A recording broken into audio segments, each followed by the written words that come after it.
right? The city is much closer and it's protected by the island. If you don't know about that, you can't surf unless you go out to Mustang Island. So what I'm saying is that the buildings that I saw during the day and the lights that I saw during the night should have been on the other side of a 6-story hump of water. And I saw this from 1 foot above the water because I was in the ocean and the water was up to my armpits. So that's about a foot for waves. Wouldn't you agree?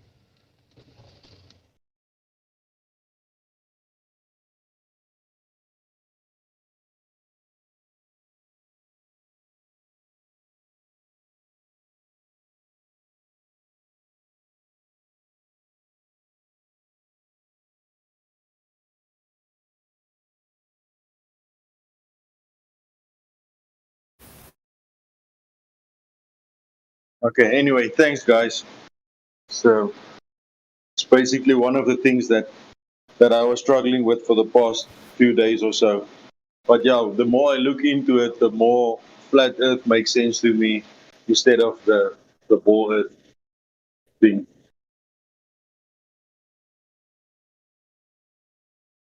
That's what I always found.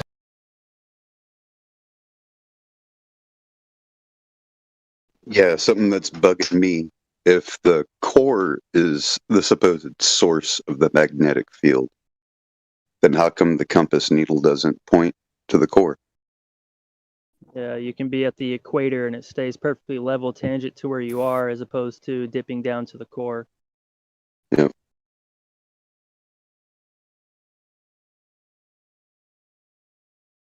Which is And that's also another thing. Go ahead, buddy. I mean, if the core is as hot as they say it is, then magnetism doesn't make sense because metals loses their magnetism at a certain temperature. Yes, And that's the Curie another effect. problem. Yes, that's another problem that they have.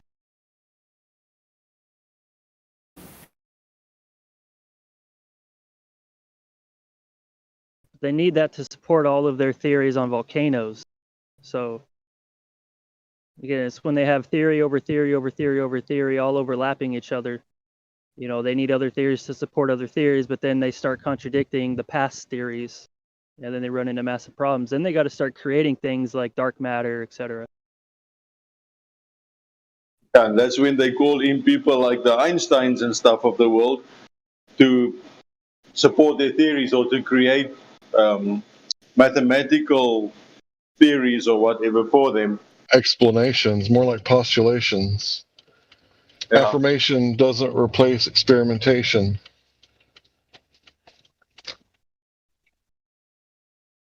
Stephen Hawking. His good talking ass.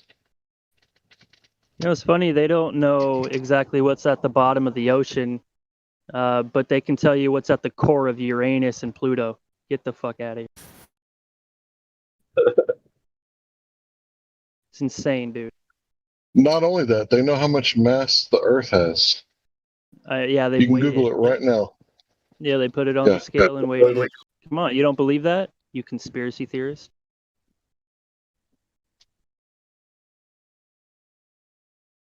I think one of the Cousteaus even said mankind is not ready to know what lies at the, depths of the ocean, blah, blah, blah.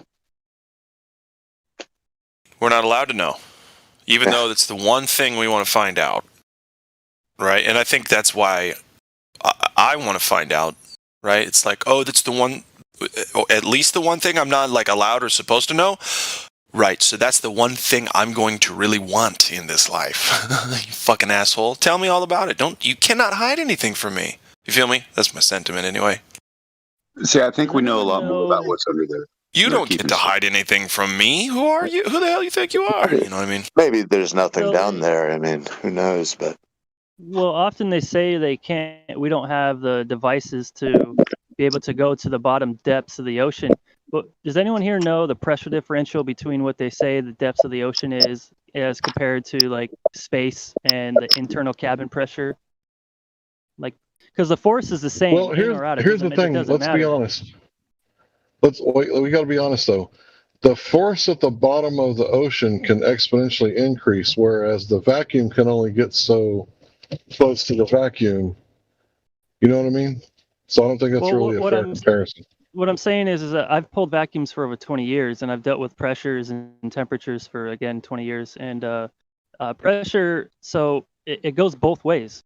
So if when you go down to the bottom of the ocean and you have a certain pressure within the cabin, and then you have the external pressure, and then the difference, you can calculate the actual force that's pushing in on the craft when you're at the bottom of the ocean, which is the same as what they say would be in space. It would just be exerted from the inside walls out as opposed to the outside walls in.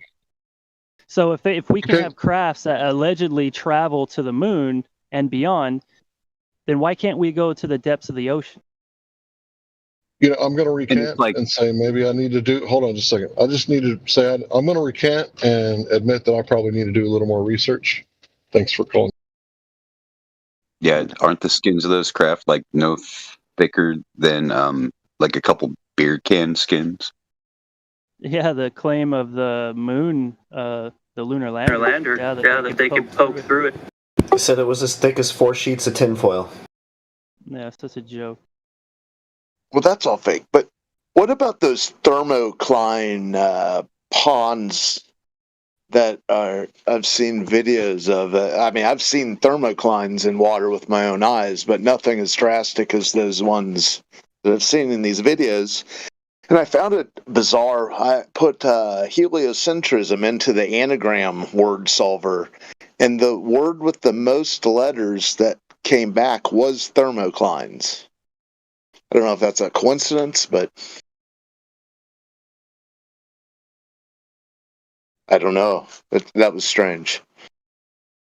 But do you know anything about those thermocline ponds underwater that the videos of those? It's like some sort of impenetrable water. Yeah, it looks like a pond in the water. Yeah. Yeah, I actually have that video. I'll try to share it in voice.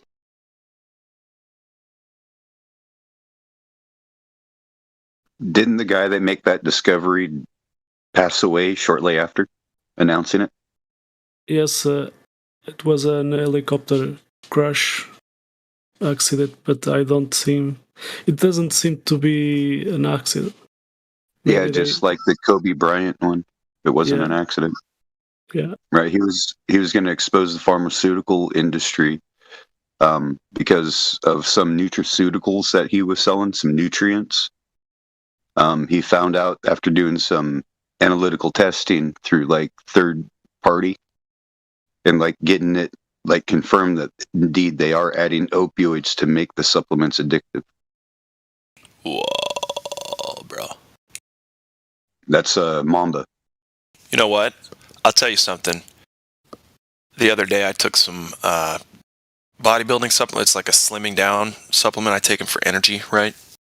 And I've done some speed, lots of speed before, so I know the feeling. And that was really close to it, real close. And I had troubles the next day or two keeping energy levels, but that's usually what happens anyway with like pre-workouts and shit like that.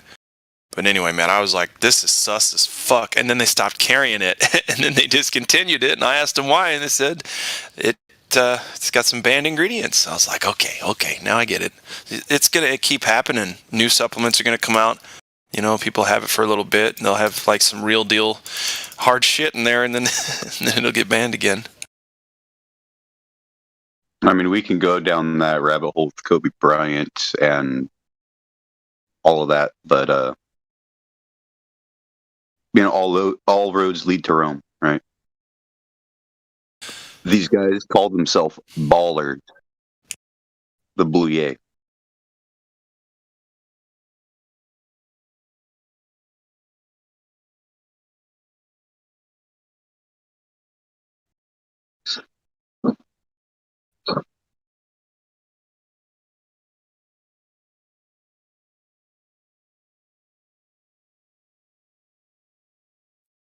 So I think they are the ones that's betraying history and everyone else by making everyone think that it's a ball because they are ballers and they call themselves archons. So, yeah, I think I might have figured out like the who, but the when, don't know.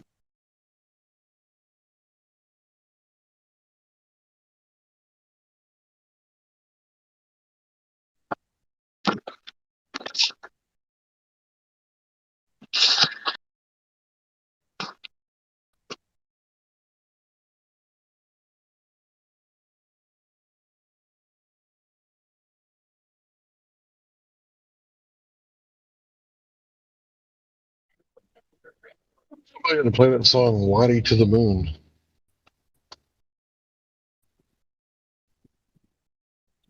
For old time's sake.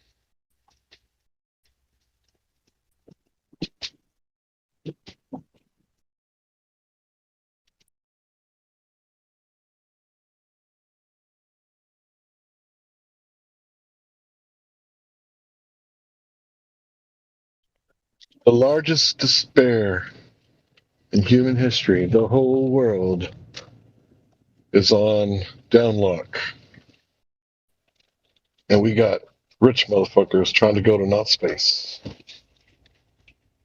Yeah, it's a certain kind of deal. I mean, how do they know that, the Miley Cyrus wouldn't be up there? And they went and got like a large amount of it and brought it back down here to the surface. Like, how do we know that that didn't happen?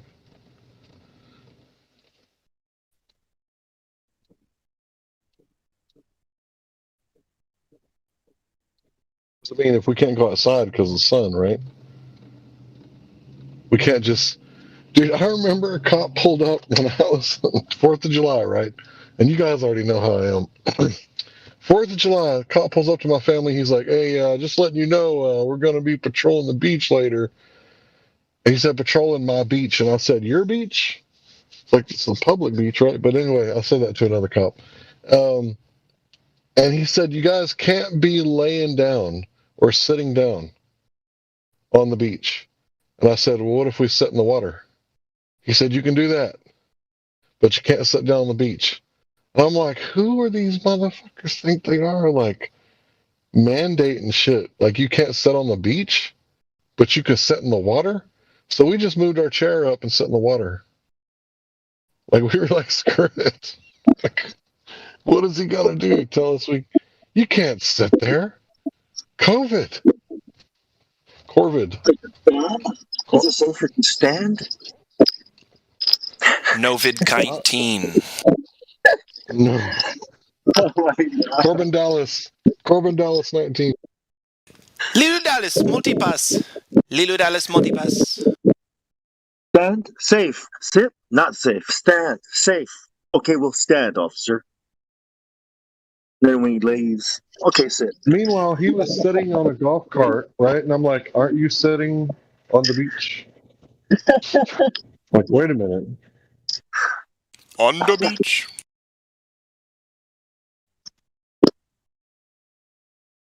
Got my toes in the water, ass in the sand. Not a worry in the world, and the cold bear of my hand. Life is good today. Oh man. So he's probably been ordered to do that, and he's just doing it like a stupid person, man. The hell.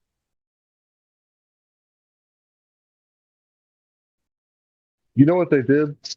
So I called up there and like made sure that they weren't going to lock down the city, right? So I paid for my expensive hotels or whatever, because it's the 4th of July. And my wife planned this one, not me. So she wanted to go during the expensive time of year. So we go on the 4th of July. I get the expensive ass hotels. The day before we're supposed to go down there, they announced that Corpus Christi is going to be on lockdown and the beaches were going to be closed. I was like, you son of a bitch. Or maybe it wasn't Corpus Christi. Maybe it was. Anyway, so we canceled the hotels and went somewhere else. And it was really funny because we were like, nah, we're doing it. We're getting on the beach. We're getting wet. We don't care what they're saying. Like, we're going to pop some fireworks. We don't care.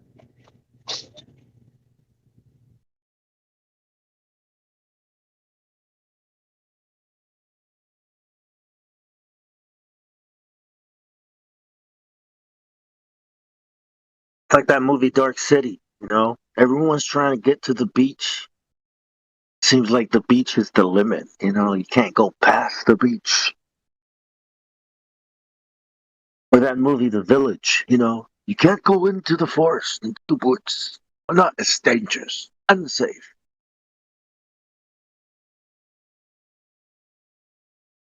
I'm not gonna lie. When I was a kid and we went to a few vacations and went to some beaches, when they had that cordoned off area, they put like a line out there. You shouldn't go past this with some buoys and a fucking little fence there, right? Some nets. And I was like, when I went under and out of those, right, breaking the rules. I always felt like I was in a different world. For some reason, I was like, okay, all right.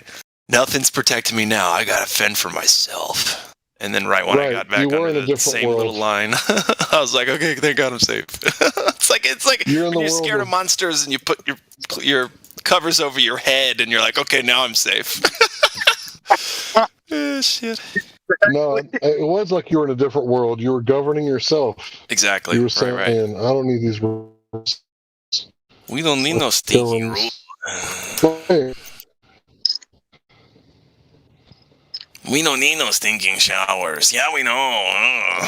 Anyway, sorry.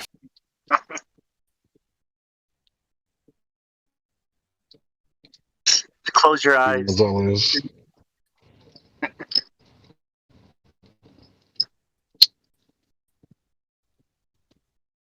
Just don't look at the horizon. I'm trying to scare you.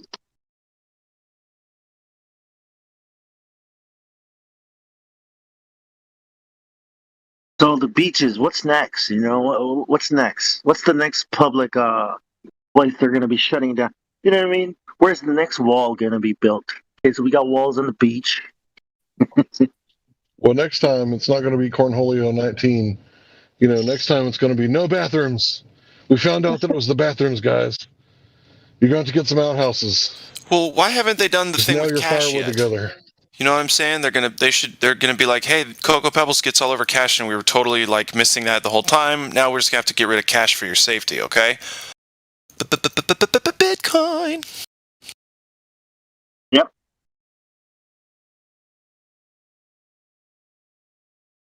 Just saying, I wonder when that's gonna roll out. You know what I mean? I know y'all smell it coming. Studies have revealed that smiling can spread COVID. Studies have shown that intense self-work and recovering from traumas in life is no longer healthy because it spreads the Cocoa Pebbles virus. Study shows farting can spread. Study shows water and sleep can lead to shit. I can't even say it. Science says that farts are affected by the inverse square law. You couldn't fart in front of your friends unless gas pressure were here with containment. Who wants to invest in butt masks with me for when that comes out? I see money. They're gonna make. They're gonna make ones. Mask. They're gonna be like they're gonna get new mask mandates, like your nose and mouth have to be fully covered. They're gonna do it. Yeah, no, wait a minute. I think I'm onto something here. We got to patent this. I'm telling you, bro. The butt mask. Yeah. The butt mask. When Kim Kardashian goes out in public and she doesn't want to be recognized, she puts a butt mask. And our slogan can be, don't call it a diaper. You can still see that it's a really large, plump ass, even if you had a diaper. In fact, if you had something else on it, it'd look even bigger. I don't think that would work, guys. Yeah, but you couldn't tell that it was Kim's ass. Sure you could. That's why I always ask people, why are you asking for my ID? Dude, that ass has an identification of all of its own. And it's not because, like, I'm saying, like, oh my God, it's a great ass. No, it's weird. It's too big. I don't even think that's a woman, so... There's that, but yeah, anyway. It looks like unique. She ate a couple children and stuffed them in her cheeks. And it just went right down to the old cheek butts. Yep. Mm-hmm. Yep. Well, anywho. It offends you. Her ass is offensive. Is that what you're saying? I'm just saying, I don't like flat butts, but I like the flat earth.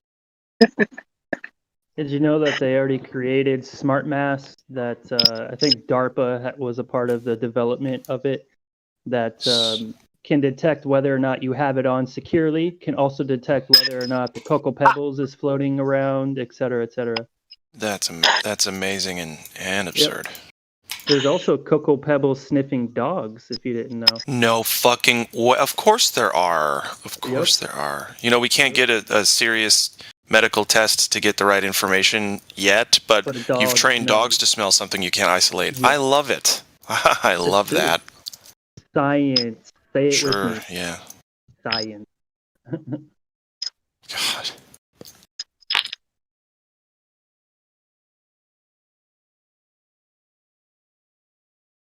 Hey, I've actually done an experiment, guys. The colder it is, the greater farts rise. Yeah, the hot gas. Yeah. I would say that that's right. Hmm. Yep. The more pressure it exerts. That's why I always call dibs on the bottom bunk. Yeah. Hey, So that you can fart and not have to smell it as much, so you can be the No, farter. so I don't have to smell the farts. you have That's to what I'm smell saying. some part. You mean mass doesn't attract gas? Come on, there's a lot of mass below our feet, right? So I don't have to smell your onion. Well, according to gravity, yes. Farts go According to down. gravity, But in reality, gas molecules sometimes go down and they sometimes go up, and sometimes they don't do either of those things because of gravity. So, yeah. What's lump got to do with it? If mass is a lump and a lump is a mass. A lump?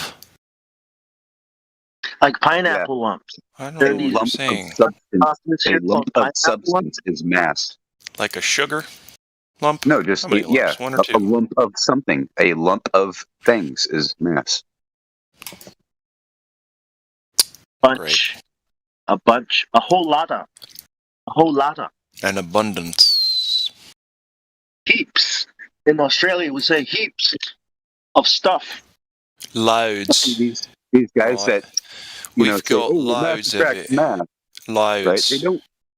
They don't know what mass means. It means to come together. A lump.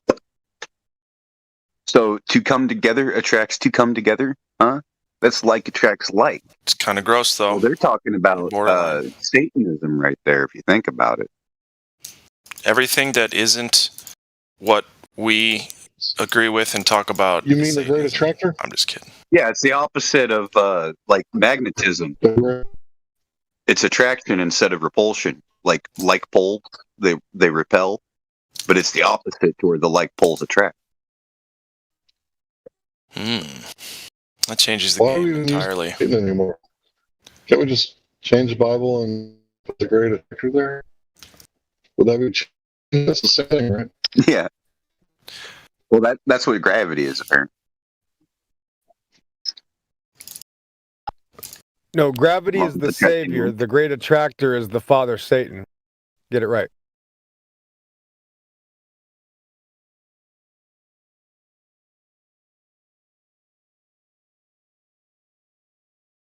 Masses. Mass like Black Mass, Sunday Mass, or whatever. The Catholic Church. Oh, Catholic? You mean universe? Yeah. right. Like the word. So all you guys got to do is get rid of universe, species, gravity, and a couple other words. You'll be good to go. Model. Yes. You guys got to work on stop Yeah. saying model and also stop saying heliocentric. It hasn't been heliocentric for about 45 years. That's right. It's acentric. It's Yeah, funny Satan-centric, for the record. Funny thing, though. It's what? A lot of people don't realize that there's writings of astrologers, like ancient astrology and astronomy, right? That all say that all the heavenly bodies follow the planet known as Saturn. It is the black sun. they all follow suit with Saturn. Saturn was the first one to wander.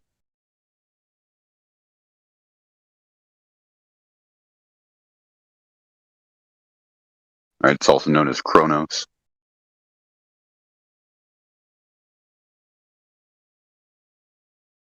And now people have mistaken them, and we call them, names of. You know, in Huh? You know, in Norse mythology, or so-called Norse mythology, where they had the god that was killed and his blood became the oceans and the rivers, and his bones became the mountains, and his skull cap became the sky dome or the sky vault. You guys ever heard that before? No. Oh. Well, it's like Do tell. the creation story of Norse mythology. I forget the guy's name, but one of the gods killed the other god, so-called, and out of the earth was his body made. Or did I say that like Yoda? What the fuck? I'm just laughing at myself because I just spoke in Yodanese. Was it like a stone giant or something? Just look up the Nordic creation myth or creation story. It's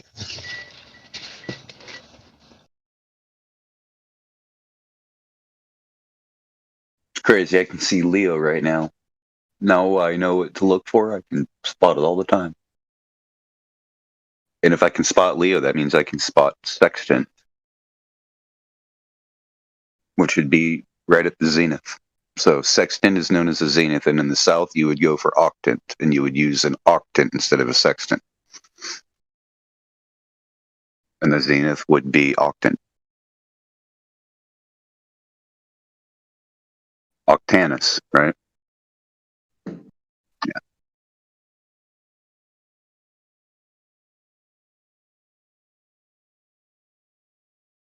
It's just a calendar. And you know what? We shouldn't be able to see Leo in winter. It's a springtime thing.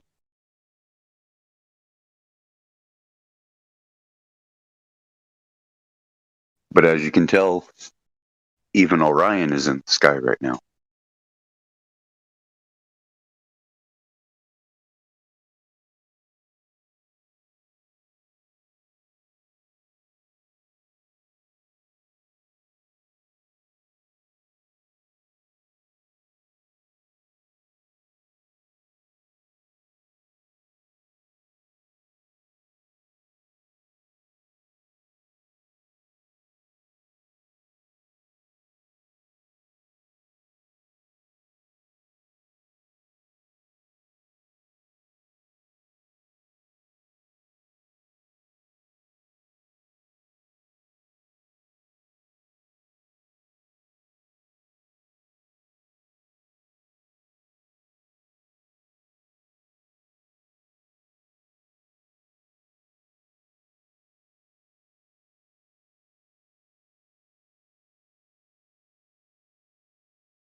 You guys getting a good look at Nordic mythology, or I'm sorry, the Nordic creation story?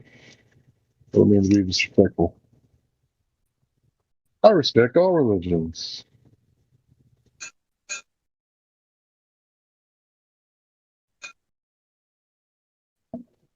I'm so woke. Can you see my virtual signals? You'd think Drace would have a line on that Norse mythology, being from the north. Viking You think he's got a whole book on it? He's probably got a whole book on it. Got your ears on, Drace? No, I've seen him talking about farting and. Yeah, in the One gas. beginning, according to Norse mythology, there was hot and cold, and where the hot and cold met, there's a place, and that's the place where all of the monsters were created from. Essentially, starting with Ymir, which is the dragon-like monster who mates with itself to create all of the other monsters. And from the gap, there's also a sacred cow that licks the stones and stuff that gets created from salt stones as these hot and cold lands meet or whatever. And from the land it licks out gods, and the first gods, the Aesirnir, or the ones that Odin is descended from, essentially, and so they war with these things back and forth and all sorts of stuff. Before, it's kind of like, it reminds you a little bit of Greek mythology in that sense, but it's just a story, and as far as I'm concerned, all these stories get changed with the culture, I think. In time, yeah.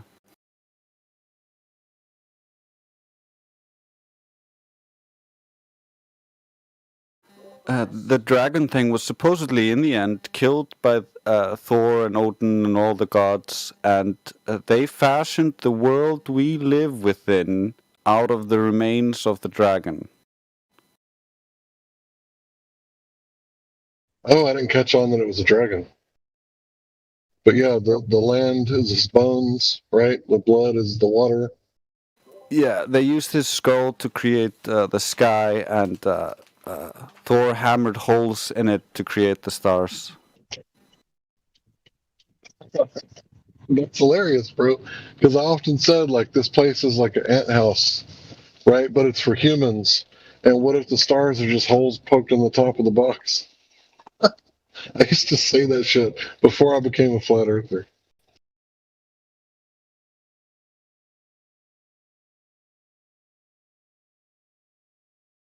Yeah, I think all the ancient stories are super interesting, especially because they have all these similes, like the dragon-like thing, Ymir, similar to the ancient dragon of the Abrahamic, how they describe Satan or whatever. So for me, I was like, it all fits together a little bit. You're right. The Greek, that it's very similar. So Zeus, he has a hammer, right?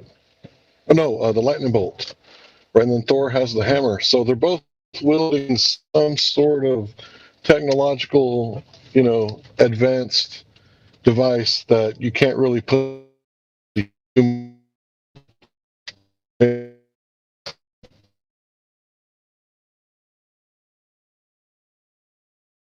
Yeah, we really have no idea what the precursor to all the myths was, because of the telephone game and how long it has been since whatever that was happened. So it's really hard to actually put your finger on any of that.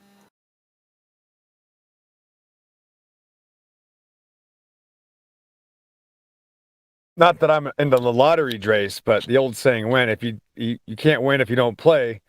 I would never bet, but if you don't ask, you can't receive. So you got to ask.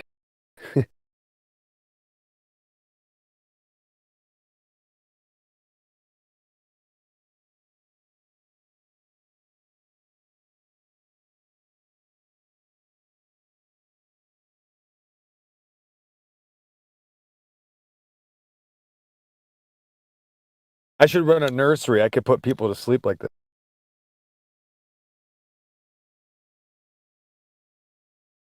It's all good. I'm still working on So You Want to Defend the Globe Belief game. I'm thinking of new questions. Well, you think of it this way, and this is what I try to tell new people so that they don't, develop bad habits, right? Just like when I was a guitar instructor, I always taught my students, do everything the hard way, learn the hard way, and the easy stuff is just going to be nothing. I always tell them, imagine that the earth is flat, and imagine you're from a desert island where everybody knows the earth is flat, it's just a duh, and now you're meeting Globers for the first time. You kind of, if you treat it that way, it's like, you're reversing it. It's a polarity change, right? Like they're the ones that are trying to treat you like they're stupid. So no, it's not going to work that way. I'm going to treat you like you are stupid because you are. You're at like the idiot earlier saying, well, won't things fall off? No, that's the point. We have a flat surface. Things fall off of balls. You see, it's literally everything is the opposite.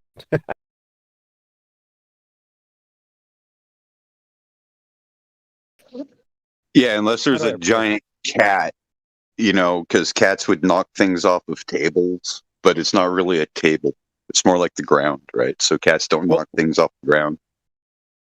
Yeah, the problem is understanding that we are in a water world. It's not an earth as an object. And that's this problem is this object earth that people can't remove. Gemsy knows about it. You've heard Gemsy, go on talking about people when they first come in here. When you get to the edge of the earth, there's water and the water continues.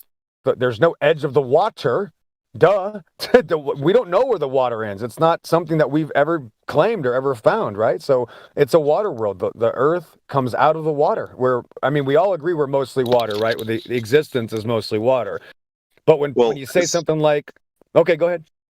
As far as we can tell, right? The Antarctic Basin is where we supposedly live. It's named the Antarctic Basin because the Antarctica or the Antarctic Ring is the tallest landmass, the landmass with the most elevation, right? So everything else is lower. So that is like the physical barrier for the water. Now, what's past that, we don't know. We're not allowed to explore.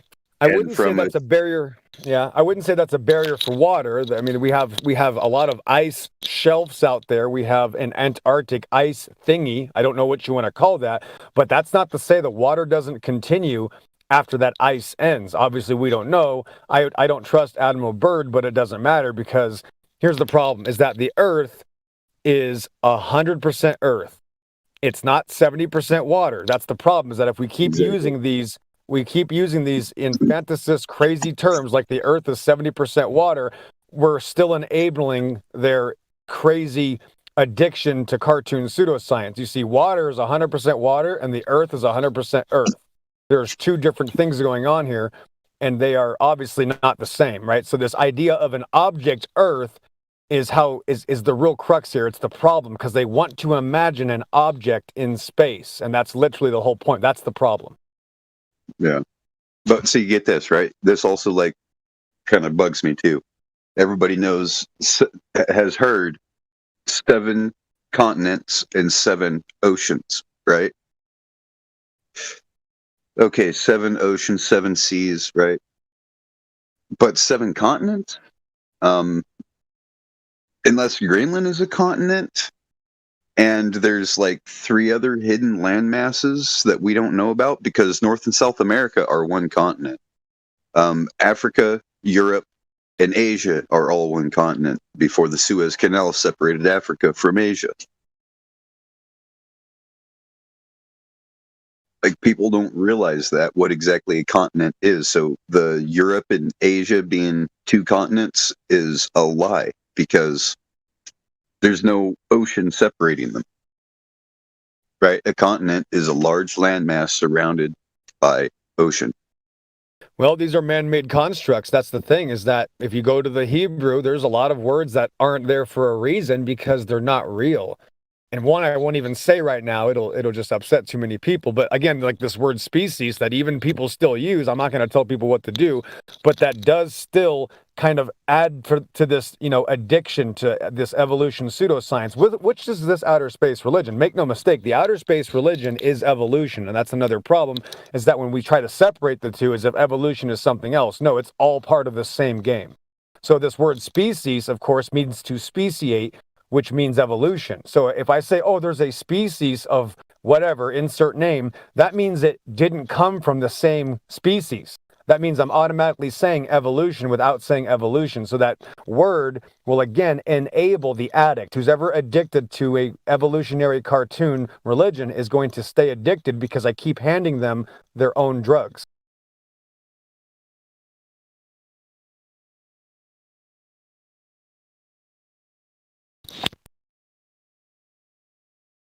Heliocentric. I mean, I'm not trying to beat anybody up, but when you say heliocentric, you're enabling these these crack addicts. There's no such thing as a heliocentric, right? They've taught it's the great attractor centric for 40 years.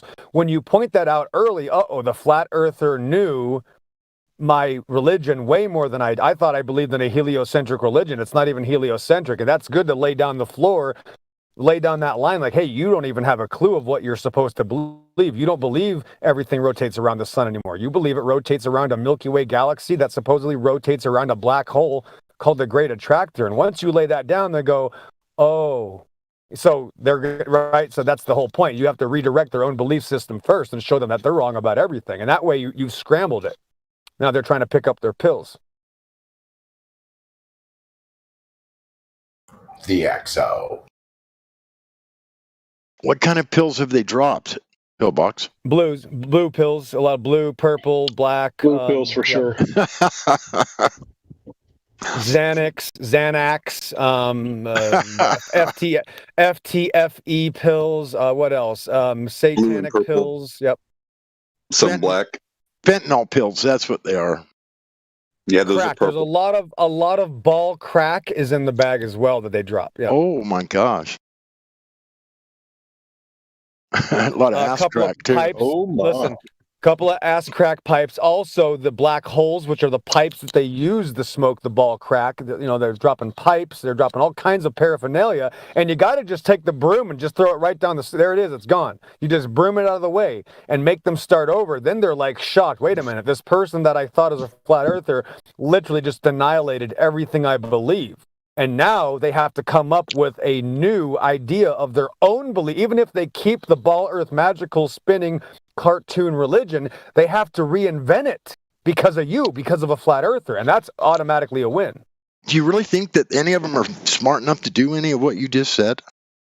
No, it's rare. You actually have to do it for them and hand exactly. it. Listen, you have to literally put it all in a bag for them, crunch it up with your boot, just hit it a couple times really hard, and hand it back to them and go, here you are, cupcake. Cupcake. Here, I've handed you your religion. Would you like to have a discussion about it now since I had to tell you what you believe, princess? Yeah, that's how you do it. I wish someone was that nice to calling me cupcake and princess and all that stuff. I might fall in love or something. Well, that's how I listen. God Rockin', I win them over with my kindness. Do you understand? I do. I do. It's not about evidence. It's about how nice I smile and if I can give them a back rub right before I push them off the edge of their existence. Off the edge of the disc Earth. Because they will trust me. They are going to trust me, and I'm just going to edge them closer and closer. I'm going to show you the edge. Don't worry. I'm leading you right now. We're going to find it. Yeah. And then once I get to the edge, I kick their ass right off of it. That's how it works. Boy, wouldn't that be a fucking nice thing to see? I would just be there in just total entertainment for the day. God Rockin', you don't realize, maybe Glatflobe or Gemsy or who else is in here that watches me in the VC check-in. You come to VC check-in with me, and you'll see people turning around to leave. They don't want to troll this place for a reason, God Rockin', when I get a hold of them. I know. You don't have to explain it to me. I'm seeing. Yeah, no, come That's to the hilarious. VC check-in, right? Because remember, in VC check-in, guys, we can tell them a lot more about things we can't say on here. And there's a lot more freedom in VC check-in. And boy, I'll tell you, I've seen groups turn around. Okay, guys, let's turn the fucking convent. We're going the other direction because things are not what they thought. Yeah, it's not going to work out for you guys. Sorry. See you later. Yep, you go ahead and troll the Teletubby servers since you're on a mission to troll somebody. Ain't gonna work here. Yep. Well, dopes love using dope. They Right, come but up with remember, these you gotta dope shock ass them. answers, right? Right, but remember, when somebody's trying to assault you, right, they're coming in with a mission to make fun of you and hurt you. That's fine. I tell them, listen, I know you're here to troll. The good news is that's okay. I'm still gonna want you to stay here and participate. Because we're so desperate to find people to defend this outer space globe religion, we will even invite you back after we ban you. So when can you be here? And like all sales calls, just shut up and wait for an answer. First one that blinks loses. I got an off-topic question for you, Pillbox. Did you happen to see that new video from Terry? Did you look at that at all? I haven't watched anything. I haven't watched anything. I've been very busy. That's all right. My It's head all is right. still spinning. Trust me, bro. It's I mean, it's all right. yeah. I just was curious. It's just real interesting. This guy claims he can locate heavy metals in the ground because of the way the trees are acting, the colors of the trees, leaves, and then you can actually take a root sample to the lab and extract the heavy metals from the roots of the trees, and there you find your ore. And he says that's how the Spaniards were doing it. Anyway, that's enough about that on this server. But anyway, that's Hey. what that's about.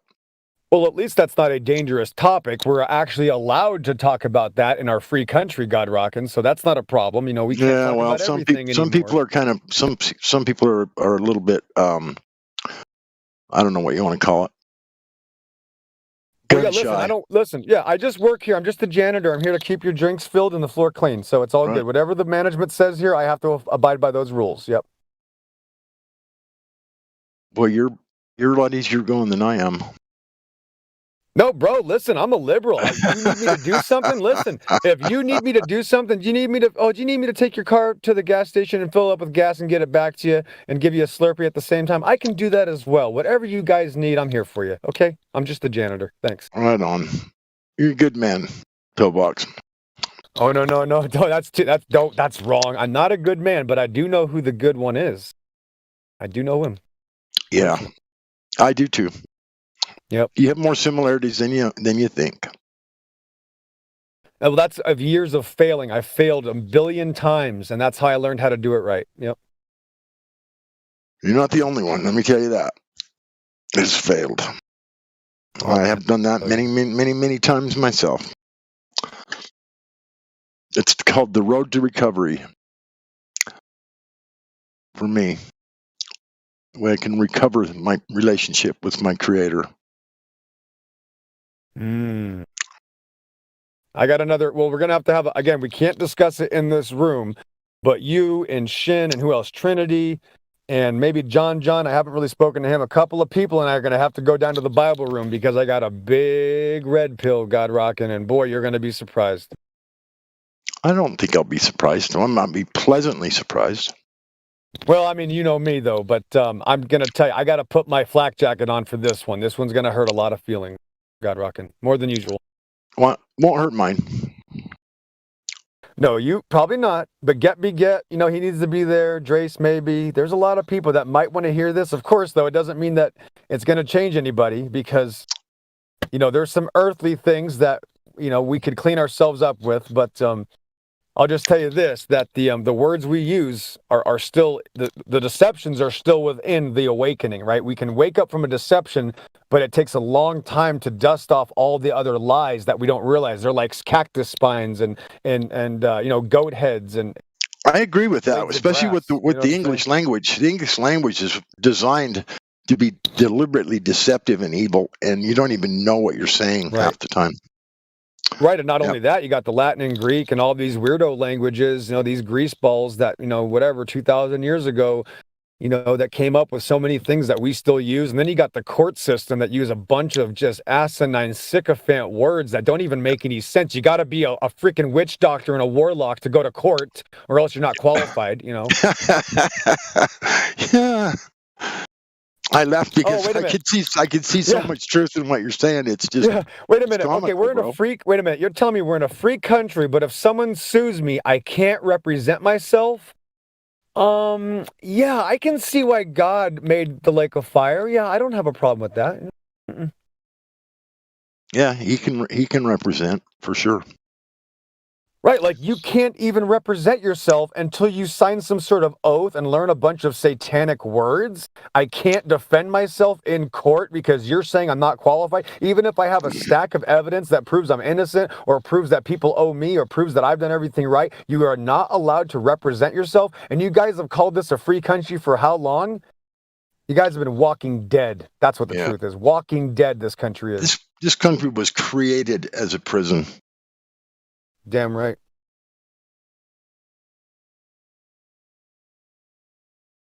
Yeah, that all became very apparent to me probably a couple of years ago, anyway, at least. But yeah, this place was purposely created to be a deceptive prison for all of us. Slaves, we're all slaves. That's for damn sure. here living and abiding by the rules and laws and driving on their roads and spending their money and everything that we're doing. It's all just part of the deception, the slave program that we're enlisted in. I mean, it's all based on evil garbage. Every bit of it. Right. You can't grow your own crops. You can't make your own fuel, right? Prohibition. You can't produce certain plants. Oh, don't do that one. No, tobacco, hemp, cannabis. That's all illegal, of course. You have to trust us and you have to buy our oil. Oh, by the way, you also don't worry about being a producer anymore. We're going to produce it all for you. We're also going to tax you for it, and we're going to tax you on the electricity and the water, and you're not allowed to collect rainwater. Don't worry about that. Of course, you trust us because we love you. And you have to also pay for your health insurance and medication. If you need any pills, we're also going to obviously tell you what pills to take, and then we're going to, of course, tax you on that. Oh, except now we have something very special for you, and we're going to give it to you for free because we love you. But yeah, but just for the record, no, if you go to court and just for the record, if you don't have a lot of money and you get in trouble, then you're going to have to pay for that. But if you have a lot of money and you get in trouble, you can just pay yourself right out of your laws. I mean, this is America, guys. This is, and people want to argue with me and tell me this is not Babylon. You guys better look at what fine linen, scarlet, and purple is in the Bible, guys. This place is not what you think. And the fact that we influence the entire plane of existence, why do they have gangster rap in Russia, Ukraine, Japan, and China? Did they make it up? No, it's from here. Yeah, because this place influences the entire plane of existence. But you still don't think this is Babylon? Yeah, everybody sends their goods here. Yeah, Babylon receives the goods from all the other countries. We influence the world. I mean, guys, this is the basics, right? This is the very basics right in front of our face, right? I mean, it's unbelievable how deceived this place is. Yep, it's pretty fucking ugly, that's for sure. And it gets worse, Godrock. And then you got people that wake up to all these deceptions and then go, oh, but why would NASA lie? Don't you like how I do my segue back to flat Earth? Why would are you saying, wait a minute. Yeah, I know they're lying about everything else. Well, of course they're absolutely lying about everything except the space program in which they call the Antichrist, known as Apollo, and name everything Mars, Mercury, Venus, Jupiter, all these satanic gods. Why would they lie about that when they only tell me to believe it every single time I turn on a screen? No, that has to be the truth because they tell me I have to believe it every single time I'm listening to these people. So clearly they can't lie about space program. Oh yeah, why would 72 space programs lie? Obviously, if one Jeffrey Dahmer does something, yes, that's wrong. But if 72 Jeffrey Dahmers get together, they're obviously it suddenly becomes truth. Right. Yeah. Yes. Right. One man that's a murderer. Okay, he gets caught. But if a man kills 1 million people, he's now just a leader. He's just a president of the United States or the king of Sheba or whatever. Right. Yeah, kill one, you're a murderer. Kill an army, you're a hero. Kill them all, you're God. Yep. That's what they think they are. This is all about self-worship, bro. Yeah. Yeah.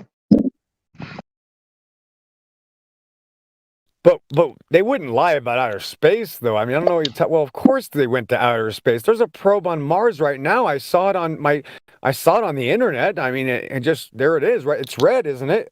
God rocking. It's a red screen. What are you talking about? It's obviously real. It's right there. Sorry, I can't go with that. I'm sorry, but I'm. Wait a minute. Are you a flat earther? Well, I don't know if that's the right word or not anymore. To be honest with you. Yeah. Wait a minute. Wait a minute. You don't believe that there's a rover on Mars? Wait a minute. Are you a flat earther? Well, like I said, I don't know if that's the right word anymore. I know the plane we live on is flat. But I told this lady 2 years ago, I'm going to a Bible study, and you know me, I'm just gonna tiptoe around. I gotta be really nice and gentle. Hi, everybody. Yeah, my name's Mr. Mustah, and I'm just gonna have a nice little Bible study with you. I promise I won't bring up really bad deceptions. I'll just start with the very basic ones that maybe something called the Antichrist might not be trustworthy. What do you think? Oh, what are you talking about? Well, the Apollo moon landing that says we went to a magical place in the sky when God wouldn't even let them build a tower to the sky. That might be a hint right there. I don't believe it. Oh, well, I believe the earth is round. I shit you not, God rockin'. That's exactly what came out of her mouth. I said, I don't believe that God would allow people to go to the moon if God won't let people build a tower to the sky. Am I really asking for a lot to understand here? And as soon as I said yes, it's very clear that they faked this thing called a moon landing, as they admit 60 years later, they can't do it now because, of course, the greatest achievement in the history of mankind is the only time we went backwards in technology. That's not suspect or anything. Now, what do you think? Well, I think the Earth is round. It's round. That was her answer. Really, ma'am, I haven't talked about the shape of anything. I'm not talking about shapes and puzzles and putting the square in the round hole. I'm talking about faking a moon landing. As the Bible says, God wouldn't even allow them get to the sky in a tower.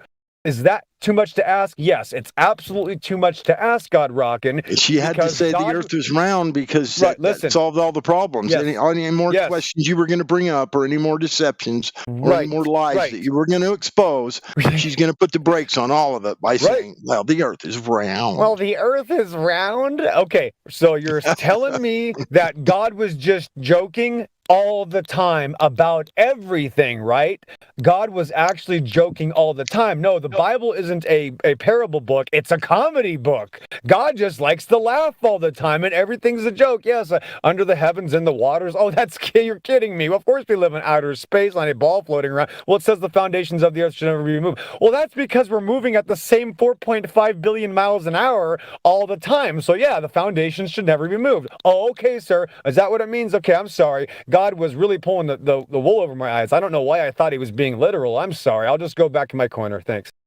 I think these churches and these people you're speaking to, like I believe this, right? All their beliefs, doctrines, and ideas in the Bible comes from the same people that gave us the globe, the Catholic Church. And I don't call them Christians. They call themselves Christians, but they're not. They're like globers. They think the Earth is a ball, but they can't prove it. They don't believe anything. They don't really believe in God. You know what I mean? Right. So yeah, I'm upset about it, but I wouldn't. Yeah, go ahead. Well, Big Data, this is.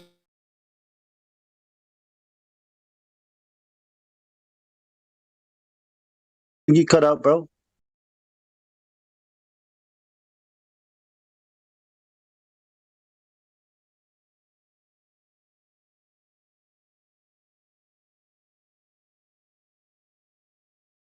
Joshua.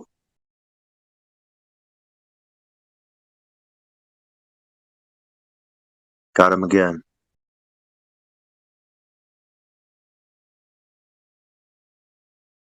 What? They got him again.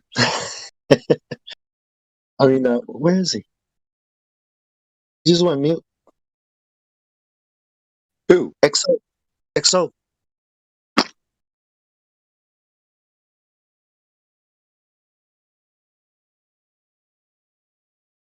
Yeah, don't know. Oh, no, sorry, Joshua. How does one come out of Babylon?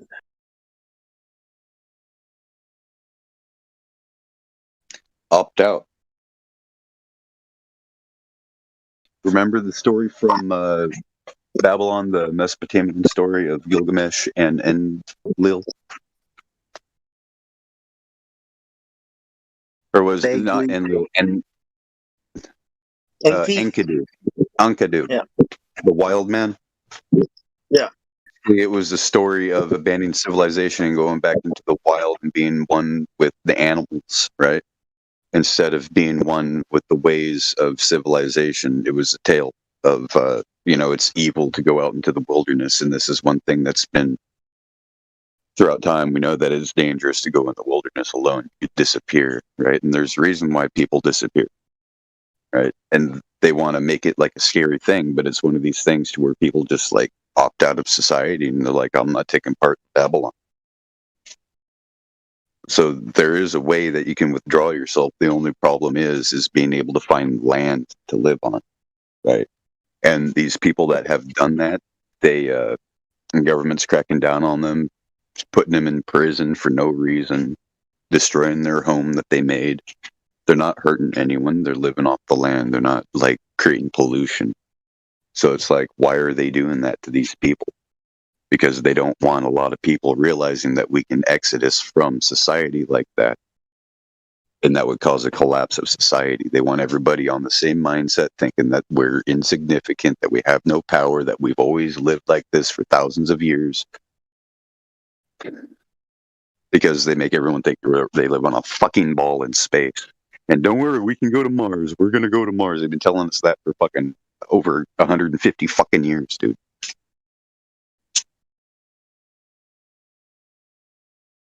Right? What was Babylon doing? They were building the tower, right?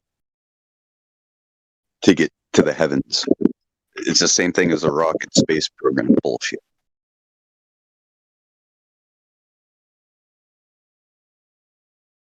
We choose to go to the moon because it is hot. Hot as. Really? That's not rebellion? Okay, whatever. Well, he's remember fucking donuts. So. Because hope is there. All right, Not that's because right. it's easy, but because it's hard. Now, what does he mean by this, that, and the other thing?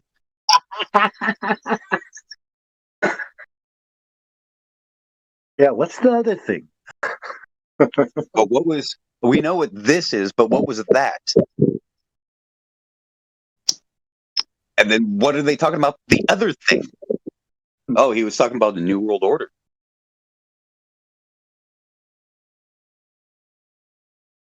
The very word secrecy, right? That's what he said. It's like, Yeah, because basically what he did is he implemented the beginning of the mass awakening to the occult, to where everybody understands an occult way, a way that was hidden without realizing it, right? They want everyone to become cognizant of everything so that the final thing can happen. Basically, they want the mystery school to become mainstream school. And slowly but surely, the they're corrupting everything. externalization of the hierarchy by Alice Bailey. Check that out. That's what you just said. Exactly. Yeah, bringing it to that's the the front. plan. Yep. In fact, what's going to mess you up, what messed me up, is I found out that a lot of the Rosicrucian writings came from my family. Ooh. Yeah. A bit Same close last to name. Same last name, black nobility. Ooh. Have you spoken to any of your family? Like any of your family that's in the game? Yeah, they all tell me don't join. Yeah. Well, I think it starts with school, man. I think public education is your initiation into the first degree, right? When you graduate high school. They said I know too much, and since I know too much, I shouldn't join. Yeah, because you're woke. You're just gonna. Too many people. I know without knowing. I'm an uninitiated practical Mason. Pretty much is what they said. I think Masons are wannabes. You know, they're the ones trying to counterfeiting the real. All it means is a builder. Oh, they think they're enlightened. When you come with your light, right? They want to compare you to them. They want to say they're as good as you, but they're not. Oh, But they're not. You're light, they're dark. I want no oaths before men.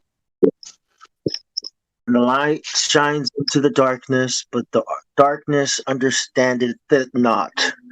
Right? You do realize that Freemasonry is just philosophy, right? They're just philosophers. Yeah. Of course, yeah. The mystery religion, the mystery schools, of course. Yeah. Egypt. Trying to decipher the mystery. Yeah, that's it. Well, that's a big problem. A philosopher is a self-worshipping, with lack of a better term, a Satanist. That's what a philosopher is. You believe in your own knowledge. You don't believe in the knowledge of God. So that's evil. Yeah. Yes, exactly. So they are philosophers. The Philosopher's Stone, alchemists. They practice the magical art known as the royal art. It's magic. Witchcraft.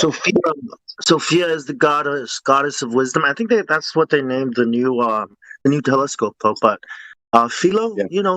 love of Sophia, the goddess of wisdom. Yeah, like you say, satanic.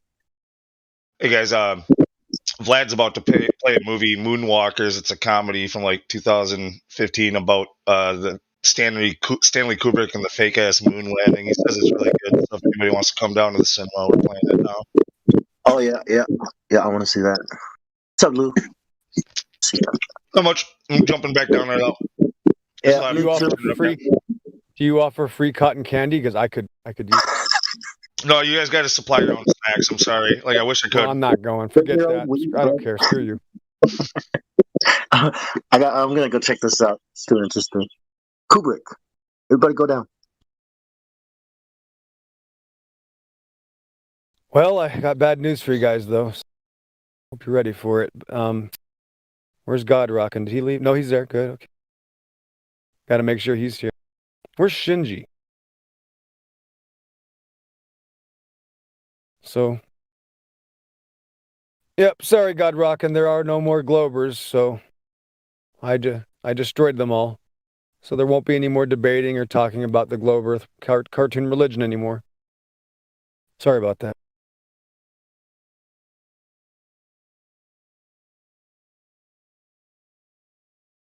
So get, you guys are gonna have to find something else to do.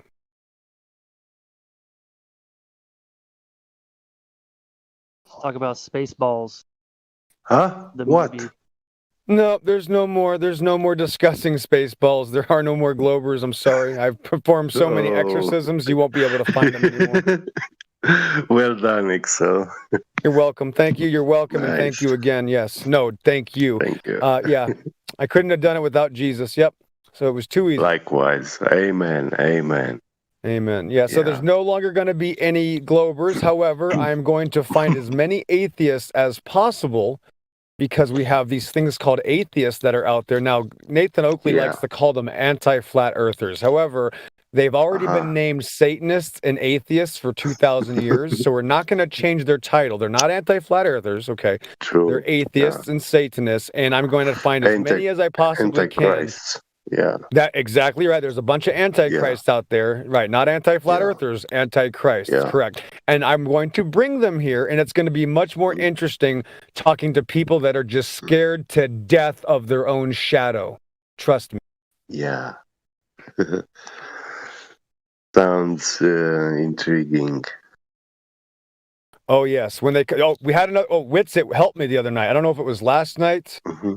That might have been last night. Witsit and I talked to one for about 2 minutes. He came in and said, "This is how you know you got to be very careful. When somebody comes in the room and says this, you got to hide your wife, hide your kids, and hide your dog, and hide your goldfish, because this reject of a human being, pond scum crackhead, came in and said, everything's a theory, and right away you're dealing with some sort of spiritual possession." So I couldn't wait to sink my teeth into him. And the guy literally was scared to death of literally every single part of his anti-science, atheist, evolutionary paradigm. I literally asked him 12 times, can you just give me an example of what you're talking about when it comes to your religion? That's a theory, right? Or just give me the slightest idea of where you get your information from. And Witsit had to moderate for me and ask the guy like 10 times to stop. So we've already had a taste of these people. Again, they're known as atheists or antichrist and Satanists, and they're going to be your new best friend since we've ran out of Globers. Again, sorry that I got rid of all the Globers. I'll make it up to you later. Thanks. Actually, these kind of people, this is how you have to deal with them. You have to turn them into worthless clots to see that they are worthless, actually, without God's protection. And gifts. Well, also known as cannon fodder. Yeah. Right, like if you notice right now in the YouTube chat, it's real quiet out there. Yeah, it's real quiet out there, yeah. Probably the late time. Bro, it's 737 west of the Rockies, south of the 37th parallel. There should be a lot of people out there. This is perfect prime time right now. Prime time right now. For me, it's 2:30 a.m. Let's prime. 3 a.m. 3:37. Yeah. There you go. 3:37. You're probably way east of the Rockies. I'm gonna guess. Yeah, I'm in Germany. Oh, that's good. Reichstag, Schussstaffel. Yeah, kann ich Klavier spielen. Perfect.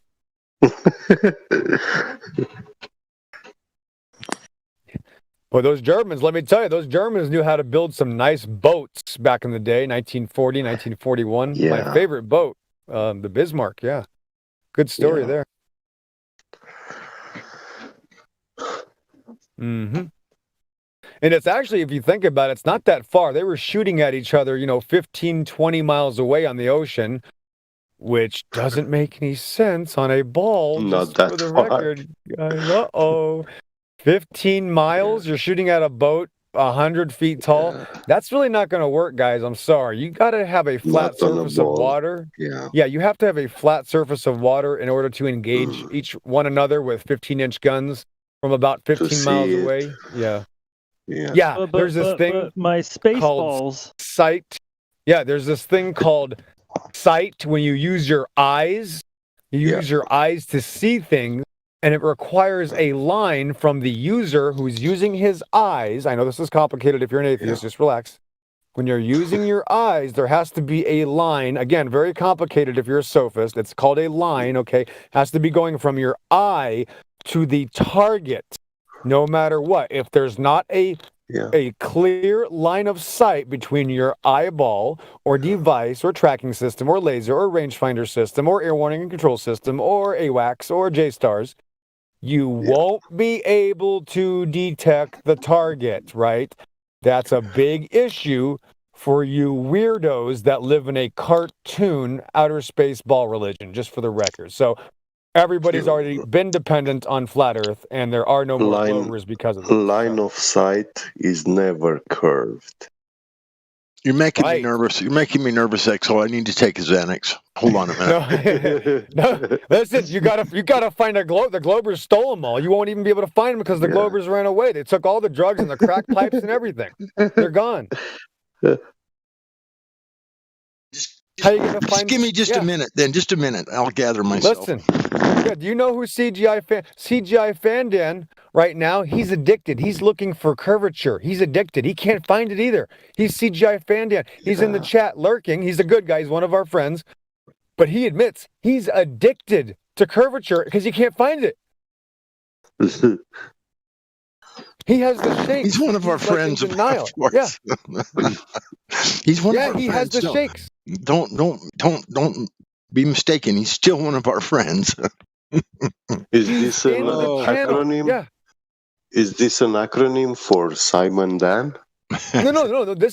I'm telling you, this is an ally. This is somebody that doesn't act like a weirdo in the chat. And he says positive things to support the channel. So he supports again.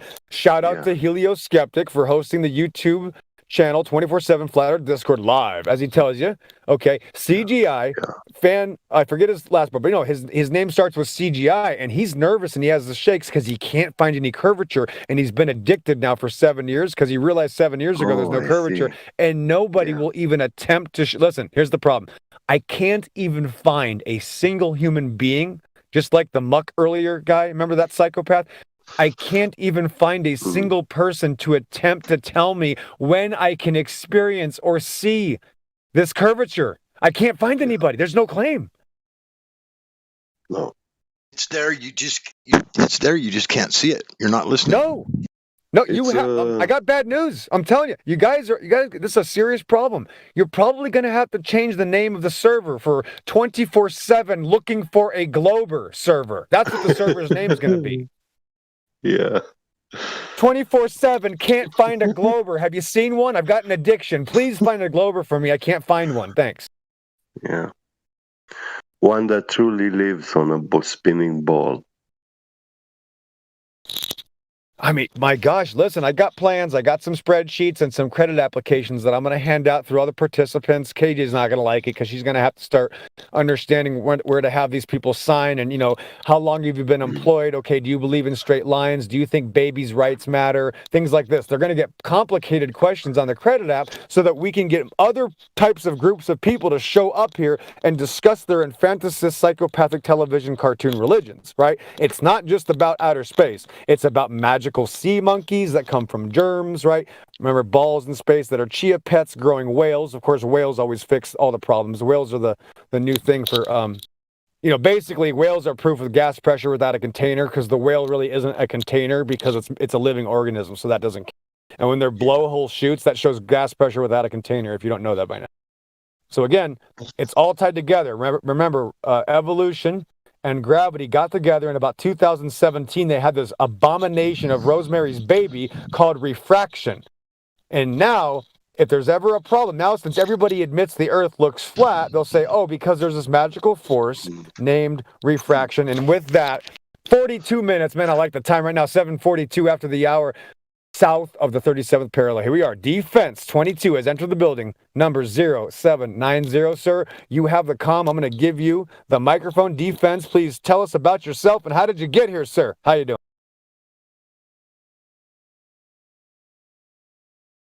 Speaking to you, Defense 22. We can. And no pressure. No pressure, by the way. Take your time.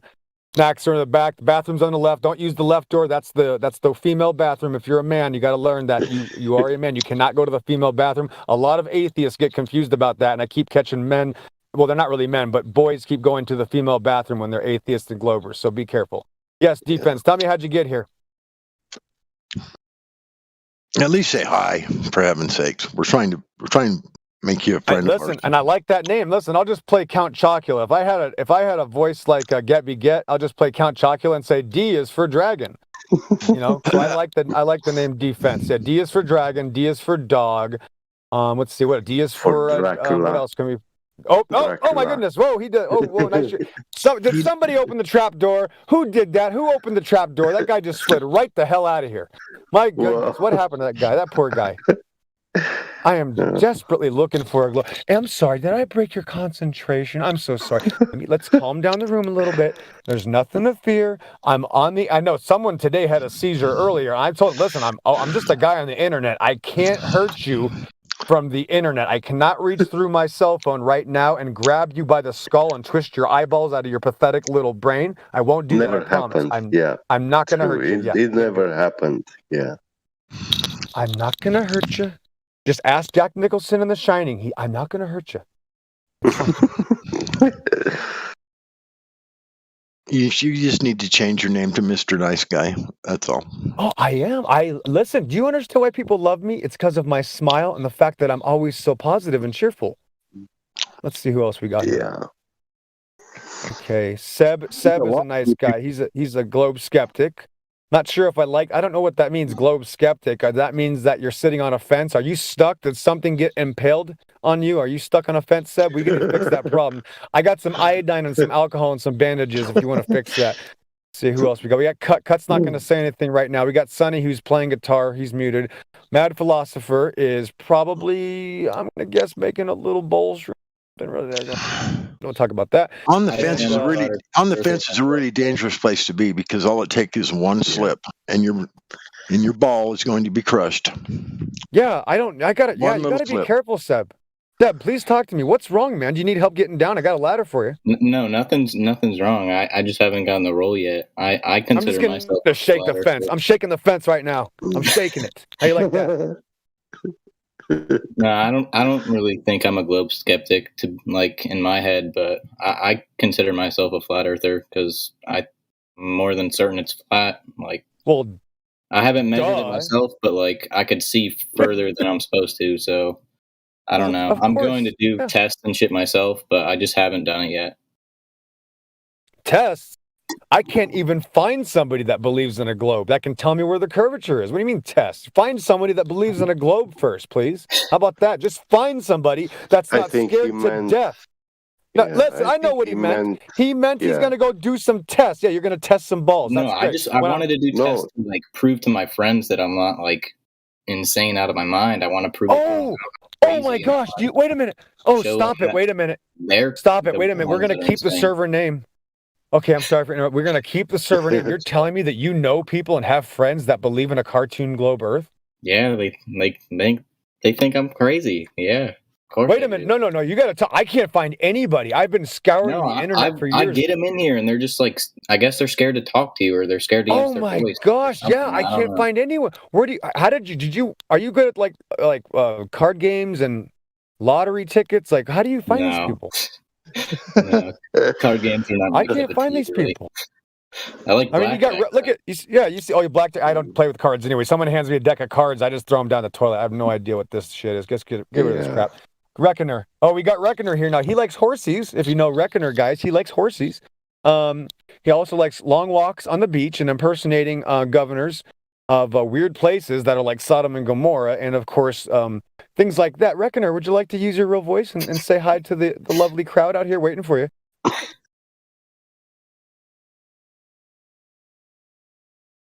Don't be shy. Listen, the Predator only shoots you if you got guns. Get to the chopper. The chopper has guns. Oh, wait a minute. The Predator shoots at us now. Fuck.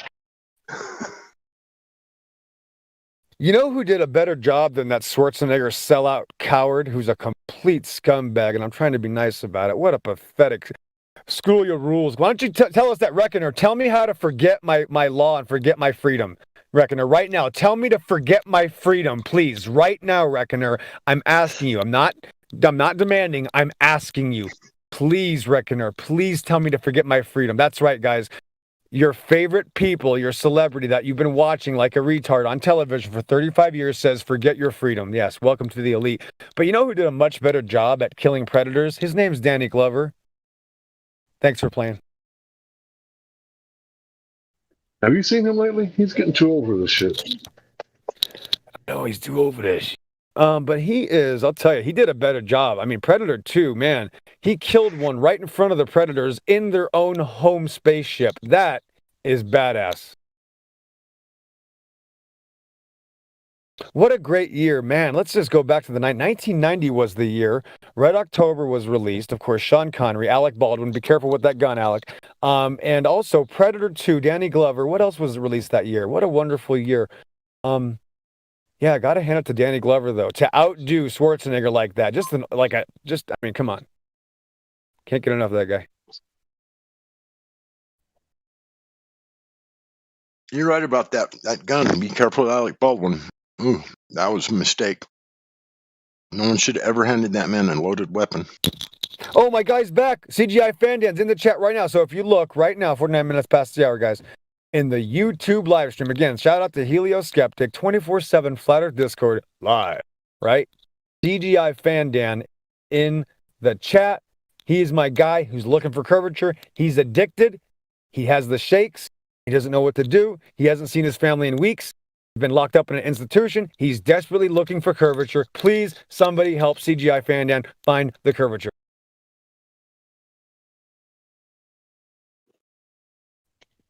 Yeah, it's definitely in your head, right? So if you close your eyes and I say Earth, right, you're going to picture the model of the globe. So there's your curvature, and you can see it on TV, right? That other extremely real place that you can go to if you just sit in front of it and type in Earth, right? And then you'll see like a whole bunch of cartoons. Looks like we have somebody else here. It starts with the name D. So if I had a vampire voice right now, get. See his name starts with a D. Oh. Starts with a D. There he is, D Rasoa. What is that, Rasoa for Latido? What is that? That's a beautiful singing voice you probably have, D Rasoa. Please unmute your microphone. Don't be shy. We also have Eyes to See in here. Eyes to See, you were speaking earlier. So D Rasoa, please unmute your mic. Let's make sure your system works. This is the most liberal place on earth. Even after you get banned, they will allow you to come back because we're so desperate to find people to defend this outer space cartoon religion. You have the floor.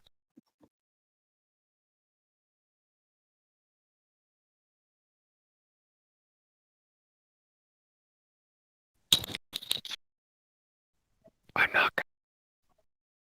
Crickets. Hello. There he is. Hello. Hey. Whoa, nice shooting, Tex. All right. Tell me about yourself, D. How'd you get here?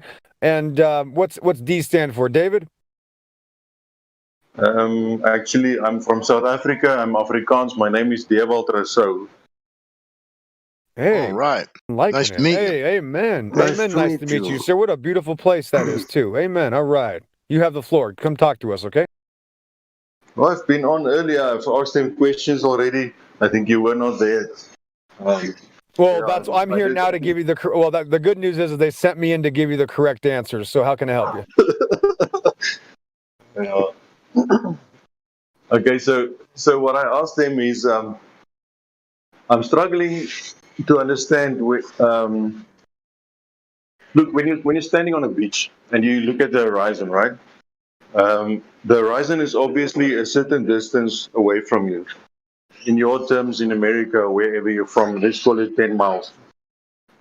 So if you look to the left or to the right, if you were on a ball Earth, if that existed, then obviously you would still see a ball because you can see the horizon from where you are.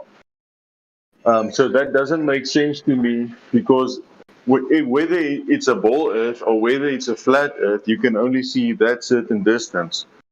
So if it's 10 miles that you can see in front of you, it should be 10 miles right around. If you understand what I'm saying, if you look to the left Yes, or it to would the be right, right. It would be 360 degrees, and a circle around me would be the same distance, right? If it was a same distance hypothetical, exactly. right? If I mean, right, let's imagine I'm standing on the back of a sea turtle out in the middle of the ocean, and the sea turtle I can control as a drone, right? And I'm having the sea turtle. His name is Morla, and Morla's turning me in 360 degrees. Yes, I would have a limit to view that would be the same all around me. Right. And Yeah. that's the thing. Nope. Right. Nobody knows what it would be like on a ball Earth because nobody ever has experienced a ball Earth. So in reality, we have a limit of view, right? On the ocean, the reason it's so limited is because there's obviously a lot more moisture over the ocean, right? So we can't see as far, right? So we have that limit, 3 miles, 10 miles maybe. But it depends on, of course, the conditions, right? We have a limit. But again, this is only Yes. possible on a flat Earth. We only have examples on a flat surface of water. That's the reality. Yes, I understand, but what I'm struggling to understand is how you can see the horizon as a straight line. Whether it be a ball Earth or a flat Earth, it doesn't make sense on either one for me. Okay, I'm going to tell you why. Okay, so when they make these things called simulators, have you ever heard of a flight simulator? Yeah. Right. In order to have a flat horizon in a flight simulator, they have to make the maps perfectly flat.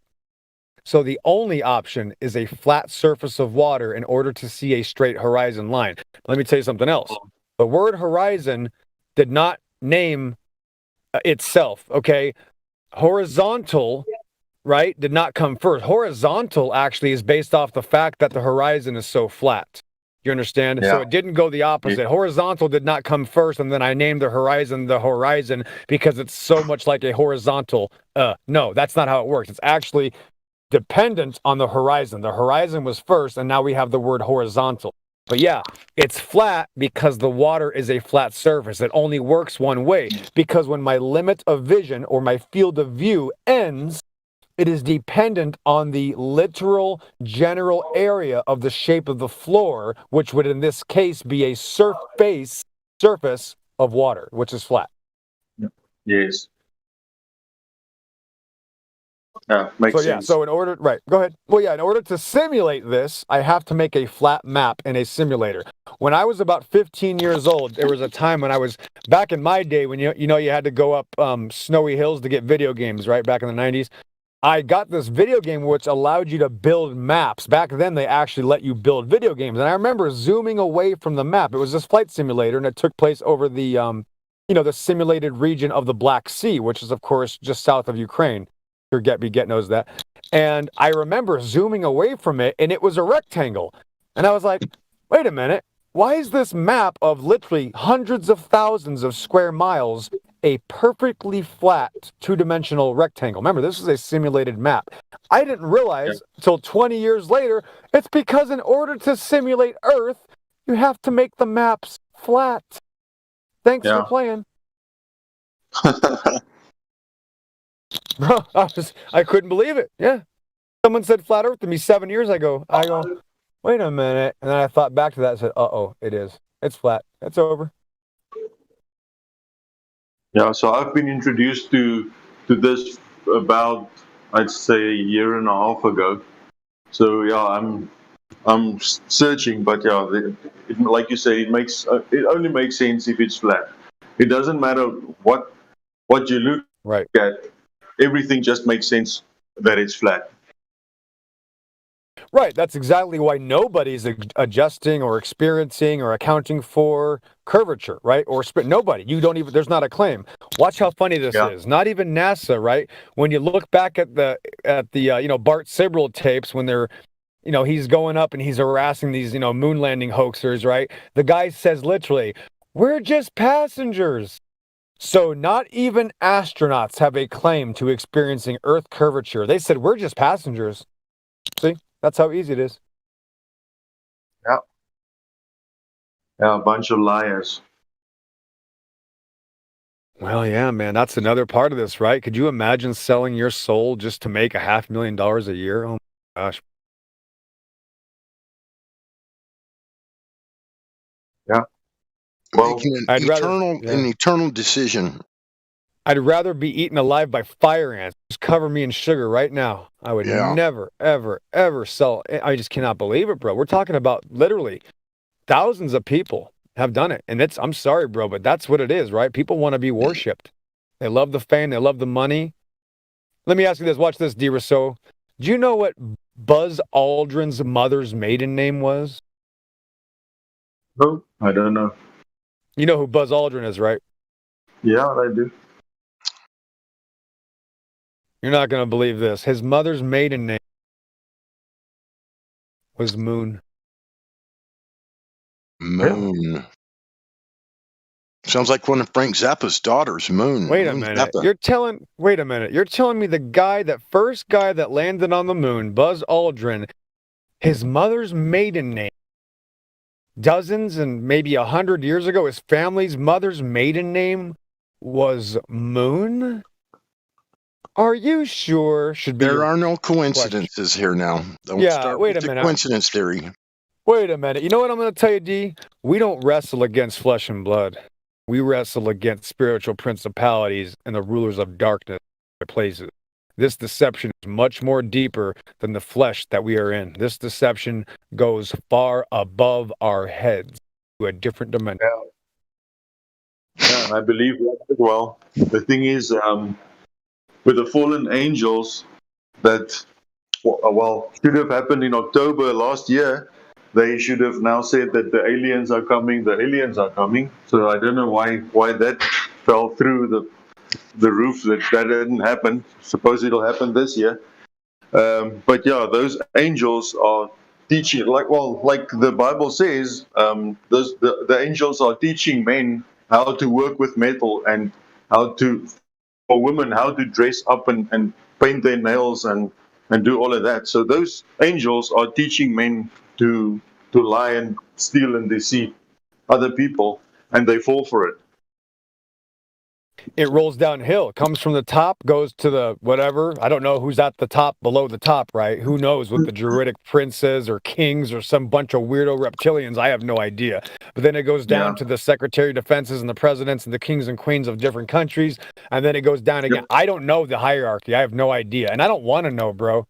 I literally do not want to. I don't need to, right? That's the thing. We know that there's more than meets the eye here. When literally 2 years ago, almost 2 years ago on the dot, what happened? The entire plane of existence started agreeing with a magical idea that our television was going to tell us that we all had to wear diapers on our face, not just in North America, South America, China, Russia, Europe, Asia, Latvia, Lithuania, Ukraine, Australia. Every single country at the same time now has a mandate about a certain V word and another V word and another V word that I'm not allowed to talk about. all at the same time and now making it illegal to even discuss it without getting censored. Yeah, it's called a one world religion. order. It's already, world order. The one world, guess what? The one world religion's already here. It's called outer space. That is the one world religion. Yes. Yeah. You know what the difference between a meme and a felony is? Oh, there isn't one in the UK. Continue. Well, here in Africa, there were a few presidents of a few countries that didn't want to play along with them, and within a week of them denying playing along, they all of them had heart attacks. Oh So my goodness gracious! So, And that's so not, either that's you, not a coincidence, either- now, is it? exactly. Either you play along or you get a heart attack. Oh, is that how this works? Oh, okay. All right. Where do I sign? Yeah. Yeah. No, it's ridiculous. You know what else could happen though? Listen, if we're trying to fake this moon landing, listen, Buster, if you don't want to go along with this, I'm going to turn the oxygen tanks up all the way and just burn your ass right out of this capsule. All right? That's what's going to happen. If you don't want to go along with this moon landing, I'll find somebody else to do it. That's right, Gus. Listen, Gus. Gus, I'm telling you, this is your last warning. Oh, you want to put a lemon? Oh, you like lemons? Okay. All right, Gus. We'll see how that goes. He's burned up and gone. How does that kind of stuff happen? Just like so regularly and so whenever it's necessary, it happens. Hey. Instantly. You know how almost like entropy. It's almost like entropy. Now think of it this way as well. That was many rituals. I don't even want to say what it was because again, I'm here to protect the server, but that was making sacrifices to their gods, by the way. That was the burnt offerings to the demigods, by the way.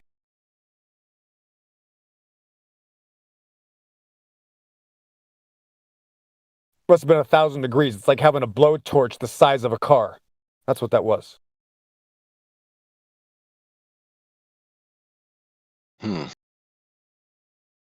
Wonder if they all had a barbecue after.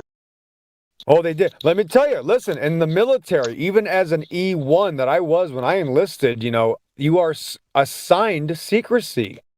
Even as a brand new enlisted soldier, as a tank driver that I had to be, I couldn't tell people about the computer systems in my M1 Abrams or how the fire control system works or if the specifications, you're automatically sworn to secrecy. You have a level 0 or level whatever it is, right? Clearance, this, that, whatever. And it makes you feel special. Oh, I have a top secret clearance.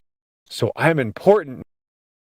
So when they say, why would they lie? I go, well, they already want to have they already want to be worshipped. They want to be part of this big system. They want to be part of a very special elite thing called the military. Now I'm part of this big family of the Department of Defense, and I now get a paycheck every month. And I can't talk about it much, but of course we're here to protect your freedom. Yeah. So that's very simple. Take an oath. Just take an oath, and you'll be all right. Yeah. They had me raise my hand. Yeah. And give some sort of oath to this place. I don't even know what this place is now, and I had to give some sort of oath that I obviously was a perverse ritual that obviously I need to be cleansed of, but yeah, that's just normal as a enlisted soldier. So what do you think people are going to do when they're promoted and promoted and promoted? Now they're an officer. Oh, now they're a pilot. Oh, now they're an astronaut. Well, guess what? You are one of our finest soldiers, a person, and you've kept your word and haven't told any of our secrets, and you are now going to be rewarded. Yes, Jemsy, Godrockin, Hank Hill, Dustpan, D. Rasoa, new right from the South African Special Forces that we've ordered you to, of course, join our services now here at NASA. We're going to give you a pay raise of approximately $475,000 a year. Here's your new medal. It's a very important mission. We're going to be doing some operations in a zero-G plane. But I have to let you know. You must make an oath. Now, after we make this oath, we're all going to put our hands together. Now, don't mind all the sixes and don't mind the guys in the black robes that are throwing blood on the wall. We'll explain that later. But what I need you to realize that this is very important because you're so special. We need you to protect the people. The security of national security is dependent on you because you're so important. So when we're faking these low Earth orbit flights, it's because it's for the safety of you, your country, and your family. I'm counting on you to go along with it. So how does that sound? Where's my Great. paycheck? Thanks. Thank you for signing up. We'll get the limousine ready. We're going to take you out to dinner tonight, and of course, give you your first paycheck with actually a new bar of gold as well in this briefcase, and as well as we're going to show you where your new home is. And in fact, here's a new Ferrari. We're going to start it off real nice. We're going to have a nice get together tonight, and we'll discuss your new office as well at the Dryden Flight Research. Congratulations. I just feel so special now. Yes. Welcome to the saviors of America, NASA.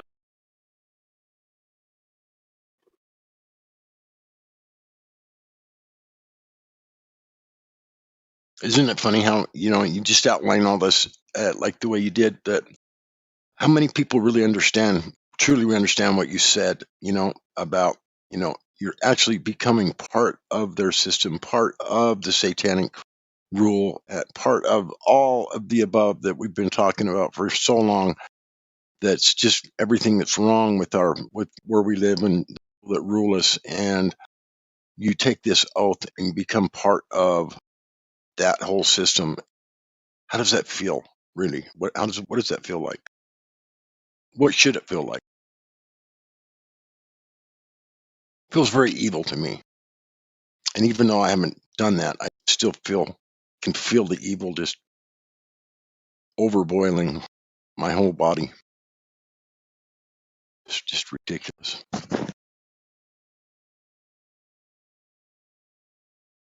Right, and with enough, again, it's really crazy, because once you've crossed the line of truth, it's not possible to understand what it's like to hide from truth, Mr. Godrock. And so what happens here is that they are willfully ignorant, as it says in the Bible in 2 Peter 3. It says, "For this, they willingly are ignorant that the heavens were of old, and that the earth is standing in and out of the waters." See, they want to believe it. Just like the first time somebody told you something really bad had happened that you had counted on, or, it's hard to explain, right? It's kind of like finding out that your spouse or one of your loved ones is cheating on you, or maybe your brother. Could you imagine your brother finding out that your brother, did something with your wife or something like that? You have this denial, like, oh, that's not possible. He would never do that. And then when that sets in, right, there's a fear that encompasses you, like, oh, no way that could be true. I have to now find excuses to make sure it's not true. And it's got to be similar to that. And once you invest in that, once you've invested your pride into that sort of mentality, you're basically going down that slippery slope. Like you're trying to justify your actions. Like, oh, well, I'm too good to allow this to happen, so I can't let people know this about me, so let me hide this. And then off you go. You are literally going down a tube of depravity right to the gates of hell. Yeah, Looney Tune, if you want to speak up now, man, the floor is yours. Oh, okay. I was just kind of like waiting because it seemed like there was a topic that was going on, so I didn't really want to interrupt anyone. My bad. Go ahead. Do you have some insights no, okay. right now, Looney, or what? Okay, so why don't you go spark up some insights before this conversation happens? all right. So I kind of like I joined the server like today, right? Like an hour ago. I don't really know about anything basically. Like I read the rules, I know like what not to do. Like because before I came here, I just got like informed on what not to say and stuff, which I already like figured that would be kind of normal, right? Since most of the rules kind of seemed really fair and didn't really make like sense for me to do if I'm just trying to come here to see other people's point of view, like because that's just kind of like trashy to just come here and then try to ruin other people's day in one way or another. So let me ask you a question. Okay. If the Earth was flat, would you want to know? No. So you'd rather live in the lie? Like if your girlfriend's cheating on you and some other dude's running up in your girl, you wouldn't want to know? Okay, Hank, I don't really like Hank won. Let's relax. Hank, you won, but let's just slow down because, let's just see what's going to happen here. But yeah, you got him, Hank. You got him. Thank you. I don't really like women, so that situation doesn't apply to me. This is awesome. Listen, Looney Tune, it's all good. We're very different people here. Now I can, never mind. I let's just forget that I even said I can. So here's the reality: is that we're all different. Why are you came here for a reason? Relax, guys, relax. You came here for a reason. Okay, something intrigued you. Maybe you just wanted to see, oh, these people I think are kind of stupid. I want to go see what they're going to talk about. That might have been your first. Just relax. That might have been your first intuition. You might be changing your mind now. But Hank kind of jumped the gun, but he's right. That's a good way to determine if you're interested in the truth. Now, here's a problem.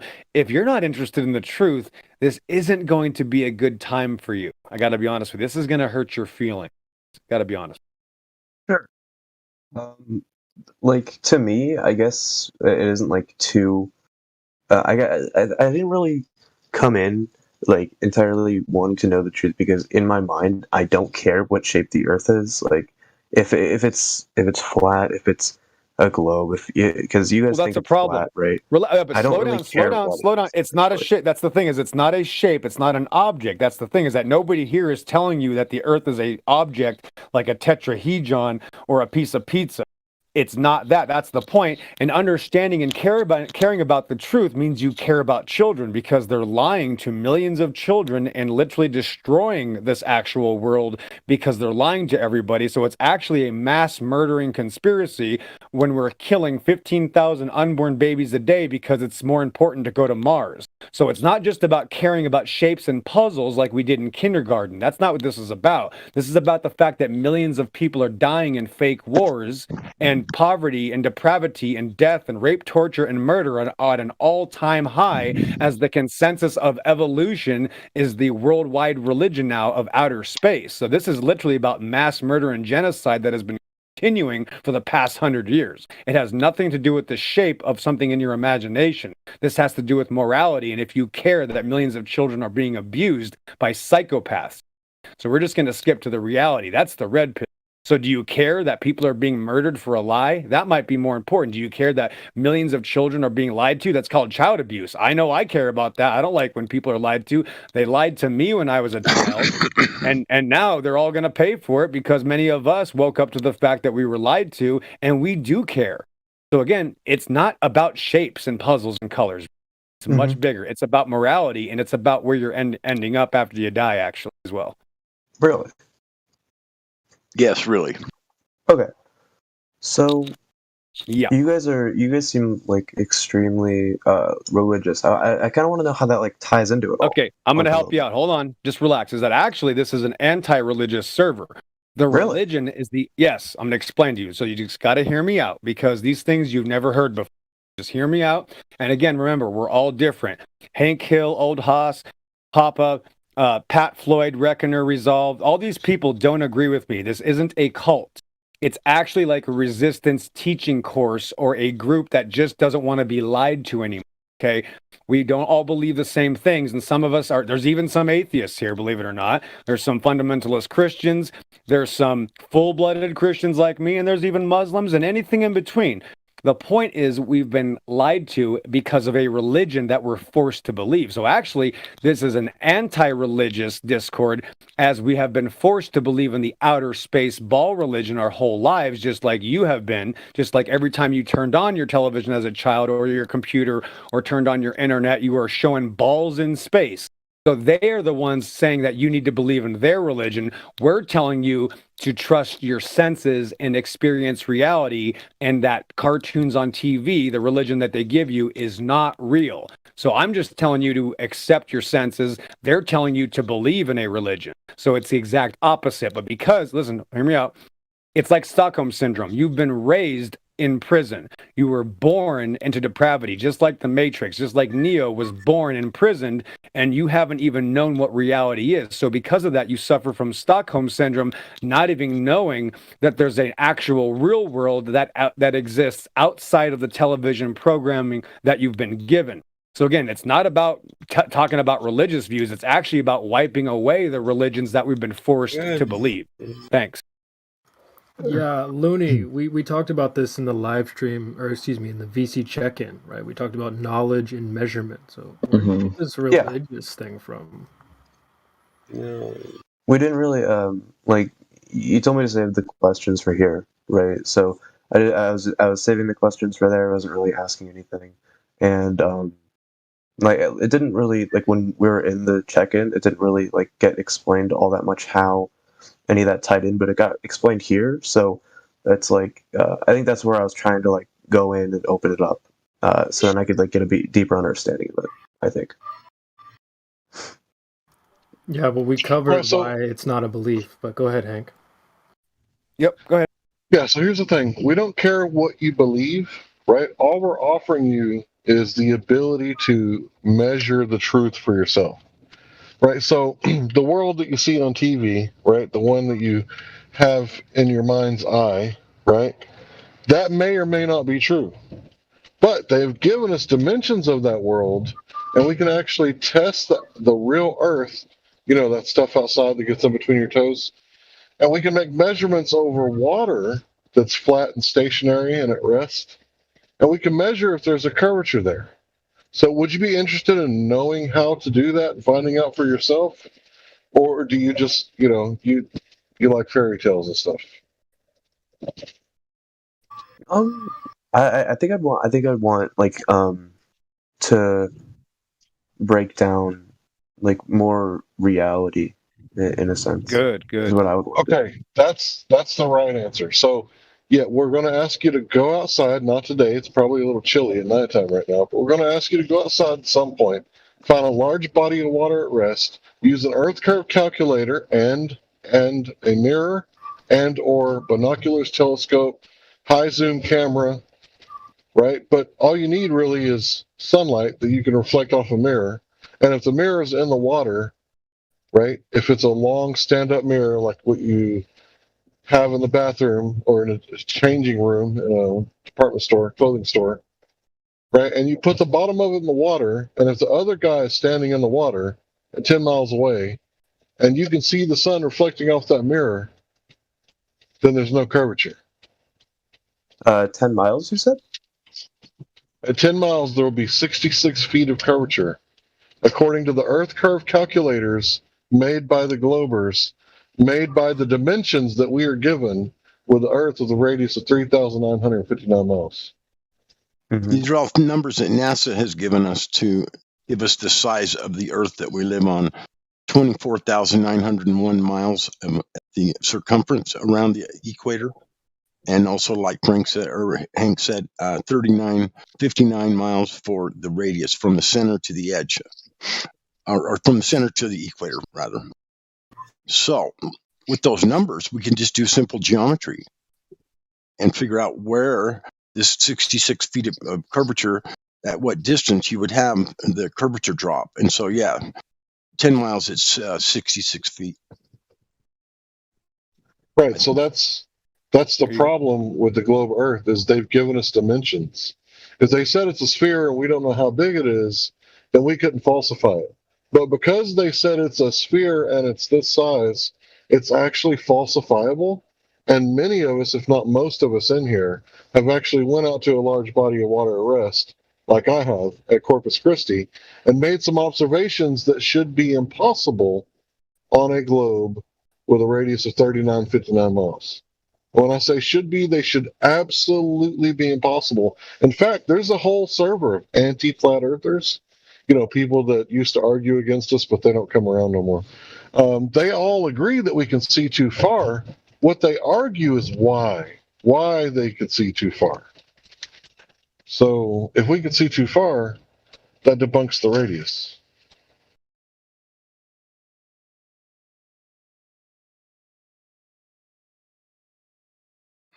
Yeah, and just for the record, unless you want to say anything, man, we're not here going out and pushing our literal experiences and telling people, hey, you have to trust our senses. No, we're telling you to trust your senses, right? We're just pointing out that the whole world is told it to believe the globe religion without a doubt. It's so important to them that they constantly put it in your face. And that's why, of course, they make fun of people like this here that are just obviously skeptical of what the government forces us to believe. That's all. Yeah. So you guys said that you can easily falsify, right? And I could easily falsify as well. by like doing all that stuff how? with the curvature and mirror thingy, right? Well, there's Like a on the million lake. ways. Yeah. Yeah. I'll say Okay. this and I'll shut up real quick. I'll shut up. Sorry for interrupting. But yeah, there's a million ways to do this. In fact, actually, that's the thing is I could turn you to fact that the NASA, the Dragon Flight Research Center, Department of Defense, and the Army that I used to work for actually admit the Earth is flat and stationary. They admit that all of our systems are dependent on. And that's where it comes into a kind of a fork in the road, not for me, because I'm not the one claiming I believe NASA. But if you do, you'll have to pick and choose when you believe them because they admit it's flat. They admit that they depend on it not rotating and not having curvature. So the point is, there isn't even a claim for Earth curvature. If I were to ask anybody in the military from any job, I would go, how high do I have to go to see Earth curvature? There's no answer. There's no claim. It's just an idea because they show us cartoons on TV. There's actually no model. There's no math. There's no reality. There's no experience. It's something they show you on TV, bro, literally. So there isn't even a claim. I never seen it paratrooping out of a plane or a helicopter. There you go. Never lost my rifle behind the curvature, and I never shot at something that had been refracted over the horizon. That's a good point. BattleMod is talking about this new refraction claim that people have come up with in the last few years because now even the Globers have admitted it always looks flat because of a magical force called refraction now, because of some magical contrived ideology that is now misused to now justify why it always appears flat. So again, it's getting easier and easier. So the thing is that we're not saying refraction doesn't happen. We're just saying that it doesn't happen at 8 inches per mile squared at the same curvature rate as the Earth, right? Because in order for that to happen, there would have to be separate mediums, exponentially getting denser and colder and denser and colder. So what they're saying is that the light is bending down around the curve, and when you see the sun right before it's set, they're saying it has already set, but you're just seeing around the horizon. Here's the thing I like to point out. For that to happen, refraction has to be set at a uniform rate over a great distance. But it's reliant on the atmosphere and the ambient conditions, which will never be uniform over a large distance, ever. The atmosphere is a fluid medium, which means never consistent, always changing, flowing freely. It will never be uniform or the exact same amount of refraction for, 100 miles, 300 miles, so you can make the fucking world's longest long distance photos. That doesn't happen because of a uniform medium, because we know the atmosphere is not a uniform medium. We can demonstrate that it'll change every fucking 5 feet. But we can't demonstrate refraction that happens in a uniform manner. You know what I mean? That shit kills me.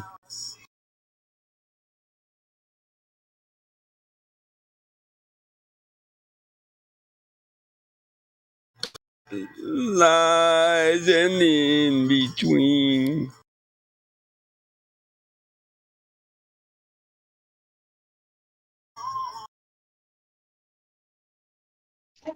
So they all agree that we can see too far because we've demonstrated that hundreds of times.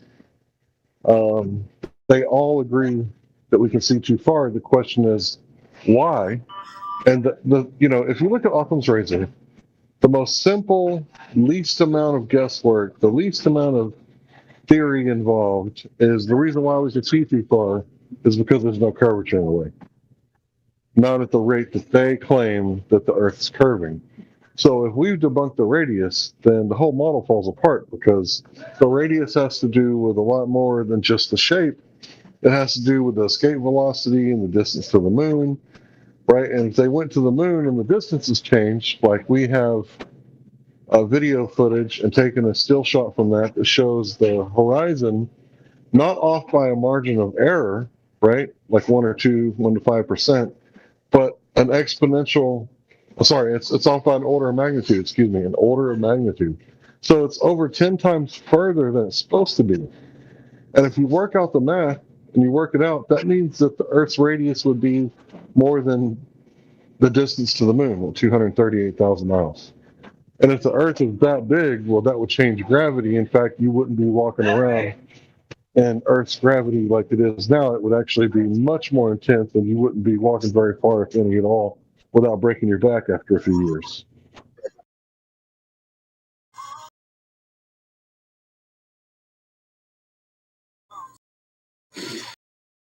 So about that, right?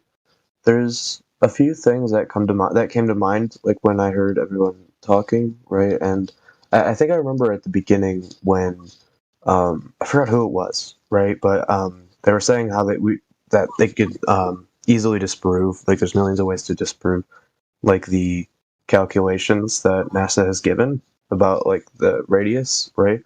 And if we're trying to disprove it, right? Hold on. Hold on. Yeah. Did NASA give us the number for the radius? I don't think so. Who did that? You don't know? No. Well, it sure wasn't NASA. Well, then who was it? Who was the first person that they said measured the Earth with an experiment that wasn't an experiment? I'm pretty sure they were like from the Greek times when they first calculated, right? Because I learned about this recently. NASA didn't give us the radius. When the radius was formed, NASA wasn't even born. This is what we deal with: ignorance every day. Ignorance is the biggest problem. They say we're uneducated, but the truth is they're ignorant and we're overeducated. At least I am. I got a science degree. I would never say NASA gave us the radius. If you don't know, maybe you should research that. You don't know your own damn model. But you're on here like you're gonna preach it. You're the great globe hope. No, actually. I have a problem with taking people as an authority on something they don't know. I wasn't coming in here preaching that I knew about like anything I've been saying. I've basically you just said come in here you asking. were about to say we could easily disprove a number that NASA gave us that NASA didn't give us. So what was the point? Just finish that. Yeah, no, what I was trying to bring up is if we're going to disprove, right, the like all these things, right? And we know who like originally came up with the hypothetical radius that's obviously like just not true, then why are we using their numbers to like base all this and like try to start all of like the Okay, well here's the thing. If we want to test their model and look for the curvature they say they have, what do we have to use? Oh yeah, I guess that makes a bit more sense. Never mind. Their radius. So if we do a laser experiment and we're actually trying to prove a globe and show the 8-inch ascension of curve per mile squared, but we can't find it, then what have we essentially? If it's not curved, it's level. So we disprove their model by we can't do what they do and just assume numbers for them. We got to test their numbers. And no offense, but you said Greeks. Now all of the Greeks didn't believe anything or do any experiments. Some Greeks believed in this. The Copernican principle isn't even a Greek principle. It was taught in the sacred schools. Sacred schools? The Hermetic schools? Yeah, the sacred teachings. The Copernican principle was taught in Hermetic schools. It wasn't a Greek thing. And no offense, but Greece wasn't even a state till 1979, so there were no Greeks back then. No. What I was talking about was like ancient Greek philosophers and their models. Yeah, so we can't just make the vague statement that the Greeks did this or the Greeks believe that because it was only a few. And I just told you they weren't Greek philosophers because Greece wasn't even a state. Yeah, I think you're correct on everything, Michael, except for you didn't say mystery schools. I think you said secret schools, which they were secret, so it's not really incorrect. It's just more And colloquial known. Sorry, bro, go ahead. What was Greece before it was Greece? Like in 1979, or are you talking about like the landmass itself? No, who were the people there? They weren't Greek people. Well, in history, it's changed a lot. I mean, at the beginning, it wasn't Greece because the people who lived in Greece were not yet Greeks. They were Dorian. That was the very first type of people that lived on the like general subcontinent of like Peloponnesus, right? The original people that lived there were Dorian, which is like a different type of like Greek, I guess, but not the modern type that we like you think of when you say Greek. What do you mean, not really? It's not what I'm looking for. So, like, what are you looking for then? Because there's multiple people, multiple peoples that resided in Greece before Greece was like formed as a state. Yeah, and they're all called Greeks, but they weren't. I'm pretty sure they were, actually.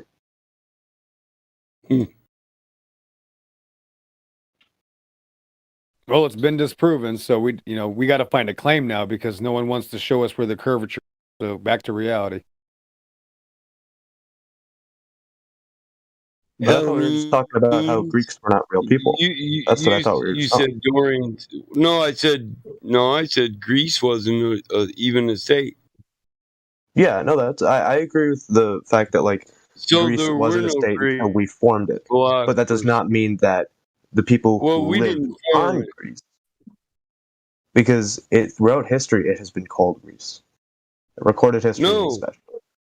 No, you're just lying at this point. No, I'm you're just not. saying you're saying no and not bringing forth any evidence whatsoever, and you're just speaking. Oh, I can give you a citation. Greece wasn't formed till 1830, bro. No, that's offense, not. but That's not what we're talking about right now. Actually, You're not that we're not guy, talking Bill, trust about. me. You're not that guy. No. What we're talking about is the people who lived on Greece, right? Yeah, the people who lived there. You're saying that the people who lived there were not called Greeks throughout history, is what you're saying. It was no, they weren't. They were called Mycenaeans. Oh, Mycenaeans? That's a little bit different, but okay. It is in Minoans. Yeah, no, because that's a different part of Greece. That's not like. And they have their own. They have their own entire. Because that's an island. They have their. The Minoans were an island. They were an island. The Minoans, yeah. The capital was Knossos. But the Minoans were Mycenaean people. They have their own fucking history, and they don't call it Greek history. Yeah. No, I'd agree with that. Yeah. But that's not exactly what I was talking about. If you could like understand that part. It's what I'm talking about. They weren't a people. Somebody else formed a nation and labeled them the people. They didn't form that. Hmm. The Mycenaeans came over, right? From Actually, and it came into the ancient Greeks, those ancient Greeks, they did write who they are descending from. Mm-hmm. Yeah. From which people? Yeah. Do you know who? Did they say they are the descendants of? Do you know which people were did those ancient Greeks claim that they are descending from? It starts with M, but I can't remember it right now. It's eluding me. Yeah. Iggs is one of them. Yeah, Macedonian. Macedonians, that's like a little bit further down history, but no, this is a friend from Macedonia who, he has a tight history with Greek history. But that makes sense. the people, the ancient Greeks, the ancient Greeks claim that they are the descendants of the Hyperboreans. Hyperboreans, yeah. Yeah, and they were worshipping the Hyperborean people. Macedonians. Yeah. And in your history book at school, I don't think you learn anything about Hyperboreans. No, I can't say that that sounds familiar. What, like I just learned? No, no. Yeah. Well, So those do tell more about people, that. yeah, those people, they had their whole knowledge and history written in solid gold tablets. How did they afford that? And gold artifacts. Yeah, how did they afford? Well, they dig mines. Yeah, they extracted gold and they manufacture it. And in Greek mythology, it tells you this. Vulcanos was the scribe of Zeus. So he was the guy who was writing on this solid gold, and he was also manufacturing jewelry and all sort of decorations. And these gold artifacts, they are exposed in museums as the ancient Dacian gold. Yeah. So where was that gold from? Yeah, Romania. Romania. Yeah.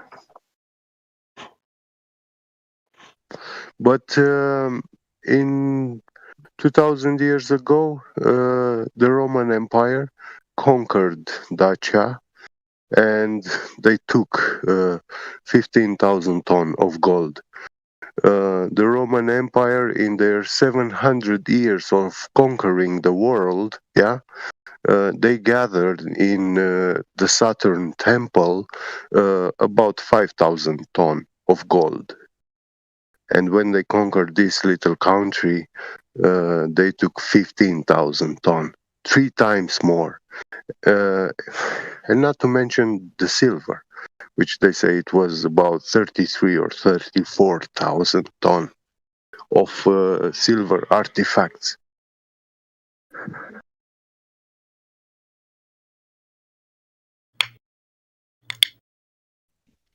So did these Scythian people go through your country?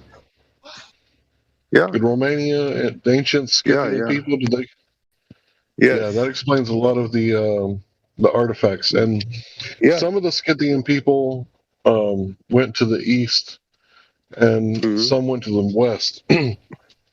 So if you look at the Visigoths, which these people the Visigoths, were like, they buried their dead with immaculate gold artifacts. And Stalin actually had to pass a law to keep some of these artifacts from being like robbed out of the grave and melted down. Yeah.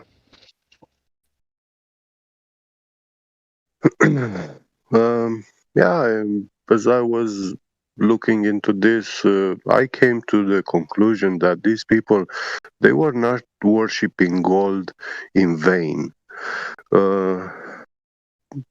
There really is some sort of connection between this precious metal and this thing that we call life.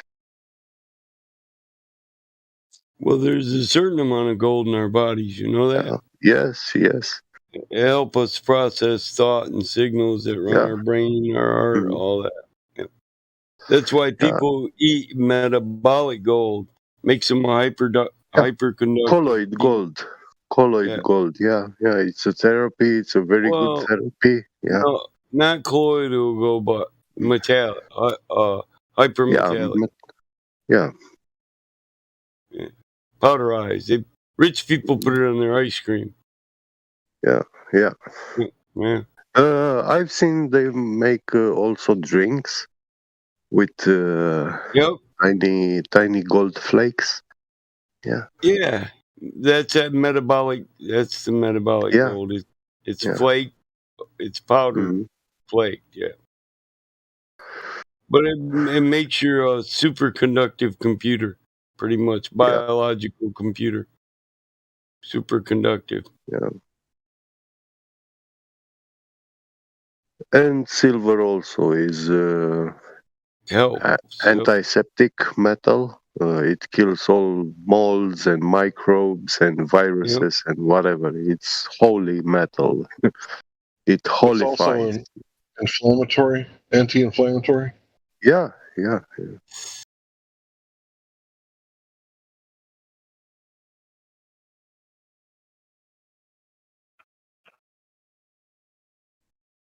So normally you want inflammation because that's how the body heals itself. Like if you smash your thumb, like you want it to throb, you want it to swell up, but you don't want it to swell up too big. So if it gets too big and it's actually causing more harm than good, then you put some anti-inflammatory stuff on there. But after the thing begins to heal, like any kind of wound, you can put silver in it, because if you go to the doctor in wound care and you ask them like, hey, what are you putting in my wound? They'll tell you silver something. Silver this, silver that. I forget what they call it. Silver. Colloidal silver? Yes, it's very good. Colloidal silver and gold too. But that's pure silver. Hey, but why? If they have these benefic properties, guess what? I was making a test at work, and I opened that test. I knew it from before, but I just wanted to see, And I read on the pack. Guess what? Those fast tests are based on colloid silver, colloid gold. Yeah, you ever use that silver sulfidizing cream on your burns? It shit'll heal a burn quick. I mean, within a couple days. Yeah, it heals very fast. Yeah, if you use that. Yeah. Yeah, in ancient Rome, they knew that silver would like clean wounds, so they kept silver coins around for their wounds, and they would just flake it off and chunk it off. Silver also is a very good electricity conductor. It makes very good contact. Right. So if you got silver and copper, you can make batteries, right? Yeah. Very good batteries.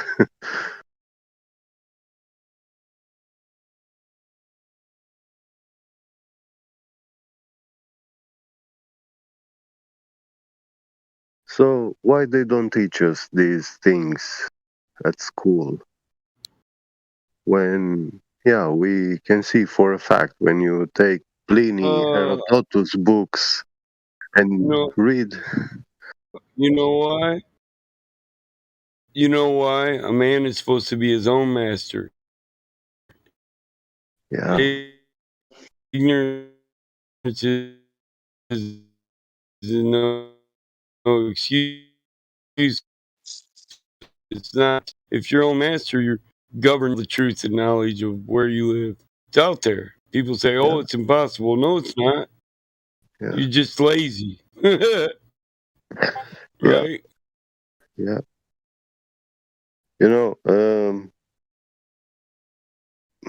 Even in USA, back in the days, people took their chariots and they made those races. Like they were driving their chariots as far as they can see with their eyes. And at some point they were stopping where they saw the land is free, and they set their camp there and built their home, and that was their land. And well, that's it. Ecclesiastical law for seizure. Yeah. When God said, "Be fruitful and multiply, and fill the earth and subdue it," that subduction of earth is called first seizure. It's a legal term. Those are all legal terms. He gave us dominion over the entire earth. He gave no man dominion. He gave no man dominion over another man, but he did give you laws that said if people refuse to govern themselves and they're raping people and killing people, righteous men will throw stones at them and cast them out to purify their generations. In other words, that they fight against everything. They don't want people to keep building. Because if you let a guy be a pedophile, over the generations, his children will end up to be pedophiles too. Why? Because he'll rape his own damn kids. And it'll be worse. It'll be worse because it might be multiple kids, and our children, they multiply whatever we give you. If you're a parent, you know that. Crack villain, Bap, what you want? Welcome to Jamrock, where crack villains get dropped nonstop. Welcome. Out in the street, they call it murder. Welcome to Jamrock, where crack villains get dropped nonstop.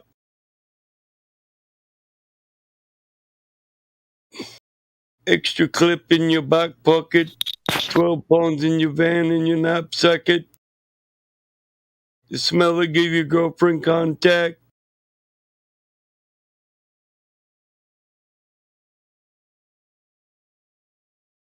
Get his punk ass in here. It's about time to change some stuff, man. So, like, God damn it.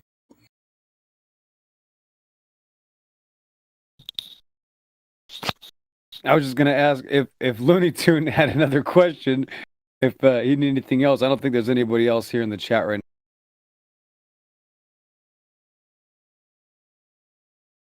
What was that? Sorry, I was like kind of zoning out for a bit there. There's also a dustpan. What? Dustpan. All right. There you go. I was zoning out. I have no idea what a dustpan is now.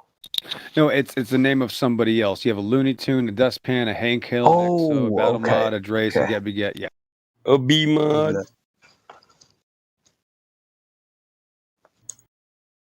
I think I was trying to ask a question before, and then it just got shut down immediately. So. We do that, yeah. Again, there's no set rules to how this is going to go. This is not a cult. We're all very different people here. Yeah, we don't like being lied to. Like Hank said, he kind of proved that not everybody wants the truth, right? Like I told you, if you don't like the truth, this place might hurt your feelings.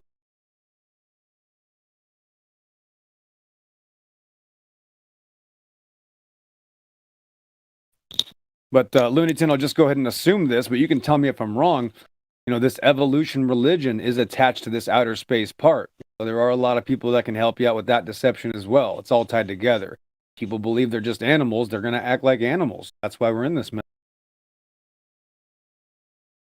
Wait, see, what you're saying is that, with your point of view, you just said that you think that, or that rather, space and evolution, like the brainwash of that on television is like connected somehow. Yeah, it absolutely is. They teach it in the textbooks. So, for example, I have a 2009 Futuyama College textbooks on evolution. The very first lesson is about outer space, magical Big Bang, creating balls in space, and eventually turning into chia pets, growing germs that turn into sea monkeys, that turn into internet heroes. Yep. That seems like a really big gap right there. Of like, well, that's the summary. Well, that's a 600-page summary. Do you want me to read the entire book to you? I don't think we have time for that, right? BattleMod is going to probably kick me out of the server if I start reading a 600-page evolution book. So I'm trying to give you the synopsis of the story. Right. So that's the thing, is that evolution is outer space, is balls in space, right? That's how the justification that magical balls, because of gravity, formed in outer space. They started flying around each other, also because of gravity, which solves all issues. If you believe in this outer space paradigm, just parrot gravity and it's fixed. Thus, monkeys turning into people, right? They come from fish, amphibian, reptiles, just as the list goes on and on, right? This is a religion that is taught to us in school. We are taught to believe this, and that's why it has destroyed society. Yeah. So you're looking at evolution in a more like human aspect, right? What do you believe in, like evolution on a more cellular level? Like, what do you think on that? Micro, macro. Listen, it's got to be true both ways.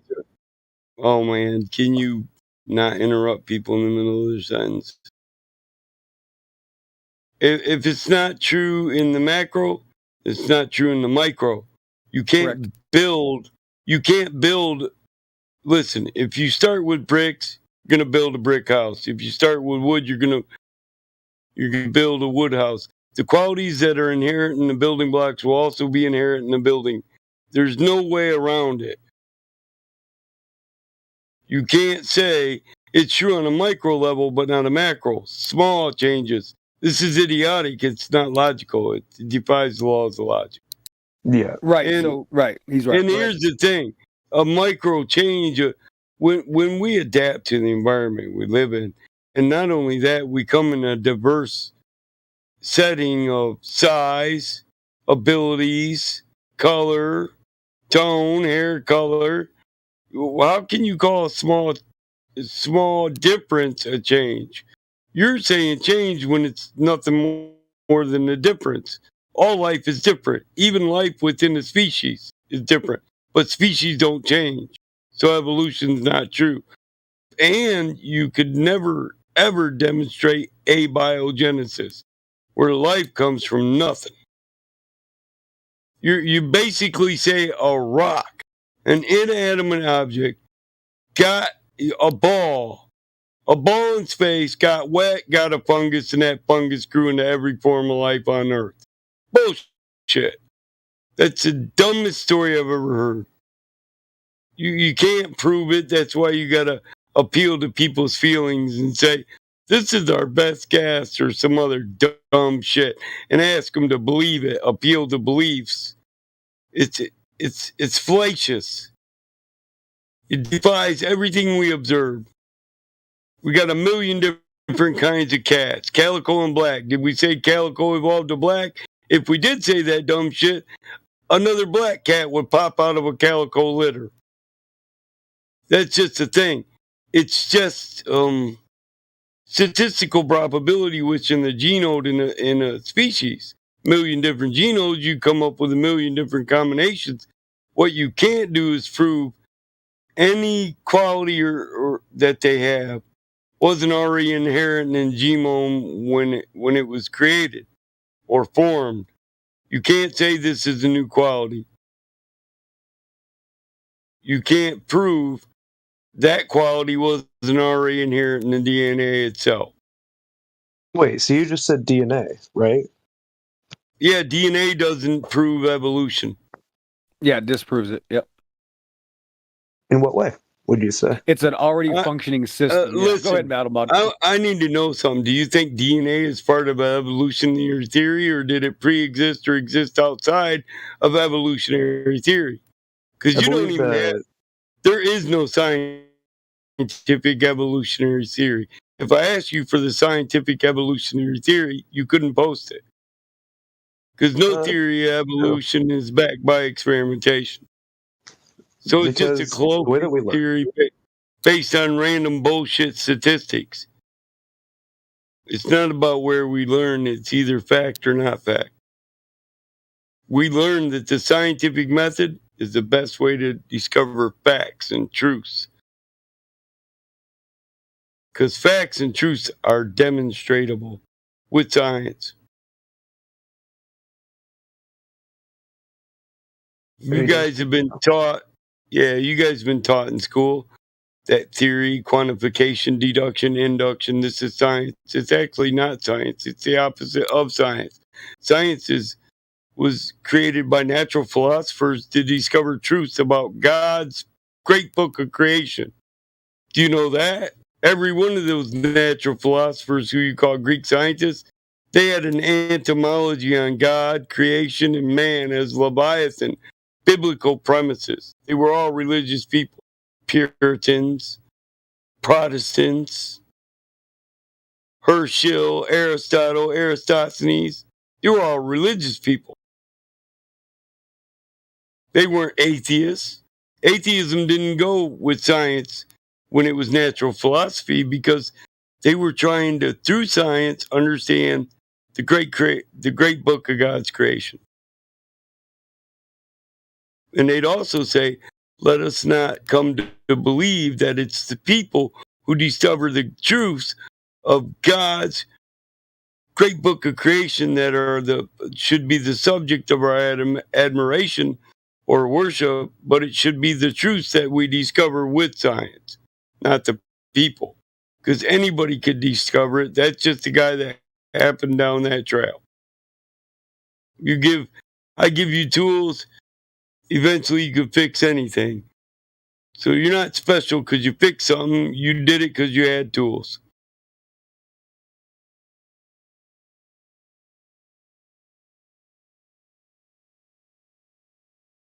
Yeah, so it's a code, it's a system, and it already exists. It already has to function. And by necessary antecedent, Looney Tune, if the system doesn't function from the beginning, it can't work at all.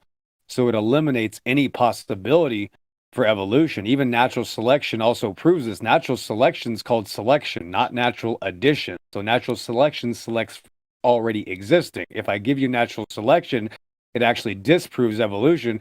And that's why there's no examples of in evolution textbooks of evolution. They're all examples of normal reproduction. So there isn't even a claim anymore, and that's why they've continued to change their minds since 1859, since Darwin's fallacious book, which was called The Origin of Species of Favored Races. That's a side topic, but he never gave one origin of any species. It's all just a religious book on presupposition because he wanted to believe it. Similarities, which again have nothing to do with hereditary relation. So if a system is already in place, that means it required a designer for it to work correctly from the beginning. Either it already has the ability to survive or it dies. That's the law of life.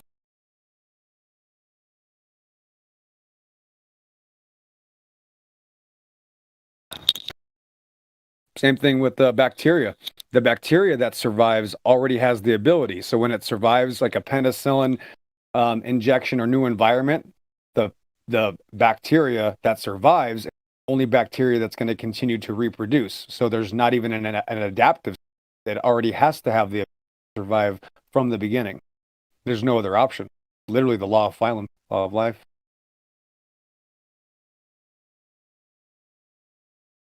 Well, that's the point. So they taught us these things. They make us believe these religious things, and that's why we're in this mess right now. We're in a world where we have, both sides calling each other liars. We vote for people we don't even want. We have two options: vomit or fecal matter. That's who we can vote for, and it's literally just one giant disaster, bro. And they get you from birth, cradle to grave. They teach you this stuff on screens, and people believe it and die never knowing the truth. And it's a sad episode.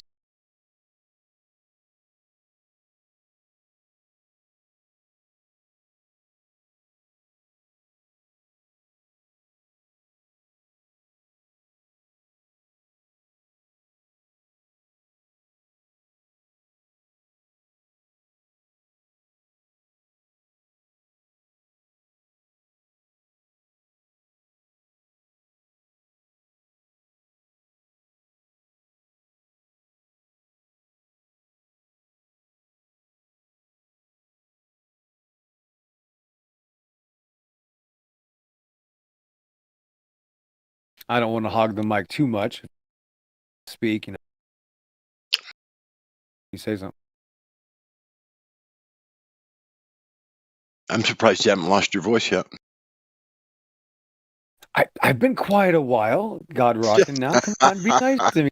Oh, that hurt. Oh, my stomach hurts. Oh my gosh. Oh, maybe I'll evolve. Okay. Well, yeah, let me tune. It's a bitter pill to swallow, but yeah, that's the thing. If there was any evidence against these claims, I would know about them. I've been studying them for a while. You can see there's a very different group of people with very different backgrounds. I'd love a challenge if you had any, but the problem is they admit it. That's why they won't even debate us. That's we're running out of options. It's too easy now. Or at least you can tell when. At least you can tell when I'm making a joke or kidding around. I found out. Yeah, you did. Well, I deserved it 100%. I'm guilty. Regardless whether you deserved it or not, I was just kidding. Yep. I found out the other day, about a month ago, that when I say stuff like that 90% of the people on the server think I'm serious. I'm like, you fucking kidding me? The fuck, I joke around all the time, and we thought you were serious all this whole time. I'm like, What the fuck? Yeah, that's what we got. I know. Holy That's the thing, Looney Tunes. We're turning into cannibals. I just got to let people pick Bro. on me because there's no one else to argue. You guys know there's one in every group, and I'm not saying a jackass, I'm saying a dumbass, and we have a uncommon amount in our group. Yes. I could not agree more. Well, for three and people, I might be one of them. So there you go. No, we're three people that are specific about what we say for a reason, and a lot of people just like to repeat what they hear and ignore you when you tell them that doesn't make sense on a logic level or a science level. It's unscientific and not logical. They still keep saying it. They don't realize they put us in a basket with them with everything they fucking say. And when someone puts me in the basket like that, I'll kick and squirm until I get out of it. You know what I mean? I'll kick them and squirm a few times to let them know I don't belong there anyway. Exactly. I'll kick some ass to get out of that basket. Yeah. This guy keeps saying, I literally didn't do a single thing to be muted. Well, you could be hard banned for not nothing. I'll hard ban you for nothing. You can make it worse, that's for sure. How would you like that? Oh, that's funny.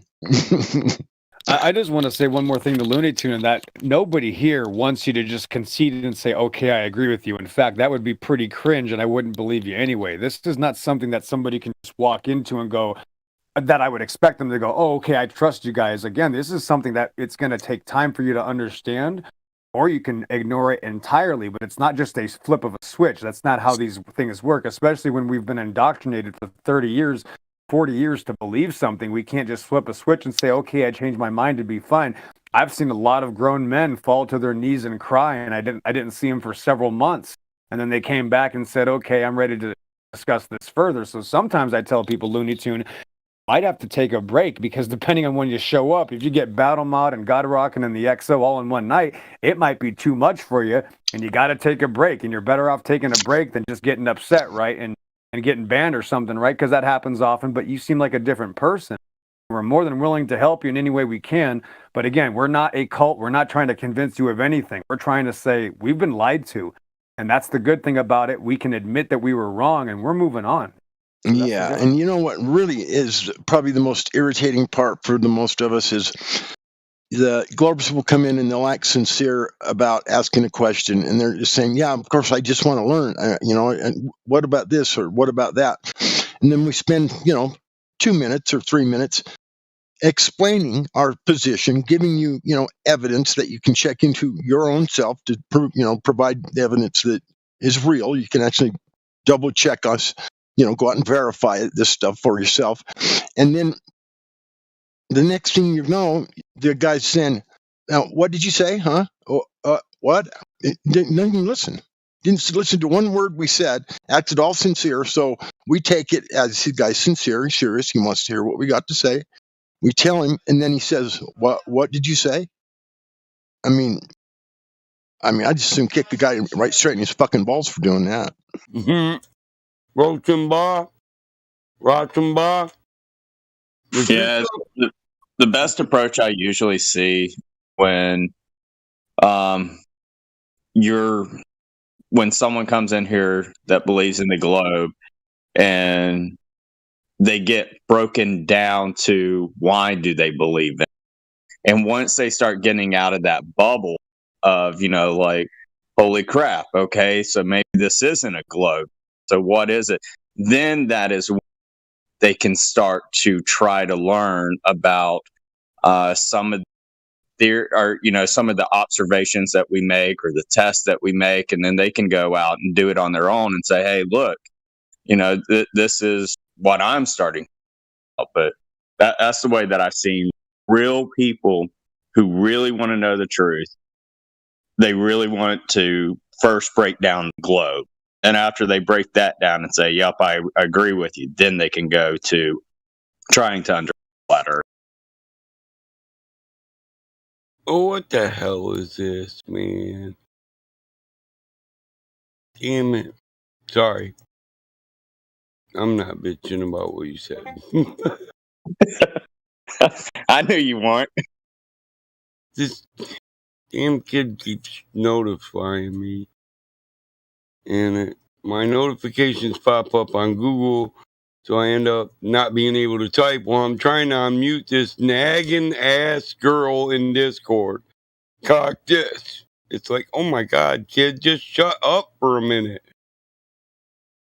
You're literally the reason you're still in there because you keep fucking interrupting me on doing it. Creating your own storm while you're playing victim. A lot of people do that, though, you know. Yeah, I'm sitting here giggling while you're saying this, like, and my mic's muted. I'm rolling myself a cigarette and I can't unmute my mic. I'm sitting here laughing all by myself. You're right. They do that shit. They just dig themselves a deeper and bigger hole than they're already in for no real reason, for no reason at all. Yep.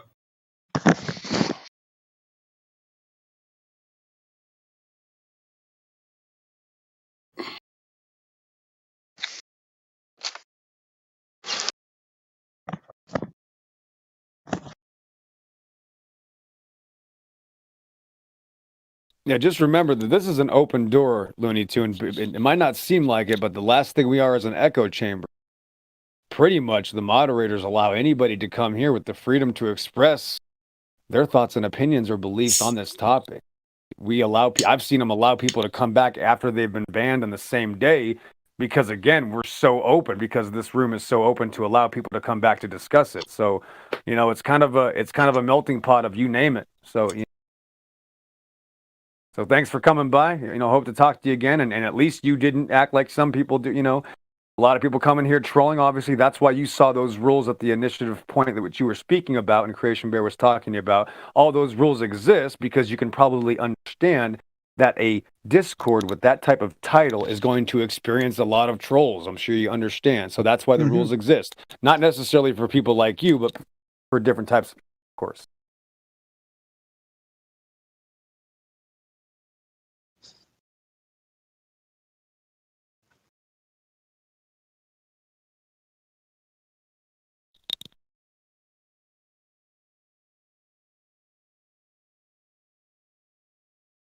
But there is also Dustpan to the moderator, Battle Mod, and God Rockin' and the others. Dustpan is here as well if he'd like to speak, maybe, or whatever you guys got going on. I don't know. Actually, he probably already did speak. It's Coliseum.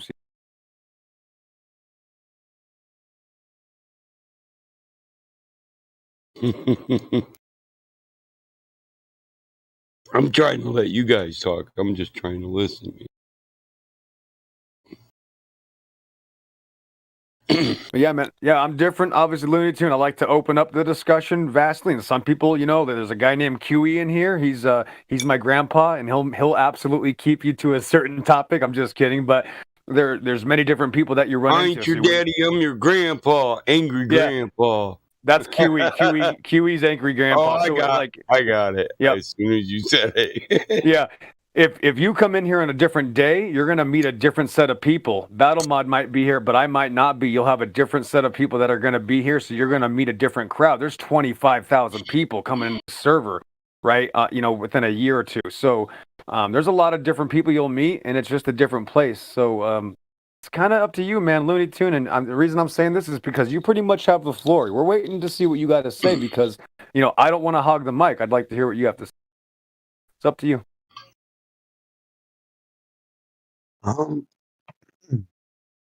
Yeah, I don't really know actually, because I was trying to like listen and think of more things, but every time I heard like something that seemed a little bit like a question, I didn't know if it was entirely directed towards me. And I think I remember a question from before that Battle Mod, I think their name is, said like how if DNA and evolution are real or something like that, then how are they connected? And then he said that they weren't because he answered the question himself.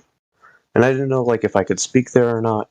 And I tried seeing if I could, and then I just couldn't. So I've been I've been trying to think of ways to open this up a little bit more, and it's just been really hard to try to keep this associated to the original topic of like flat Earth, because it really seems like it goes everywhere. Is what it seems like. Well, it's like that. It doesn't just seem that way. So, if we're talking about evolution, excuse me, we're talking about evolution. Evolution requires the Big Bang cosmology, right? Because evolution didn't just appear in a vacuum, right? So if you don't have the millions and billions of years, the time it would take for a creature to allegedly evolve, right? You have to have the cosmology, and the cosmology goes along with it, right? So it's like a creation story, right? Like some people talk about Adam and Eve and a serpent, right? Some people talk about their god, their dragon getting killed, and then that becomes the Earth. And then some people talk about a Big Bang, right? This Big Bang that exists to everything in the universe that you can see, which is only 4 or 5%, plus the 95% of dark matter and dark energy that you can't see, but they need it for their model to survive, right? So their model, it's not off by a little bit, it's off by a lot, right? But you take everything and you put it into one place, and we call that the Big Bang. How did anything escape that gravitational well? How did one atom of helium escape that gravitational well that would be caused by all the matter of the universe in one spot? I don't even think the Big Bang would even be possible if gravity is a thing. What could escape that gravitational pull? But they say the whole universe did. Everything in the universe expanded faster.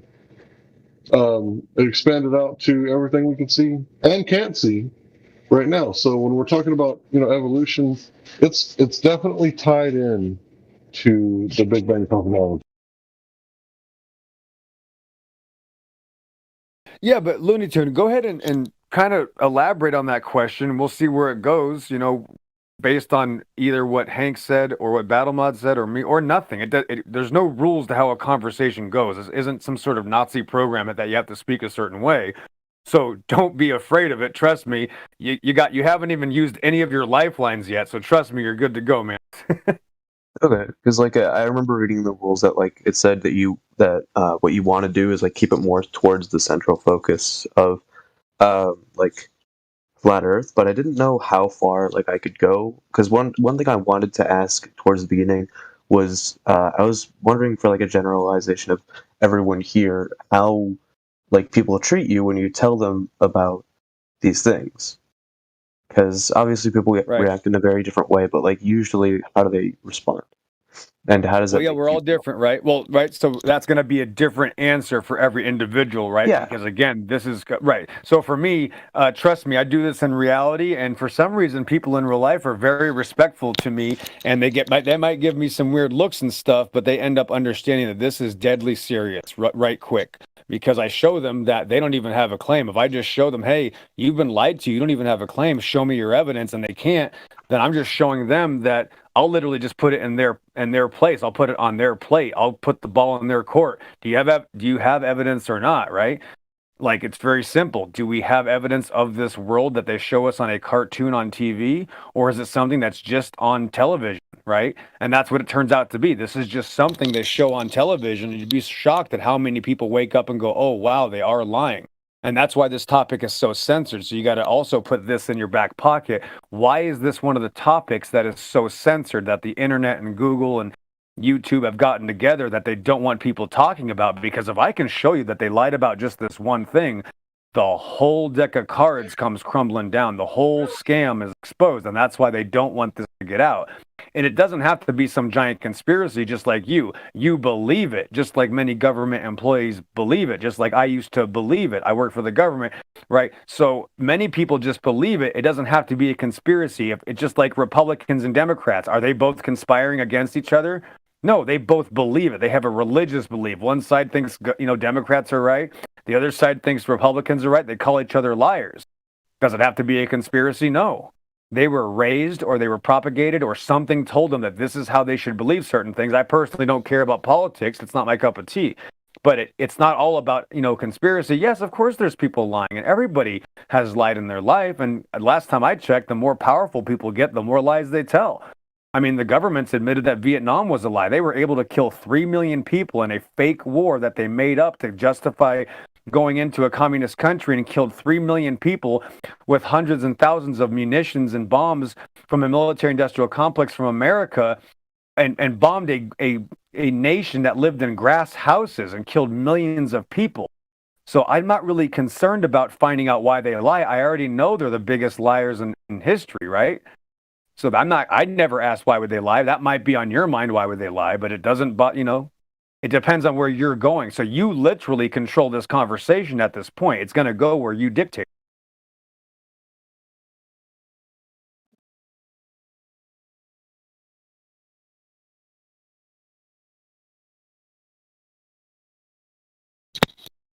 And how deep does it go? Is it about something? Is it a 2,000-year-old scam? That's for us to either explain to you, or you can figure it out yourself. But if I explain it, that doesn't really make it that you're going to believe it, right? I'm not here to tell you what to believe, right? So where do we go from here?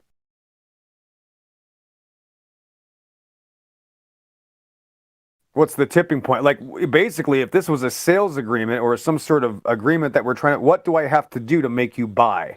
You've come to my store, right? I'm showing you that all I'm telling you is that I want to let you know that you've been lied to, and you don't have to trust me anyway. So this is not a hard sale. I'm not telling you to give me money. I'm not telling you that you need to invest in me. I'm telling you get to go home tonight and do whatever you want once you leave this Discord. There's no pressure whatsoever. But what is going to pressure you is if you have a conscious, you see, your own morality in the back of your mind is going to go, wait a minute, you might have thought those people were crazy, but you know now that they aren't. And eventually that's going to come back to you, whether it's tomorrow night or 10 years from now. Eventually this is going to come back to you. There's nothing you can do about it.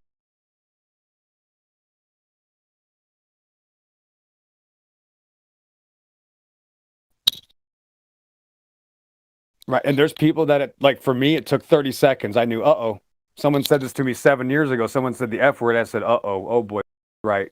It's flat, because I already work for the government. Everything we do is based on a flat earth. There's some people it takes 15 months and they finally realize, oh my gosh, after 15 months of pulling my hair out and going crazy, I realize now the earth is flat. I've heard thousands of different stories. Every individual goes through a different process, right? Some of them hate it. Some of them try to attack it. Some of them try to disprove it. Most of these people literally try to disprove it.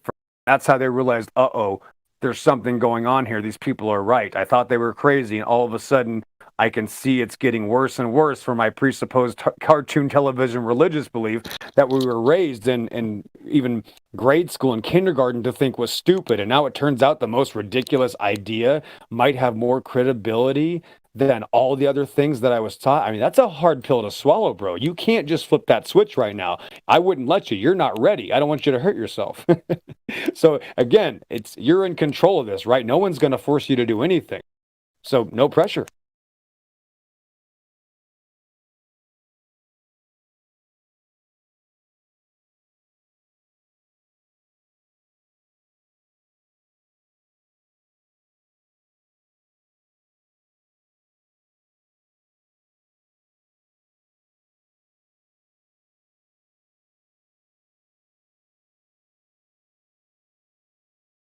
No.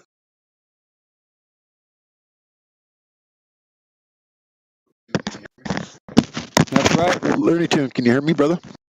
Yeah. Let's go, God Rockin'. You were saying like, well, what am I allowed to say and stuff like this, and people are going to treat you a certain way and this and that and whatever. I can just tell you one thing, that just don't lie, outright lie when people can, when it's an obvious lie, or like troll, say like stuff that's like just ridiculous, just trying to be a jerk or whatever. Those are the kinds of things that are going to piss people off, and that, rightfully so, that would piss anyone off. Even in just a normal conversation in day to day, you're trying to have a serious conversation with somebody, they're acting like they really want to know, information and truth, and then to come to find out they're just pulling your chain and shutting off their mic and laughing and giggling at you like you're some kind of an idiot or something. And we recognize that stuff very, very quickly, and so don't worry about what people are going to think, as long as you're not pulling some stupid shit like that, because we recognize it right away. I don't think you need to worry about how people are going to treat you because we're pretty fair people around here. Just Okay. treat. You know what I'm saying? Yeah, because I was just like wondering like the type of questions I could ask. So the opening one with like my the like my I was trying to see how you guys were treated for like openly expressing like these things that you say to people like in real life, right? Oh, they treat us like we're idiots a lot of times. Yeah, and But without even knowing, the thing of it is, they don't even know their own model. They're defending something that they know nothing about. We'll ask them the size of the Earth. They don't even know that. Ask them, the distance to the sun. They don't know that. Ask them the distance to the moon. They don't know anything about cosmology or the Earth itself. They know nothing at all about this thing, but yet they're going to defend it and call us idiots. And we know all these things that I just said. We all that stuff we have memorized, bro. We've been through this so many times that those are just like kindergarten questions to us, and they don't know the answers to them themselves. And they're going to treat us like we're morons. It's just really frustrating when you run into people that are treating you like that. And then you ask them a question, and they don't have any answers at all. I mean, they can't even tell you what the radius of the Earth is. So I mean, what? Well, that frustration makes sense. It's different for different people, right? So when I told my wife about it, at first she was like, okay. And then after a while she thought about it and she was like, you know what? Like, I don't think we can know. And then after a while it was like, wait a minute, they gave us the measurements. Actually, we can know, right? And then she thought that we were, too small because she listened to Neil deGrasse Tyson, which that guy was actually incorrect. You're not so small that you can't figure it out. You can actually go measure it for yourself. And then when we went to Corpus Christi on the 4th of July, right, at that moment, it was like, oh, wow, like we can see this. Like, you can't not see it. Like, you can see it. Like, that's not what, you would expect. But she already knew that the moon landing was fake and the government was full of shit and had no legitimate authority without consent to govern. So without consent to be governed, they have no legitimate authority. It's all bullshit. And she knew it.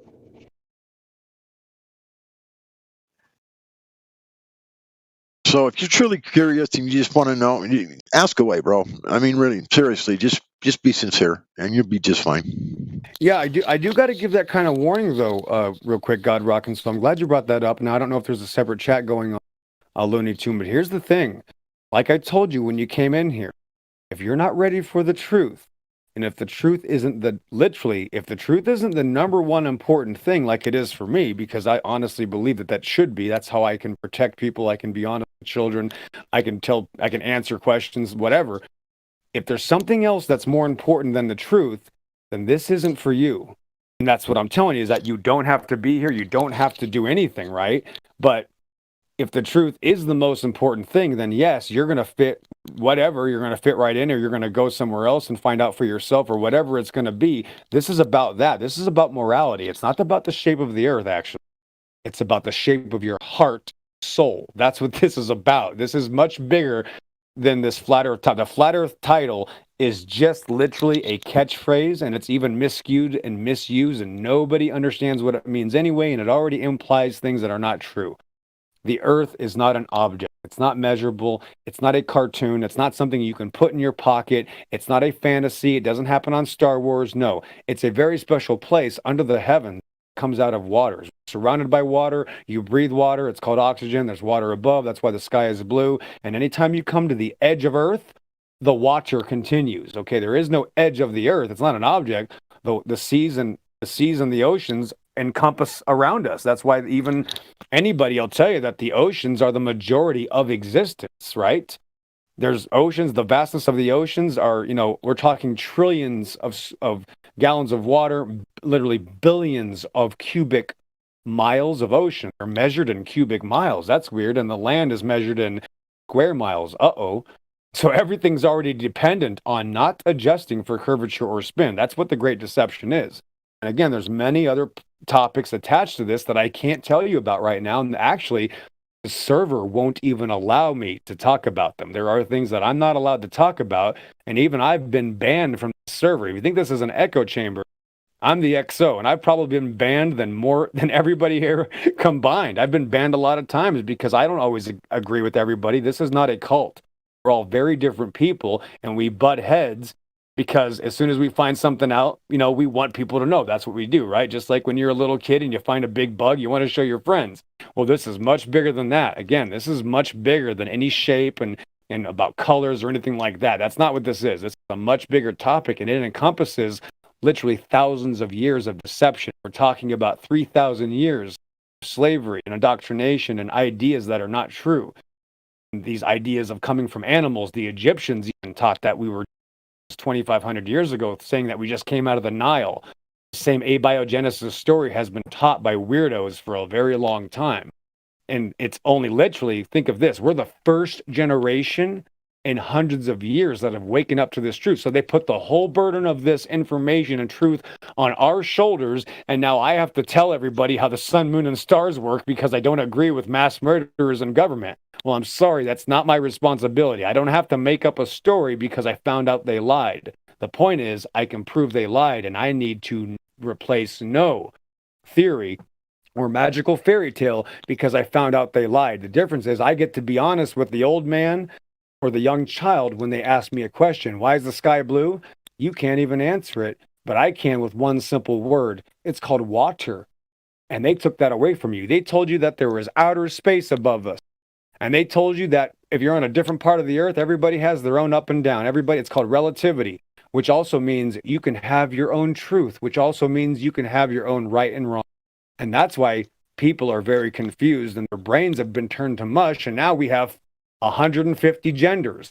I'm sorry, but that's not right. It's not okay to just say, I identify as a sewing machine because I feel like it. There is truth. There is an absolute morality. There's an absolute objective truth and morality that they took away from us. They don't even want you to know what up and down is. And on a ball, there is no truth. They destroyed our abilities to think. They took away our sources. They don't even let us grow our own crops. They made us dependent on all of their oil industry, and it was all based on a lie. And it's too much for you to learn right now anyway. It's all too much. You can't do it. There is no red pill that you can just swallow and wake up tomorrow and figure it out. It's a journey that you must take and you must put effort into. And the most important thing, and the only thing that I request for you to do, which will be my only request, is that you do what God Rockin' says, and you have to be honest with yourself first. Because if you can't be honest with yourself, you can't be worth it. Tank, load the jiu-jitsu program. Whoa, I know jiu-jitsu?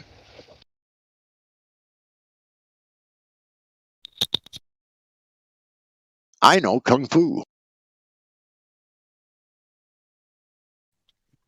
Man, could you imagine if it turned out, guys, that 100 years of 2 or 3 world wars all over a bunch of hoaxes and billions of people died over a lie? I wonder if that would piss anybody off. Got any clues? Yeah. Welcome to the Great Deception, Looney Tune. And again, no one's going to force you to do anything. You have the free will to move about the plane of existence as you will. Once again.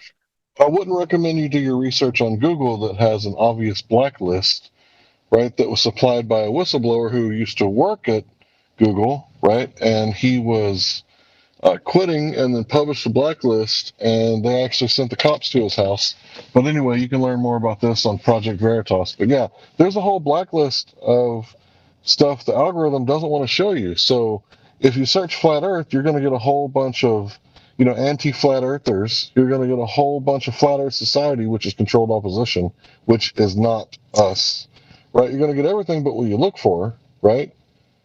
So I would recommend that if you're going to do research, you would do your research outside of the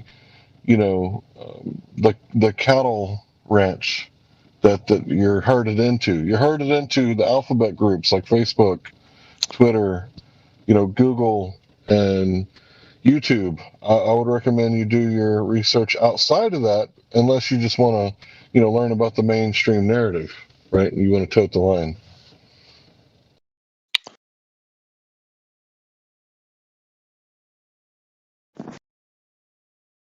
But yeah, ask away, Looney Tunes. I'm curious as to, after all this, what kind of a question you might have for us. Yeah. The kind of questions I have, I guess, are a little bit less heavy hitting than all of this, just a little bit less. Um, like the one I asked before about how like people treat you for like actively saying this, right, and basically having your entire existence like around these ideas, right? Like, how does that like that's crazy to me. How your entire lives are like centralized around this, basically. It seems like it's inspirational in a way because that seems like extremely impossible for me for something that seems so like obscene to me at the moment to be you're based around your entire life, and that's like a lot of knowledge around that. Like that just seems a bit obscene to me for some reason.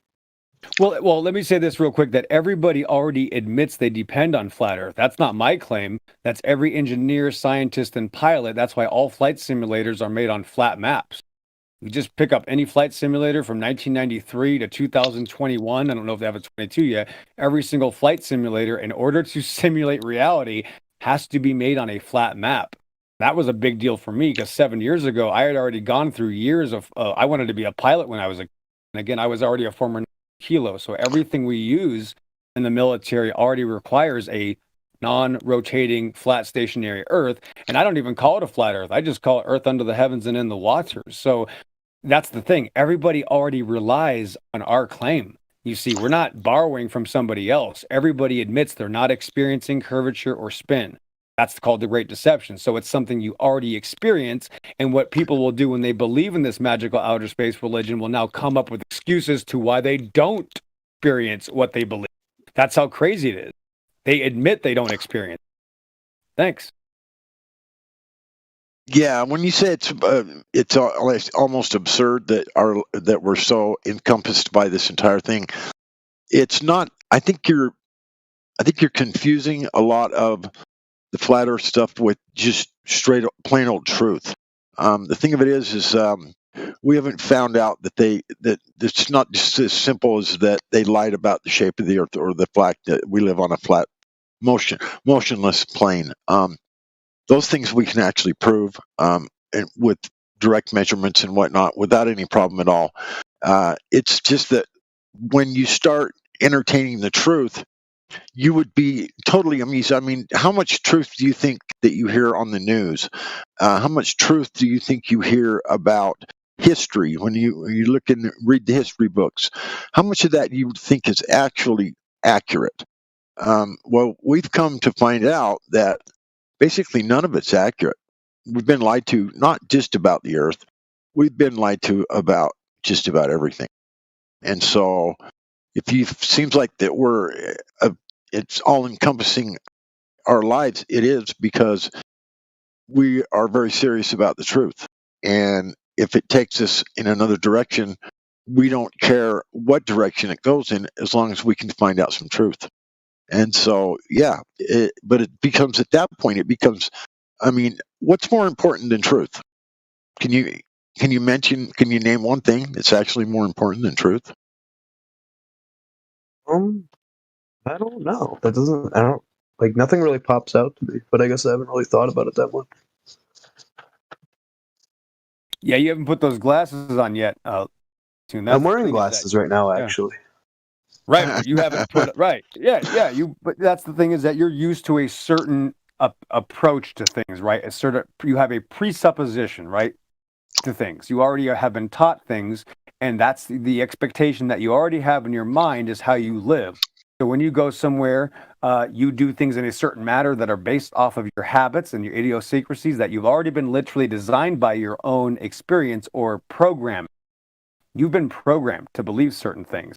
The difference is we have broken out of the program. You see, we are the ones that have actually gotten rid of the government. We're the ones that actually are the free things. We're the actual ones that understand what science is. Science means we can question these things. They tell you you can't question. They actually preach anti-science. Plus, they, again, just show you cartoons on TV. And if you don't trust them, then they call you stupid. Well, that's the thing. If you're afraid of being called stupid, this topic isn't for you because, of course, the world's going to call you stupid. They all believe they live in a cartoon. So if you don't live in a cartoon anymore and you actually want to experience reality and grow and actually have your own life and not be programmed to have your own say, instead of just being a puppet, a flesh puppet and a slave, then yeah, the world is probably going to be pissed at you and they might bitch at you and you might lose friends and family. Well, oh well. Either you can think that the truth is more important, or your family and friends that are brainwashed normies. If that's more important to you, then you're not ready for the truth anyway. See, God made it very easy for me. He already got rid of those people. So for me, it was just a piece of cake. So it might be a lot harder for you. For me, it was like ringing a bell. So I want to talk about the word obscene, right? Obscene. What is obscene? What is obscenity? Right? Obscenity is when you're in a public place and your pants fall down and, you know, everybody gets a good look at your underwear, right? That's not supposed to happen. That's obscenity. Or even worse, you're not wearing underwear that day, right? Could be even worse. Right? It could be even worse than that. There could be, you know, certain people in the room that, you know, shouldn't be looking at a grown man naked, right? So what is obscene about telling someone the truth? Right? So if like earlier, I flat smacked the guy I work with, right? So this guy, he's not from here, right? He doesn't know a whole lot about here, right? But I went ahead and told him, like, hey, you guys can see Russia from Alaska. And he was like, yeah. I was like, well, that's how you know it's flat, right? We can see too far. And he's like, sorry, did you just say flat, like flat Earth? And I was like, yeah. This is what I did. Corpus Christi, blah, blah, blah, 4th of July. You go do it. I told him to go out into the world and do it. And what is obscene about telling someone the truth and then saying, hey, I don't know if this is true or not. Why don't you go verify it? Why don't you go out into the world and double check what I checked and then get your friends to double check what you checked? Right? And so the thing is, right now we have a power differential between the powers that should not be, right, and regular folks. And why this power differential exists is because there's a knowledge differential. If everybody that thinks mass attracts mass is true, except for the people that are like in college studying physics, and they say, oh, it's not actually mass attracting mass. Actually, that got replaced like 106 years ago. It's actually the bending and warping of space-time. And then you find out, wait a minute, that's not true either, right? Because gravity doesn't work at the galactic level. That's why they invent theories like black holes and dark matter. Why do you think these things are black and dark? Because we can't see them. But they have to exist because level. So there must be this, you know, dark gravity, the third theory of gravity. This dark gravity has to exist, right? Because we see that the galaxies don't fly apart, even though they should. If you factor in the, you know, equation for Newtonian gravity, right? But they don't. So the problem is that this knowledge differential, because what is knowledge? Well, that's what science means, right? We eliminate all the variables with an experiment, and we wiggle the independent variable, which is the cause, and as we wiggle it on and off like a light switch, we see the effect on and off, like a boiling pot of water or like a light, right? And when you see this is now knowledge, heat causes water to boil, right? Now you can take that into the future and teach it to your children. This is how you cook fish, right? You add a little heat to the water and you can boil the fish. Well, that's great. It makes it a lot easier to digest. So without this knowledge, without this scientific method, people are kind of wandering around in the dark going, light switches, what are those? I don't know what those are. What light switch attaches which thing? I don't know. Method. Right, so most people that come in here, and I do mean most, like 99%, do not know the three constituent parts to an experiment, a hypothesis test. Dependent, independent, and control variables. If you're not doing that, you're not doing science. And everything you've ever heard about cosmology, astronomy, right? It's not science. Because you can't manipulate the heavens. You cannot independently manipulate the variables in space. It's impossible. You're here on Earth. You can't manipulate shit up there because you're not up there. So everything you've ever heard about cosmology, it's actually outside of the scientific method. And at best, it's only philosophy. So how many angels dance on the head of a needle? I don't know. Some say 14, some say only 7. right? Is the Earth going around the sun or the sun going around the Earth? Well, all motion is relative.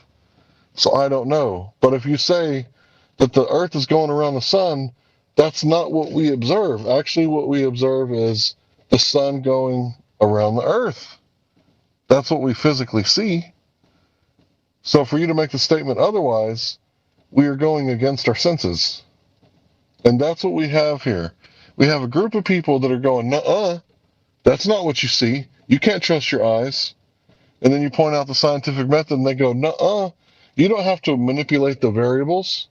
We got observational science. Wait a minute, don't those two things contradict each other? How can you not trust your eyes, but all we got is observational science? Oh, Globers. They always contradict themselves. It's called doublespeak. You ever read 1984? Looney Tune? By George Orwell? Yeah, you ever read that? Not in its full, but I know of it. Okay, you know what doublespeak is, right? You can't say two things that diametrically oppose each other, right? Yeah, it's basically just like I actually The violation of the law of non-contradiction. Well, I dare you to go into the anti-flat earther room and listen to how often they contradict each other. They contradict each other all the damn time because for them, they have to eat their cake and they still have to have it. Right? Just because it looks flat doesn't mean it actually is flat. Just because it measures flat, you can't trust your eyes. But all we got is observational science. Because QE's science, the one that he made up like 500 years ago, according to them, like he invented the scientific method or some shit, because he takes up so much real estate in their minds, he should be paying rent because they always bring his ass up. Sorry, continue.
Man. Yeah, Looney Tune, it's not going to get any easier. Like I told you, man, and at any time you need to back out of here, please do not feel any pressure. But, this is just the surface level of it. Again, understanding this means being honest with yourself. We could, of course, like he was mentioning, anti-flat earthers, which is really, there's other names I'm going to upset anybody, but that's really not what they are. There's a bit of a denialism people, and people are scared to death to have their religious beliefs destroyed, and that's what we have run into a paradigm. And I'm not just talking about atheists, I'm talking about everybody that believes the same thing. You see, this is a one world religion. I hate to say this, but the one world religion, just like I was talking to somebody in Saudi Arabia today, where they believe in Western television cartoons from outer space. They believe in their same thing in China, Russia, Japan, Australia, South Korea, whatever, Latvia, Lithuania, all these different people, different cultures all over the world are watching cartoons on TV and they think it's real. So the one world religion's already here. And if that's what you want, hey, more power to you. Because to be honest with you here, Looney Tune, here's what you might not understand the most is that I actually count on people. I actually love the fact that I'm the tiny mind. If you want to say, to feel special, that's fine. You can call it what you want. But I absolutely love the fact that most people will never know this. I love it. So I actually count on people that stay in the religion because it means I have an unlimited world that I know I'm going to have to meet people and help them wake up or at least have an argument or discussion that's going to help somebody that isn't afraid of. And that just keeps me in security. My job is secure forever, literally. So I win either way. It's a catch-42 for me. So too easy from our.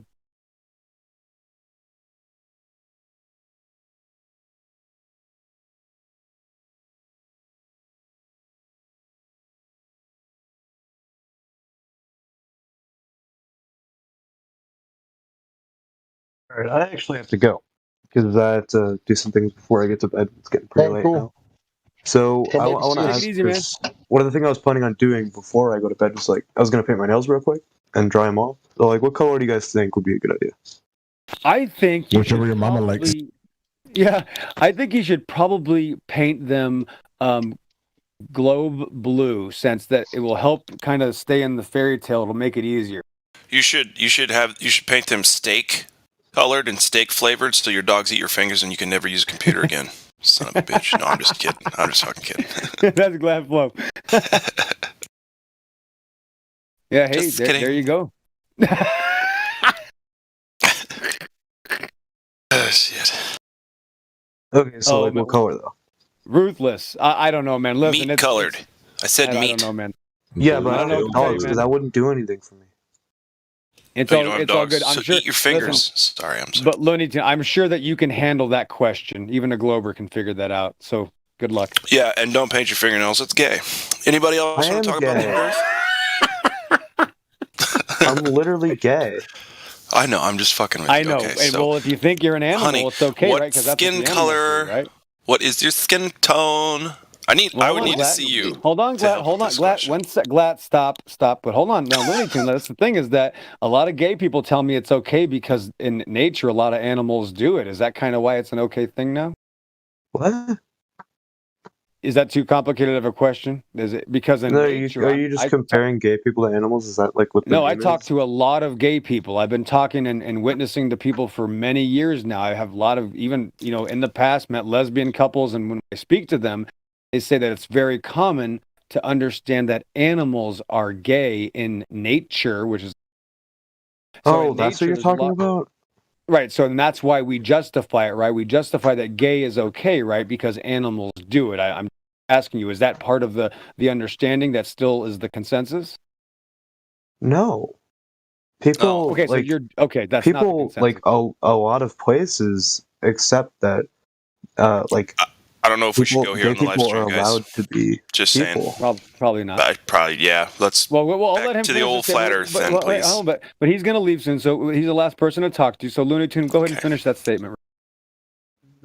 It's not like animals. Why people are now justifying something that obviously should have already been justified from the get-go.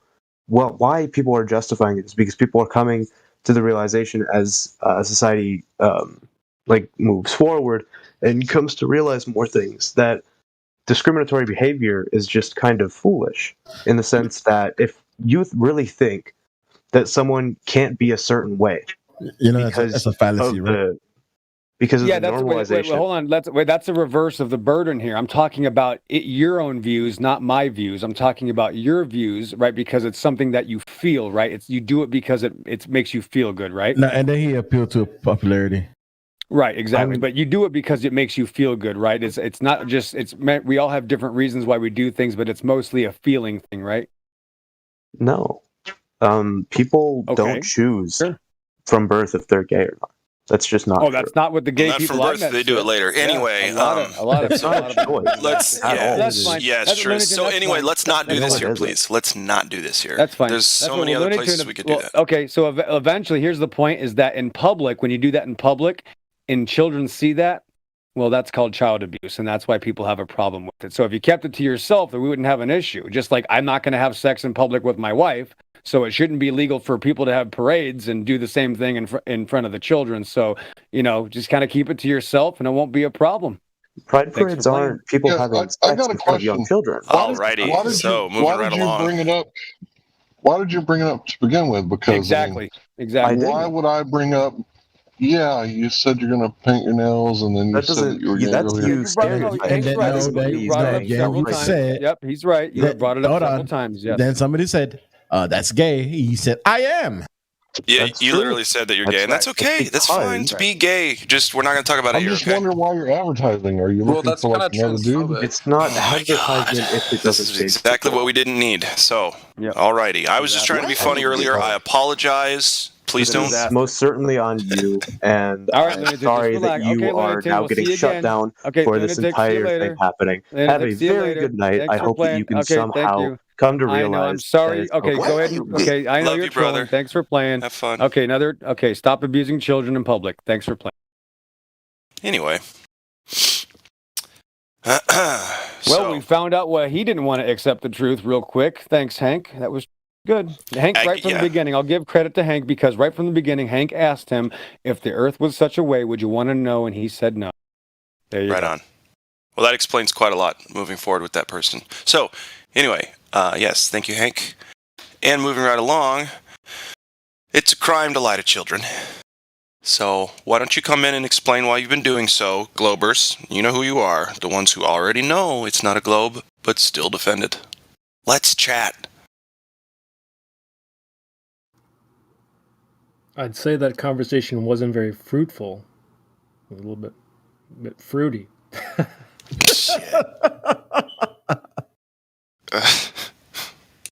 I'm not going anywhere with that. I'll leave it. It's a G word, and we're talking about globe or gravity. We can do gravity.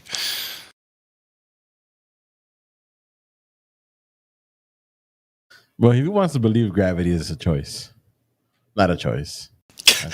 Well, gravity is a choice. That's the only. It's a choice to invoke gravity. Oh boy. Well, that escalated quickly. Thanks, Glat. So you Good Glat Lord. Glat just gets used to talking to people in chat, and you can't turn it off. Yeah, I can't. I was literally just joking, man. Really trying to keep it light, and Yeah, but but like bro, when someone he asks a got group of triggered dudes, when somebody asks a group of dudes, "Hey, I'm gonna paint my fingernails. What color should I use?" Well, I don't know how else to respond but to take it to that place and have a little giggle or two, right? Come on. Well, yeah. Well, let me just say this. So, I've been married for like. I've got 18 trans years. family, okay? My brother is trans. I don't give a fuck if you're gay or not. I was just making a joke, okay? All right, lighten up. Yeah, Love you but guys. that's gender roles. Right, but what I'm trying to say is like it's not really anybody's business. Like people's sexual orientation. Exactly. It was an out of the nowhere question. Had nothing to do with the topic. Yeah, it's like nobody's business. It's like, what's your favorite color? What's your favorite drink? Who gives a fuck? Like, I like homos. Who cares? Who gives a shit? Nobody gives a fuck. What's it going to do here in this scientific conversation? What's that going to accomplish? What's your favorite parachute, front or back? Who gives a fuck? It was his last-ditch effort at a panic attack that he had to give out because he knew that he had to somehow justify his lifestyle by telling us no. It was literally his final, like, oh, I got to do something to tell these people no. So what color should I paint my nails? Yep. I mean, yeah.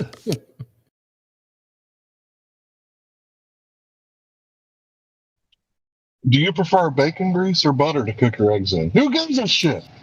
Bacon grease for sure. Well, actually, that's a real conversation. That's actually, Hank, that's not a good comparison. That's actually a real conversation. It's true. It's a And good it one, also too. and it also doesn't abuse children in public if we talk about it. You see? Thanks. Yep. Creation bear.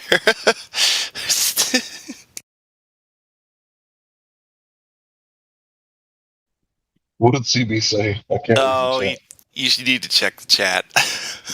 I'm not going to describe it at all. Damn it, man! I had to go check the chat. All right. So let's move forward. Oh, massively entertained as we are. Wow. Oh, wow. Moving on. I don't know what kind of martial arts that was. I don't know what kind of thing you got to search in the gifts thing to pull that up.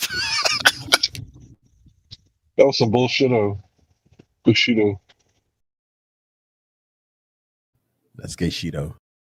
So, hey guys, do you think a barometer proves the existence of gravity?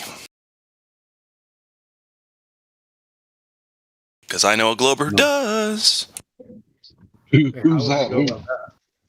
Well, his name is Lukey Poole. He's in the YouTube chat, and he claims up and down, swears up and down, left, right, that a barometer proves the existence and performance of gravity on Earth. Well, what the hell does he mean by gravity? I don't know. He's too much of a pussy to come in and talk to us. So he says gravity is needed to overcome the strong pressure and difference and adhesive forces. You know, I think we got to quit using the word pussy because those things are durable, really durable. I know. It's just a term. It's a term that we all grew up hearing. You know what I mean? Those things are anything but the definition. You know what I'm talking about? They're so furry and they're cute and they got like 9 lives and it's like no matter what you put them through, it's like, hey, little buddy, you still alive? Oh, I wasn't talking about cats. Okay, so anyway, The barometer is just detecting an apparent change in pressure.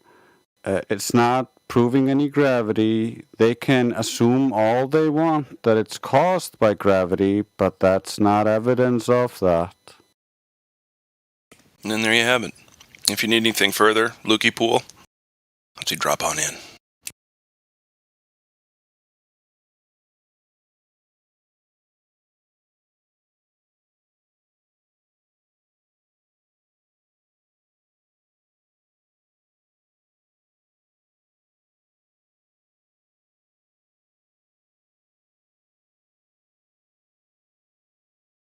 $273-mile long-distance photograph.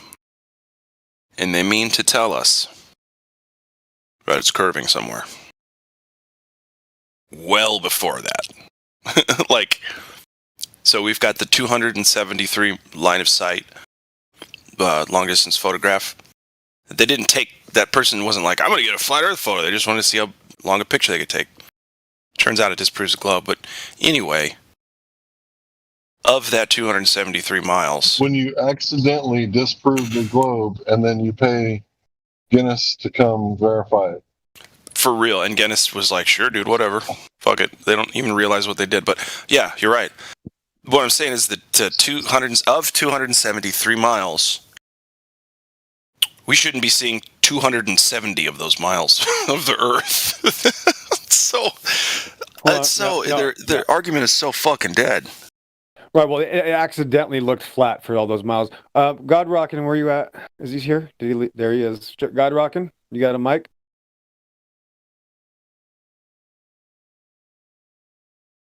No, we'll let him. Okay, continue Glatflow with not getting Lukey in here to give us. Did you use the bottle and the crayons? I handed you a bottle. I saw the bottle and the fireworks. No, that was a firework. Oh, that was a firework? I was like, why am I going to use that? Oh, well, don't tell the guy. I mean, I know where to put it, but... Yeah, he'll get the guy that just left will get excited about that. So oh, no. He didn't see that. Yeah. Okay, next. What if it's just the size of the black cats? How many do I use? Okay, all right, I'm stopping. No, next. Yep. Next. So, wait, what was I going to... Okay, so gravity, barometers. No. Gosh. Well, that's the problem is that, yes, that would require... One says no, the other one says yes. What's going on? Okay, so that would require a flat stationary surface, though, so that doesn't change the fact that there's no outer space and no outer space balls. So sorry, Lukey, do you want to try to change your style a little bit? No, he's dug in, for sure. The way he carries himself and swings his gut around in the chat, yeah, there's no way. Somebody's looking for a boyfriend. He just left the room, Lukey. Come on. Oh, I'm sorry. But that was funny. But come on, let's move forward. Okay. Yeah, and there's none in there. There's no globe earthers around. They don't exist anymore. Did you notice he wasn't one either? He turned into something else. Which I guess I'm fine with, but yeah. Helo Skeptic's got his mic off. Watch out. Hold on, Dennis. Yeah, man, I was about to say, y'all niggas almost as crazy as me. Almost. So close to it. That's illegal. All it's illegal. To say. I was listening. It's illegal to say the C word. The crazy word. What is this? It's not illegal to say Yeah. the N word, but it is to say the crazy word. Yeah. It's also illegal to say the A word if you bring up animals. If someone's trying to justify being an animal, then you say animal. Now it's your fault and you're racist. We're gonna try to take Listen, they were confusing what they're doing now with their furry part of their life. So it's Oh man. Well, I just gotta say shout out to God Rockin'. I gotta say shout out to God Rockin' because I know he's not happy about that outcome. God Rockin' was thinking Why? that guy was not, because God Rockin' was counting on that guy not being a complete tool bag. That's why. Oh well, God Rockin'. I'm Tool sorry. bag. That's racist. Tool Yes, bag. that's in other words that we can't say. Welcome to the 24/7 Discord. We can't say words. We can't use language. Thanks. There's half of the English alphabet has now been removed, or we'll get the channel shut down. So make sure that you know when not to talk and not to say certain words because they're all going to be trigger words. Yeah, doesn't gay just mean happy? So he's happy painting his toenails or whatever. Like, who cares? Yeah. I don't know why it's okay for Hank to bring it up. Glad, would you like to explain why that's okay? I'm sorry. Rules here? Nothing. Is there special rules? Thanks. Special rules? Okay, I see how it is. That's fine. That's racist. Special rules. God Rockin', dude, if you're mad at me, I'm really sorry. I didn't want to interrupt. What did you do to God Rockin'? What did you do? Listen. Stop. I like it when Glat Flobe is the bad guy because you know that means shit is hit the fan. So I was the good guy, and Glat Flobe actually completely ended the conversation correctly. Because listen, that was an absolute insult to all of you. That meant that he didn't care about what we said. He didn't care about. We showed him facts. He was trying to give us the middle finger with a literal perversion version of showing that he's having a panic seizure attack. So I'm extremely glad for Glatflobe. Thanks. Thank you. Yeah, what I do is I notice a bully or a cheap pile of garbage, and I try to get him out of the way as quickly as possible. And yeah, or also an offender. Definite offense happening. We're all offenders, in a certain way. But I'm gonna send you a message, Glatflobe. No, okay. Well, I'm just like a damn whatever. As far as that goes. So what else is going on tonight? We're seeking seekers, right? Isn't that what we're doing? Well, we've had a lot of trolls. People that can't hold like 5th grade level conversation. Helio, what color are you painting your nails tonight? Say that again. What color did you paint your nails tonight, Helio? My fingernails. I don't paint my fingernails. I So you paint your toenails. I would hope he's not. I could, if I felt like getting all wild and doing some gothic shit, if I was going to a concert, I might use it.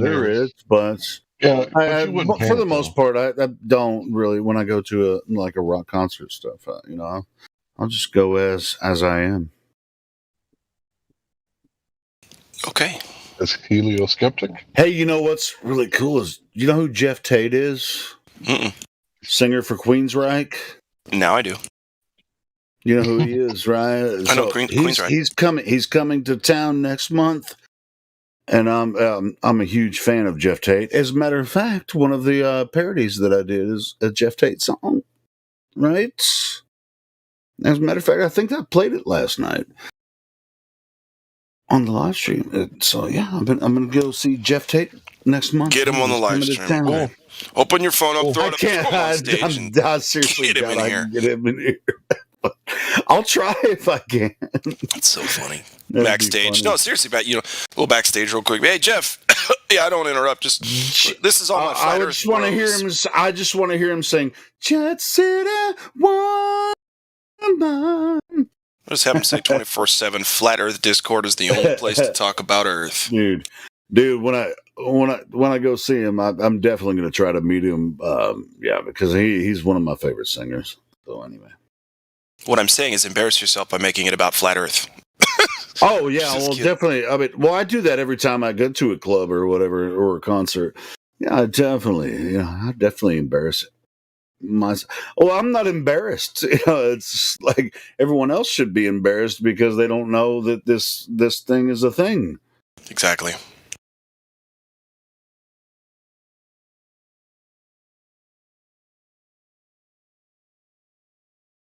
they think the Earth is a globe. They shouldn't be embarrassed about that because they never experienced the Earth as a globe.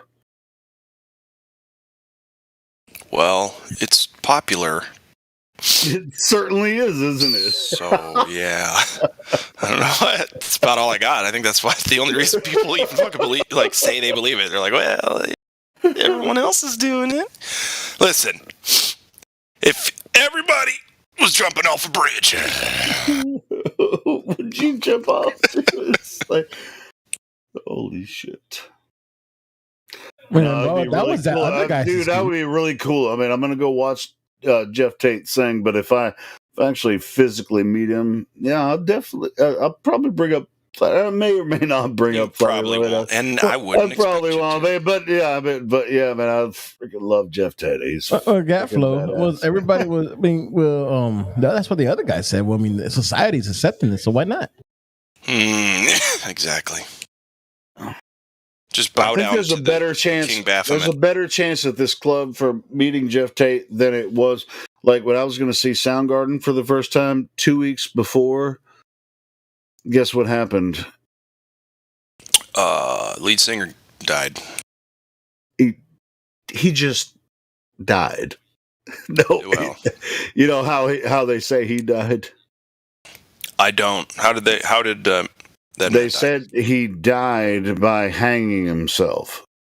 That's hard to do and get right the first time. But what do I know? No, it's Chris Cornell. You know who he is. I don't think Chris Cornell. It's not his real name, but would have. It would have been gun to the head. Okay, he's sexy. He's a sexy man, and the hanging thing is not sexy. So he would have done a sexy outro, and he didn't. Okay. He's on the island. Okay. So he's on Tupac Island. No. Yes, not Epstein Island. He's on Tupac Island. So it's not a full house anymore. I'm getting Dad's room. Oh my goodness. But anyway, yeah, I was so disappointed. It was just like 2 weeks before I was going to see Soundgarden live for the first time in my life. And I was like, too bad for you. You can't see Soundgarden ever. Yeah, nobody sings like him anymore. They're all dead. Sorry, too soon? But that was a couple years ago. That was a couple years ago. It's not too soon, Hank. Yeah. Nobody's. Yeah, when I leave, exactly, you guys better make jokes and crack jokes on my ass. Oh, dude, you're referring to one of the Soundgarden songs, right? Yeah. Yeah, it's not too soon. No. Badass. I was just like, oh, thank God I'm going to see Soundgarden live as a band. And then 2 weeks before I actually get to go to the concert where I'm going to see him. And, that should happen. Yeah, apparently him and the other guy from Linkin Park, Chester Pennington, I think. Yeah, Chester. They were Bennington. Bennington. Sorry. Yeah, Bennington. Yeah. Sorry about that, buddy. No, it was really close. They both just. Yeah, that was. You will apologize to me, though. I do apologize for being incorrect. You're fine. I'm going to go on mute for a sec. Go ahead, guys. Yeah, so they were funding this. They were supporting this documentary about sex trafficking, and I can't say that's why they're dead, but that's one of those things where it's like Epstein. Yeah, Epstein didn't die in prison.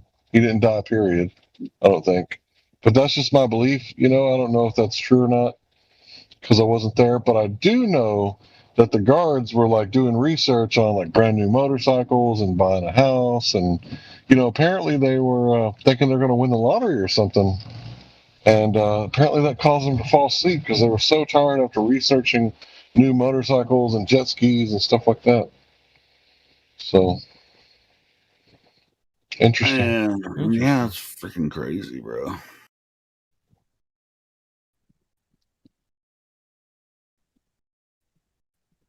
So, remember that girl the girl that went missing, Bernays, the little girl like back in the 90s, like Edward Bernays.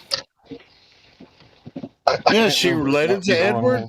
Is she related to Edward Bernays? So it was the little blonde girl that went missing, and apparently the Epstein family. They were like friends. There's pictures of them together. And Bernays is a very rare name. I mean, maybe I was gonna maybe say, she yeah. was. Maybe it's a different name for the little girl that went missing. I can't remember. Well, now we've lost the plot completely. Yeah, I've lost the plot. I'm not That's doing okay. names. I know. It's all right, dude. I'm just fucking with you. No, as far as the Hollywood plot or whatever, all these, these deaths, it's like, and with like Chris Cornell, supposedly hung himself, and there were images that they did, previous to that, in Soundgarden, clips where they're just like, and he had a rope around his neck and some previous images like from in the 90s and shit. And then he died by hanging himself.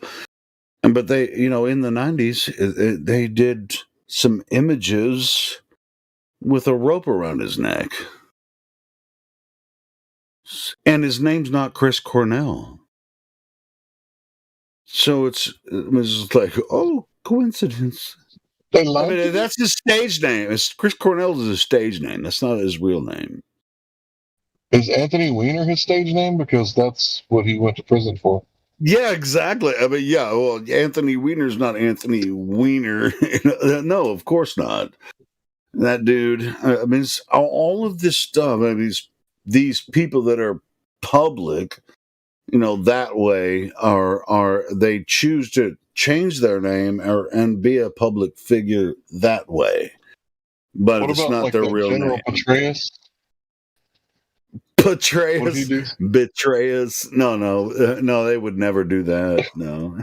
He would never betray us? That's good. What about that's all Madoff? good and everything. Did he like what Madoff colors with everybody? Yeah, Madoff. Oh, yeah, I mean, yeah. See, it's it's play on words, but it's like, no, you guys are conspirators, you dumbasses. Why don't you just believe the general narrative?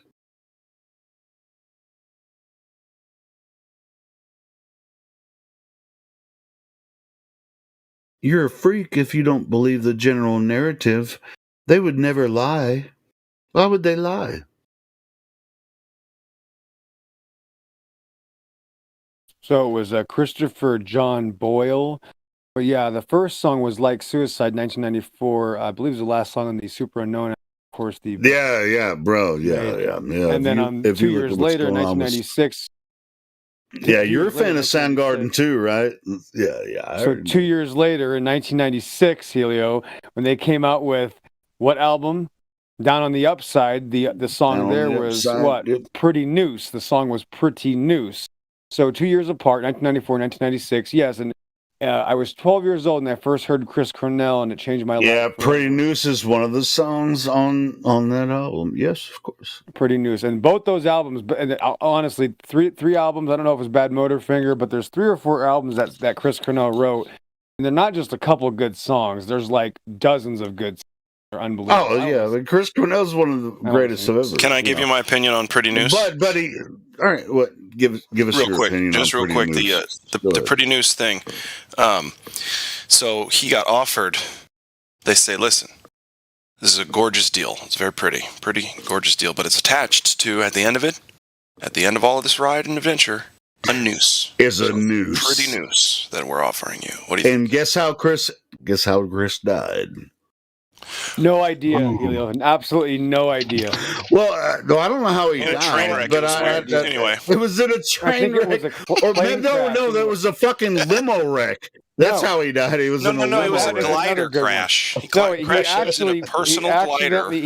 He accidentally flew a plane into a building that was falling on a train that flew into a limo that was actually exploding and fell into a river at the same time. That's what I heard. Yeah, that's what I heard too. The guys with the box cutters, I was going through some Soundgarden shit the other night. Limo Wreck is one of my favorite songs. And the wreck of you is the death of you all. There is no close second to a singer in rock. I'm sorry. There's no close second. No, all those other singers that you talk about suck, Helio. How about that? Yeah. I mean, well, him and Dio are like, they're my favorites. You know, as far as like just energy and everything, I still love Ozzy though too. Ozzy is like as far as creativity goes, Ozzy is pretty badass. But well, Chris, yeah, here's the deal. Chris Cornell and Ronnie James Dio are the top of the list on my. Okay, here's the deal. Soundgarden made the other Seattle bands look like dog shit. Period. Yeah, you already know. But that's really cool that you brought up, you know, that Pretty Noose. I forgot about the Pretty Noose song. And so how did he die? With the Pretty Noose. I mean, it's bullshit. It's bullshit. Here's the deal. Okay, there's a twist to the story, Helio and Glatt. Ready? If he had, I'm ready. I think they killed. Okay, I think they killed him. But if he had not died, he would be selling out right now for this latest hoax, and that would hurt me much more. Thanks. That could be the case. I mean, maybe that's why they got rid of him. I mean, he sold out. They got James. Didn't they get James Hetfield recently and Max Cavalera to advocate for this latest joke? That's disgusting. I will never listen to Sepultura or Metallica. Yeah, it is. I mean, Metallica's they're like doing bonuses, you know, on Facebook. It's like join this. Metallica has a Facebook group account. No, I'm just saying. What they're saying is they're going to give away a Mercedes that's a black Mercedes for the Black Album or whatever. Dude. I know a lot of people here don't use Facebook, but this is what Metallica's doing on Facebook. It's like they're giving away a black Mercedes for the Black Album. And you just join to enter the contest, and hopefully you'll get your black Mercedes from Metallica.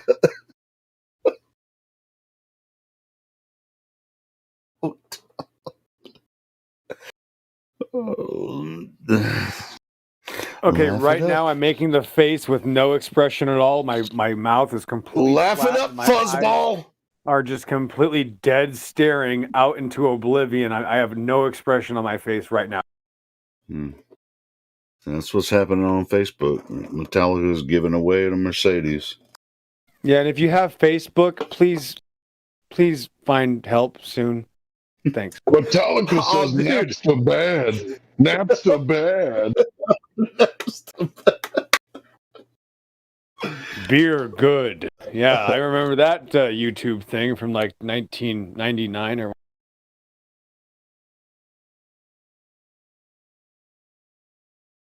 Remember, okay, let's just go into the next joke. Kent Hovind is just like Metallica because old Kent Hovind's great, just like new Metallica sucks. Isn't that weird?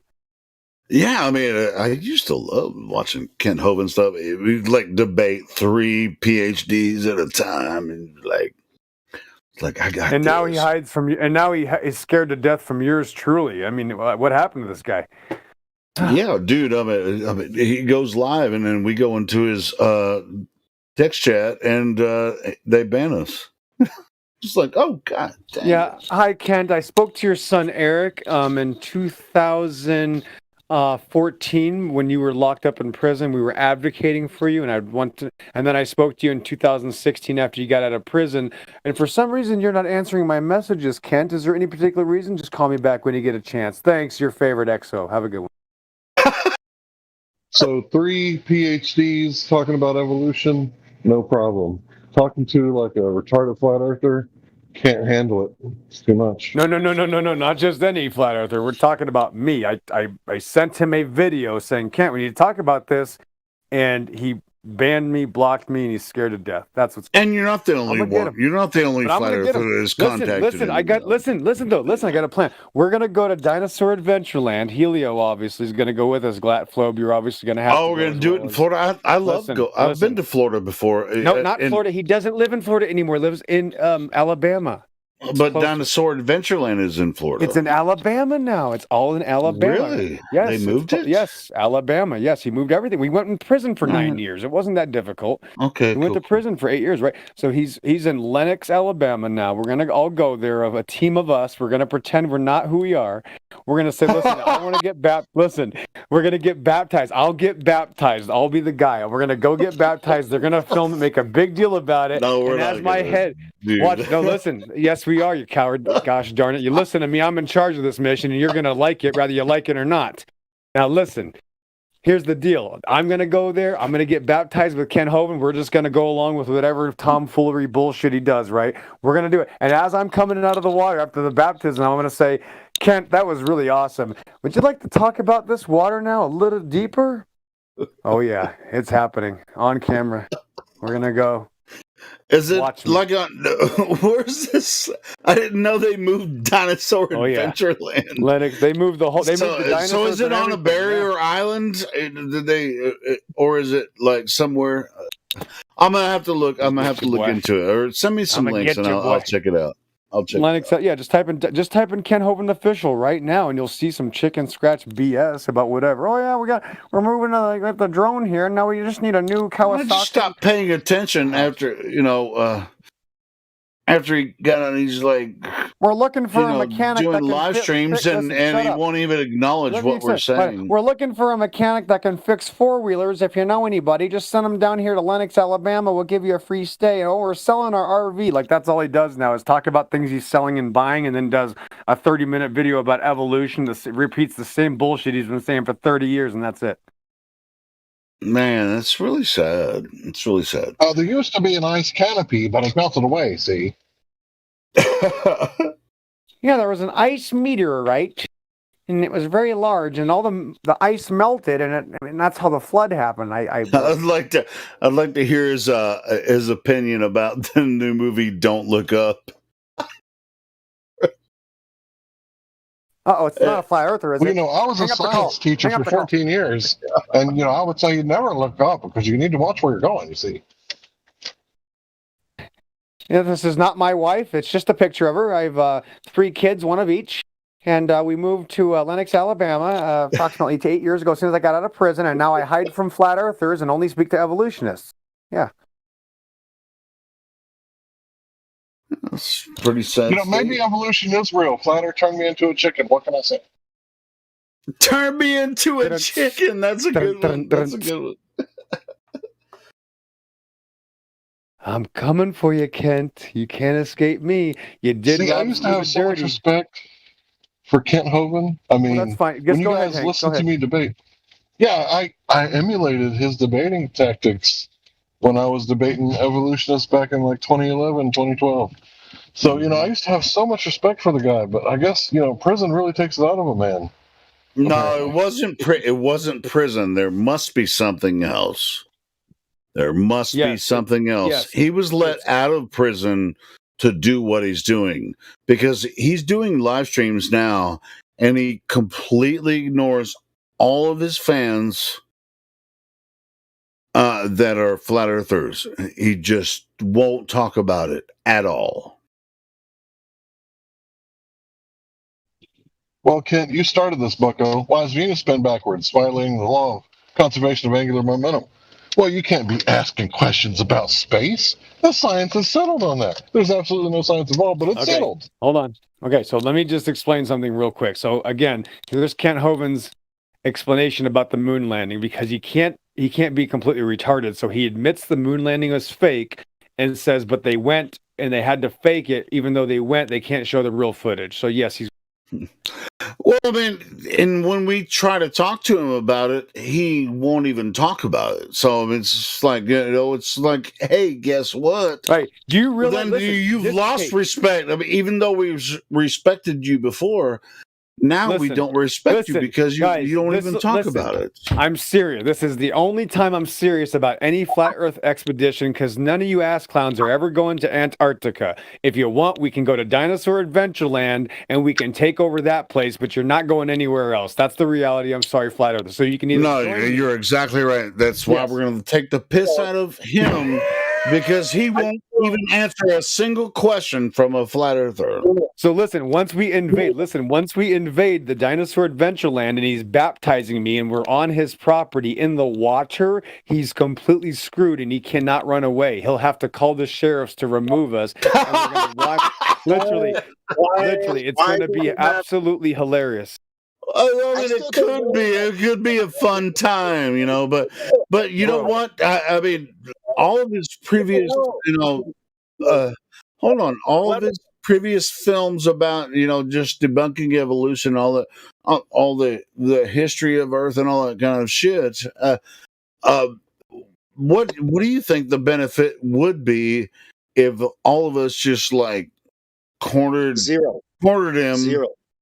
And say, I'm going to be baptizing your new Dinosaur Adventureland. Come on, man. I would like to give the opinion of the flat earther that has never listened to a Kent Hovind program, right? Like, because I don't even listen to him, I can't even be bothered, like, you know? So I think we're not going to get anything if we go after him. Yeah, you know what I mean? exactly, Bong. That's what I'm asking. That's what I'm asking Exo right now about that. I mean, it's like, yes, I really want Kent. I don't really give a shit what Kent thinks, you know, about the globe, because I've already heard hours and hours. You know, we already know what he says and how he debates and all that kind of shit. Okay, can I just please? Okay. So real quick, there's also another problem is that he's still using outdated tactics and information when it comes to evolution. He's not even on the up and up. I mean, he's lacking big time. No, sure. With that as well. Yeah, we know that. We know that. But if we just go to his new Dinosaur Adventureland, and he's like, we're gonna grab a crew and go over there to Georgia and fucking. Can I please pretend this is an intelligent conversation and just continue to make points? Okay, so I'm glad that you guys figured it out, Kent. I mean, excuse me, Helio. You could have let me know that you guys already figured it out, that he was lacking in the evolution expertise that he continues to get credit for, as hundreds and thousands of Christians are still very confused and still teaching adaptation. He's stuck already in where he is. There's and you know, I would like to think that Kent could be open-minded, but I don't think he is. Because they're globers. Like, I'm trying to say that any Christian who thinks the earth is a ball should be treated like a glober, like an ignorant person that doesn't really believe the book that they read. You know what I mean? Like, you know, what do you guys think? Is that too extreme? Well, I mean, here's what Exo is proposing, that we all just like find a way to go over there physically and just like his ass. Freaking go over there and, you know, physically invade Dinosaur Adventureland. But that's the thing, is that as much as that would be fun as fuck, I just don't think that's plausible. People right now, Science and Mysterious Ways is in the chat going, this is the best channel on the plane of existence, and you're welcome, Science Works and Mysterious Ways, and KJ for holding it down out there in the chat. Yes, this is the best channel on the plane of existence, but one thing is for sure, I'm not joking. What I'm saying, though, is that he wants people to show up, and if you work on stuff and do projects, you're allowed free room and board. It's not like we're invading. He's going to invite us in. It just so happens that we're going to bring up a little topic once we get in. One of those topics that he doesn't ever want to address. Yeah, of course. That's just empowering him in my... No. I mean, so you're going to deceive him, you know, for nope. You just got to keep your mouth shut and follow my lead and don't ruin it. All right. Well, I mean, I might. You can finally blame me, Helio. You can finally, if anything goes wrong, it's the Exo's fault. But trust me, it's going to be a party the whole time. Dude, I bet. I mean, I would love to go through Dinosaur Adventureland. That would be fucking my. I would love that shit. I could just see up next, Dr. Dono's in the news again, but not for what you think. Apparently, some flat earthers have infiltrated his little compound there and challenged him to a debate, and he tucked tail and had them kicked out immediately. It turns out he's part chicken, so evolution. Sorry, Dr. Part chicken. No. Listen, the problem is you're still thinking like normie flat earthers. So there's another level to this. Okay. So let's set up an event where we can go to Dinosaur Adventureland, and we can actually raise money to go down there and actually meet Ken Hovind. He's going to give us, give us a tour through Dinosaur Adventureland. Helio. So let me explain, since I'm leading the expedition, okay? All right, okay, so what's going to happen is that it's going to be very cordial and nice. We're not going to be idiots and just say flat earth, okay? That's what idiots do. You don't just go to someone's house and start bringing it up. You let the conversation grow organically and first show him his mistakes in evolution and go, do you know what? This is actually this, and I actually know about adaptation. And by the way, you understand that outer space is fake, and this is deceiving millions of people. You believe in this Antichrist. No. You don't have to say. Don't say the F word. Don't stop. You have to trust me because I'm leading the expedition. So it's my neck on the line. It's going to be my ass. So that's why you got to trust me. But you're going to invite me, and you're going to pay for the entire thing because I don't have any money. Oh, of course. I mean, I have no choice. Yeah. All I got to do is put a beer in front of your fucking. Excuse me. And basically, so what's going to happen? Definitely, beer should be involved. But I mean, obviously, it has to be, right? I have no choice, right? If you're going to be there, and cannabis and weed. Yeah, I mean, other people have cannabis would be for other people. So, how are you? Kent Hovind himself is going to give you a tour of Dinosaur Adventureland. I'm going to get baptized there. Remember, he offers baptisms. You understand how hilarious that is? I'm going to be in the water. I'm going to be swinging. I'm going to be swimming around his lake, going, "Kent, come on in. I got to talk to you about this water." It's warm and flat and level. It's warm. Yeah. Kent, have you ever noticed that when you're at the beach like this, that the water just kind of goes out perfectly flat as far as the eye can see? Man, get baptized. It doesn't matter if it's in Georgia or in Florida. Yeah, I'm the one who has to strip down his swimming trunk. You have the Atlantic Ocean right outside everywhere. It's not going to be a stunt. It's going to be an operation. All right. So if you're going to be baptized, should it be in salt water or fresh water? Well, it's going to be fresh water. We'll see how far. Again, I don't have to plan these things. The Holy Spirit just leads you. I mean, this is so easy. You don't have to plan anything. We just show up and do it. I don't even try. I mean, we don't even know Kent. Do you guys know him?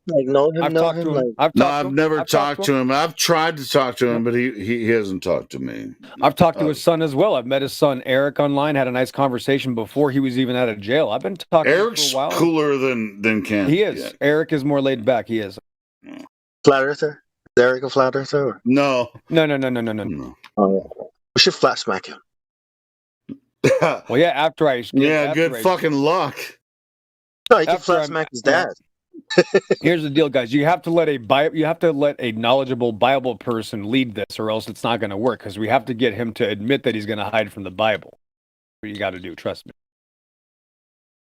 Yeah, I mean, Eric's actually. I mean, Kent does a lot of live streams. Like he does one at least every week. It's really more of a Bible study kind of thing that he's doing right now. He doesn't really do what he used to do. Does he know that the globe earth model comes from the Catholic Church? The people that does he know that? I'm sure there's a lot of stuff that he knows that he doesn't talk about, and that's why me and XO are like saying, hey, bro, you know a lot more than you're saying.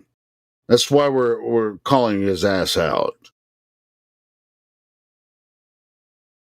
Because out of all the debates that he did and the presentations and everything that he did in the past, he knows this is not hard to figure out. All of us I mean, if we can figure this out, and everything that he said, we learned from him. Now he doesn't want to talk about it. I mean, it's That's right. insane. That's why you guys can't be bringing up the F word and ruining this. Just let me handle it. No, I mean, I don't have to let you do anything, but yeah, I'm sorry about the F word, whatever. But Which yeah, I word mean, is the this is what's Is it crazy about what he says. You know, what he exposed to us and taught us about these teachings and how he came across these things and actually put himself out there, debated evolutionists, for several years. And we listened to what he said, and then when we try to actually contact him, he's like, "No, I don't want to talk about that. I just want to do Bible teachings, and I don't know what I'm not gonna. I don't want to talk about, Earth and." No. That's not how it went, Helio. He actually slandered the topic, slandered people speaking to him, and then mocked. Yeah, he did. Yeah, you're right. Right. Listen, yeah, it's here's one thing to embarrassing. say. He should be Right. embarrassed about that. Watch this. Now, here's the problem, guys. So just hear me out, okay? And they're talking about this in the chat as well with KJ and Science Works in Mysterious Ways. No, this is going to be something that you're going to have to let a professional do this. So again, excuse me, but I'm going to have to take charge. So what's going to happen is he's going to have to be faced with the biblical truth too. He's the one claiming he believes the Bible is the inherent word of God, and biblical verses that he's never been approached with are going to be brought to his attention. That's the point. He hasn't had this problem before. Unfortunately, we are the first generation, as Red Pill Matrix will tell you. The burden of the information has been on our shoulders for the past 7 years. So again, this is a very fresh approach. The problem was in 2016 when this happened. He got out of prison. I heard this conversation. This debate was taken down, so you can find it. But he was cornered with one of the things in Hebrew, and he literally says, "I don't care what the Hebrew says." So he got cornered and literally almost blasphemed the word of God already once. So again, I'm not expecting to change his mind. I'm there to create controversy and allow the Holy Spirit to show people what truth is. It's not about me. It's not about Ken Hovind. It's about the event and unraveling. There's going to be cameras rolling. He videotapes a lot of the interviews. He lets people come into the actual Adventureland office and sit with him and talk about stuff. I don't have to plan it. It just is going to be an organic experience. What I'm saying, though, is that you don't have to bring up buzzwords. It will develop on its own. You just have to let the conversation happen. Very simple.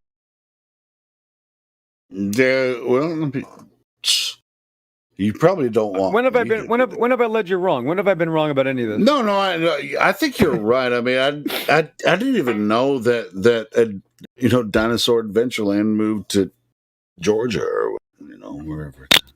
Alabama. Just think Alabama. I mean, all these barrier islands. Wherever they bought property.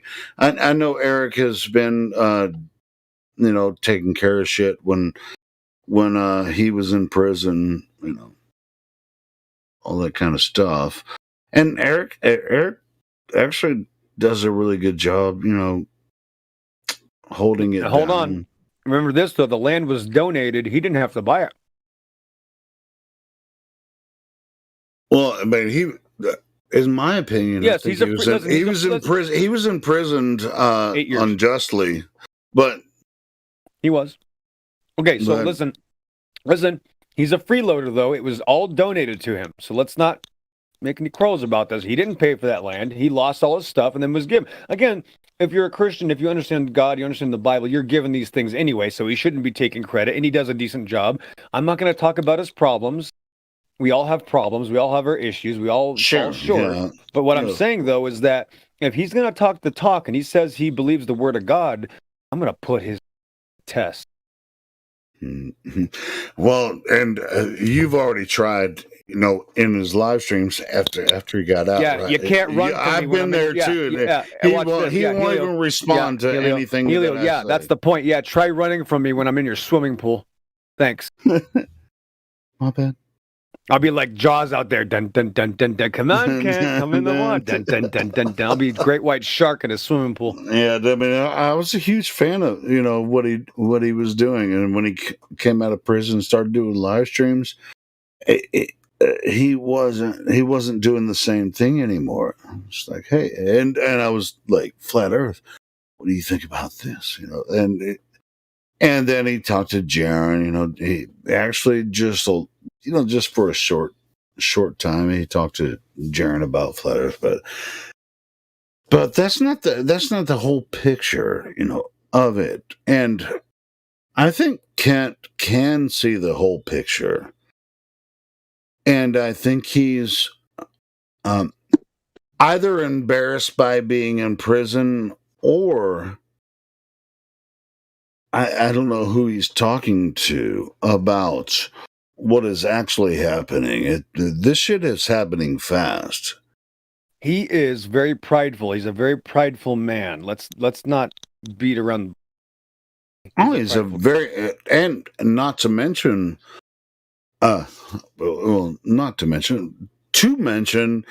he's a public speaker, does very well. Presenter, public speaker. He's very good at that. Yeah, well, there's a new sheriff in town. Okay, it's real simple, all right?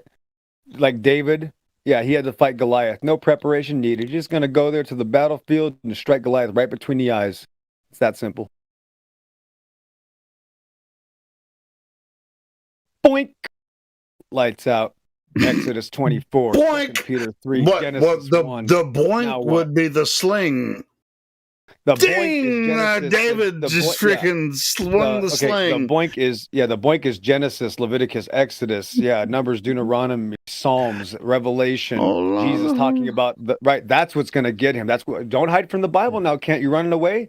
Don't run from me, boy. Yeah, see, that's why I was just like when I started in his live chat after he got out of prison. And I was in his live chat. I was just like, bro, come and talk to us about flat Earth. And he's like, flat Earther, the Earth is obviously not flat because we have everything this way and this way. He didn't have any real reasons that the Earth cannot be flat. And so, Kent. About water. It's a gross. Listen. You know what the word gross means? Gross, like a large. Yeah, it's exaggerated, right? Right. So what he would when I talk to people, in chat, like someone like Kent Hovind, when I'm trying to lead him into, it's like, hey, Kent, come over here and talk to us about the flat Earth. They have a gross misunderstanding of what the implication is, right? It's the implications are completely ridiculous.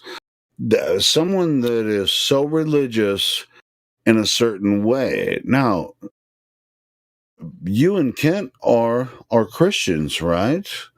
So with this gross implication of shape of Earth, you guys have a very dichotomous misunderstanding. Right, but remember this also, when I talk to him, I'm not going to be talking about obviously what's in our back pocket. That's, of course, the last thing we're going to get to.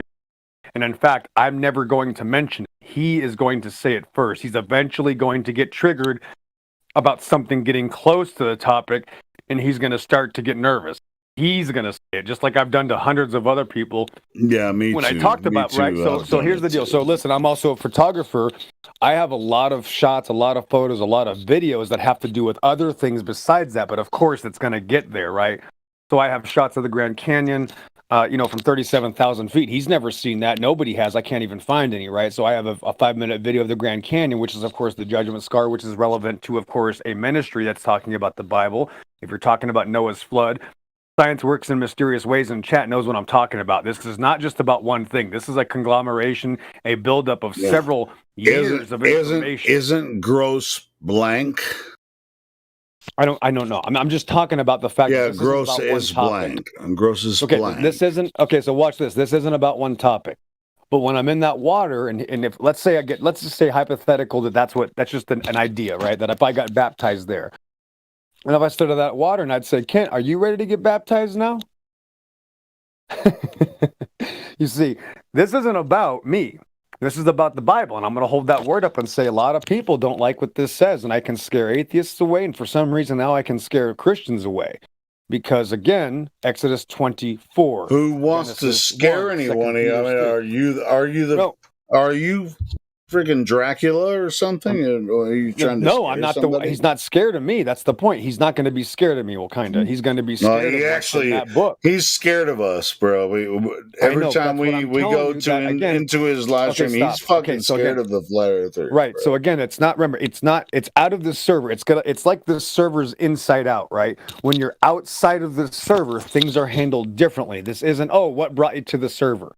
This is different. It's, hey, I came here to talk to you, man. I've been listening to you for a long time. I talked to your son several years ago before you were even let out. I called the prisons to see how you were doing, to advocate for your false imprisonment. That's how the conversation starts, Dennis. It's, again, not about the F word. It's about the truth. It's about other things. It's about the Bible. It's about, are you ready to put your money where your mouth is? Hey, I'm also a guitar player. Hey, let me show you something here. I'm a musician. I'm this. There's other things. We can talk about this. Hey, I know a friend. He's got this. Oh, you got something broke. I know a guy that can fix this. Oh, I even know a carpenter. His name's Dennis. You know what? Another F word that they have. They're fighting with that Kentucky thing that's going on. You know what's happening in Kentucky? You already know. This is, sort of desperation, but whatever. What's happening with, Kent and what's happening with AIG? You already know this shit? Come on, man. Well, give us a synopsis. No, I don't know what Kent's issues with AIG is. No, for all this. Well, they built Noah's Ark in Kentucky. Oh yeah, answers in Genesis. Yes. Yep. All right, cool. Continue. Oh, I'll smash them too. They'll be the next group I go to and go, hey, you ready to actually put your money where your mouth is, noobs? That's what I do. I'm going to take on these giant Christian groups, and I'm going to say either you are going to accept the word of God or admit you're scared to death of it. Stop preaching the Bible if you can't actually accept it. Stop claiming that you believe the word if you run from us when we try to show it to you. And I'm going to be the advocate. It's that simple, bro. I don't have to plan it. We're just going to do it. Done. Next. I'm trying to make it easy for you, but I'm trying to make it hard for them. Listen, bro, there's no challenge to the truth. Do you think David was worried when he went up against Goliath? Do you think, oh my gosh, I don't know what's going to happen? No, that's not how this works. But you go out there and you slay the giant. It's over. That's why it's such a great thing to, of course, go up against a large group like that. That's, of course, has millions of followers and money and all this crap. I don't give a shit about any of that. I'm going to go there with a freaking lunch sack and a Bible and crush all of it. It's that easy, bro. Why don't you read the Bible? That's how this works, bro. It's a different level. Yeah, it is easy. That's why I just said. That's the reason I said it that way. Right? It's going to be easy, bro. That's the thing, is that they'll never expect it anyway. And I don't care if they're even warned about it, because I'm still going to show up at their front door and knock on it.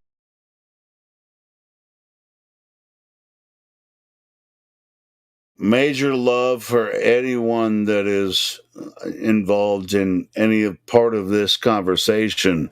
Now, if you want to talk about flat Earth as if the Earth is flat, let's move forward. But if anyone is involved with, these different organizations of Christian, things like, we have, in Kentucky, they have these. It's like, this is a representation of Noah's Ark, and I mean, these are mysteries, these are physical representations of what might exist if your stories might be real, and it's a slow slime weird idea.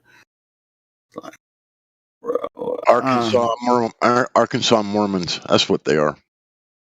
Arkansas Mormons. Oh, that's pretty hot. I like that. All right. What do you mean by Arkansas Mormons? That one's pretty cool. Well, I just mean the organized religion that controls everyone in Arkansas. Well, okay. Can you calm down for a second, Helio? I'm just kidding. Can you calm down? Now, have you heard my infiltration plans, God Rockin'? No, I haven't, but it sounds interesting. Let's hear it. Who are we infiltrating?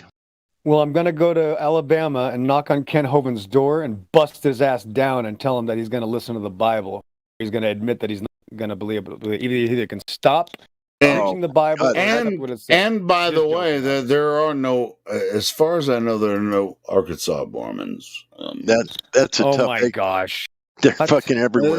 There are some. There may be some, but not. I'm not familiar with them. Probably your next door neighbors, and you don't even know it. Well, they could be, but they're not next door to me. I don't know any Mormons in my area. Well, just beware. Be advised. They're everywhere. No, I actually wouldn't. I would actually buy. I'll buy some fucking tomatoes from them, and they'll probably fucking have some delicious. Tomatoes, you know? Yeah. So Ken Hovind, that's a tough egg to crack. XO there, boy. That's really a tough egg there to crack. That dude is complete zealot. All right, cool. So, me and XO were talking about Ken Hovind. You were about to say something. Here's the deal. So let me just on a serious note, and I'm glad science works in mysterious ways. Now so listen to this. Just give me a second, Helio. Let me explain this. So just as a synopsis, if a few of us went there, again, he offers people to go there, to help him out with things, building free room and board, even teaching music lessons, photography, plants, animals, husbandry, things like that, right? It's very simple. It's called Dinosaur. Oh my God. What you going to do? Take your wife and give you an example? Husbandry is exactly what I was just describing. Go ahead. Can you please? Really? Okay. So obviously that's a nice joke. Yes, we know husbandry means that you're raising plants and animals.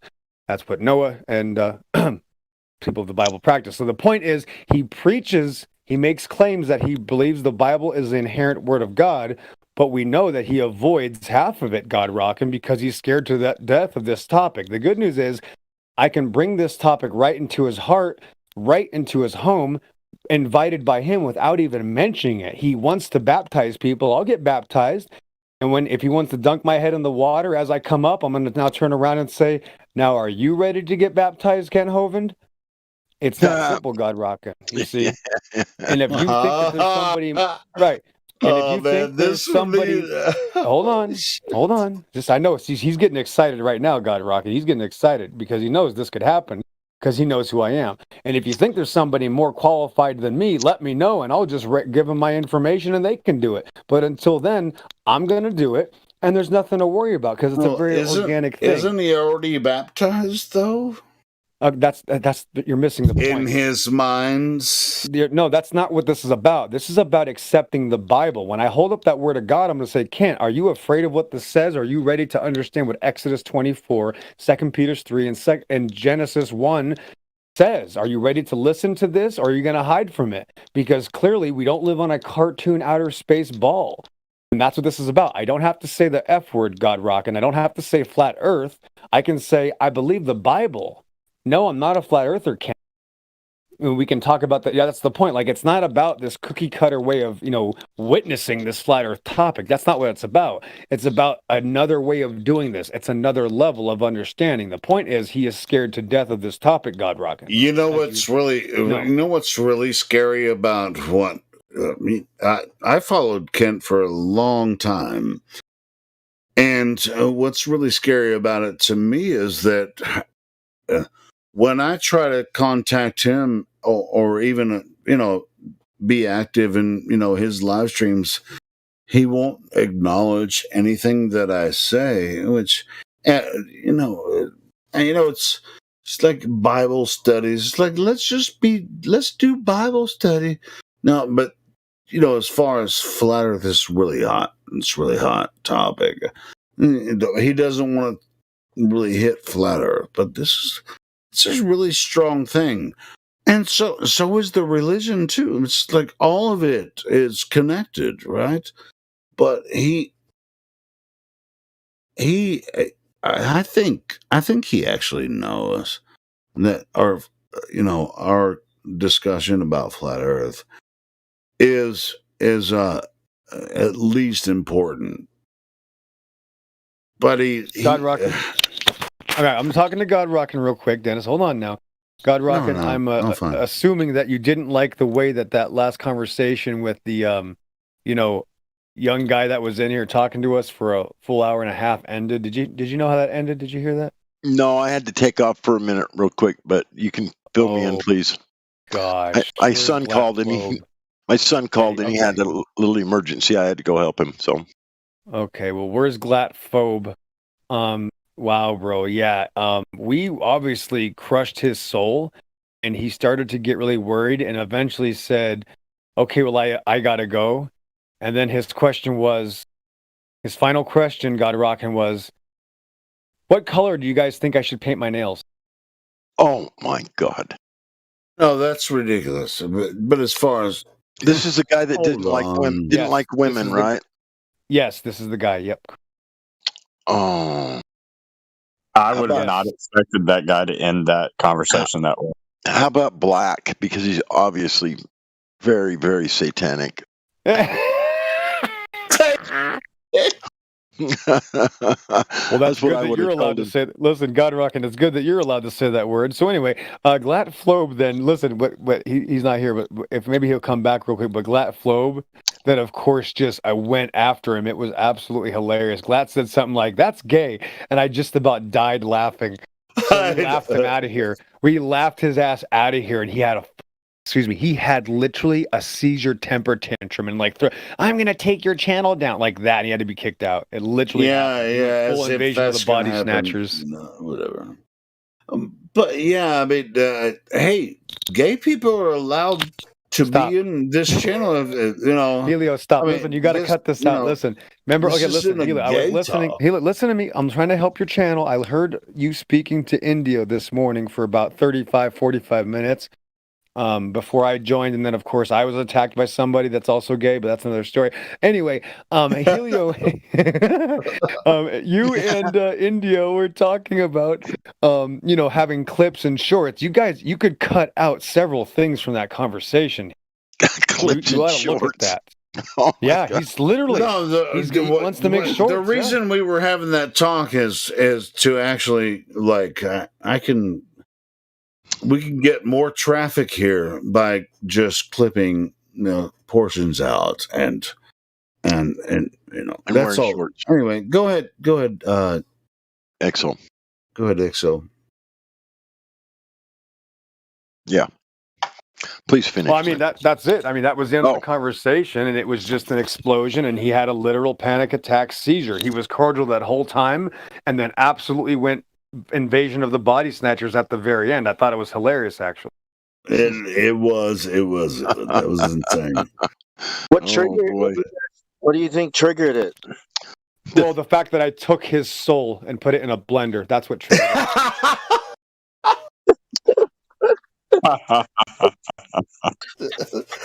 Well, I mean, a lot of people don't like this term, but I will say amen. Oh shit! How many men? Hold on. A lot of people give us shit, about talking about religion, but amen is it ultimately means it is finished. It's done. No, it is. So be it. It's a highly agreed. Yeah. So be it. That's be it. What it means. Correct. Yep. But you realize, here's what happened, God Rockin', and again, for an hour and a half, I was crushing his religion because I didn't have to ask him what he believed in. I already know what he believed in. And for an hour and a half, I smashed his puny, pathetic little cartoon religion into dust.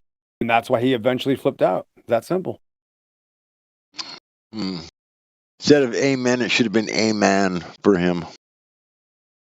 Amen. Well, he wants more than one, I hear. Amen. That's what he wanted was amen. Yeah, what he was. listen. That's what he was here for. You didn't know that? Listen, you should. Yeah, but listen, you should have heard Glatt, because Glatt put on that voice thing, and I about died laughing because Glatt, sometimes does the voice of one, and I'm not going to do it. I'm sorry, but if Glatt Flobe here, and that's why he lost. It was actually Glatt Flobe pushed him over the edge, literally kicked him over the edge, Spartan style. Hey, and by the way, everyone that participates here in the server and everyone new that finds the server, we do this. Everything is on purpose. We actually have this conversation on purpose every single day, 24 hours a day, 365 days a year. If you want to get involved, and if you're offended, definitely join.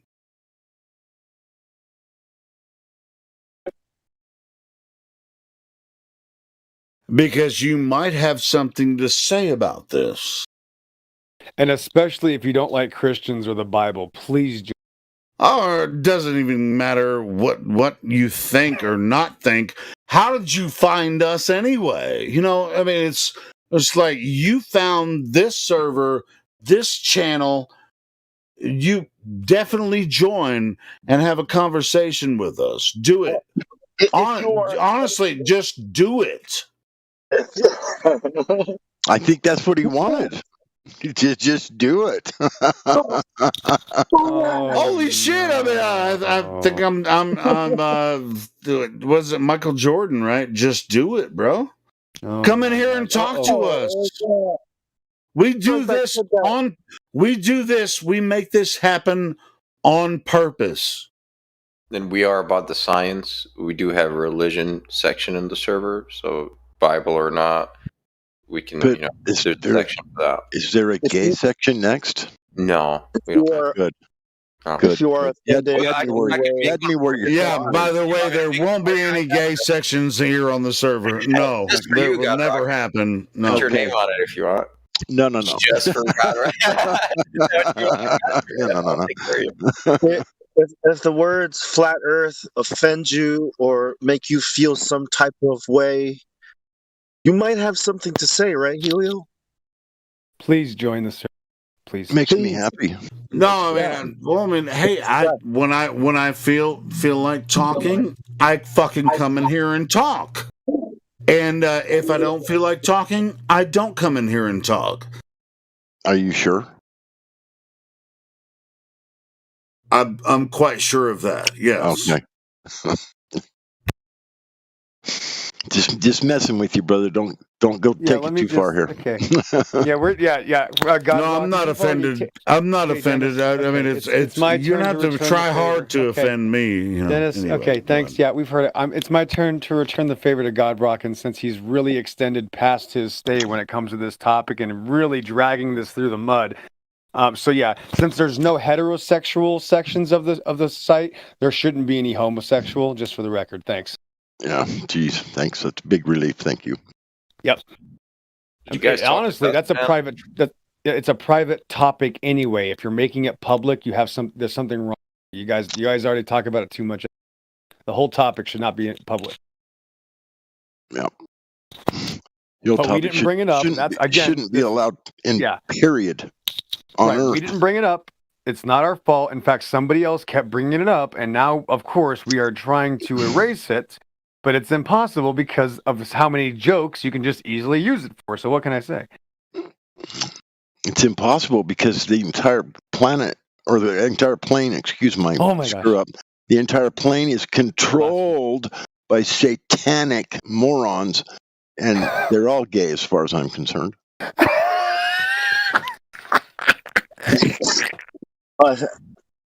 Accurate, I guess. I mean, it's not wrong. That was racist. It may have been, but I don't think so. I think it was more like. Helio, can you cut these sections? Stop. Can you cut this part out of it, Helio, out of the server upload? Yeah, I'm gonna get some haters, I'm sure. Somebody cut that. Unfortunately, I can't cut that part out. But hey, God Rockin', mate, I know you're frustrated, and we all get frustrated. But yeah, I mean, just don't just blast that, that way. All I'm saying, you guys continue. Where were we? Here we are, real quick. We got Pooch34 is in the live stream voice text chat. Pooch34, please try to see if your microphone works and tell us how you got here. I noticed that you have a VC verified, no other permissions or indicators on your profile. Here comes Quantum Eraser also typing in the chat. He'll be showing up very soon to give his 2 cents. Attention to all flat earthers. Okay, so that's not me, but you guys gotta, of course. I'm looking forward to what's that. So yeah, that'll be good. Because hey, God Rockin', yeah, I made it. Get yourself in order, brother.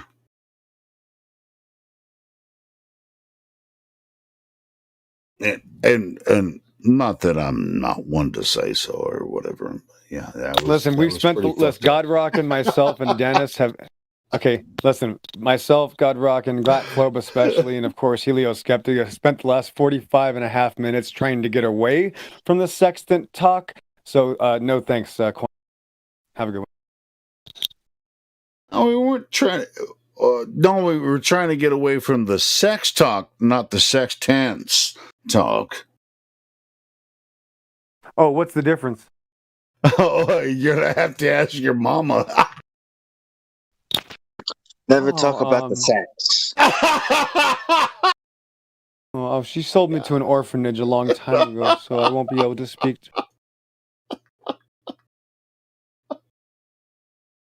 Oh man, that was. I mean, I was trying to be funny, but maybe it wasn't. Hey, I heard people laughing. Here's the hero. Okay, here's the hero of the day, God Rockin'. Congratulations to your new adopted son, Glatflobe, who scared away the fairy tale that happened earlier. The fairy tale or the fairy tale? Oh, you got to figure that out. I'm not going to talk about. I don't make up the rules. I just break them. Sorry. It's just he sounded like such a sweetheart, but no. Oh, I'm getting sick. Hey, just be careful. Just be careful all the time that you don't break the matrix. Don't break it. Glad you have that down to a T. It's pretty bad. Yeah, no, I get it. I understand. It's like, and people are like, "Are you sure?" Here's the greatest meme ever. Now watch this. Here's the greatest meme ever. Who made this? I really need to know. 7 minutes after the hour right now. Is the Earth flat? Google says no. Can a man get pregnant? Google says yes. That's where we live, guys. This is the world in this meme. Oh, goodness me. I really want to Google that, but I really don't want to. I think it's going to say a version of yes. Screw it. I'll go Google it. Okay, all right. Let us know. I don't want to fucking know. No, I'm gonna let you know. I'm gonna post the image for you. That's what I mean. I meant to say I'm not going to look myself, but please let us know.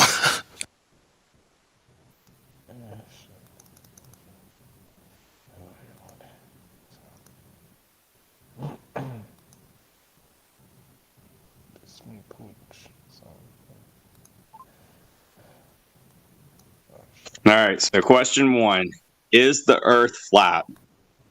Replies. Do what? Yeah. Go ahead. Yeah. Sure. Thanks. So it comes back and says no. The Earth is roughly a sphere. Now for the other question: can men get? Drum roll, please, Glatflobe. Son of a. All right. Is it possible? Yes, it is possible for men to become pregnant and give birth to children on their own. In fact, it's probably a lot more common than you think. Thanks, Goop. Oh, it happens all the time. I mean, it just happened about 45 minutes ago when we had heard the last seizure panic attack. Yeah. All right. So next on the list, we're going to ask sweet dear Alexa here. I think. Alexa, can men get pregnant? Here's something I found on Wikipedia. There are different ideas concerning whether a human male could become pregnant, and, by some definitions of gender identity, humans that identify as men have become pregnant. Oh, Wikipedia? Yeah, that's how she copies. Okay, can you now ask, what's her name again? It doesn't matter. Can you now ask her if a giraffe can give birth to a person? Okay. Alexa, can a giraffe give birth to a human being? Here's something I found on the internet. Son of a bitch. After a gestation period of 15 months, the life of a giraffe calf begins with an unceremonious drop to the ground. No. Alexa, can a giraffe give birth to a Here's something I human? found on the Alexa, According to Discovery. can a human give birth to a giraffe? Damn it. Here's something I found on the web. Perfect. Just let her go. According to historydaily.org, the mom giraffe will give birth while standing up, which, in case you don't know, humans don't do. What? Humans give birth to a giraffe? He goes, God damn it. What the fuck are we listening to right now? That would be a pain. We're asking sweet dear Alexa what the if she really knows something or really doesn't. Did you ask her if we can get pregnant, the men? Yes. Yes. What'd she say? Yeah, she said yes. She said yes. Yeah, she rattled off yes. And she got it from Wikipedia. When I Googled it, it said for a fact that men can get pregnant, and furthermore, they can give birth. Oh my God! If the United States measures flat. Hmm? Ask her I hate if this the place, United guys. I States hate this measures fucking flat. place. Remember when Google used to say, "Don't be evil"? Alexa, does the United States measure flat? I don't have an answer. Alexa, Oh, you're hiding. She's an atheist. does the world or is the world flat? Here's something I found on the web. According to termpaperwarehouse.com, the world is not flat. Alexa, term paper. Can you prove to me where the curvature of the Earth's gravity is 1g, 9.8 meters per second squared. What the fuck? Yeah. We could have fun with this all night long. Okay, just ask Alexa what color Tell her to are open her third eye. nails, please. I have to open that app. Ask her what color we should paint our nails. Hey Alexa, men. What color should Glatt Flobe paint his nails? No. Here's something I found on the web. According to cutoutdankeat.net, paint nails purple. Okay. Wow. Yeah. Okay, you got it, honey. I wonder why. I want to ask her why. Alexa, why? Bitch, purple ain't my color. Sorry, I'm not sure. Alexa, what color should I paint my? Here's something I found on the web. Hold on, I'll ask for the According to follow-up. positivehealthwellness.com, paint your nails in sheer light. Alexa, why? We're done with Alexa. Thanks. Okay. You're welcome. Appreciate that. Man. Figured we could move on.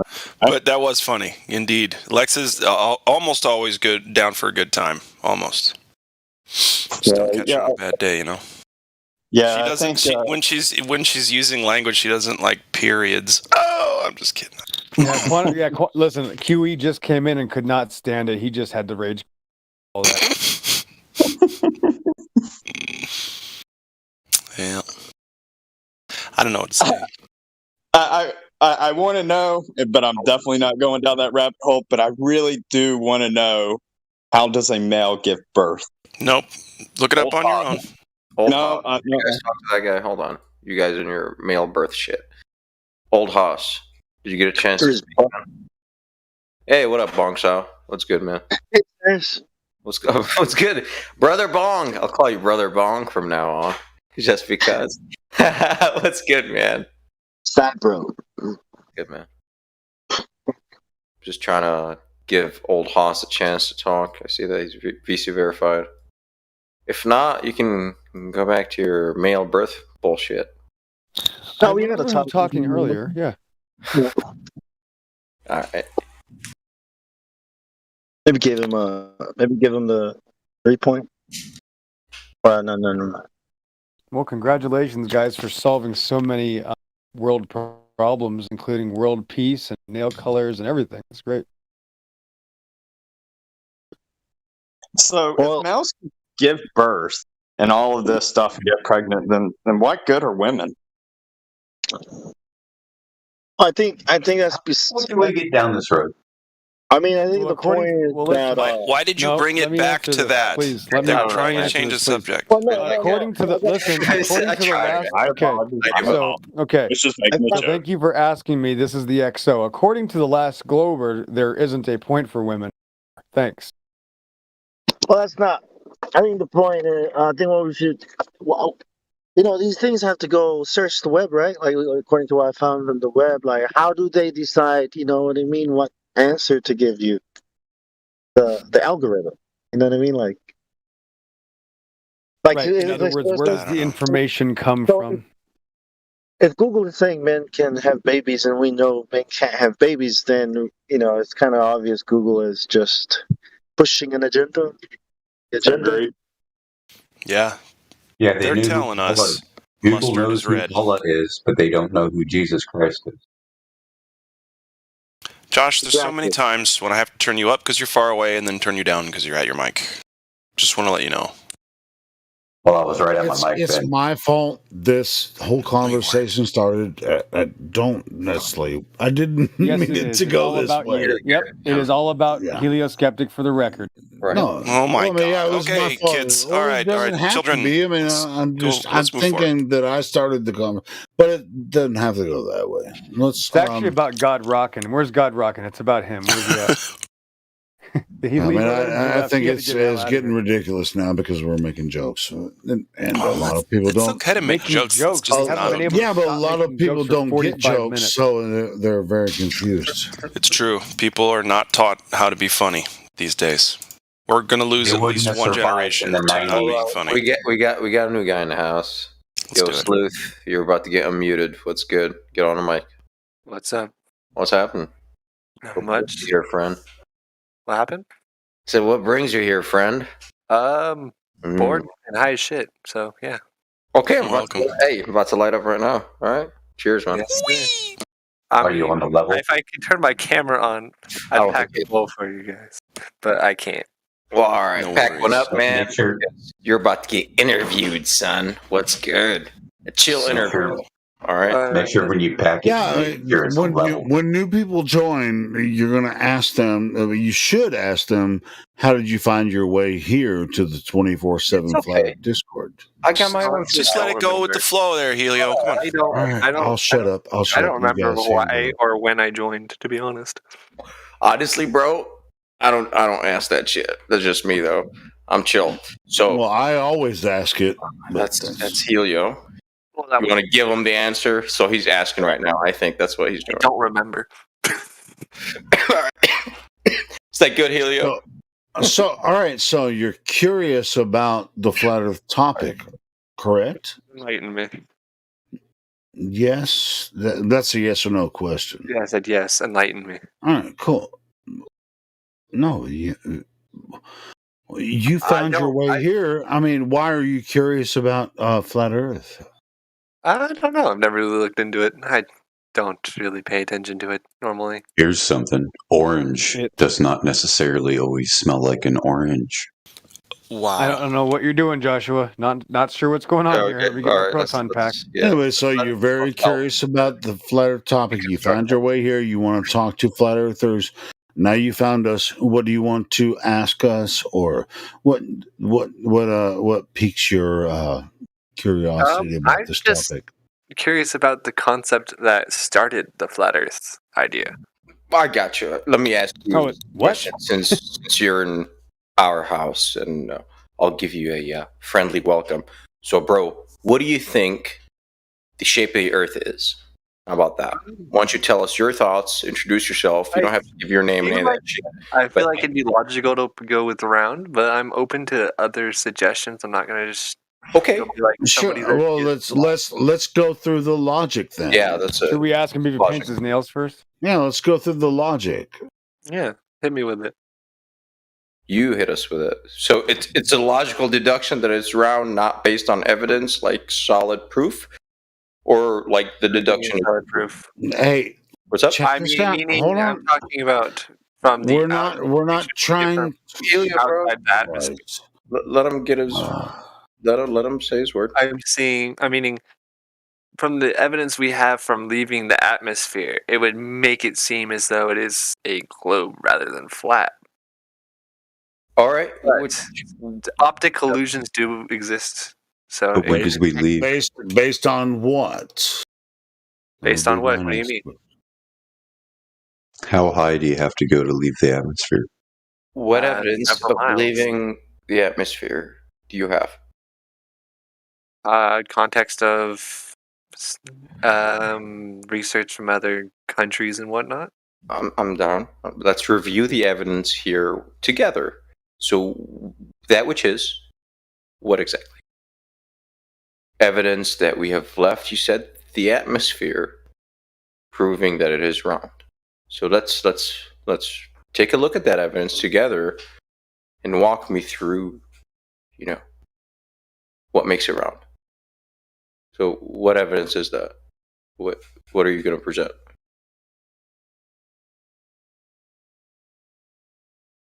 Not light up right now. Boop.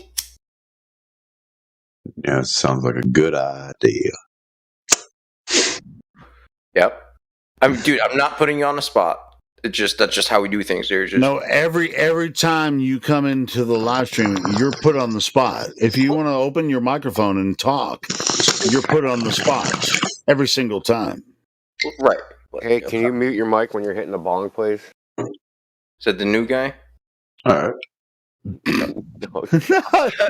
I thought it was the new guy. It's a new guy. I think that was Indio, but anyway, whatever. Yeah, No. I'm the new guy. No, yo, I thought you were talking to the new guy, bro.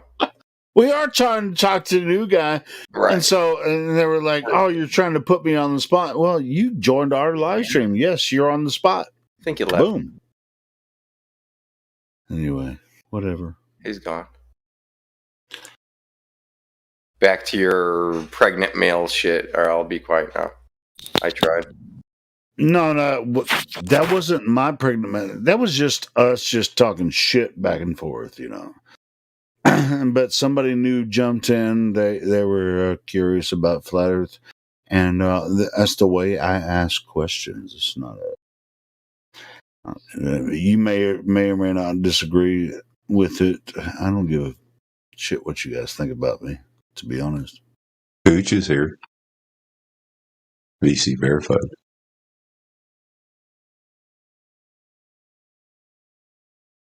You want to talk, Pooch? Want to talk Earth?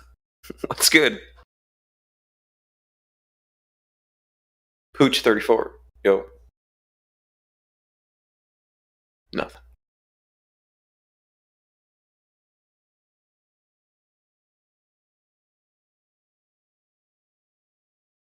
No, I realized today is that these guys come in here with their lies and their nonsense and their emotions and their anger, defending the globe as if it's their theory or something, as if they're defending themselves, right? They're so emotional, like they act like it's theirs. I realized today that they're just defending. They're literally bent out of shape defending the claims of complete strangers.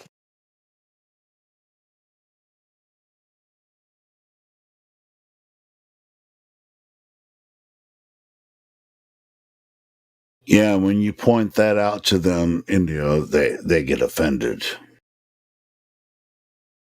I mean, I was a space fan, Well, yeah, I know, but I doubt you ran around defending their claims, right? I mean, Not after looking into it, but before, yeah, I did. I thought it was real, man. had the Hubble telescope images on everything. It was like desktop, phone, credit cards, just What nebula? Oh, the nebula. Yeah. Then I went. It was. It said it was an artist rendition. So Always been an artist rendition from I didn't know that. Even if you believe what they say, because they sent it up broken, remember? It couldn't see. Yeah, I don't know if you remember that. When they initially sent Hubble up, they said it was broken and it couldn't see. And they had to go up and quote unquote repair it to put in different optics, and then after that everything's computer generated. And they even admit this, that everything that comes out of Hubble is computer generated.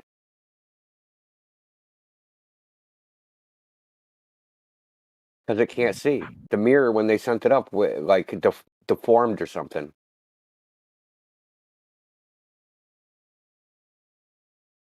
They just wanted more money, I think.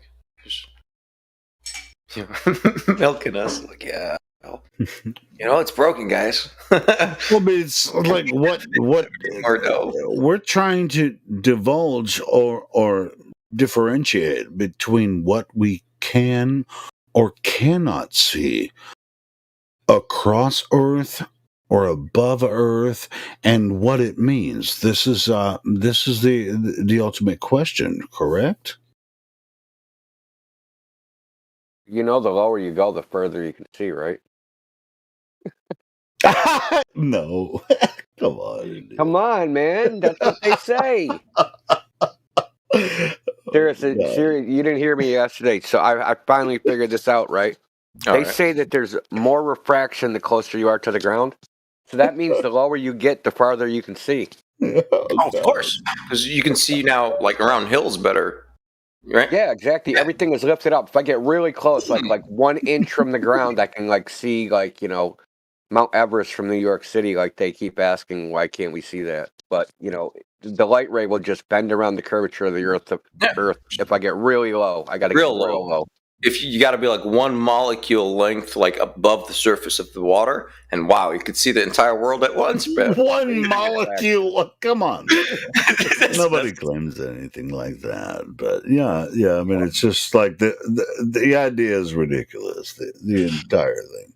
I didn't know that. That's cool. I've really been beating this refraction thing in my head by thinking about it like a lens, like the way lenses work. So why don't we see chromatic aberration? Do you know what that is, chromatic aberration? I do. Yeah. Yeah, you do. So I'll post an image of it.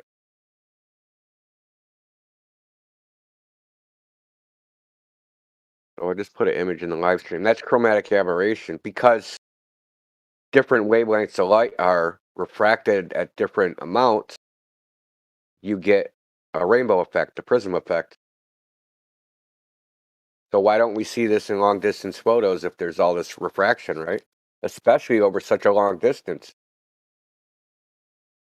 Because the blue and the green and the red are going to be refracted at different rates. That's RGB, right? RGB. Yeah, you'll get a splitting of the light, and you'll get a rainbow effect.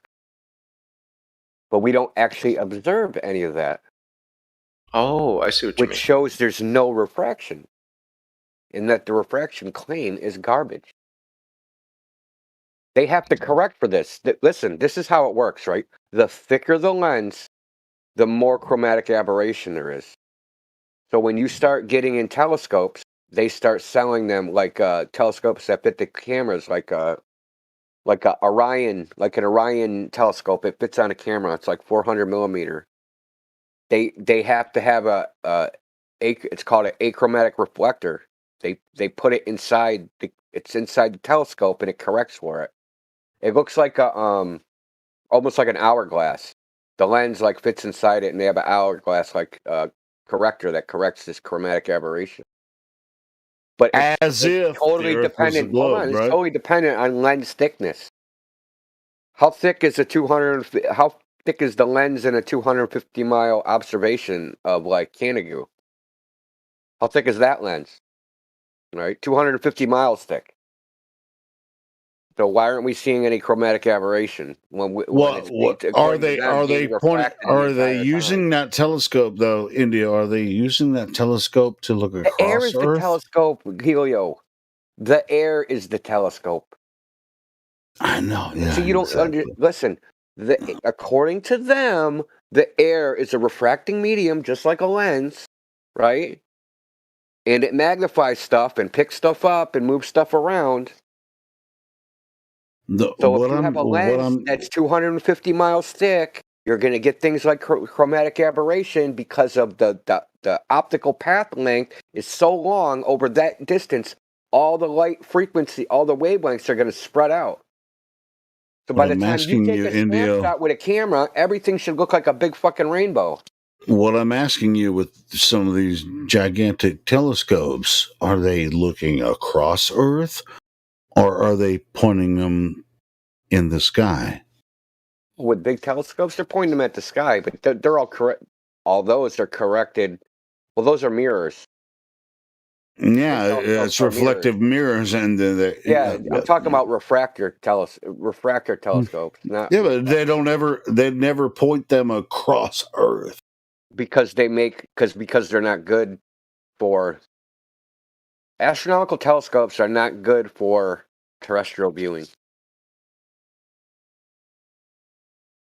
They're just not made that way. They don't even have a variable focus.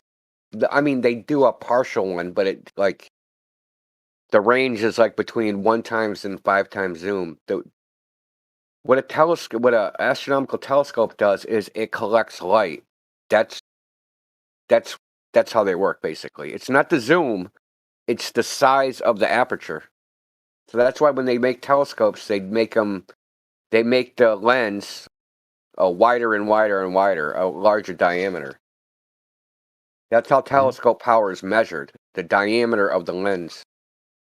And the lens is concave.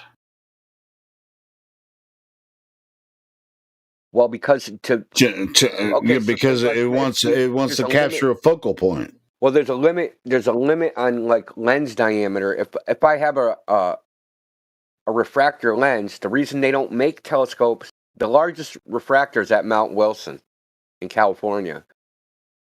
There's a couple reasons they don't make refractors, which is a lens, right, a glass lens, big, because if you make it that big, it'll break, right? Because you can't make. What are you going to have, like a 30,000 ton piece of glass? Imagine having a piece of glass that's like. So the largest telescope in the world is, I think it's 10 meters. Is it a 10-meter telescope? I think it's a 10-meter telescope, right? So imagine that being a solid piece of glass, 10 meters in diameter. How much do you think that would weigh?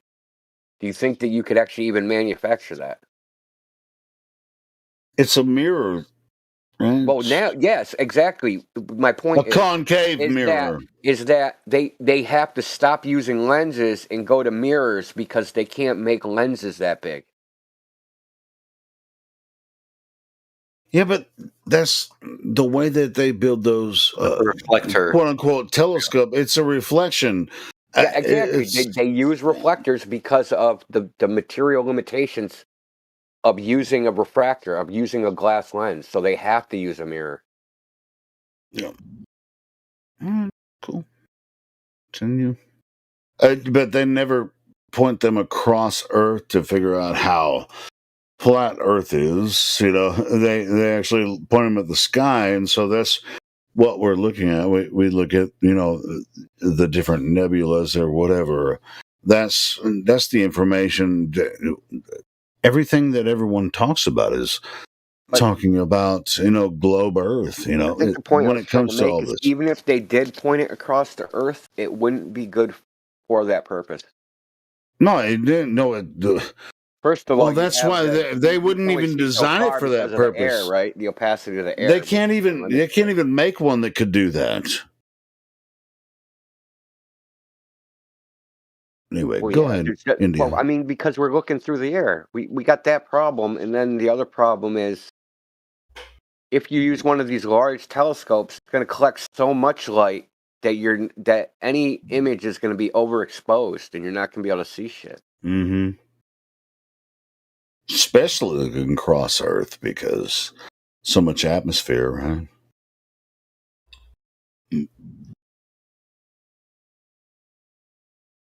I mean, to be honest, I mean, a lot of the optical capture is from some of these telescopes that were built that way.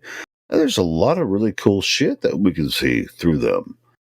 The nebulas and frickin' Jupiter and all that kind of stuff. Yeah, but it's really cool pictures and captures from that, but it doesn't prove anything about the shape of Earth at all. So I was wrong. The biggest refractor telescope is in the University of Wisconsin at Yerkes Observatory, and the lens is 40 inches in diameter. So it's a 3 foot.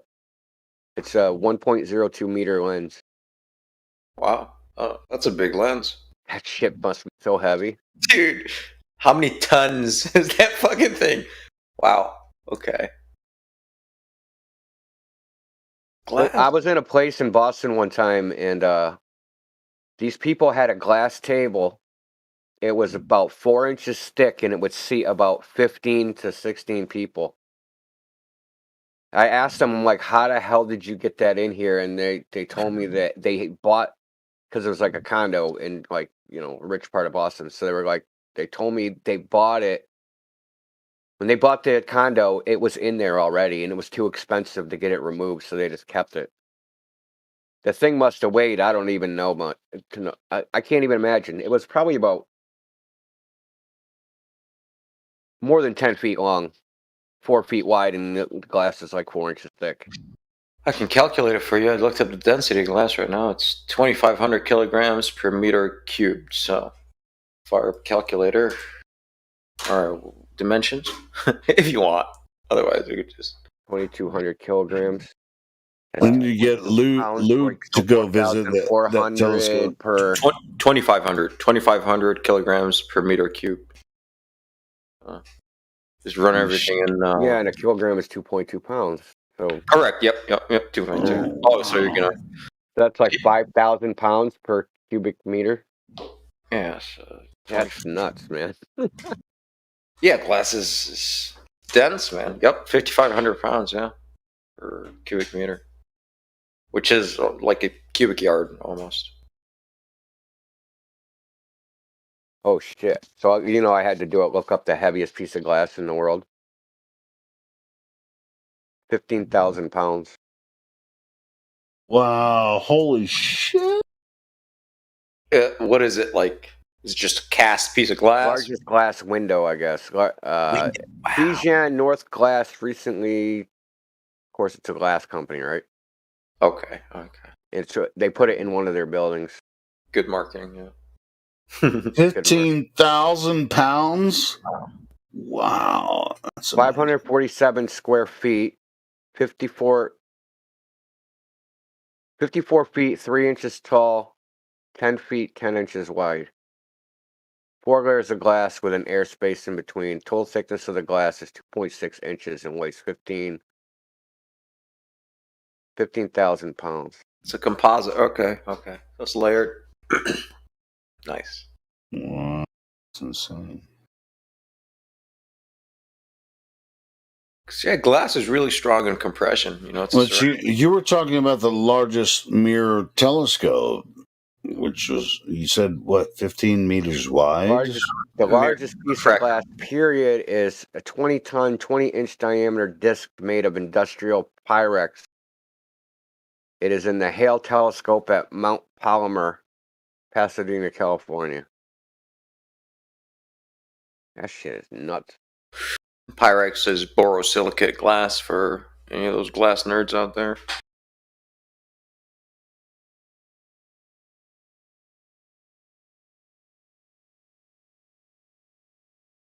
Remember, the Hubble was. Sophia. The Hubble was made out of little hexagons of glass that they melted together. then they coated it with silver or something, and then they sat there and polished it, and I think they claimed it was like smooth within 4 atoms or something. The biggest reflector, I think, has the same sort of grid. Like they got smaller mirrors arranged into the 10-meter mirror or whatever, and they're all actuator controlled. Because across 10 meters, there's a lot of sag. So, I mean, anyways, I've watched a documentary on that. Yeah. Of course, due to gravity, it's pulling the glass down. Gravity is your mama. No, man, it's the bungee that pulls everything to the core, to the molten iron core. It's like flinging out bungees as it spins. Yeah, it might as well be. Yeah, why not? Have fun with it. My gravity is just as good as your gravity. Where's your gravity at? I got gravity all the way over here. I got gravity everywhere. That's some gravity. That's a big piece of glass, man. Dude, look at that It thing. is. That's insane, bro. Big. Wow. Wait, that's huge though. That's not the. We're gonna take this large device and throw it up in space, and it's going to orbit around Earth and show us outer limits of outer space. That's our gravity. So It's funny, like, here's own how that I- shit. Remember how I was saying, like, space and astronomy is the driver of all these things? Yeah, so the world's largest piece of glass, what was that used for? Oh, astronomy. Mhm. It's so funny, dude. Like, I'm with it. when you think about, like, how much money and resources is put into staring into space, it is just astounding. And for what, dude? Like, Exactly. literally, for what purpose are they doing that shit? I think that there is something we don't know. Man, they spend way too much money, man. And who, like the Vatican? Come on, bro. Why? Right? Why? Why you guys? Why are you staring up? I don't get it, man. There's something I don't It's know. because they're the chosen. They're the chosen. It's like they're looking for the meaning of life up there. So it's not like it. That's what they are doing. Like, they're looking in the sky, looking for the meaning of life. Like, it.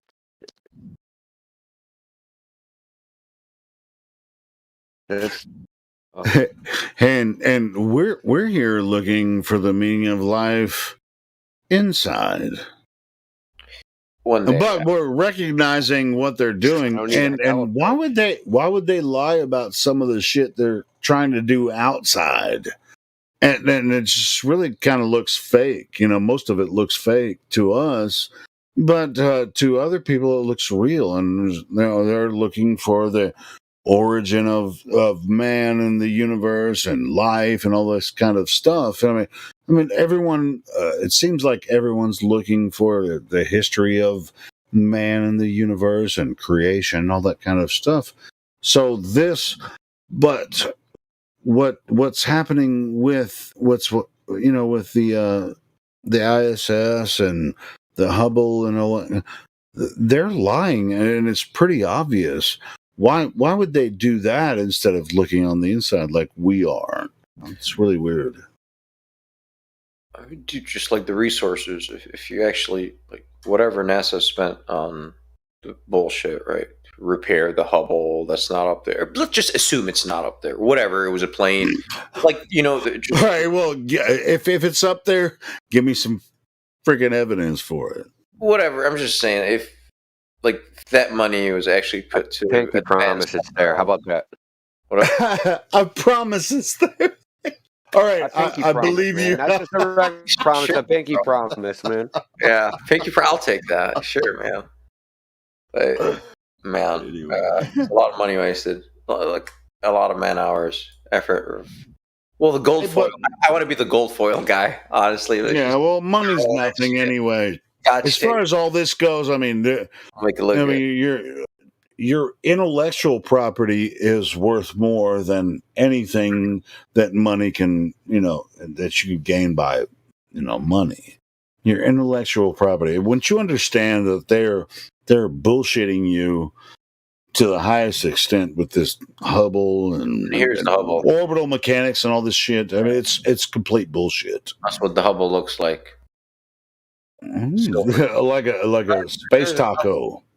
I just Googled Hubble. There it is. Space burrito. I'll fucking tell. Ron just posted an actual mirage from the Chicago skyline. So when they say this one's a mirage, they're actually not lying. It's actually a Fata Morgana. There you go, Ron. Yeah, that's a good one.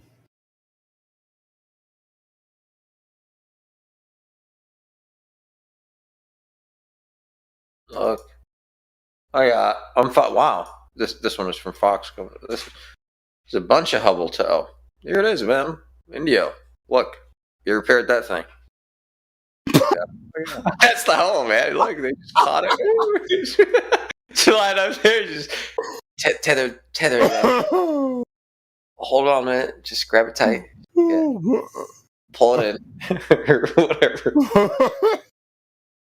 So for some reason on the repair mission, the guy that was he was whatever they call them, the crew commander, the leader, whoever's in charge of the space shuttle. Mm-hmm. NASA said that he was not going on the spacewalk for some reason, even though he was scheduled to. But then there's a video of him on the spacewalk. So I don't know if what that means, but it's just weird that they just told some crazy lie like that. So Robert Bizzano actually found that. It's so dangerous. That's why it's dangerous. It's dangerous to actually try to repair the Hubble. Very dangerous. Good thing. Why? Look at it. It's so cute. Look at the last pic, bro. I don't think that's dangerous. It's literally on the same page, on the same NASA webpage. It says, dude, blah, blah, blah, he didn't go on the spacewalk, and it's right next to a video of him on the spacewalk. So, I don't know. It's really weird. That's the video called The Day the Earth Stopped Moving.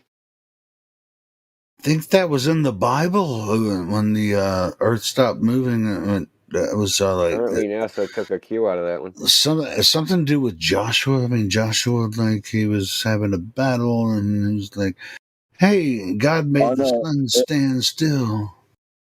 Yeah, the sun. I'm just messing with you, whatever. It's just this is a joke.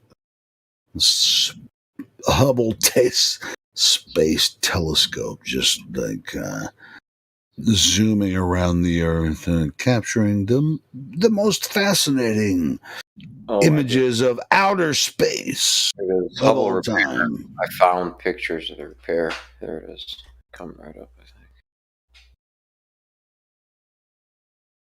think. The video I posted. This is part of. There's the whole video's in the description, but that's Robert Bizzano was all over the Hubble, obviously, and so this video is of their so-called repair mission. This is the mission where they supposedly went higher than anybody has ever gone, other than the moon people. Wait a minute. My bad for the audio. Hold on. I'll fix that. But the Earth stands still in this video. It's kind of funny. Did the fucking Earth stop moving? Did I see this? Wait. Hold on a second.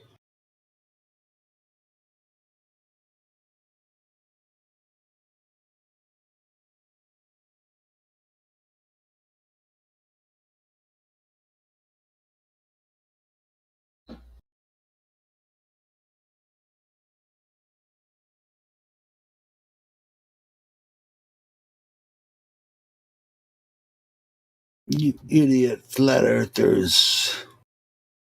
You don't believe everything they say about outer space? Dummies.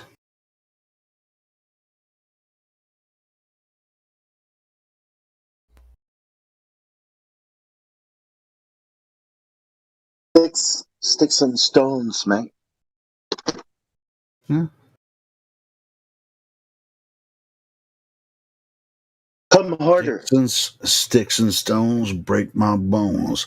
Names can never hurt me.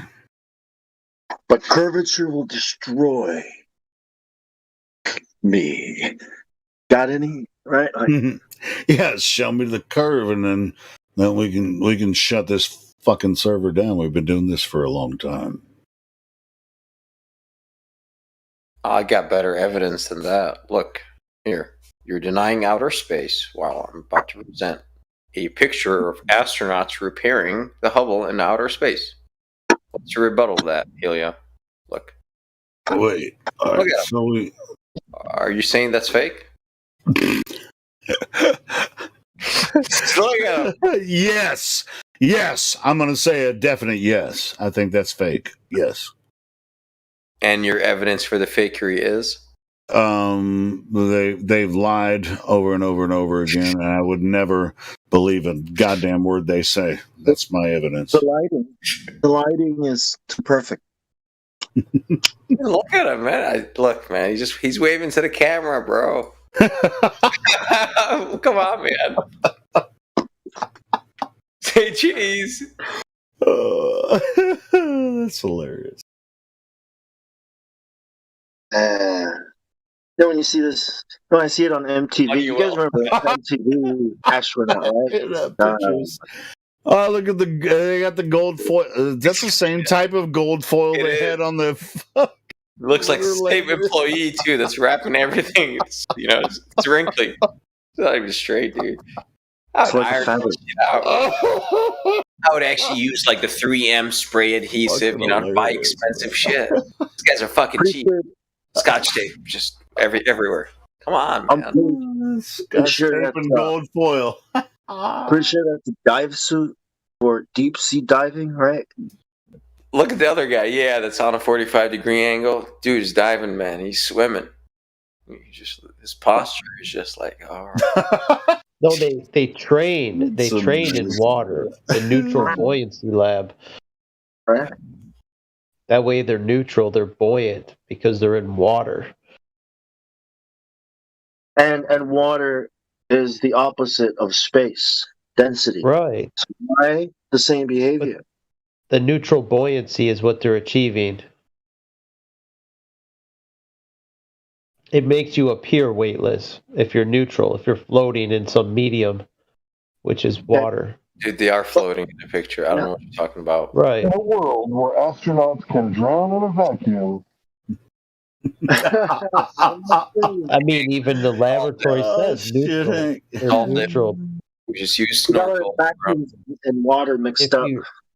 If you're neutral, you are floating. You're not sinking or rising. You're neutral. I mean, I always thought, in space you're falling, right? You're falling around the ball. Why does it look like you're in water? You know what I mean? It's weird. Because they are. The bubbles. What are these strange bubbles coming from their helmet? What is this shit? Oops. Hashtag bubbles in space. Well, they appear to be bubbles. They are actually not bubbles. But that is space dust ionizing on the astronaut's helmet. See, they should hire me, bro. I got this, right? And because it's moving so fast, no, I'm just kidding. Yes, Brother Cyrus. They should hire me. Right? They should hire me.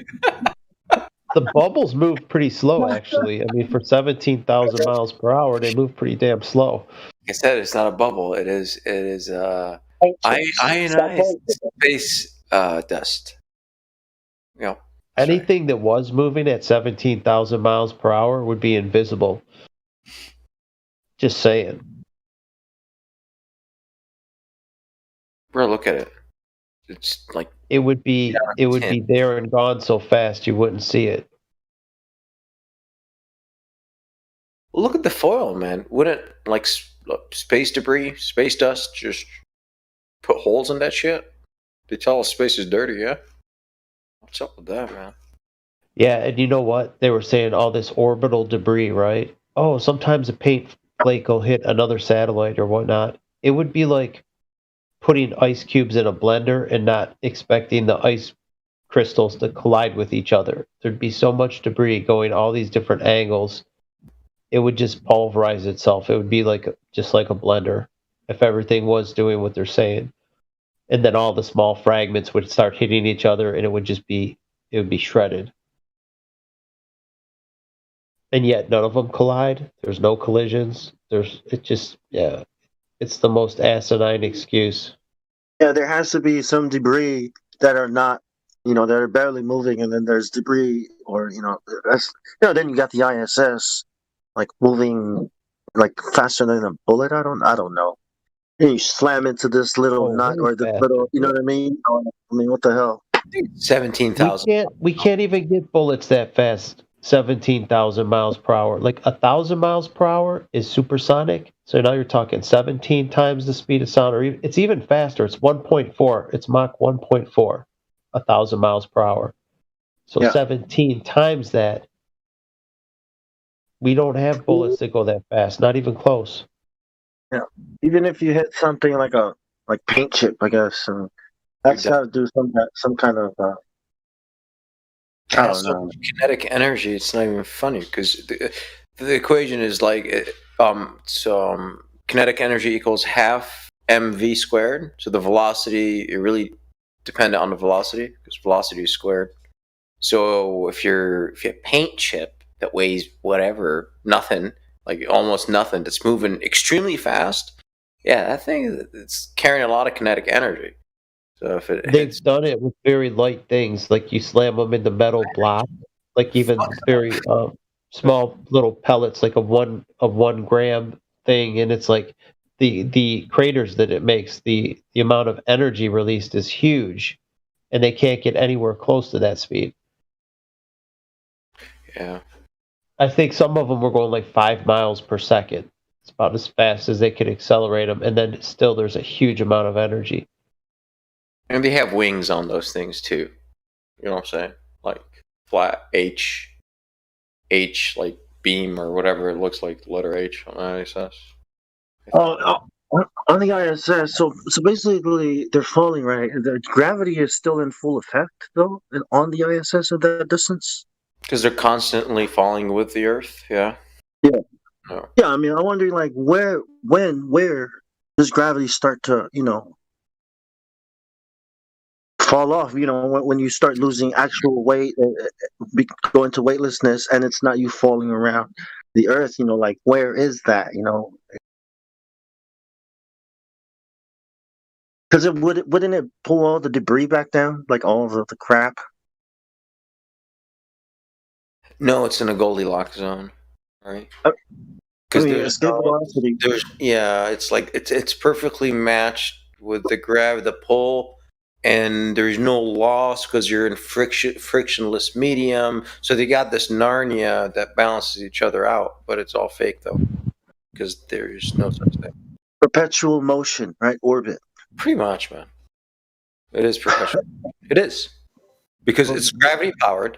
And gravity is powered by the mass. And so if it's, let's say, what is the mass burning or consuming to create this force field? Okay, it has to consume something. What is it consuming? Itself? Sure. Is it? I don't know. But when you think about a zero-G flight and the zero-G effect, the plane has to be dropping down with them falling down.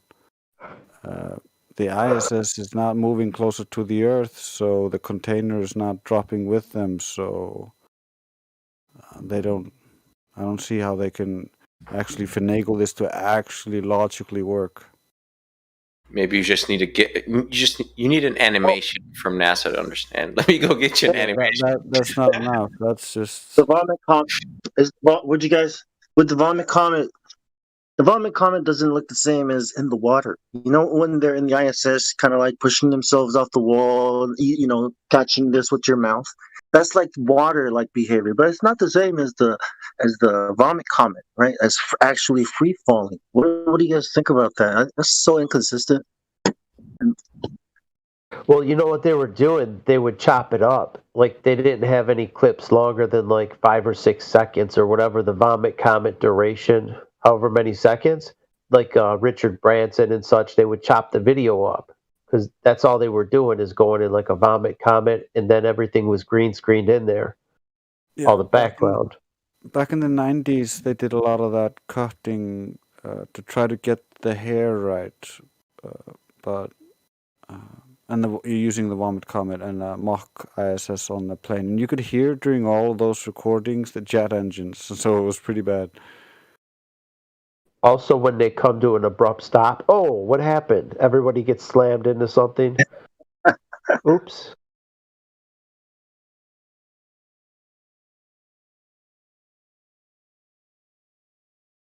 They can only fake it so long, but the thing is, even as fake as it looks, a lot of people will buy it. Like the Elon Musk SpaceX shit, people believe that. Like he's landing the rocket on the launch pad vertically. It's like, you guys actually believe they're doing that? The average person doesn't have any critical thinking skills. They just parrot what they see, man. What they see over and over and over again. They have no I think they want to believe the fantasy is. They just want to believe it. Of course they do. Of course they can do that. Okay, it's like. Well, yeah, we've been to outer space. So we're about to colonize Mars. And what's next? I'm not sure. Or we're going back to the moon this year, or was it 22? Or Did you ever fly a drone? Imagine trying to control something that distance away. The lag time between when you touch the control and then the response time. Good luck. Well, good luck driving you something missed like the that. Tesla talk earlier today, and maybe they were using that superluminal transmission stuff. I'm just kidding, man. Who was that president that was talking over the phone? What's his name? I think it was Nixon. He was on his rotary phone. Yeah, the superluminal rotary phone, dude. Lag free, bang. That's what we need. We need rotary phones, damn it. Man. You know how they control the drones of Mars, right? I think I remember reading something like they spend so much time like calculating the next like 2-3 feet that they're gonna move forward, and then they'll do it like some kind of big operation. Just moving it 3 feet forward is like a big thing. All right, let's go to lunch. You know what I mean? Like 3 feet, yeah. Or so I remember reading something about it when they were doing back in the day on Mars. I'd love to know the type of battery technology they use to keep it from deteriorating or doing anything through the coldness of space. And it's so convenient when something breaks. You're old, bro. They used heated battery packs. I got this, dog. I got this. I'm telling you, NASA, you should hire me now. Just pay me well, and I'll take care of you. Just heated battery packs, bro. They always make a movie, right? Like write a movie. It's a joke, man. Those guys are hilarious. They had like radiators, backpacks, and shit like that. So there's some weird tech going on in that square bag. Shit, if I leave my batteries out in the cold and try to go fly the drone, shit ain't gonna fly very good.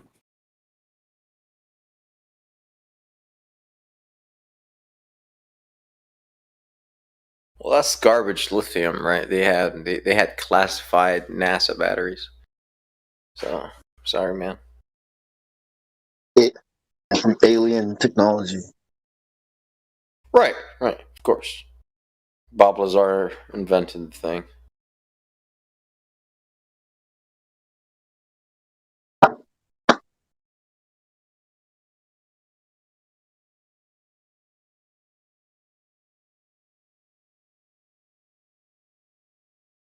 You guys seen Moonwalkers, the movie?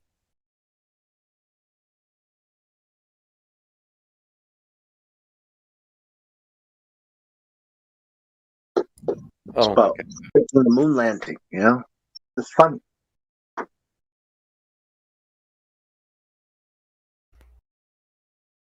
Oh, it's like why some Globers believe that the moon landing thing was fake, but it was so highly classified we don't really know about it anyways. They probably did it anyway. I don't know. I used to believe that, bro. Yeah. When I was like 14. That was the only logical, really, conclusion I could find at the time. I thought we went, but aliens. It was easier to go than to. Someone said, they said, I'm sorry. Go ahead. It was easier to do it and go to the moon than to fake it. That's an argument. That's like so upside down. Like what? No, it's not. When I was there, what? Or we actually went, but we actually found some stuff. So in order for us to cover that stuff up, we must present the fake moon landing to you guys because we can't show you the real tapes. You see, that was bad. That's a decent hook that I'm pretty sure. That shit hard. I'm pretty sure We made it, but there was people there waiting for us, and they told us don't tell anyone. Look, I'm pretty sure it's easier to fake climbing Mount Everest than to actually climb Mount Everest. Like, think about it, right?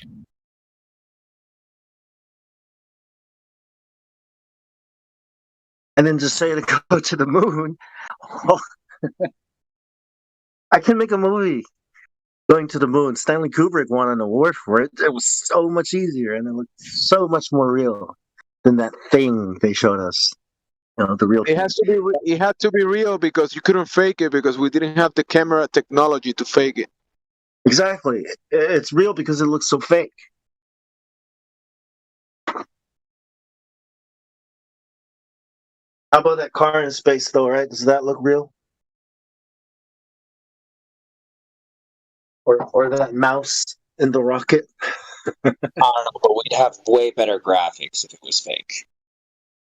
Right. So how can it be easier to go to the moon than to fake it? Oh my god, that's so upside down, man. That statement. Hey, today I spoke to a friend. I haven't spoken to him like in years. I was with my brother.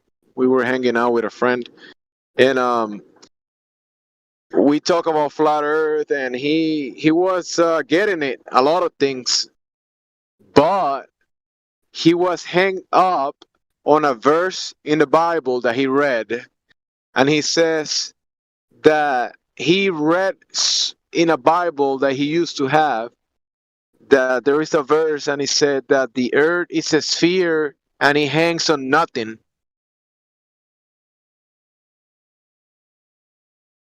Anybody familiar with that one? Sure. Give me a minute, and I'm gonna go research that. Circle of the Earth, not sphere. That's what I told him. I told him it was a mistranslation. It's supposed to be circle, and he said, "No, I read it said sphere."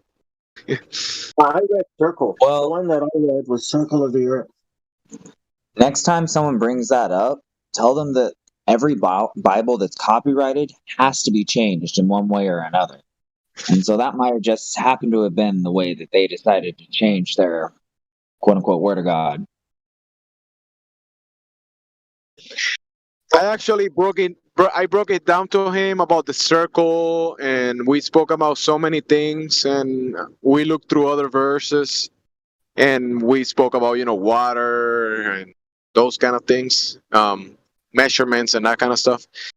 But then he was kind of hanged up in that one because he actually believed that he did read sphere and he hangs on nothing. And I was, no, dude, you draw a circle on a table and it says circle, because we did looked it up and it says circles on other translations. And then I said, is this flat table that we're using at this moment, because we had a table over there, and is this table hanging on anything? He said, no. There you go. It's a circle and it's not hanging on anything, right? I don't know how to explain it. There are other places in the Bible where it talks about the pillars of the earth. and it Correct. talks about the earth being established, not moving. Like there's so many other places that could have easily been taken out of context and mistranslated. So let me clear something up. It comes from Isaiah 40:22. It says, God sits above the circle of the earth. That is it. There is nothing about a sphere. Sphere was never used, nor was it used in any other translation. If anybody ever tries to say that, then they are the ones who.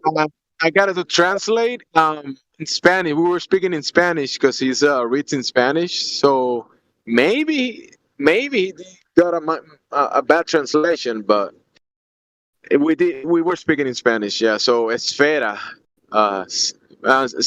circle is círculo, and sphere is esfera. So he claimed that he read a Bible that says sphere, but that was the only argument. Everything else, like water and all the other stuff, he was agreeing with me. But just that one, he said, I'm gonna find it. He never found it. He never found the. I told him, let's find it. Let's look it up, and we did found circle, and he did got my point, but he was kind of hanged up on that one. So I'm going to write it down for you in the text, just so that you have it for next time that you talk to him, so he can actually go and see for himself exactly where it is. Yeah, we did looked it up, and we read the recent and the internet circle, yeah. And even my brother looked it up. My brother doesn't look into the Bible much, but he was reading with us and everything. And yeah, we all agree. It says circle, but in his memory, he read it in Spanish, and it says sphere. But it's okay. He was really calm about it. Everything was cool. We came to many agreements. We read other verses that talk about, the Genesis. Like it says, God created the heaven and the earth, and then probably like that was verse 1, and then 16 finally speaks about the two lights, the two luminaries, right? Yes, sir. And it was that's interesting. That in the heliocentric model, they claim that the earth comes from the sun because the earth is dust from the sun, right? You can also point him to the ancient Hebrew model. With the dome and like all the ancient models have a circle, and a dome. So there's the circle of the earth. And while he was reading that, he was probably thinking, "Oh, this must mean a sphere," because in your mind is the globe Earth model. So I think that's what he was remembering. Yeah, I have noticed a lot of people, when you say circle, they will automatically think that means globe, and if you say globe, then a circle.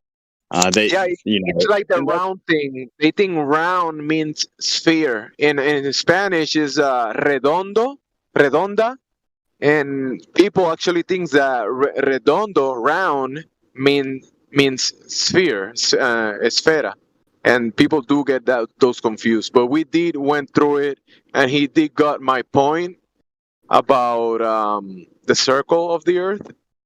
But in his mind, he thinks that he read it somewhere, but he's cool about it. I put the text for you, or I put the exact verse of what exactly he is talking about in the text, as well as I also provided you with a 200 plus flat Earth Bible verses. And I think that you're going about this the right way, but just to make sure, I would tell him, hey, read the entire passage, to get the full context, because you never want. I hate it when people come to me and want to read a one-liner of scripture, and I'm like, well, let's read the passage to see if that is correct in what your context that you're trying to say it as. But yeah, you got the article right there. Also, I'm going to give you. It's a famous GIF on here, and I'm sure you've probably seen it. But it's one of where it really of using a camera what a circle can look like. You know, you or what your mind thinks it looks like. So, like this woman sits there and has 4 on the table, and she's got one that's, you know, half of a ball. She picks it up and it's not a full ball, and then she's a piece of paper, et cetera, et cetera. So that's a good one to show as well for people who want to question. Hey, that's a good one. Yeah, because I struggled with that one real bad. And Battle Mod actually said it the other night. He was like, just because you see a whole bunch of trees doesn't mean that you're a tree. And I was like, all right, that makes sense. But then someone actually went and showed this exact GIF. It's like, this speaks to me because when I'm viewing through a telescope or through my camera, I see this circle, but that doesn't mean that it has a globe. So you have to break down our own mind to understanding that, hey, what we are seeing does not mean that it's in 3D. It just means that this is 2D. Thanks for that one. That's pretty good. No, you're welcome anytime.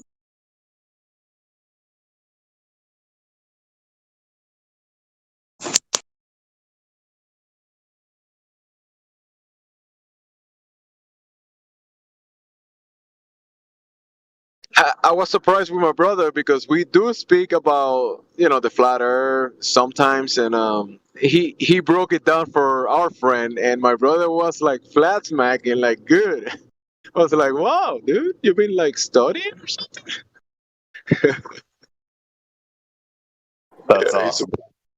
Yeah, it's my twin brother, and I never heard him explain the flat earth to someone, and he did a good job.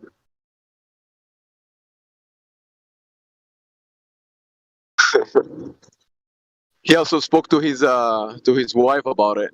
I heard him. We were talking to her, and she was agreeing with everything. She got it.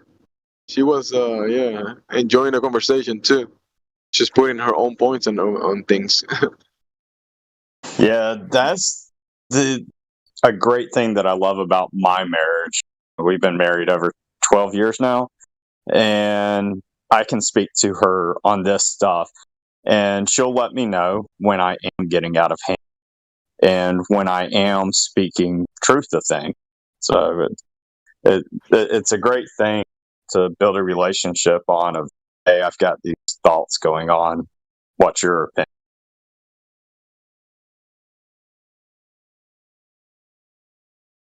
Yeah, he got the point. I was trying to bring him down to, you know, to our senses and what the actual things and practical things in reality are, and make a distinction from real to fantasy.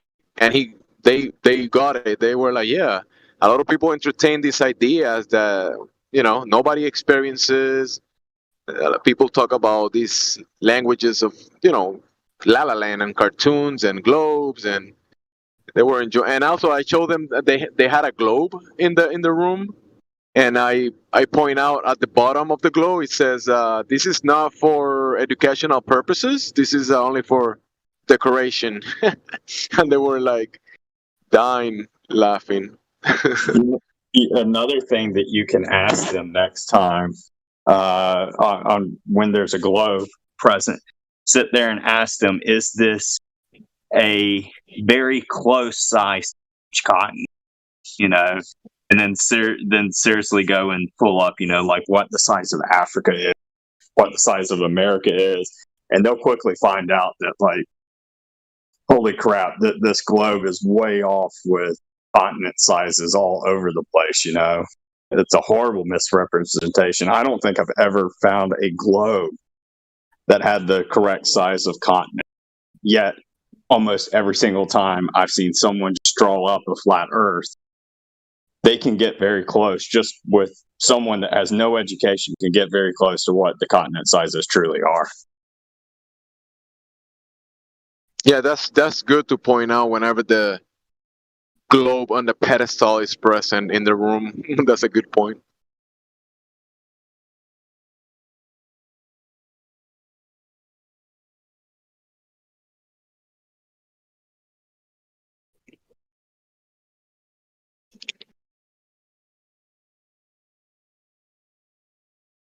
It was fun, and I enjoyed my time with my brother and my sister-in-law and our friend. I haven't seen him like probably almost 2 years. Now I'm driving back home.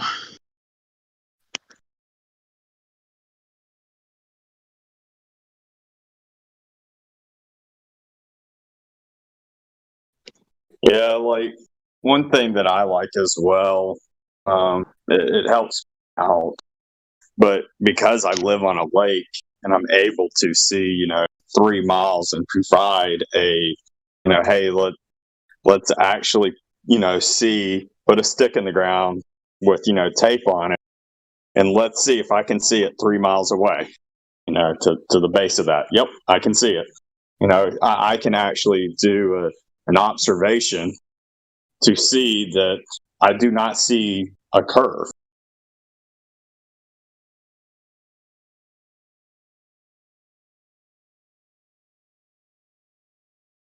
I wish that everybody had an opportunity like that, for being able to go to a lake that has a distance like that, or even go to the ocean and pull up a boat app and say, hey, how far is this boat away from me that I'm seeing? And then sit there and pull up, a curvature map. I mean, a math calendar. Man, I can't talk. A curvature calculator. Pull that up and say, hey, this is the distance that the boat's away. How much we disappeared? And then be like, yeah, I don't see disappearing. I still see the boat sitting on top of the water.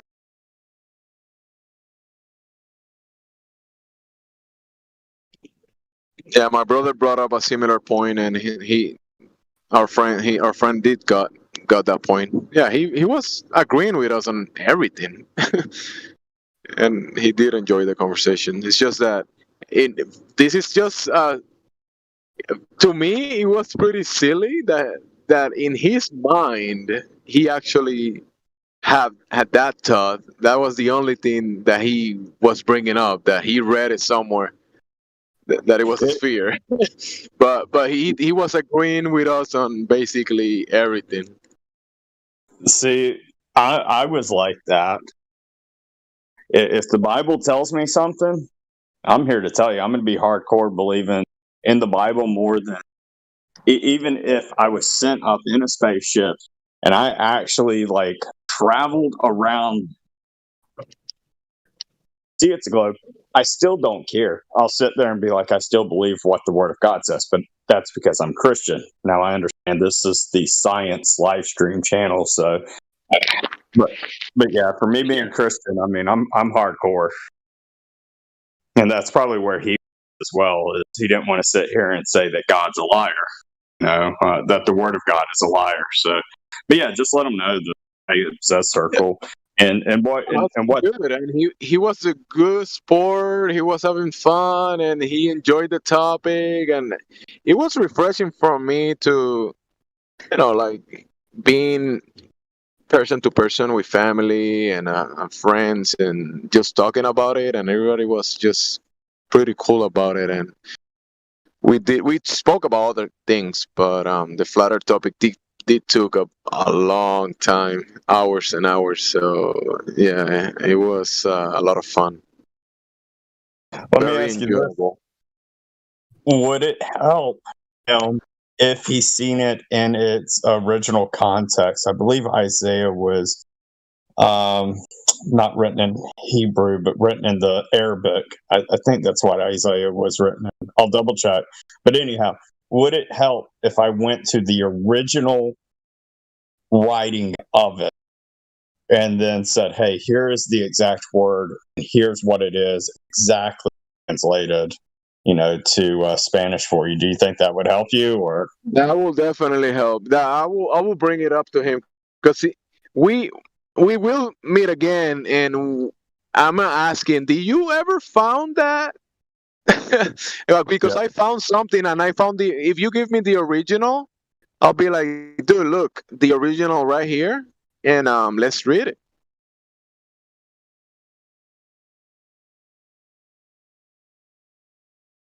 Yeah, I'll bring next time. I'll definitely bring it up to him.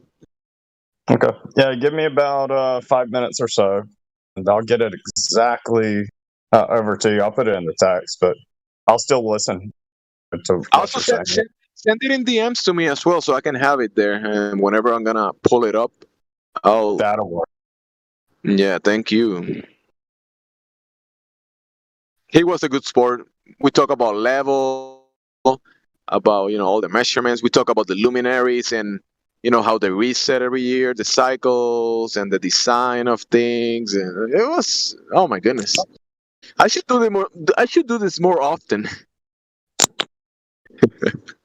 Yeah, it's a great way to actually even build good relationships with people. Like, get them outside of the box to actually think instead of be programmed to say something. For instance, like when you're at the store and you're at checkout and it's like, oh, have a good day, and like sometimes people will sit here and be like, they'll sit there and be like, well, my name's Tom, and if you need anything, just come back and see me. And they're programmed just to be like, okay, you too. And it's like, what do you mean you too?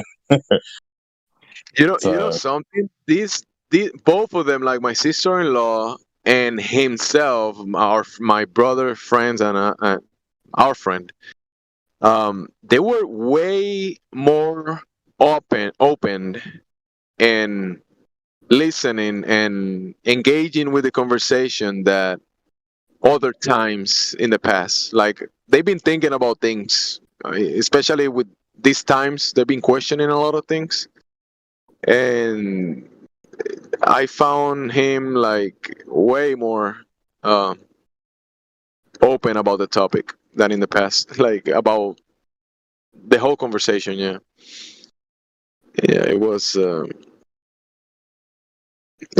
It was refreshing. Oh yeah, it was enjoyable. Thank you for the replies and the verses that you gonna share. You're welcome. I've just sent them in the original format of Hebrew, and then what it was translated to next, and the next, and the next. So, as well as where it's posted at.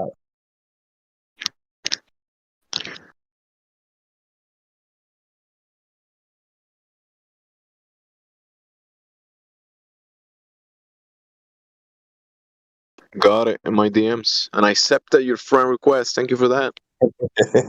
Yeah, you're welcome. Yeah,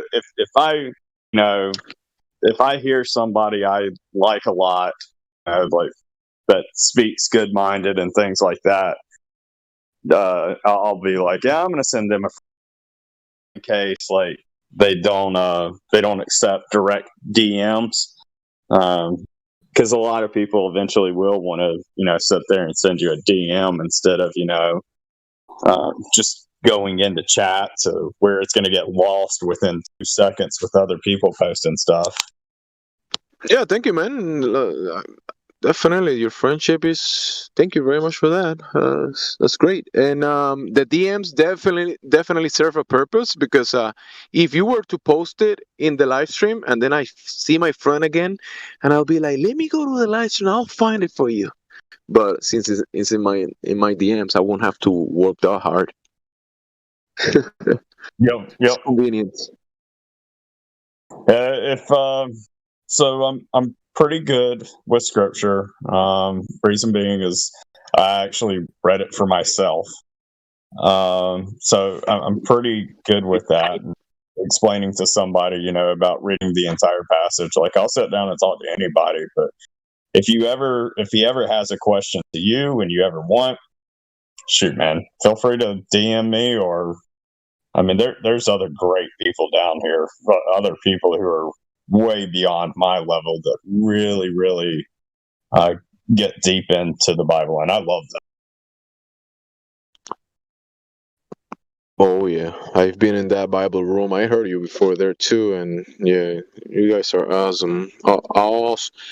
Amazing. when talking about that stuff. I've learned so much. Thank you. Yeah, I'm surprised for like the past 3 nights. I have not really seen anybody down there in the biblical room. So I don't know if that means like on the weekends they're not generally there or what.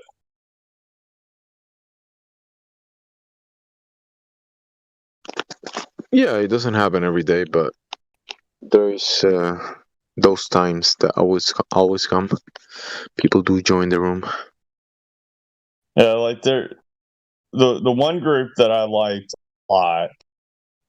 Actually, what I liked about it was because they wanted to read off the entire book. So, like, someone was like, "All right, let's read Thessalonians," till somebody, sits there and goes, "Hey, let's talk about something that we just read," and then it just, keeps on spiraling and spiraling. It starts a conversation eventually.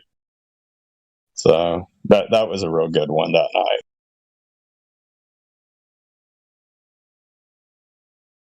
So where are you from? Are you down in Mexico or are you up here? Órale! No, I never been to Mexico. Ah, I gotcha. Where'd you say? En los Estados Unidos de América.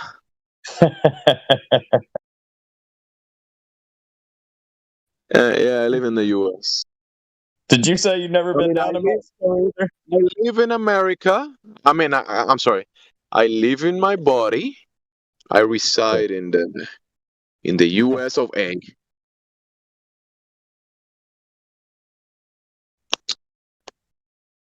Yeah, I was talking. I never been to Mexico. I'm not Mexican. One of the things I went down to Playa del Carmen or Carmen or something like that. It's on the east side of Mexico, probably about, I don't know, maybe 30 to 45 miles south of. Anyhow, they have the Mayan pyramids down there. And went there? You what? You went over there? Yeah. You go. Oh, yeah. I love traveling, but yeah. So it was actually for my wife and I for our anniversary. But what was cool is there's a Mayan pyramid that in only one time a year does it happen. It's because of exactly where the sun is, and what takes place is their stair, and at the bottom of the stairs there's a snake head, and that one part of the day, for like real quick in like an hour or so, you can watch the shadow travel down, and because of the ridges of the stairs, it looks like a snake going down. So as I got more involved in flat Earth, I've questioned why that has never changed in history, because they exactly made that structure for that exact reason, that exact day. And it's been that way ever since that structure's ever been built. You would think that what they try and tell us in these books and in school, how we travel, saying, hey, we're traveling, what is it, 6,000 miles 6,000 miles per hour or something crazy like that. And it's like, then why has this never been at even in a different hour or whatever, or a different day? You would think that it would be for how long those people have been there. But nope, it's always that exact day and that exact hour. That's because this is based on the sun. And in their belief system, the globe is circling around the sun, and for us, the sun is just going above us. So that hasn't changed, and that shouldn't change even within the heliocentric delusion. I don't know. I think they knew about curvature, axial rotation, gravity, and refraction. They took those into account and they built the pyramids. What do you think, Drace? You like it? I think it was post-diction based off of the fact that the sun just does the same thing every year.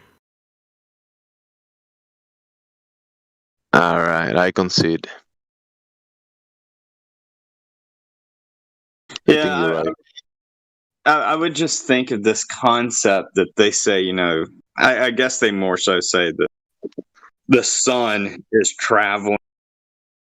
They say that we're spinning around the sun as it's traveling, but you would just think that some of these stars would move or something. I mean, even the one star that's like dead center in the sky every single night, all night long, Yeah. it's dead center. You would Yeah, think that would have you're moved correct at for the some time. stars, and the stars should have deviated in the positioning of the pyramids on the ground. Should not match up to the stars, or with like the pyramids of the Giza. Right. The tunnels leading directly to specific star systems. That doesn't work in their belief system. But the snake thing was a little bit different because it's utilizing the sun off the side of the pyramid, not the stars. I brought this up to him about the stars are aligned with structures on the earth, and I brought it up to my friend, and he got it. He was like, "Oh yeah, that's interesting." He did get the point that if the earth was moving and spinning and doing all these movements, and I told him about the 666, and he was like, "What? It's moving at those speeds, 666, whatever." and he was like all like ears and eyes open, and then he was like, "Yeah." I grabbed the globe, and I said, "You see the globe is being illuminated by that light, like in the ceiling there was a light illuminating it." And I grabbed the globe and moved across the room, and I say, how will that light will be aligned if the globe was moving and that light was moving too, and everything is moving in their own way? How can it be aligned and reset every year? And he was like, "Oh yeah, that makes sense. That the ground is motionless, it's stationary, and the cycles are repeating cycles." That made a lot of sense. You should post something about the pyramid, though. I think I've heard that before, but I never seen it. So that's an interesting one. That's definitely a good one. I'm going to mess his name up, and he's probably going to correct me, which I hope he does. But Bozo Gress, they just posted about it with an image.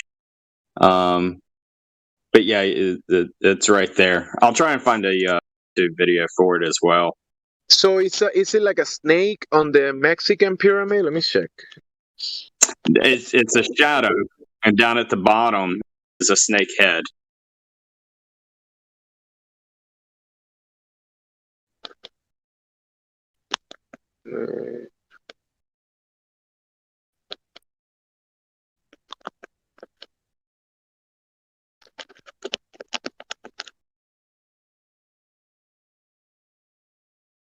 Yeah, there is photographs about it.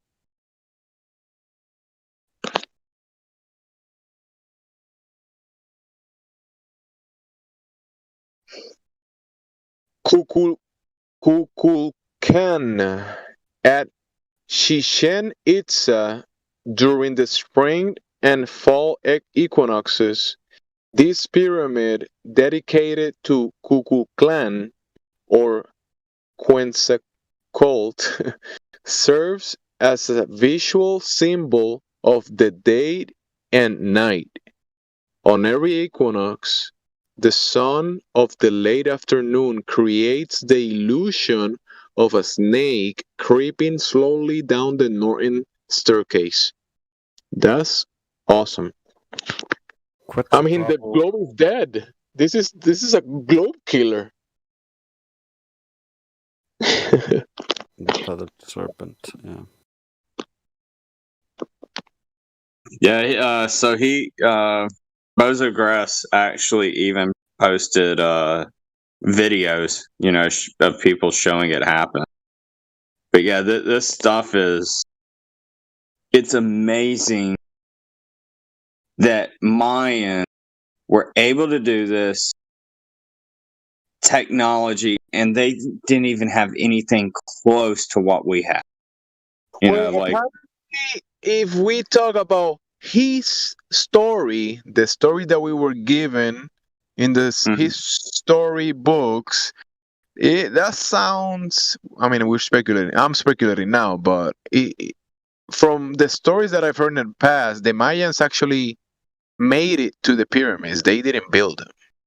The claim that the people that we call the Mayans built the pyramids, that hasn't been confirmed. That's just a claim. Hey, I have another thought to go along with what you just said a second ago, which would be, think about this, with modern cities and lights, we cloud out with light pollution, the invisible stars. And so they didn't have that, they could see, pretty much all the stars you can see with the naked eye, from even the inside of their cities. And they probably didn't have as many distractions as we did, so probably had more time to pay attention to the stars.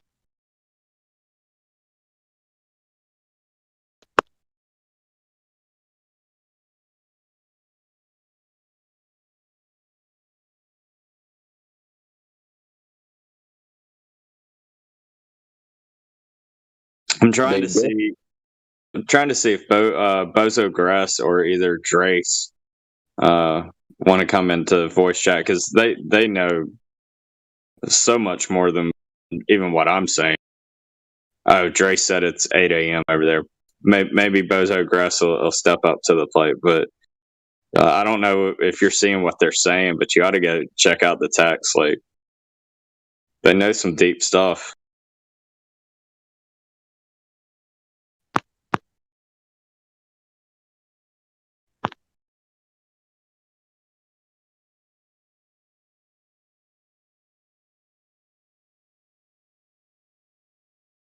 Yeah, the Mayans don't claim to have built these places, though. Yeah, that I've heard that before.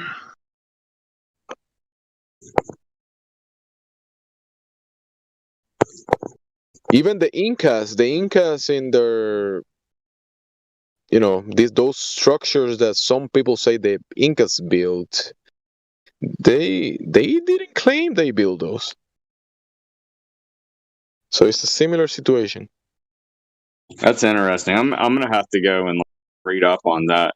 Like one thing that I actually enjoyed. So I went down there in 2009, and a lot of America at that time was saying that Mayans are saying that in 2012 the end of the world's coming. When I went down there in 2009, and we're walking around, and one of them had their calendar. And I was asking through broken Spanish, but I got it, especially when the translator. But anyhow, what I ended up finding out was he basically said back to me, he was like, they just ended the calendar 2012. That doesn't mean that was the end of the world.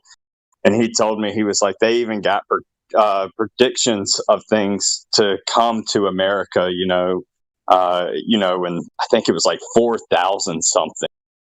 And he was like, they just did it because they were like, it's through history, probably a chance that we're not going to be here. So we're just going to stop this thing in 2012. If we get closer, then we'll improve our calendar to go even further than that. But I was like, this is awesome to learn this stuff, because I don't know why someone would want to go and take their story to turn it into trying to say that they were saying it was the end of the world.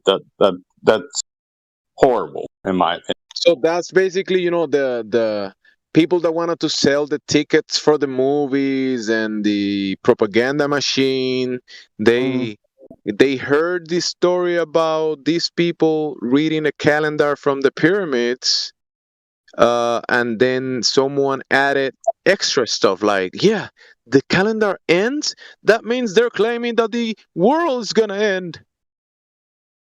Yeah, like Drace just said something else that was said to me down there. He said, according to the calendar, there is always a transition between ages. They just completed a full cycle of the whole calendar in 2012. And that's another thing that he was saying. Yep. But someone saw the chances for making a movie or a story and capitalize on it, Making stuff up. Don't you know that Globers do that a lot? Yeah, they definitely do. You know what? The funniest thing, I remember this. So I went to homeschooling to a church school when I was first going to schools. What I actually loved about the school I went to is they sat there and told me up front, this is what we teach, and this is where it comes from. However, that does not mean it's true. So they actually taught us to question the globe, and then they showed us Bible verses and things like that. So I already had a hint early in life, that the globe wasn't real. But yeah, where I was going with that. But yeah, that was always great. Oh, so when I went to public school, and I was actually confronting teachers at that time, asking them questions about what they were saying with the globe. And I was like, well, do this without your book. Like, let's go outside. Let's do a test. Let's do an experiment. Of course, it went way over the head. Never happened. But one of the things that they were trying to tell me, and I will never forget this, they tried telling me that the Earth was not actually this sphere, that it was like more like an egg shape. And I was like, the heck? And so as I grew up, I've never forgotten that. And it's like, why in the world would it be an egg shape?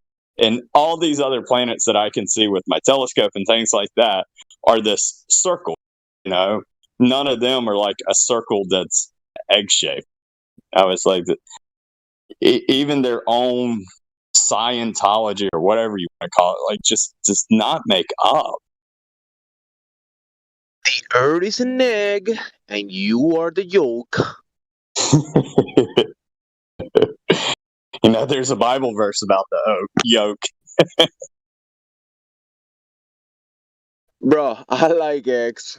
If the Earth was an egg, I love it. I like it. I think another thing that I struggled with real hard was when they would say that the center of the Earth was magma. And I would sit there and I'd be like, dude, I can go to Mammoth Cave in Kentucky and go down in these caves, and it gets colder as I go down. So if you're telling me that the center of the Earth is this magma, like as I'm going down, why is it just dropping more and more and more in the temperature?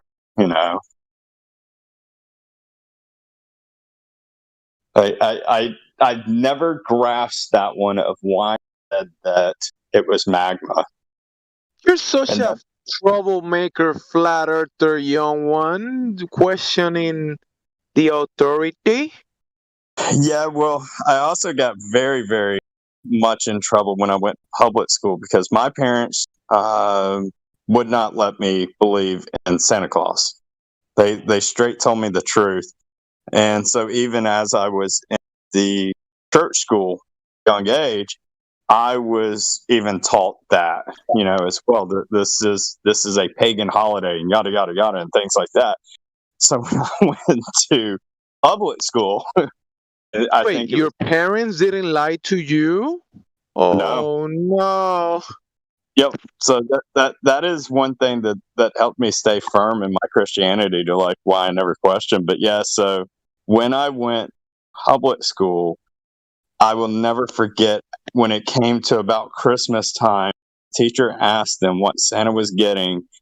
I can't remember exactly what I said, but it was along the line, like, why are y'all talking about Santa? Because he's not real. Yep, I was rude. You're such a troublemaker. Oh, destroying Santa's bringing the presents illusion for the children. telling them Yeah. the truth, troublemaker. But someone did it just a minute ago to me. They corrected me. I love it when people correct me. Because I was sitting there saying something completely wrong. About how the snake was coming down the pyramid. And I was like, why hasn't that changed? Yada, yada, yada. And they corrected me. And they gave me a reasoning behind it, not just, well, you're completely wrong. Like, they actually gave me a reasoning behind it that I could actually think with my own common sense mind. Wait, what did they say? So his reasoning was that came about it was that I was trying to sit there and say, well, if the sun is moving and things like that, but the thing is that even in the globe model or the flat Earth model is still how the sun orbits, however you want to see it. But it's the sun, so the sun is not moving. The sun moving through space has nothing to do with the change. Could never change the shadow coming down. Okay, yeah. Battle Mods corrected me before. I was talking about snipers, and I was just basically getting at, hey, snipers don't have to calculate for curvature of the Earth, nor do they need to calculate, the speed of the Earth. But I was like, it's a couple of things, and da da da. And Battle Mod came in. He's like, nah, I'm here to tell you, it's like 100 things we got to calculate. So, and he went into detail about it. I always appreciate people that, with common sense things that I can go out, and test or observe or whatever you call it. I love that.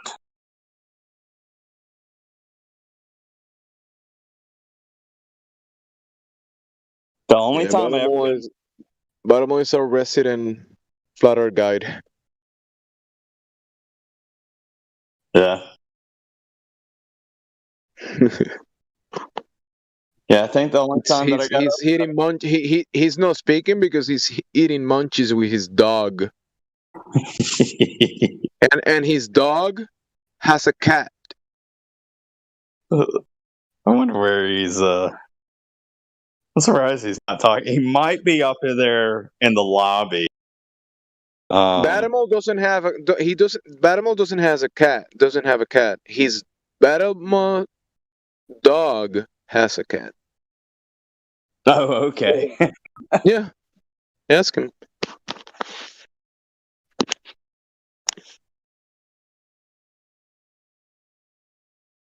That's pretty cool. Yeah, for my cat. So I had a really old cat. Then I had one that was, just a couple years old. And the one that was a couple years old, you could tell that he just wanted to play. So I actually went and got him a cat. But what was funny, exactly what you're saying, how Battle Mod was, I actually sat there and was talking to that cat. And I was like, hey, this is going to be your cat. You're going to have to feed and water it, yada, yada, yada. So I took this picture today. That's my brother and sister-in-law's cat, and he is my new friend. Yeah. We in my house we do have a cat, and he's cool, but he's not too friendly. He just wants to kind of he gets closer when he wants treats or water and stuff like that. But my brother's cat, he allowed me to just play with him and touch him and grab his paws and just play with him and tickle him, and he was cool about it. But if I do that to the cat in my house, he'll bite me. Yeah. I named my cat after angels. So one of my cats is Azrael. and my big cat, he was mixed with a cheetah. He ended up weighing 30 pounds, but I named him Lucifer. And what's funny is he was born on 06/06/05. So his first, when he turned 1 year old, he was 666.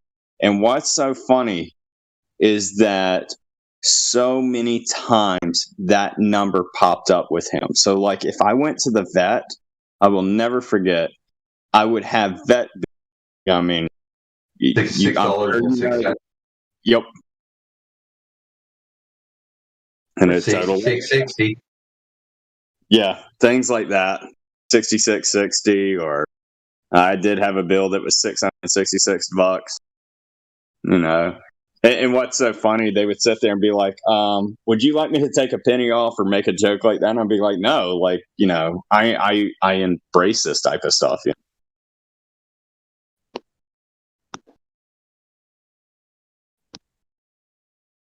So Bozer Grass just gave me a great thing that I am going to do. He said, go research a time before the. So whenever I end up getting off this tonight, I'm going to go do that. See what it says.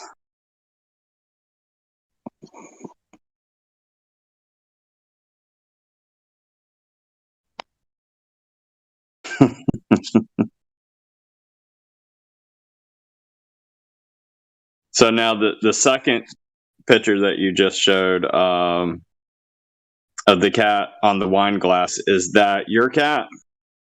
Yeah, that's a cat in my house. Yeah, it's not my cat. I mean, you know, we share the house. So yeah, and I'm cool with him. We're cool, but he's not as playful as my brother's cat. It was kind of fun to play with my brother's cat.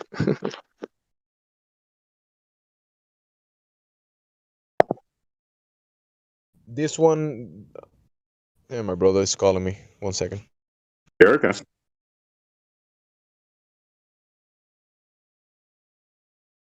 Bozo Grass, I'm actually going back and reading what y'all were saying.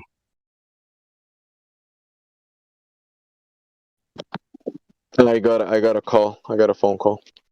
You're good. Talk to you later. Good seeing you. Have a blessed night.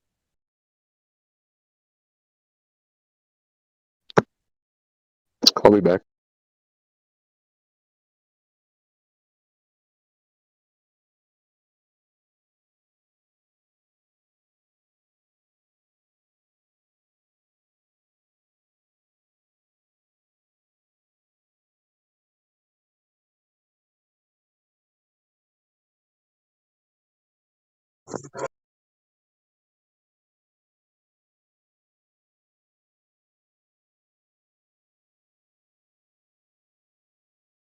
You know who else has a cat? Cinderella? I don't know. Helioskeptic. And Helios cat is an asshole, just like his owner. So you mean to tell me that his cat goes around telling people that their own pictures are fake too? Yeah. He did finally apologize to me, by the way. He actually. All right, I take it back. Helio's not an asshole. He apologized. Great, Helio, my buddy. Yeah. And his cat is great. That's awesome. Yeah, he actually sent me a message, and I told him again. I said, "Look, I'm being dead serious. I want to apologize. With upset with me yelling, with me cursing at you, because that should never be done." And then he finally came out and said it on his own. And he basically said, you know, what you just said. He was like, you know, I can sound like an asshole sometimes, so I'm sorry. Yeah, sometimes I have to point it out to him so he remembers he's kind of being a mean guy, but he's allowed to do so because he's still cool about it. He's one of the nicest assholes I've ever met. Yeah, I like him. He kind of reminds me of Lunatic. Lunatic? Tell that to Lunatic, please. Tell him that Helio reminds you of him. I don't know. I've gotten the vibe that Lunatic could break his foot off in my ass. If you tell him that Helio reminds you of him, wow, yeah, he might kick you in the balls.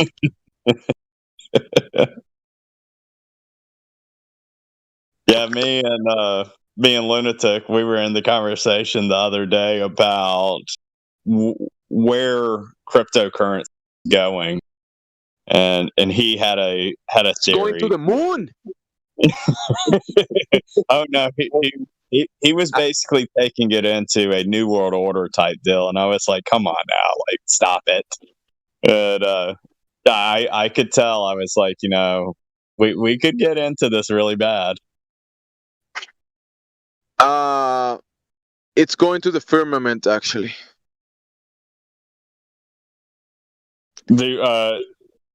Off subject, but do you get into cryptocurrency? It's actually a secret. I never tell anyone about this, but keep it between us. Yeah. And the answer is possibly. So I've been monitoring it. So I do a lot of day trading, which is what I suggest people to do. That's what you do? Day trading? Oh yeah, dude. I will. You good at it? Yeah. Oh yeah. I do a lot more with real stocks, with like SQQQ. I'll day trade. Like options? I do not do options now. I got a really good friend who does options. Actually, it's on a Discord server. I can send you over there if you want me to. Yeah, send me the link. Yeah. So what do? You buy stocks and wait for them to go up and sell them? Yeah. So like SQQQ. Like right now it's like 6.5, and I've been waiting for it to start finally going up. So you're gonna see, probably a good 3 times over the week. I will send me that one. Send me that one. I want a 3x. If you get into day trading on Ameritrade, this isn't. I'll just say it.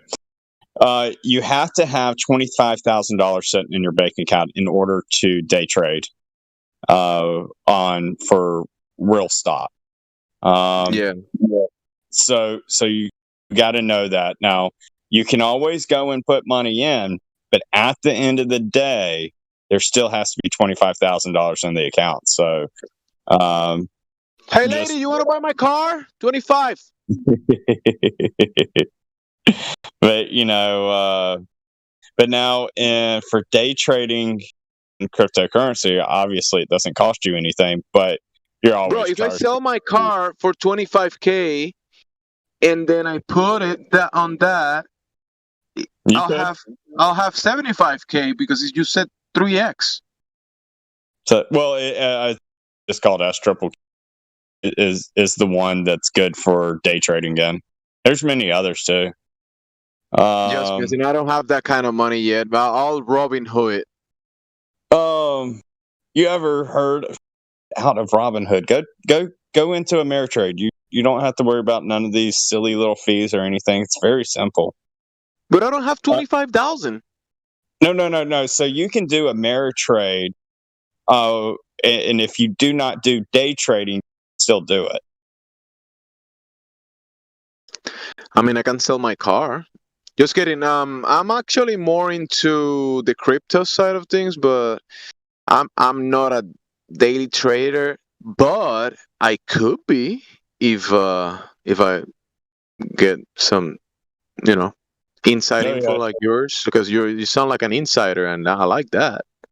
Yeah, so with cryptocurrency, if you wanted to stay over there and just test the waters and see how you do with day trading, you will have, depending on how much you've put in and taken out and things like that, it calculates over time. But when it first starts out, don't hold me to this, but when it first starts out, it's like 1% in order to buy in and 1% in order to, pull out of. So you're like, all right, well, I got to make sure I'm always on the plus side of 2%. So if you go 1% down, you just sell a 1% loss.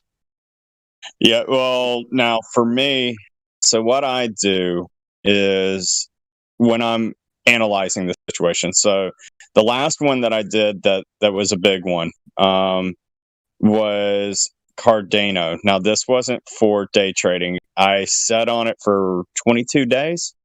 But what I did is I analyzed it, and that's the one I'm actually analyzing again. And I'm probably going to make the pool here within the week because I think it's at its next lowest point, and then it's going to start going up. So what I'm going to do, or what I did 22 days ago, it was at $1.25 or something like that, and I put into it, and I looked through at the back numbers using the Fibonacci sequence. Big into math. So I looked into it that way, and I determined that, hey, there's a good chance that it'll finally go up to 165. And in exactly 22 days, it went up to $15%.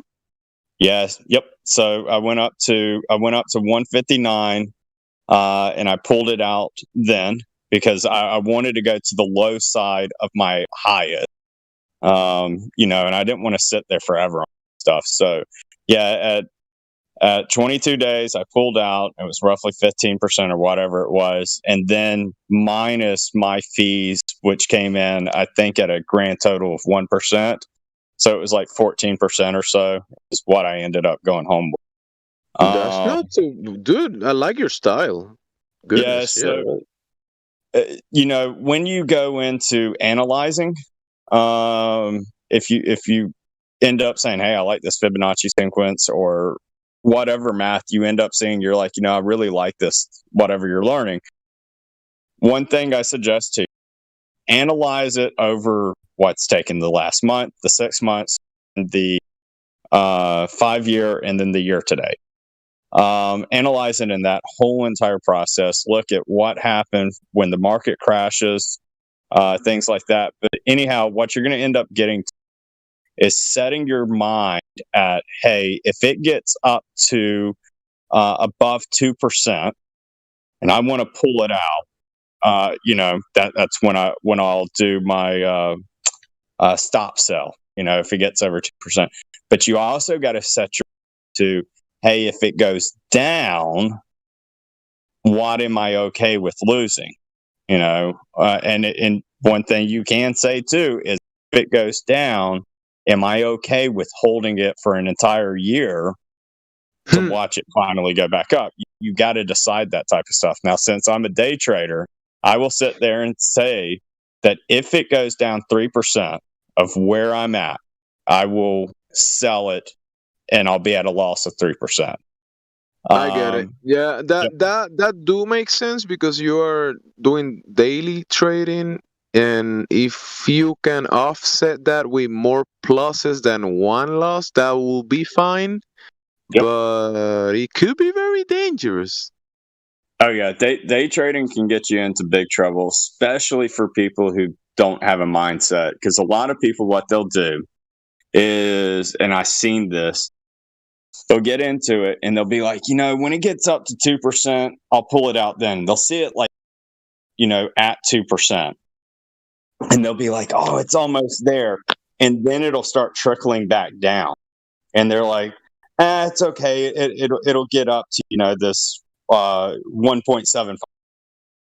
and then it just keeps on going down to like 1.5%, then 1%, and then it gets back to 0, and they're like, oh, it'll get back up, and then it just gets worse and worse and worse.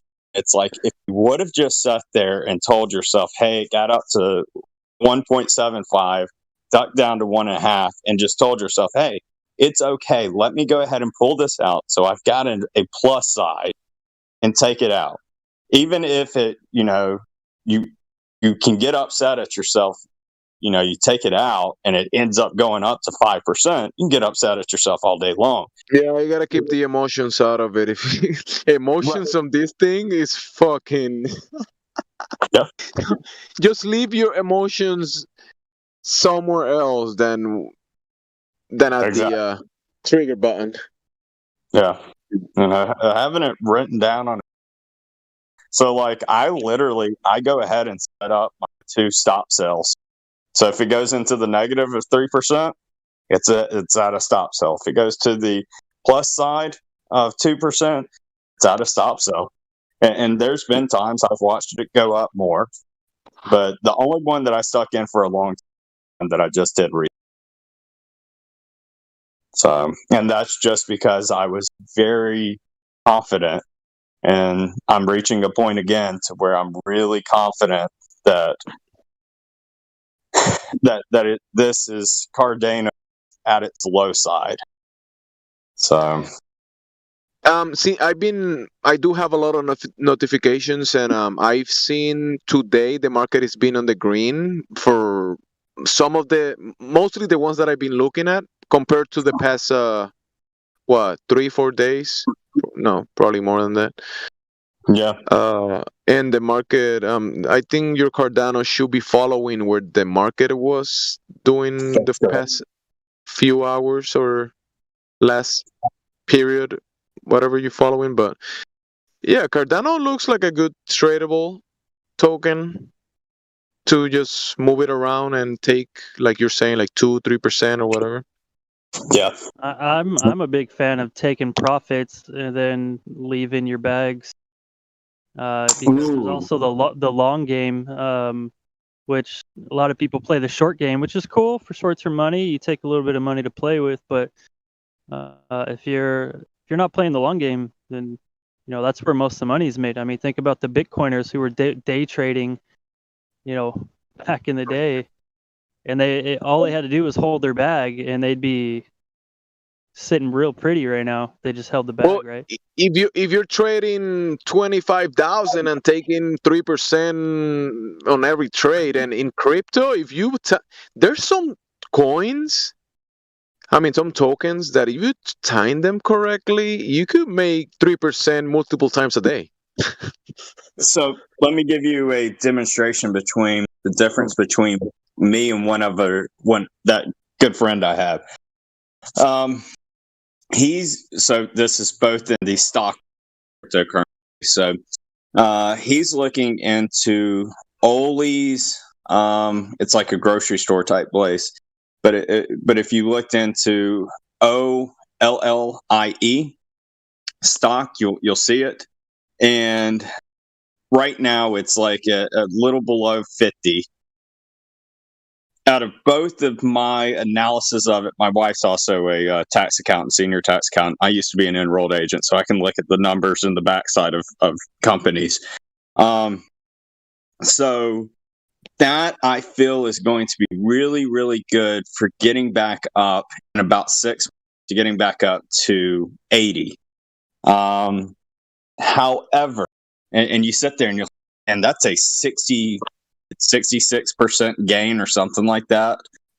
And you're like, man, that's really awesome. Now, I'm not one who's wanting to sit for 6 months, but what I told my friend, I was like, on an average, as long as the market is going good for SQQQ, in a week's time, you can sit there and pull out three times of doing this, and they'll equal 2%. So 6% at the end of the week.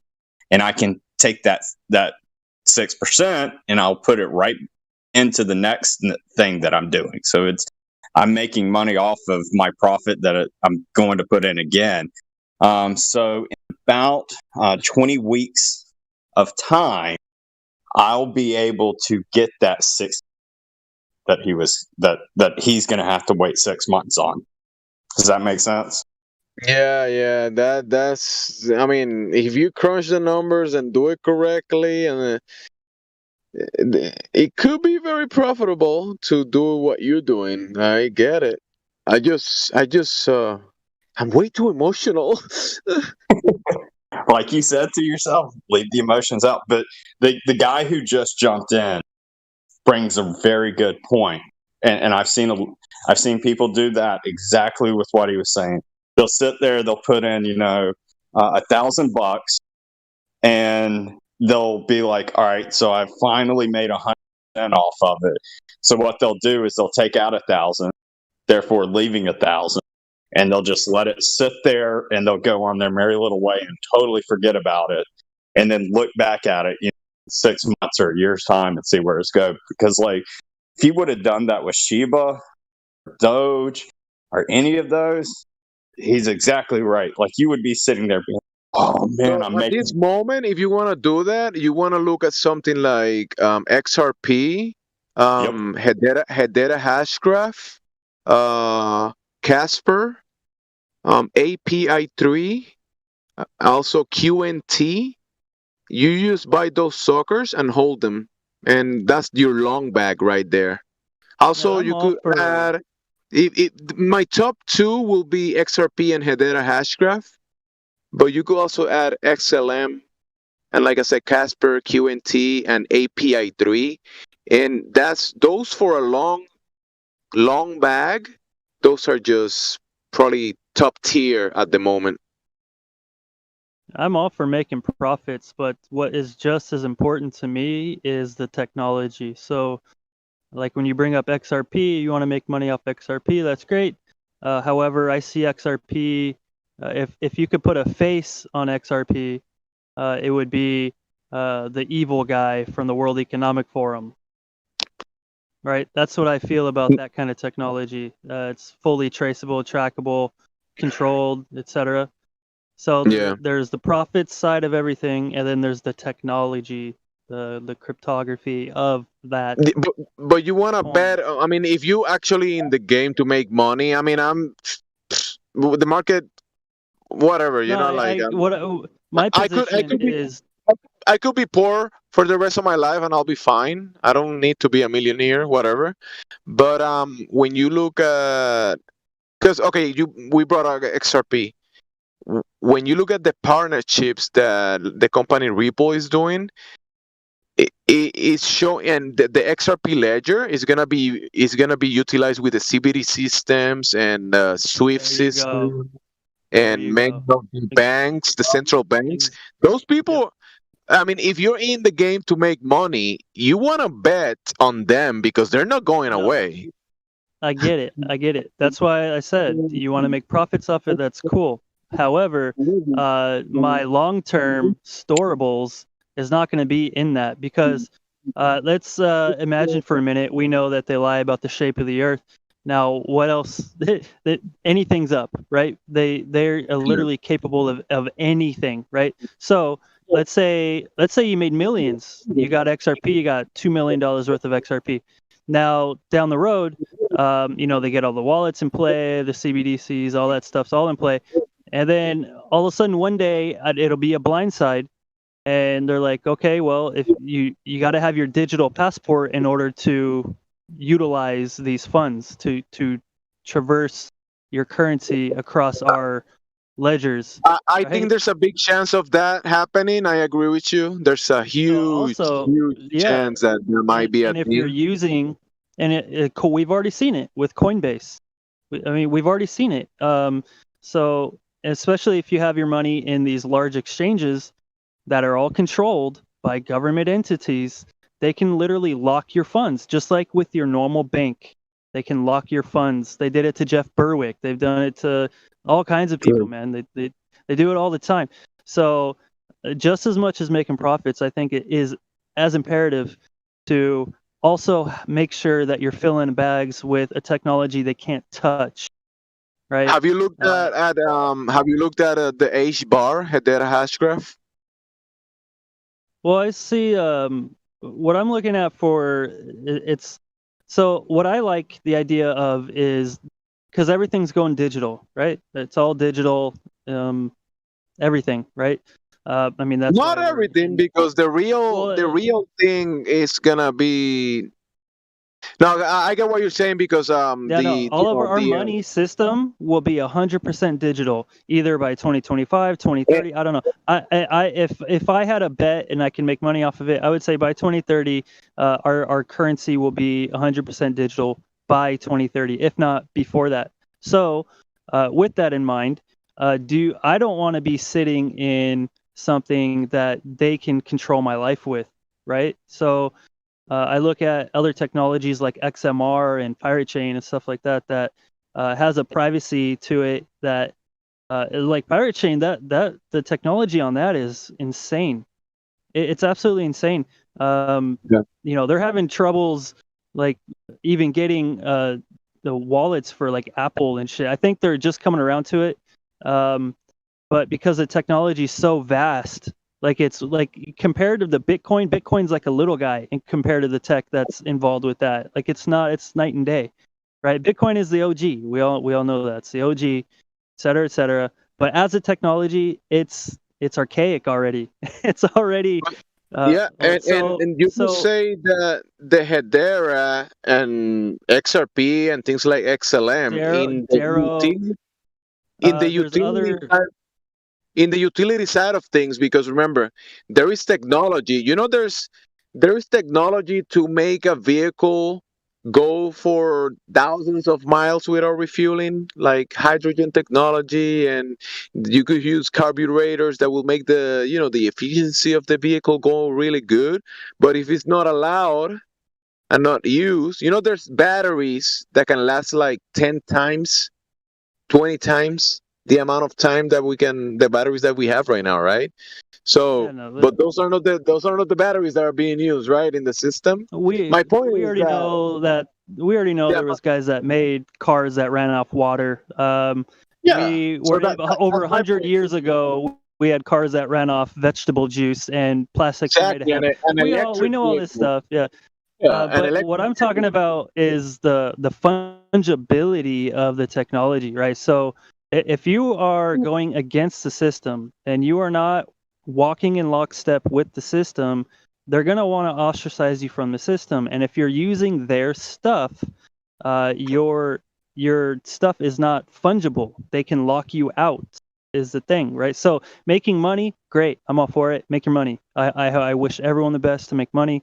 But at the same time, we have to admit what the whole point of cryptocurrency, the cryptography of an alternative money. We have to look at these other projects that are breaking away from this. They're taking it in the direction that cryptocurrency was supposed to go in, as opposed to co-opted. So I think of XRP and all these, like, that's the Flat Earth Society, and then you have the XMRs and Pirate Chain and stuff. That's us. That's the legit. We're trying to speak the real truth. We're trying to do the thing right. So I agree. I agree with you. But the only thing, I don't know if you the economic system that is being put in place, how are you not going to participate on what the central banks of the world are? Because the banks are going to be a portion of it. The banks cannot do anything without the participants, right? You and I buying things and participating in the system, right? So the banks are going to implement whatever they're going to implement, and you might want to participate with them or not. But isn't the new system that you're talking about kind of like you're going to be kind of, in a way, your own bank, in a way, and you're going to participate independently from the banking system? That's what you're trying to say? Well, yeah. I mean, think about it. Imagine we get to 2025 or let's just say 2030, right? Safe bet, 2030. And they have all the CBDCs in place. All the cash is either almost completely pulled off or it's almost done being pulled out from circulation. So there's almost no more cash. And then they tell you if you do not have our magic potion, you do not have access to your CBDCs that we control. Not only that, the way they're designing these things, and China's already doing it, is that there's going to be a burn function, meaning you can't save. You have to spend it. And if you don't spend it, you lose it. Right? This is what we're facing, what people don't understand, right? So what is the actual alternative versus the system that these huge corporations and enterprises that are in plot with the banking system, the Federal Reserve, and the controllers of the resources, the gold, the technology? What is the alternative to the whole thing that they got going? I got it right here. It's community credit unions. So instead of going to U.S. Bank or Bank of America or any of the mega banks, just go to a community credit union instead. Wait, they're gonna close the credit unions and build apartments. The community credit union is something operating like that is either going to be a part of the system or it's not, right? If it's a part of the system, then they're going to be using their stuff and it's going to be controlled. You're going to see, I'm going to make a prediction right now. I've already have, but you go out and you drive around town, you see banks all over the place. That's going to change. Or it's not going to be. There's not gonna be that many banks in every corner. No, There's not gonna be. We have right now. We have Bank of America. We have, you name them. Run down the line. We have all these banks. Right, and what's happening is they're all being swallowed up, and they're all being absorbed. And the Federal Reserve, what they want to do, they've said this, man. If people pay attention, they want to eliminate all this extra. So, like when you get paid, your paycheck, instead of you getting an actual paycheck or direct deposit into your bank, which is on the corner, the Bank of America, it's going to go straight to the Federal Reserve, which they have control of. And they take automatic taxes. If you don't play ball, they can shut off your account. If they feel you owe money because if you don't get the magic potion, you owe this much money. Wait, but are you saying that the Federal Reserve control the XRP ledger?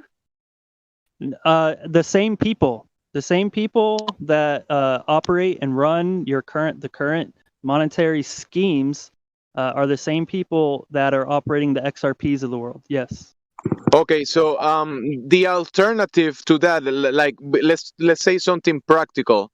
Can you now, since you mentioned XMR, that's Monero, right? Yes. Yep. So, how can you just say something about Monero? Tell me about Monero, because I like Have you noticed that Monero is a mixture of money and dinero? Monero is a mixture of Spanish and English. Right. Yeah.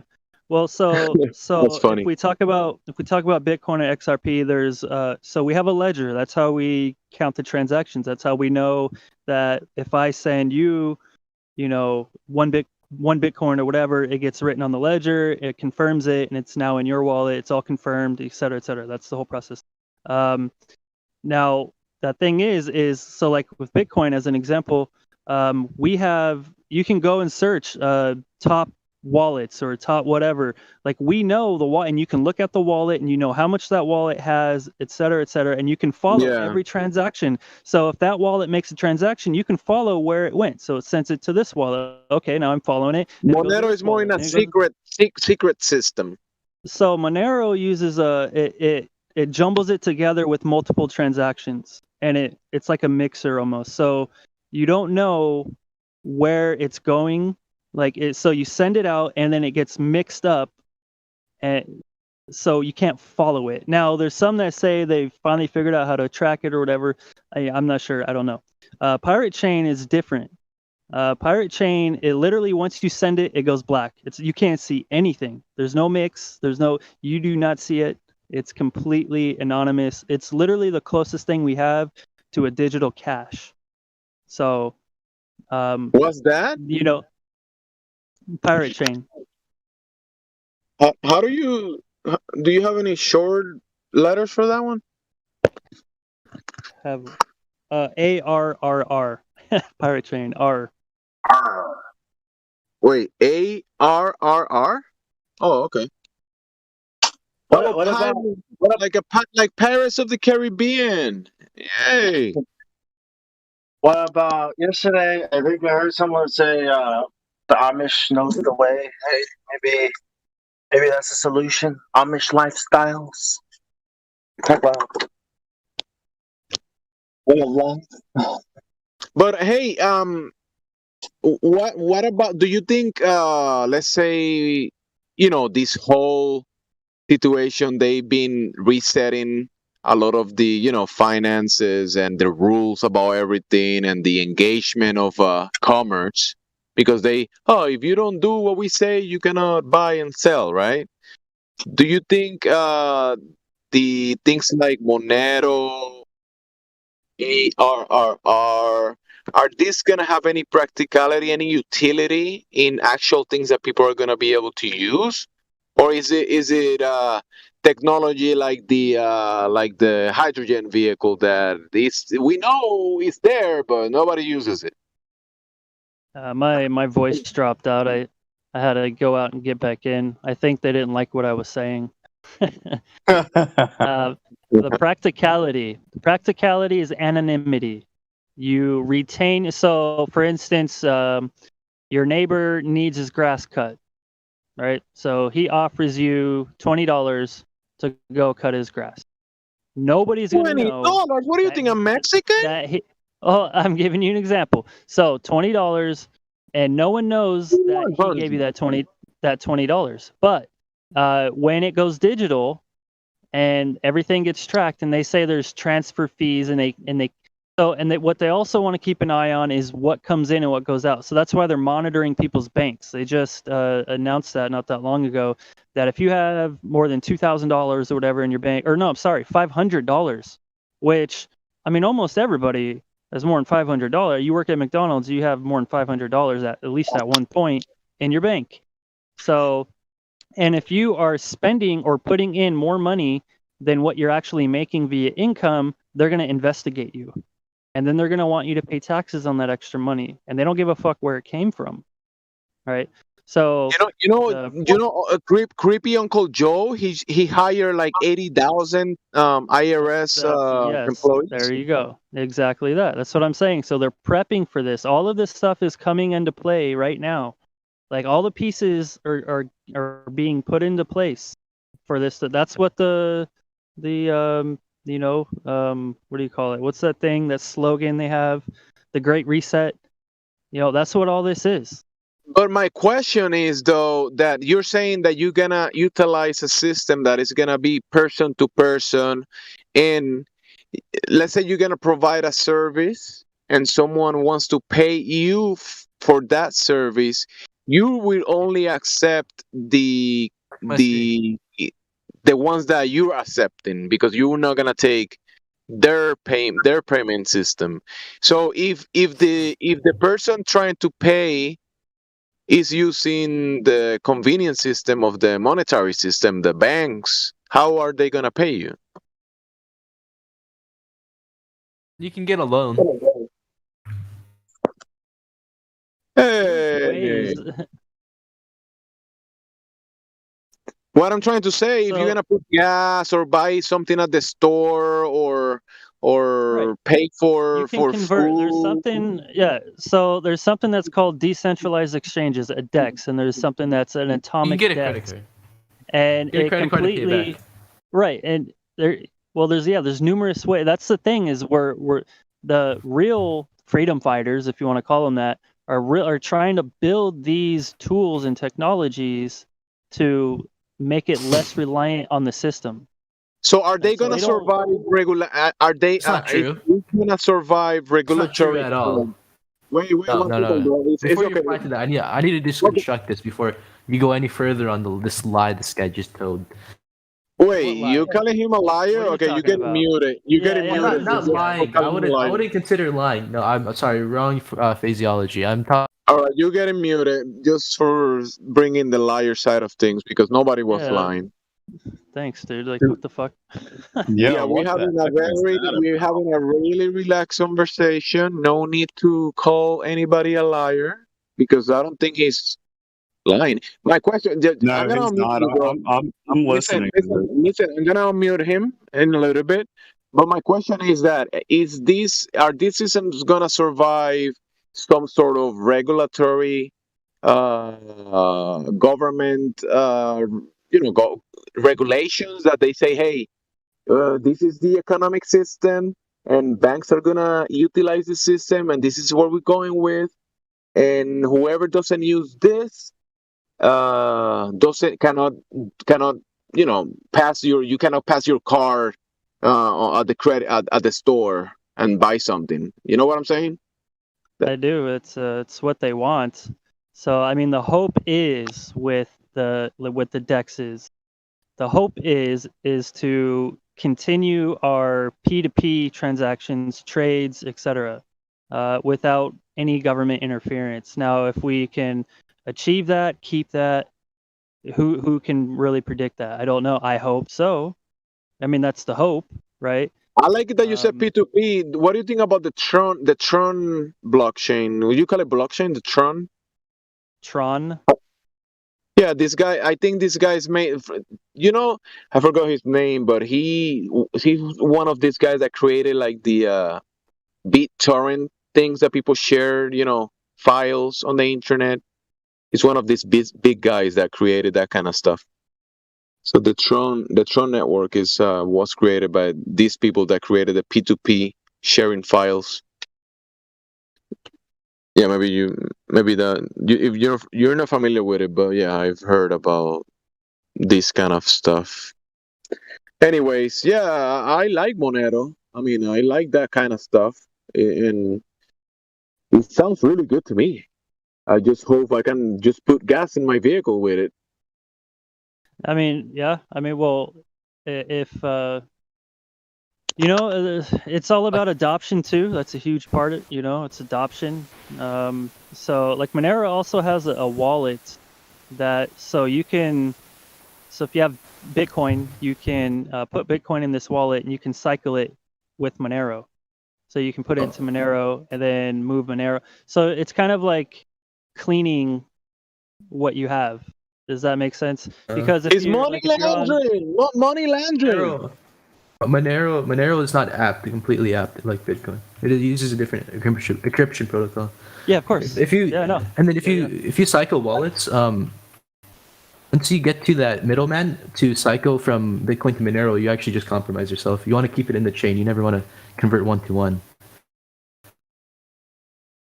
So how practical do you think Monero is gonna be on a day-to-day basis? Well, Monero is used in the dark web a lot. Dude, Monero's not practical for a day-to-day basis. It's just for money laundering. Like the transactions are too slow and it costs too much. Isn't that illegal in the US? Shit. No, it's not illegal. Monero's not illegal. Not that. No. People use it for it is illegal though. Just like Bitcoin, some people use it for illegal stuff. Yeah, Bitcoin was popularized over dark web. So that brings my question. Legit transactions. So like Pirate Chain has a service called Armada, and you can be a merchant on Armada, and people sell artwork, clothes, things they make, things they build, services, and they enroll them. So you can go to Armada. It's ARRR Mada. Armada, and if you're a merchant, if you provide a service or you make something, you knit sweaters, you make T-shirts, it doesn't matter. They accept R as a form of payment. So what is gonna stop the? I don't know, this whole thing that has been going on because we don't have any clarity on, I guess, what the government label cryptocurrencies as or tokens of the digital asset side. We don't know what they actually gonna do in the regulatory side of things yet. We don't know. So what is stopping them from saying, hey, nobody can use Monero in the US? Nothing is stopping them from saying that. Well, I mean, the technology kind of stops them. So you could say they can't stop the technology. Exactly. As long as that's the thing about it. So there's nothing they can fucking do about it. Now, if you try to come But if you try to go back into their systems and put money back onto Coinbase, they can hold you. They can hold it. They can lock you up, and all your funds are stuck in there, just like with your bank account. They've already done it on Coinbase. That's why Bitcoin isn't a fungible asset. I would consider Bitcoin as it's a store value. That's all it is. It's way too expensive to move and use as a payment. Bitcoin is not a currency. It will never be a currency. It's just a store value, like gold. It's just a store of value. Really, all it is.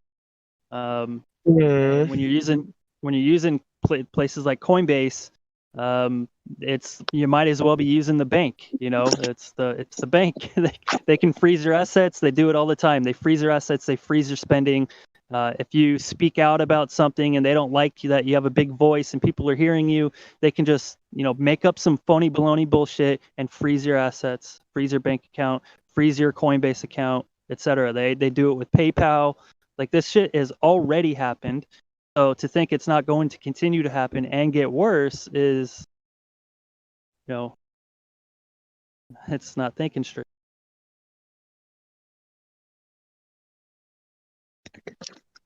But that's why I brought up the DEX, the atomic DEX, where I can drop money directly to you. So it's between me and you. There is no middleman. It goes from me to you, right? So we're basically getting rid of the middleman, the bank, the institutions, right? And we're trying to just go P2P, person to person, for everyday life. And if people, I think that is good, but there might be maybe, I don't know. I'm thinking about it, trying to think about it really hard. What about the liquidity to fiat? Like, will these blockchains will have enough liquidity to be able to make them usable? Like I'm saying, I'm using Monero, I'm using the Pirate thing. How am I gonna put gas in my vehicle with it? Right. Well, let's say that the gas station accepts Bitcoin, right? So, but you have nothing but Pirate Chain. That's all you have is Pirate Chain. But you need to get gas, and they accept Bitcoin. So, what you can do is take your your Pirate Chain, and you can use a decentralized exchange and trade it with somebody who wants R and you want Bitcoin. So you make a trade on the decentralized exchange. Now you have Bitcoin. Then you go to the gas station and you pay for your gas with Bitcoin. And how practical is that? You think people are gonna do that? Just every time they're gonna put gas or buy avocados at the store, they're gonna have to go to the exchange, sell their asset, and do that? It's not that hard. And I wouldn't say they would do it with Bitcoin. Maybe it'd be like Litecoin. Maybe it'll be XRP. I don't know. It sounds like, if you're gonna be using any type of crypto for a form of payment at like some store for food or gas, shit like that. Because I'm all for the Monero and the privacy. I'm all for that. But when I'm looking at things the way they're going, I don't know, man. I think these people want the whole systems to be, at least from our side, open to the public eye, and maybe they will be using the private side, but not allow it for the common guy. But if they're going to be using it, then that means you can use it. Because if they're using it, then you can use it. No, I don't think so, bro. How are they? There is a big club, and we ain't in it.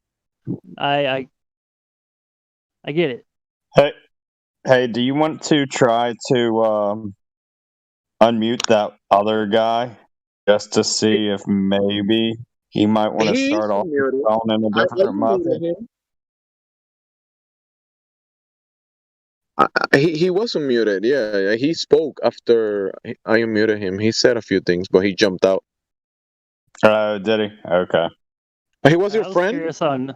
I was curious on what I lied about. I didn't lie about shit. I don't know what that guy's talking about.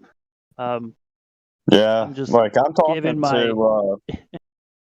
I assumed that the Whammer down here, he's not able to talk, voice chat probably too late or something like that. But I'm talking to him on the side. Sounds like he is really big into options and things like that. I gotta get to that. He's now the second person who's told me that. Bro, I would not recommend trading options. Well, dude, I'm really good at day trading, and I Have got you a traded good options friend. in like stocks? Because it's pretty risky. Usually, it's better to sell options. See, I do. So, what I keep getting told is buy options, not sell. Go in with buy. It could be different for crypto, but for stocks, it's much better to sell usually. Oh yeah, no. Exactly. Sorry for any misunderstanding, but yeah, just in the stocks, not crypto. Yeah, the only thing that I do in the crypto world is just for day trading, so to say. Even though I just came off of sitting for 22 days, was You pay a lot of unheard of. fees day trading though. There's no point in day trading. Say that again. Sorry. You pay a lot of fees unless you're day trading a large quantity of money. There's no point because you're gonna pay a lot of fees. Yeah, I know people who day trade all day long, and they probably come out with like $10 a day. With all that work, it's like, Exactly. what are you doing? It's like you lose 20% from the fees itself. So Like they're not. So yeah, the fees. hold on. I gotta clear this up because I can make a lot of money off of it. So I will put in a lot of money, and I've done it so much. I can go and look if you end up wanting me to, but No, you don't have to look. I know. Yeah, but I know that I know people as well that have done very, very well on day trading, and they utilize the bot as well. So they set their buys, they set their sells, right? So you're right. So if you know what you're doing, you can make money, but you could also get your ass handed to you. So I think with day trading, when you day trade, you put in whatever you're going to day trade, whatever you're willing to lose, right? And then set your parameters. You set your parameters. I'm only willing to lose this, or I'm only willing, you set those parameters. So it's like a gambler will go to Vegas, and if they're smart, they say, okay, I have this $1,000, and I'm only, if I lose all this, I'm walking away, right? Other people will pull out more money. I made money the last time, I'll make money this time. Yep. So as long as you're smart about it, I think it's great. Yeah. It's really the way that I'll do when I go over, or actually crypto and for like SQQQ in the stock, the way I'll look at it, I'll wait till it's on its where I think it's going to finally reach its bottom. And then I start putting money into it. And once it goes up just 2%, I pull it out right then. I don't care. I don't get upset if it ends up going higher up than that. I don't give a crap. I pull out at 2%, and that's good enough. Good attitude. Yeah, but you're a rich white guy, and that's racist. No, day trading isn't to get rich. It's to slowly make money. So it's not. So if you're day trading and you have the idea that you're going to get rich, you're going to get wrecked. But if you're doing it the way he's doing it, where he's just making a little bit and a little bit and a little bit, and then over a year, if you've done it right and you do it safely the way he's doing it, then you could have made an extra 20 grand that year, or whatever, however big it is you trade. Yeah, now, I got a question for you. When you when you buy low and then you wait for it to go up to 2%, what are you trading out into? Are you going into a stable? Do you trade into Bitcoin? What do you do from there? So the one that I look into things that follow Bitcoin. So for instance, Cardano seems to typically follow what Bitcoin is doing. If Bitcoin drops, it's always going to drop. Cardano drops, yeah.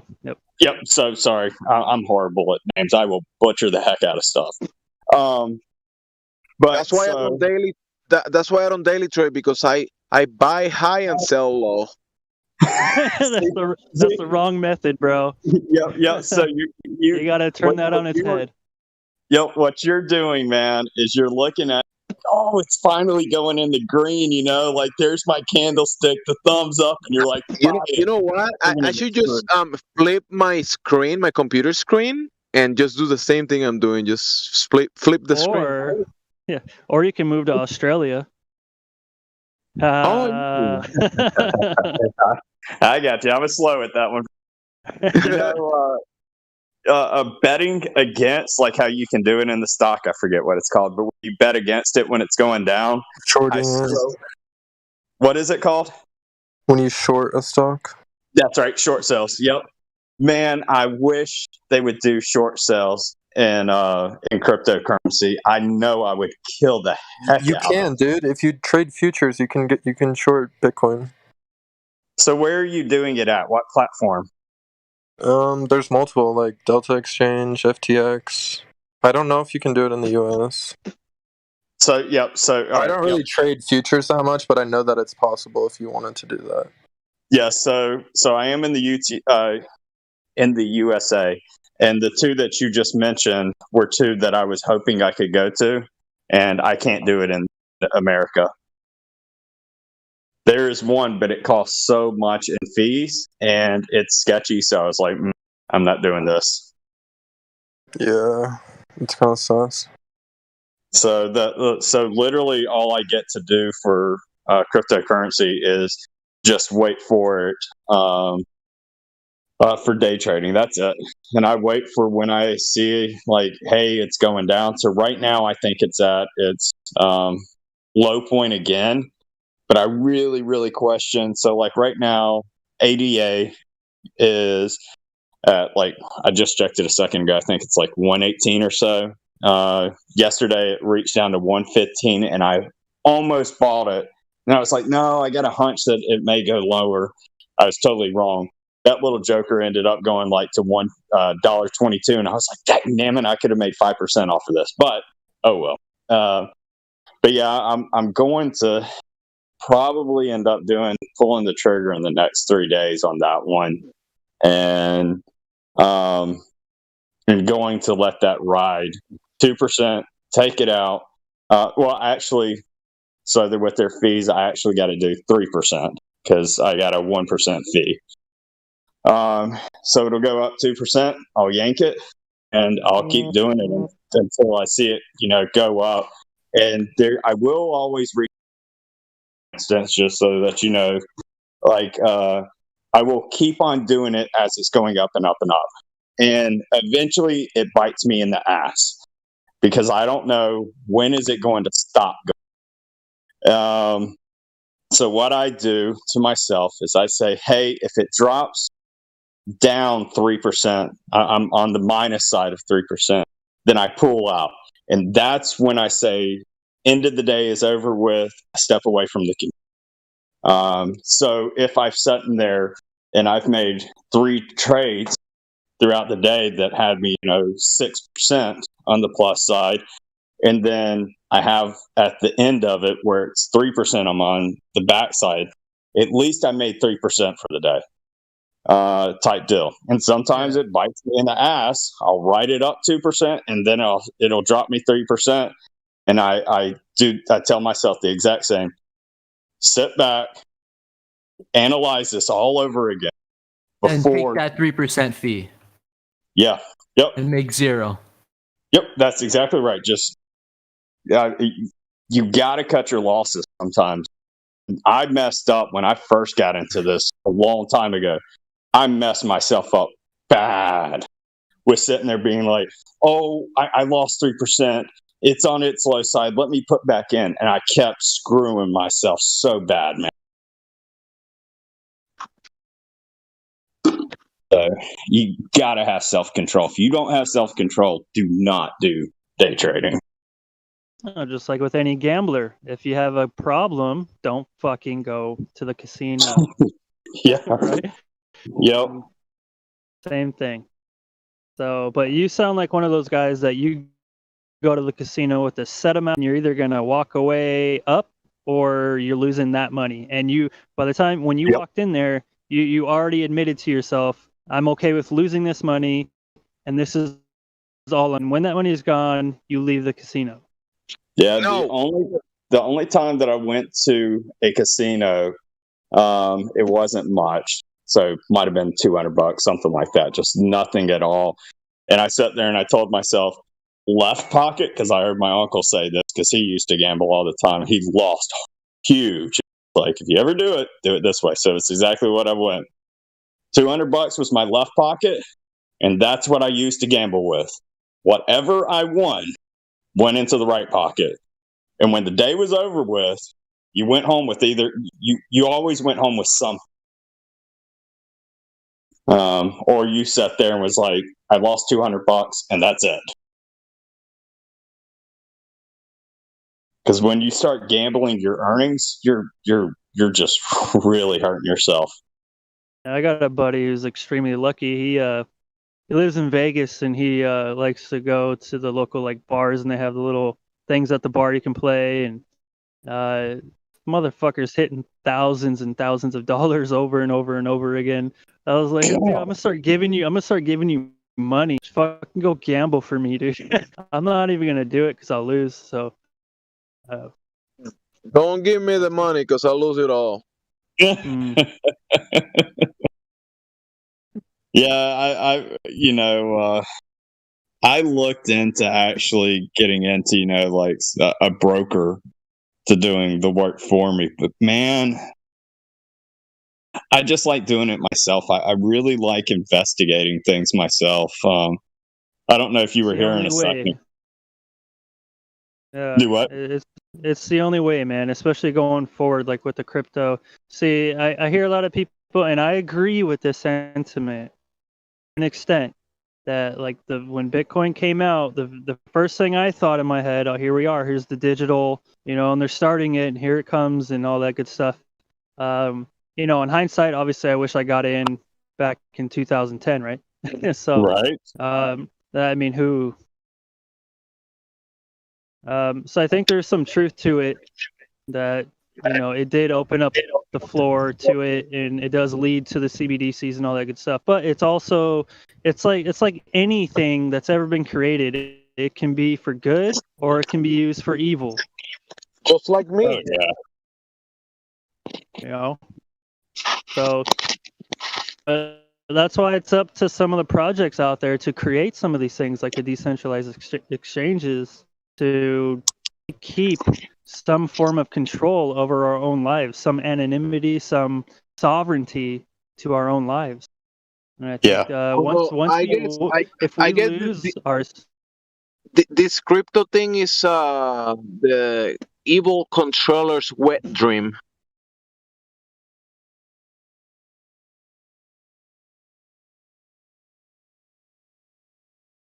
Isn't it?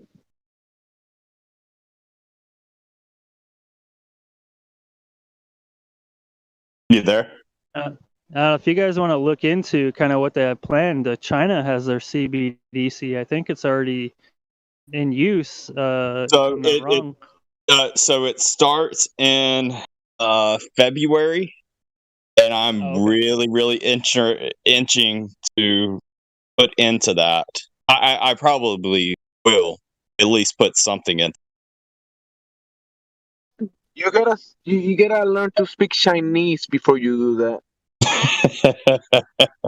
But math is all you so need. With the, correct me if I'm wrong, but doesn't that have a burn function that won't allow you to save? Like if you want to hodl, and you want to hodl it to give to your kids in 10, 15, 20 years, right?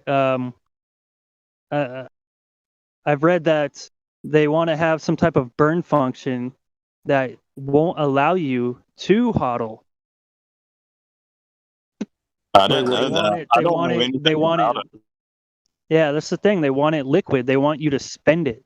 So as opposed to you being able to save and stack, like back in the day, Grandpa used to put his money under the fucking mattress, right? And then over 20 years, there was a big stack of cash, and he was able to hand that off to his children or grandchildren or whatever. Yeah, and that cash can only buy like 10% what it used to.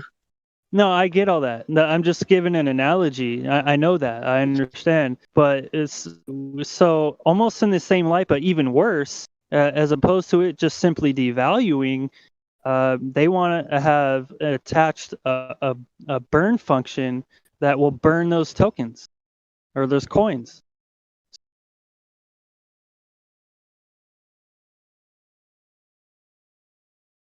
Yeah, they're big fans of Keynesian economics, I guess. And when they do that, they prevent you from hoarding wealth and gaining wealth because they don't want you to have wealth, right? They want the wealth to be lopsided, and they want the slaves to be slaves, and then the rulers to be wealthy. I mean that.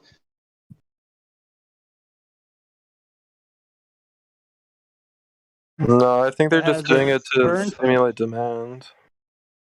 Because people aren't spending money. They're just trying to stimulate demand, but it's pretty messed Well, up. they'll give you the reasons, whatever the reason, and I can already hear it, and it's something to that effect. We want it liquid, we want it moving.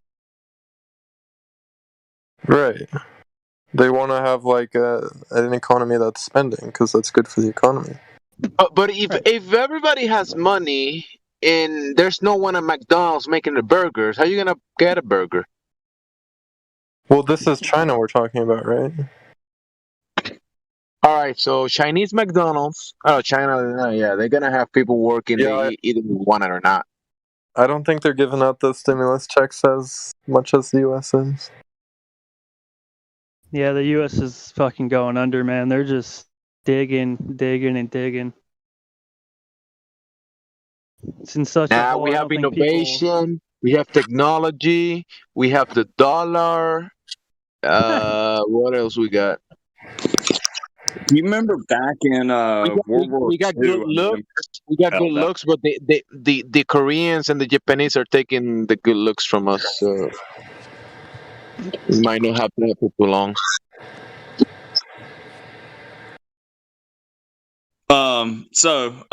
I got there's like 4 or 5 of y'all that I became friends with and messaged and everything. I've got y'all added in there. So the 2 guys are the bigger ones. They mostly stick to options. Obviously, they'll still do stocks and things like that. I think I am the only one who does day trading in. So, but it's just because I've got that. I don't like what I have in money wise, but I have that option of where I can do that.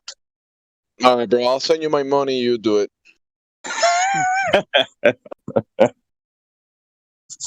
Man, I'm telling you, if anybody ever gave me money to do day trading, I would screw it up. Probably. Yeah. I'll be honest, because I would really look at it as this ain't my money. I hate saying that to you, but that's how I would look at it. It's not my money, so what do I care? Yeah, but it's my money. You should care.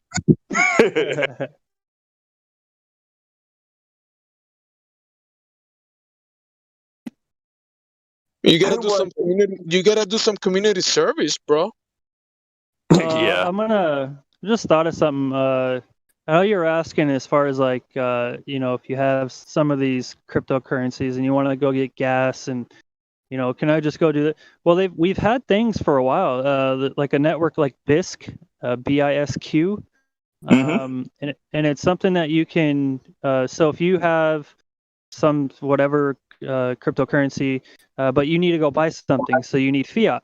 So you go onto BISC, you load up your cryptocurrency, and then you sell it for PayPal or some other form of payment. No, if you use PayPal, you're a glober like Elon. You know what I'm saying? I'm just giving an example. There's other payment options like I can't think of the names right now. I'd have to go to my computer, but you can trade it over BISC for actual fiat. So you're offboarding. You're basically getting off with the cryptocurrency and getting something that's spendable, gas station or whatever. So we already have those. We've had that for a while. Yeah, and it's it's not that bad of a fee. It's not, man. For what you're getting, I think it's a good service. Yeah, the other thing that it helps you out as, so I was talking to someone the other day in this chat about it, and they were like, well, they weren't understanding, but don't matter. Anyhow, what they were getting at is if I came over there at 10,000 euros, they get they have to pay a fee. And I was like, see, I don't have to worry about that. And he was like, how do you not have to worry about that? And I was like, because I am my own bank. And he was like, bullcrap. And I was like, dude, I am my own bank. I can literally sit there and go through an app to pay their fee of whatever it is, and it's sent to you. So when it's given to you, then whatever, if you had to pay a fee, you're going to pay it regardless. If I worked at McDonald's, I made $10,000 and I gave it to you, you would have a fee on that. It'll be the exact same thing if I take it out of my cryptocurrency. However, what's different is the user for cryptocurrency doesn't have to worry about those dumb fees because I am my bank. And it's why places like China and I think France, I think there might be like 3 or 4 other countries that they've literally cut off cryptocurrency. Like you can't buy or sell anymore. They want to make their own. So That's right. But the good news is people in those locations, when these DEXs get into a good working order, they can get back in and they can proceed to doing it. They can use a VPN and or Tor, an Onion browser, and place themselves anywhere in the world, get on a DEX.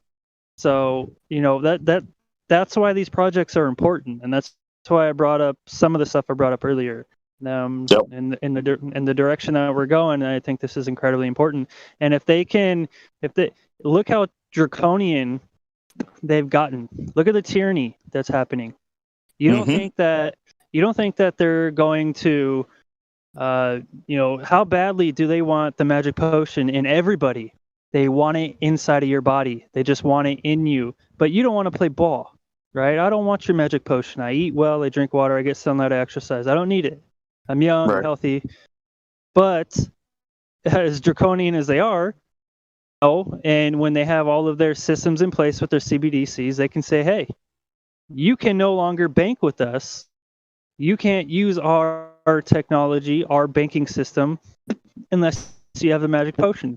And you're going to have your digital ID, your digital passport, all of your health, everything will be attached to this one ID, this worldwide identification. Yep. And they're utilizing blockchain. So there's no way to fake it. At least you get to eat in McDonald's. Yeah, I know, right? Get the magic potion and we'll give you some McDonald's. Because McDonald's is not going to take Monero. McDonald's is not going to take Monero just because it starts with M. Just kidding. Hey, what about this? How do you say the APYs? That a lot of these how do you call them? Many of these assets are giving kind of like, let's say a simple basic one like USDC, which is based on the dollar. It doesn't change price much, right? Only like 1 cent. And you're getting like 10% in some exchanges or even more in other ones. 10% APY, you call it? Hello? I think you're talking about liquidity mining where you put money into a pool. Are you asking about staking? Is that like staking your USDC or something, like that. If you put $1 million on USDC at, I don't know, 10%, isn't that like pretty decent? Yeah, that's pretty good. Yeah, Cardano has that. KuCoin has that. You can actually pony up some of your crypto for loaning, and people will loan your cryptocurrency, and then they'll go and trade on it or whatever, but they pay a fee, right? So you make that money. You make money off. So it's almost like loaning your money, right? I loan you money, but you got to pay me back with interest. It's the same thing. Right? And So most there's a banks lot do of it. I've been noticing this is kind of big. A lot of assets are kind of doing that, and people are putting big amounts of money and just taking it there's, or lending their assets. There's projects out there that are staking based, and there's one I can't think of the name of it. I'll pull it up in a minute. That you set the term of what you want to stake, and you get throughout that term you get paid out in liquid Bitcoin. So you get paid out over time in Bitcoin, right? And sometimes you get more than. I don't want that BS. I want fiat. Well, sure.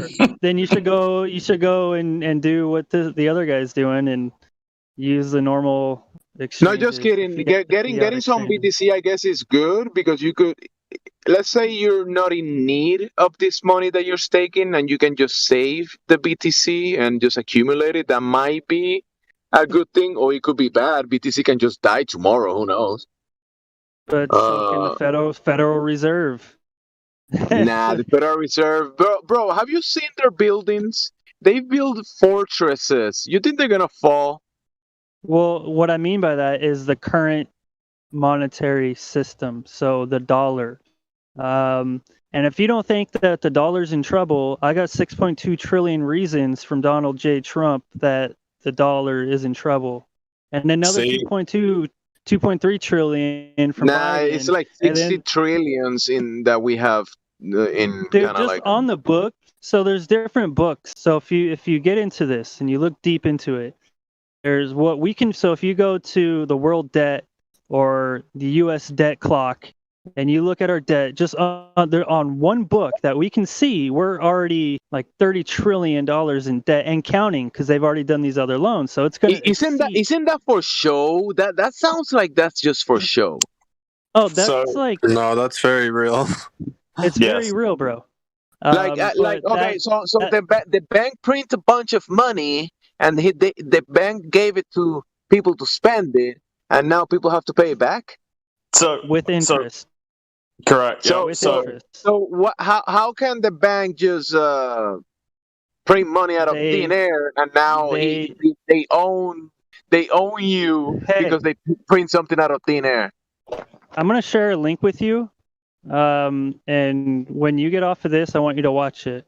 It's an hour-long video, and then all the sources are linked to it.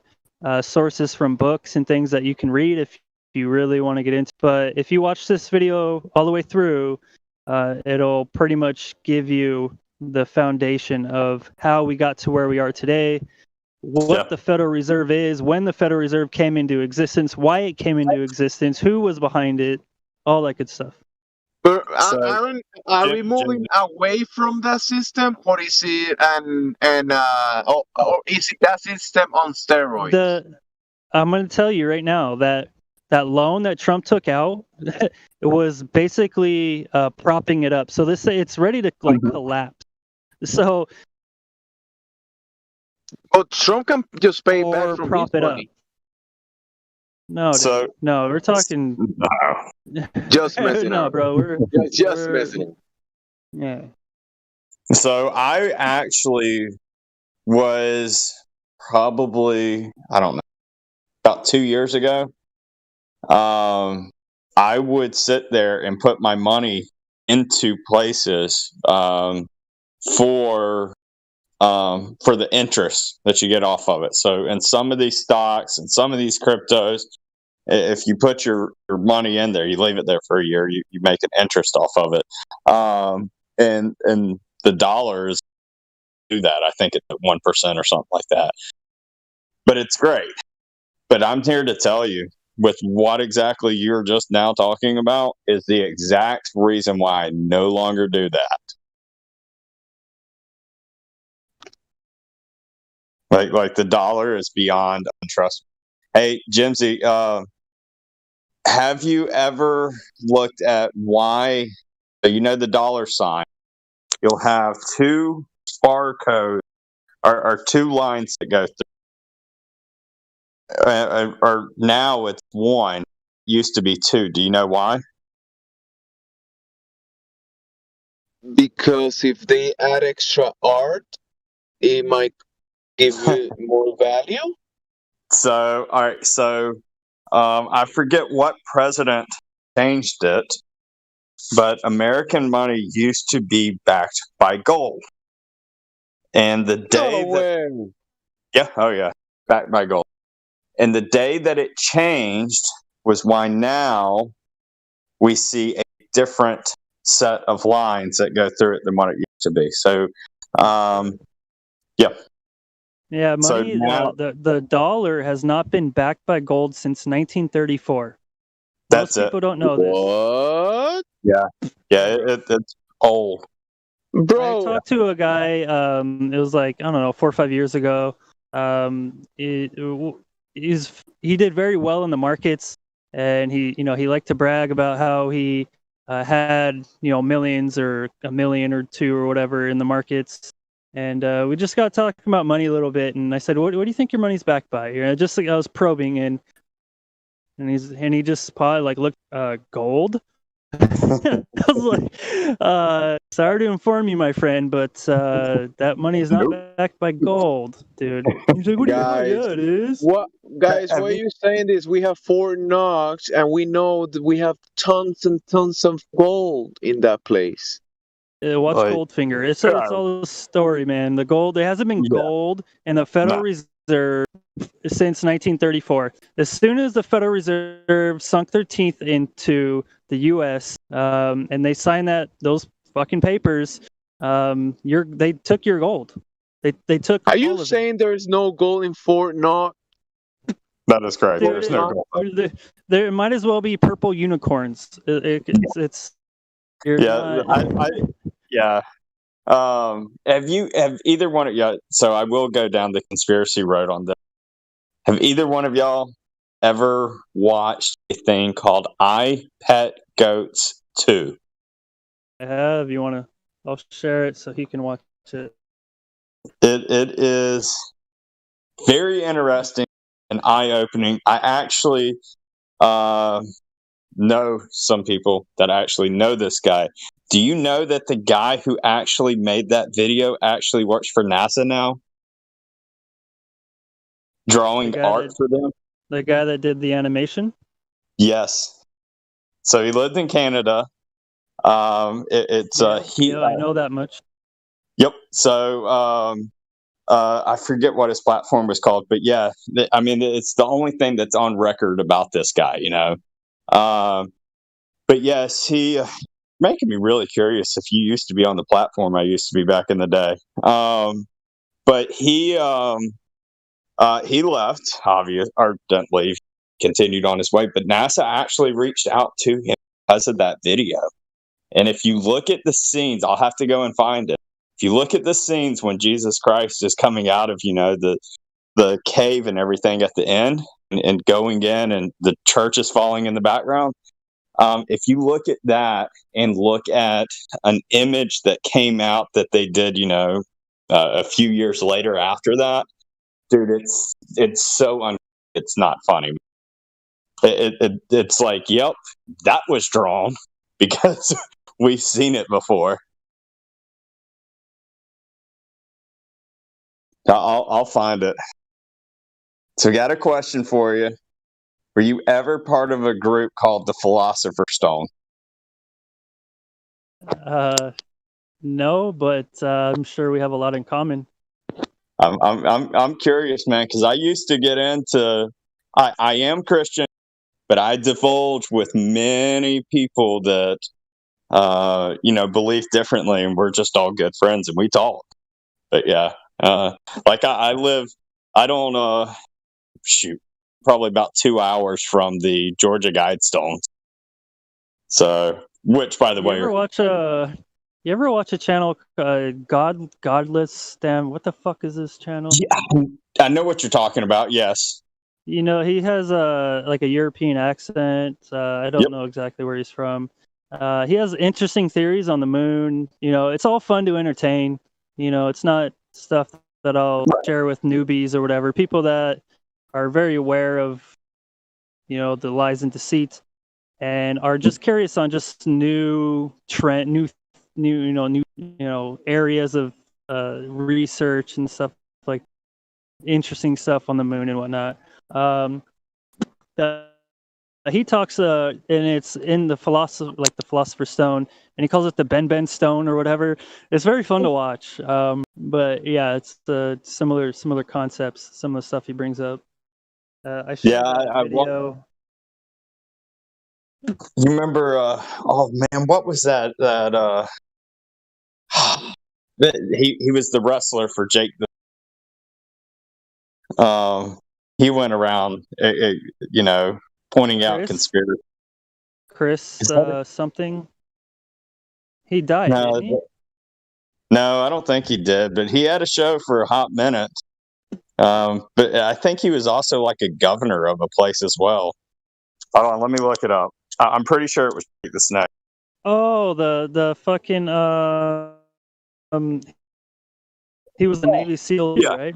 I know who you're talking about. I just don't remember his name. He even did a thing with Alex Jones on FEMA camps.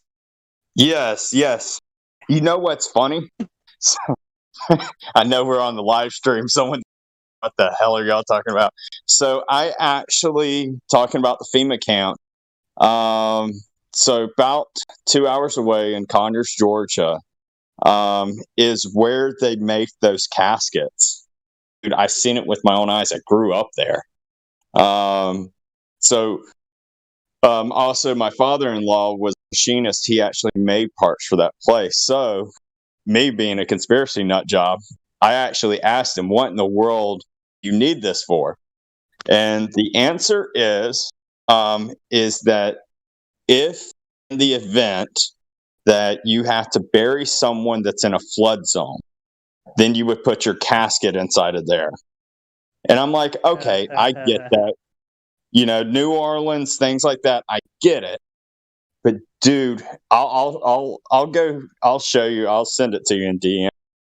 But I will show you how big this place has grown, and they haven't sold a dang thing in there yet. It's just growing. It's not moving. And the funny part is people have caught trucks carrying these things from location to location, and on these trucks, they just so happen to have the square and compass and all these occult stickers slapped on the truck. Yep. Isn't that fascinating? Yep. It's for your own good. I'll send it to you. Just DM it. Yeah, because if I ever post it over here, people be like, "What the hell is this nut job doing? This ain't what we're about."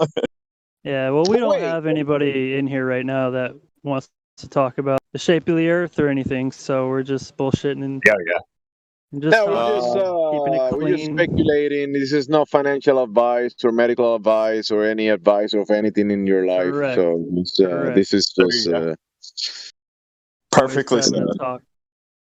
Do you ever get into what's it called? The place in Alaska. HAARP. Yep. That's a fun one to get into. Yeah, most people don't know that HAARP is, as far as that type of what they were doing, the capabilities of it anyway, like everything they were doing, who knows, but it's archaic. We have those things all over the world. They're in Australia, they're everywhere. And they all do something very, very similar to what HAARP is capable of doing. Yeah, I remember when they were the tsunami, and it was like, yeah, let's go see HAARP, and then people that knew about it was looking at their logs, and it was like, yeah, they did something really big that day. Yep. Wait, are you saying that all these buildings they making out of Jason Bourne and fake wood, that might be just being set up for the wind to take it away, or the fire to burn it, or the tsunami to blow it away or something? No, so what HAARP is It's a set of antennas. I don't even know how many of them are at the Alaska facility. It's an antenna array. Yeah. Yeah. And what it literally does, this is nothing, what I'm saying right now, it's nothing of a concern. What it does is it will shoot at the atmosphere, bounce off the atmosphere, point down to the ground. Now, what I'm going to say after this is when you start talking about chemtrails, and everyone laughs at this stuff, when you talk about it, you talk about how there's aluminum and stuff. Well, HAARP, technically, this part's not conspiracy, but if you put aluminum in the air and HAARP was to shoot a ray, now creating. And when the event happened for the great tsunami that hit Japan, 5 years back, whatever it was, they have their log sheet. Guarantee you they still have the log sheets from that exact day. And when you look at it, you noticed right before the event, all of those antennas were going off. I mean, it was a strong feed that went off. Yeah, we have the same type of occurrences with like the Cal fires, and you can go on. So we have tools like NexRad and all these things you can go on and look and see electrical anomalies in the atmosphere directly before and during these types of events. It happens all the time. Hurricanes, tornadoes, you name it, floods, etc. And to describe it a little easier for anyone that was listening, if you think about a microwave in your home, you put a cup of water in your microwave and turn it on, it's going to boil the water. If you take powdered metal, such as aluminum, and put it in the microwave, it's going to spark. So now imagine the sky is littered with these metal particulates, and then you think of HAARP, which is an outdoor microwave, and you shoot this microwave beam into that area, you superheat that area. And in superheating the area, you can do all kinds of stuff. You can create rain, you can break up rain, you can create wind, you can do what, dude. They were working on hacking hurricanes like in the 80s and shit, dude. They've been doing this stuff for a long time. There is a reason why JFK said that. What was it in his speech that weather warfare, something like that. Yeah, there's even writings from various government agencies that talk about controlling the weather by 2025. And who was it? Lyndon B. Johnson gave a speech at a college and even said that they're working on controlling the entire clouds layer, and he who controls the weather controls the world. Like a perfect evil person speech, it's insane. Yep. And you think about things like Operation Popeye. You know exactly what they did there. You know what's funny? So when everything. Wait, guys, are you saying that creepy Uncle Joe is controlling the weather? No, that dude couldn't control it to save the life.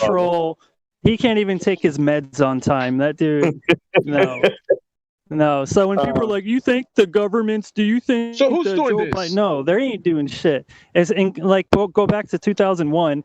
Oh, George Bush did that. No, George Bush didn't do anything. He's a retarded puppet. He didn't do anything. He just sat in a classroom like he was told to do, and then go give speeches when he was told to go give speeches. It's that simple. I will say he graduated with a C-. What do you mean he was a nobody? So I like Rockefeller. I like Ford. I like Carnegie. I like these people. Now I understand a lot of people don't, and I respect that. But anyhow, I like them. And one thing, when Rockefeller was going through his your band. When Rockefeller was going through his now you're making me go and check and make sure you didn't mute me. But so when Rockefeller was getting charged for monopoly and everything, so when Rockefeller and Carnegie were coming around, monopoly was allowed. And just all of a sudden it was, no, we don't want it allowed because how powerful those two gentlemen are. But Rockefeller even said it on the stands and everything when he was getting trialed. They kept saying, the president's saying this, president's saying that. And he literally called them out for what they were. And they said, I don't know the exact way that he said, but he was like, quit referring to the president as he is someone, because he's nothing but an honorary title. That's absolutely right. In the corporation that they own. Put a boom, plot twist. It's like, any corporation has a president, a vice president, a secretary, etc. So the U.S. was incorporated. Again, many people don't know. Incorporated, and I think 1871 or something like that. And you can look it up. It's what is it, man? U.S. Code 18, Title 18, Section 242 or something. I don't remember. Okay. Yeah. I keep up with that. Yeah, but it states the United States means a federal corporation. So okay, yeah. And it was incorporated in 1871. So it is a corporation, and they have people that sit and are appointed.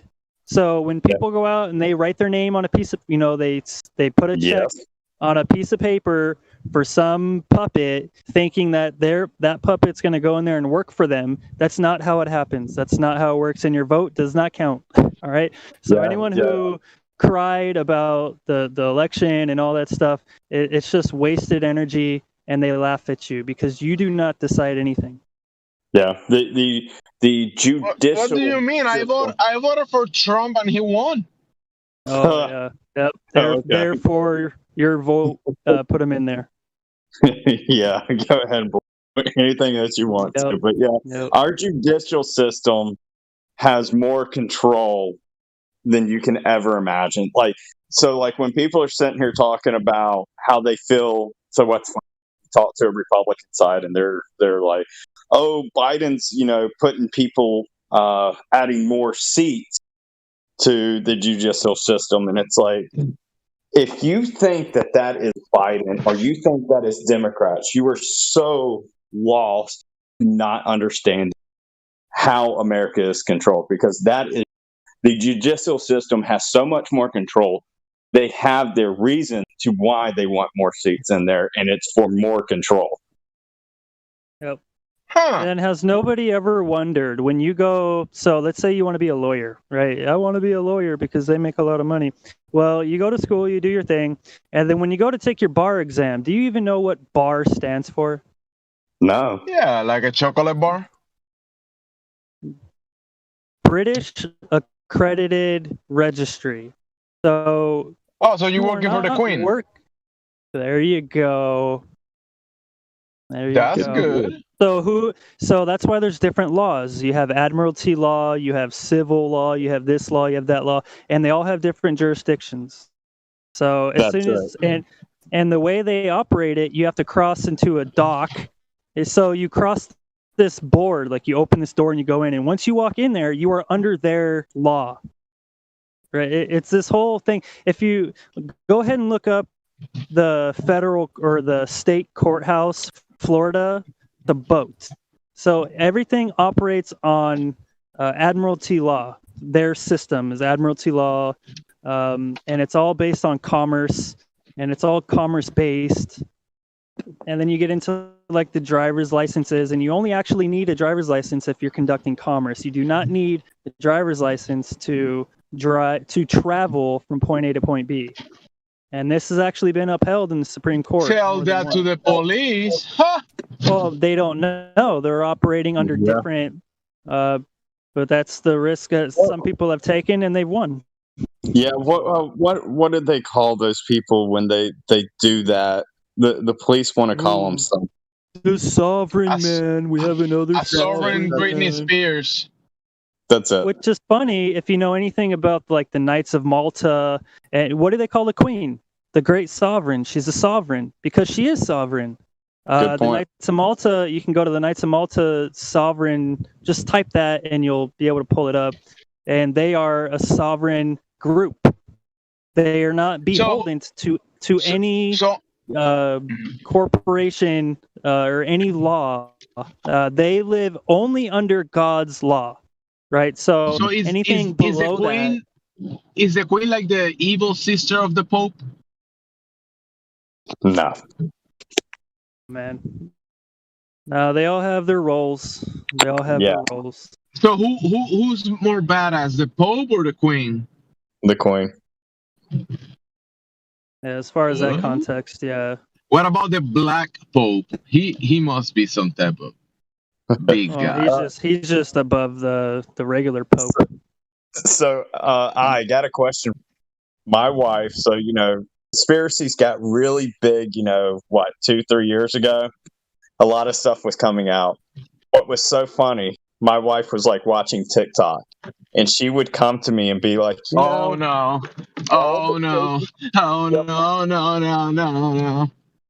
But she was like, all the crazy stuff that you used to talk, I'm now listening to. And she was like, that was like over 10 years ago. And I was like, yep. Yeah, exactly. Yep. Like she'll sit there and show me like a video of something like really, really simple, like Project Bluebeam. And she's like, what do you really know about this? And I was like, how long do I get to talk? Yeah, exactly. Yep. This is kind of stuff I was talking about a very long time ago when it wasn't cool. Are you guys like some type of conspiracy theorist? So you got to understand where the word conspiracy theorist comes from. So I will treat you just like how we treat globalists. Where do you think the word conspiracy theory came from? I know from the exactly dictionary. Where it came from. No. So the first place that the oldest use for the term conspiracy theory that anybody can find is in a CIA memoir to the media. Yep. And it was following the JFK assassination, and in the way they worded it in this memoir, and that's the first time the term conspiracy theory was coined by the CIA, and they told the media on how to handle it. And when people are saying this, you say this, and people say that, you say this. So that's where it started. And then from that point forth, anytime anybody brought up anything about the government or against the official story, that you are now labeled a conspiracy theorist. Correct. And so it has been proven so much to now you see it on social media. Anytime you could call someone a conspiracy theory, it makes that person feel that's saying, hey, you're a conspiracy theorist. That makes that person who's saying that statement makes them feel as if that's telling them that they're a lie. And it makes you feel degraded. Now, I'll go a step further. Go ahead. Oh, no, I was just going to say, I'll go a step actually more back. So, all of history, conspiracy theory was never said until the JFK assassination. But in the Bible, there is the word can be translated to conspiracy theory, I think, twice in Scripture. But until from the Bible terms, so, obviously prior back in BC is when those words were being used. From then all the way to JFK, conspiracy theory was never used. Yep. Yeah, I actually have a screenshot of that memoir. So that's awesome. Send it to me in a DM. I haven't seen I'll have to find it, but when I do, I'll send it your way. Wasn't it called like Operation Kangaroo? Operation Mocking Kangaroo. What was that called now that you just said that? Hold on. Operation Mockingbird. Yeah, that's I think that's it. You should that video I shared with you on the iPad Goat, that's my channel on Odyssey. Go ahead and scroll through, man. I got a bunch of stuff on there. You said you just sent it to me? Well, no, I put it in the voice text when you were talking about the iPet Goat earlier. Yep. So yeah, I for a little bit I was making a bunch of videos. Lately, I've just been sharing other people's stuff as opposed to making my own. I have a lot of material that I can put together, but I just really haven't found the energy or time to do it. So most of what I've put out lately is all just reposting other people's stuff, trying to give them some support. But if you go to the earlier videos, like the, not the latest ones that are on there, the earlier ones, when they have my logo and name on it, then those are videos I made more often than not. That's really cool, man. But yeah, I have one. I have a bunch on there. Like, here, let me. Yeah, with the Operation Mockingbird, I did some decent ones on. I haven't actually. I wanted to do a better one and clean it up and add some good stuff to it, but just to show what Operation Mockingbird looks like.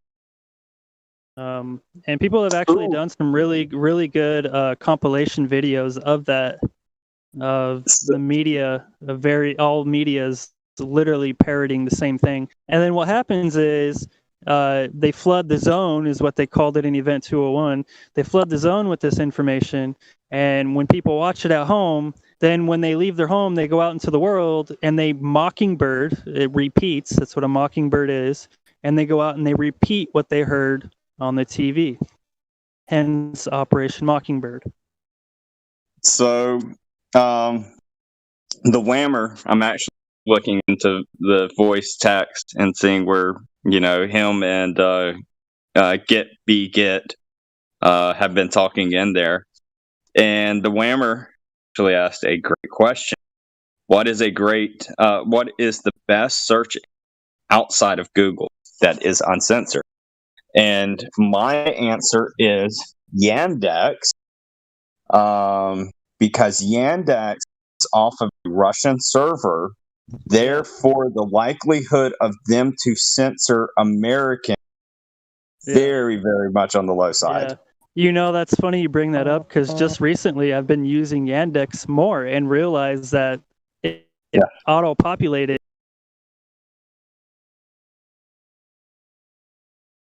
Yeah, and I found it not that long ago, and I was like, "Holy shit!" So now my go-to is Yandex or DuckDuckGo.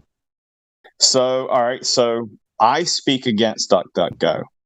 Now the reason, So DuckDuckGo, all it's doing is allowing the destruction of ads and things like that. That's all it is. It still coincides with Google. It's still censored like Google.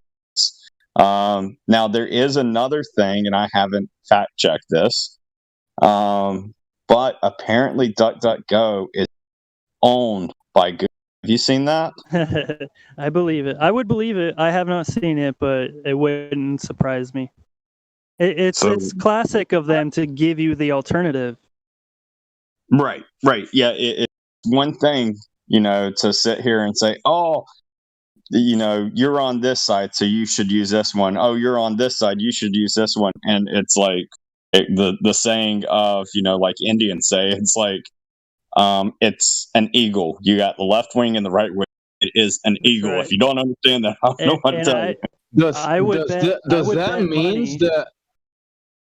that mean that Google knows all of your dirty secrets?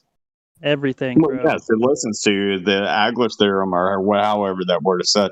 I mean, dude, it listens to you. I mean, for instance, there was something I was searching earlier of when you and I was talking about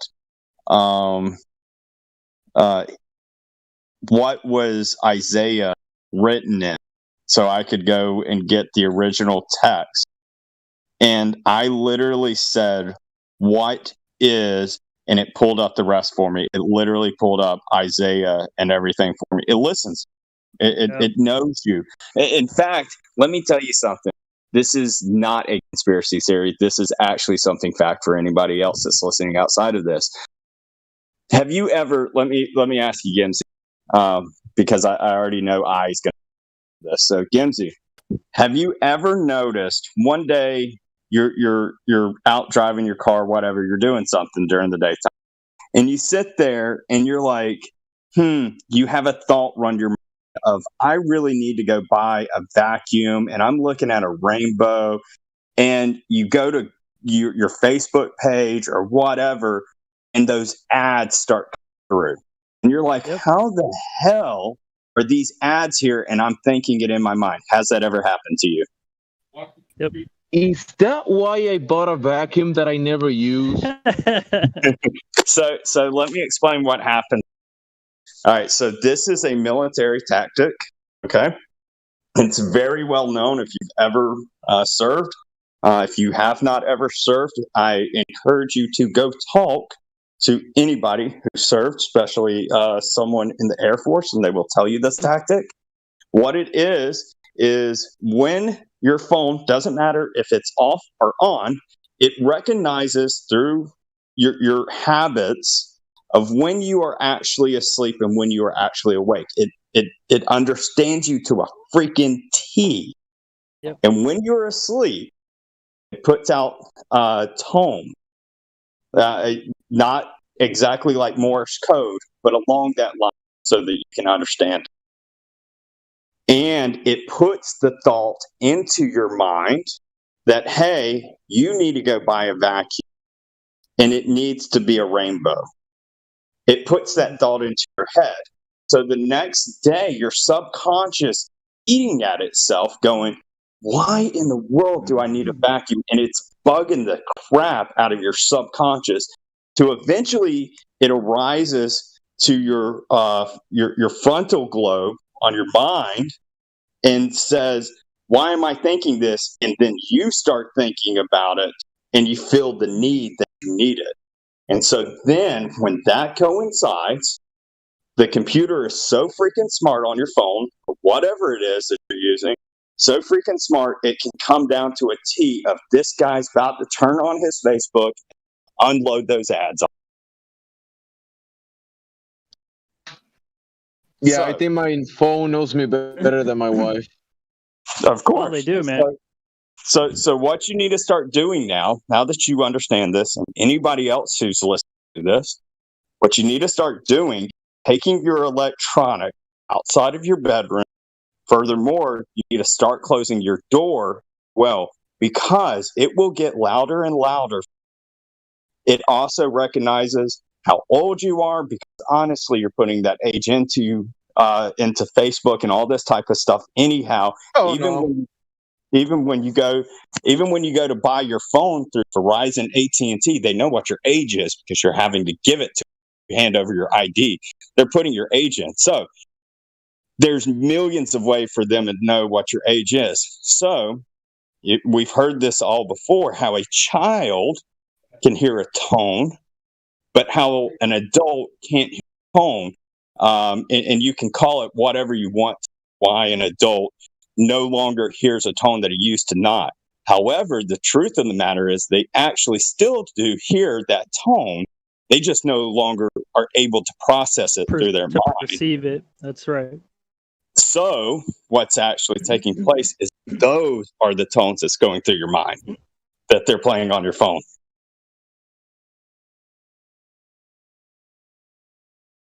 Yep. Dave, I know it. I know you're familiar with LifeLog, that DARPA project.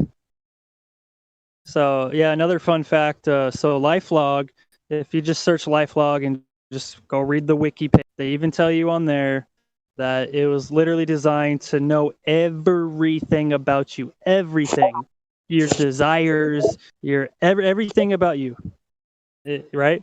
Fun fact, the day that they officially closed the LifeLog project is when Facebook came into existence. How about that shit? I didn't know that one. Yeah, bro. It's like, it was literally like LifeLog close, Facebook open. And what do you do on Facebook? You put your name, your pictures, you post pictures, you pin where you go, you take pictures of your food, you know what I'm saying? You put your entire life on there. Oh yeah. Yeah, like that's another thing. So Some people know this, some people don't. So I'll go ahead and say this. Anybody that's listening, go to your Gmail and type in a word of sequence for search and put in Google Maps history. And every month they send this to, and it's for your track history. If you like it or not, sorry, but it happens. You go to it, you'll click on that link. When you go to the link, it looks just like Google Maps for you, except top left corner, you see your history. You can punch in the history ever since the day one that you set in a Google account. And the number one thing that happens when you buy a brand new phone, and it's your first time, the number one thing that pops up says that you have to have a Google account. Exactly. Yeah. So when you punch it in, you can track, it tracks you. And what's crazy, people use this for the better and they use it for pure evil, but you can literally see the history in the exact day and say, where was I this day? What's crazy about it, so I live Eatonton, Georgia. If I travel to Conyers, then I travel to Atlanta, and then I come back home, it will let me know where I stopped at. Furthermore, it'll let me know if I took any pictures at that exact spot of each spot I went to. It will tell me how long I was there. It will give me an assumption of probably what I was doing. It's and not only that, it can predict your whereabouts in the future, almost to it's like an almost a finite location. Like, it's so accurate. Yep. All right, I'm canceling my cell phone plan. Thank you, guys. It was nice meeting you guys. Hey, buddy, let me be honest about something too. If you think that it's only cell phones that are a problem, because do you remember when flat screen TVs came out, like 20, 25 years ago, and they mysteriously, the government got into this and said, you cannot have an antenna on your TV. You have to get these new age TVs, and you have have cable. Right. Oh no! But you can literally do this yourself. You can go. Some phones will do it. I've done it to my wife's phone.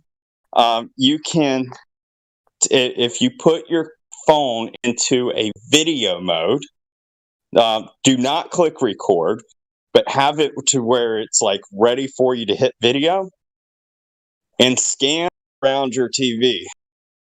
Sometimes it'll show up, sometimes it's very well hidden, but you will eventually find where a red light is blinking or a little white light that's blinking, and you'll sit there and move your phone away and you'll look at it and you never see that little light blinking in there.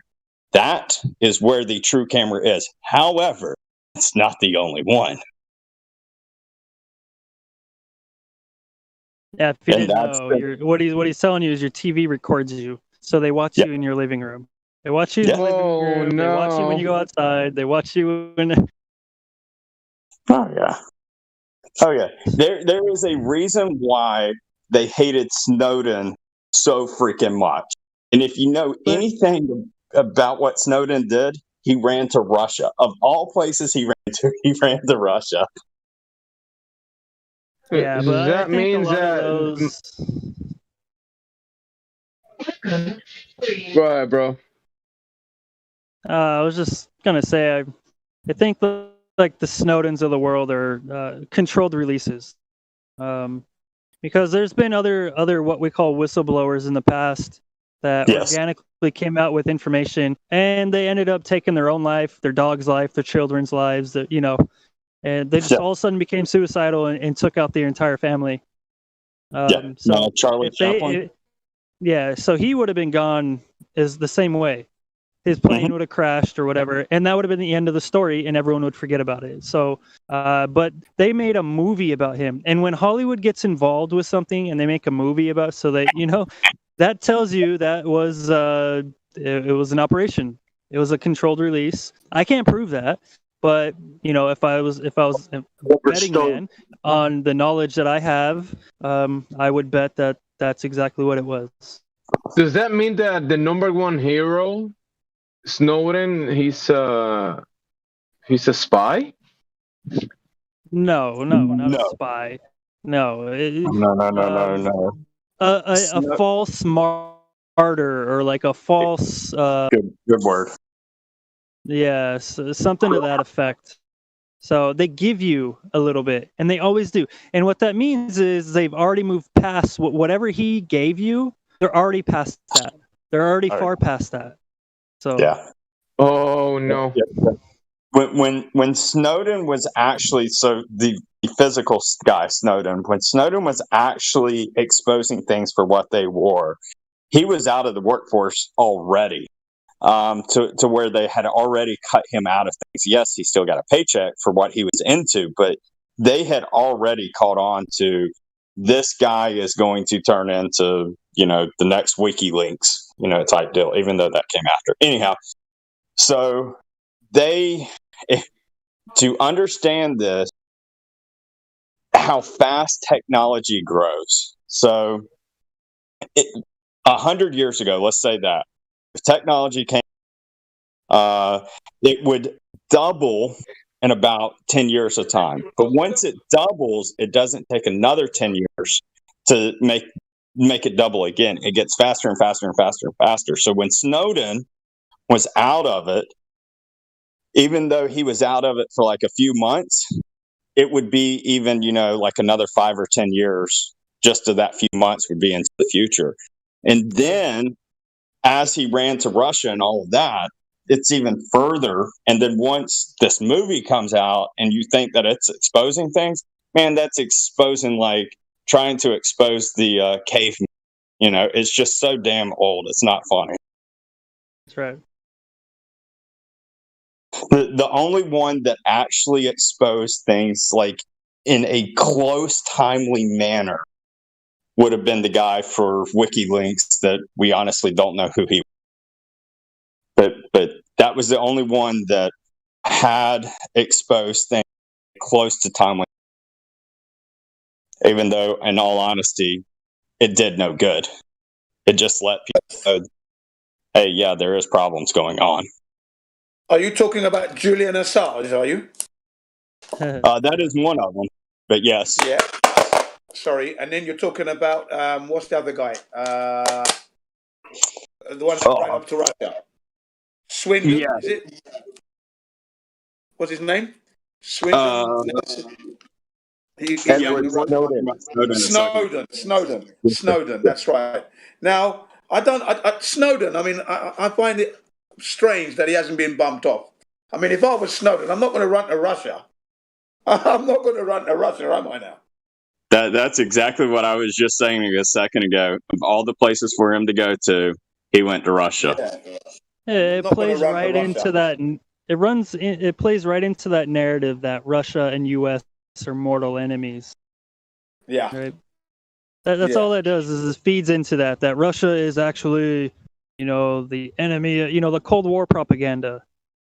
Mm-hmm. That's all it is. Yeah. And think about now how much money this dude. Nobody knows, but I'm sure this guy got lined up, right? And to make a movie about him, they paid him massively, right, to make that movie, and whatever else he got paid for.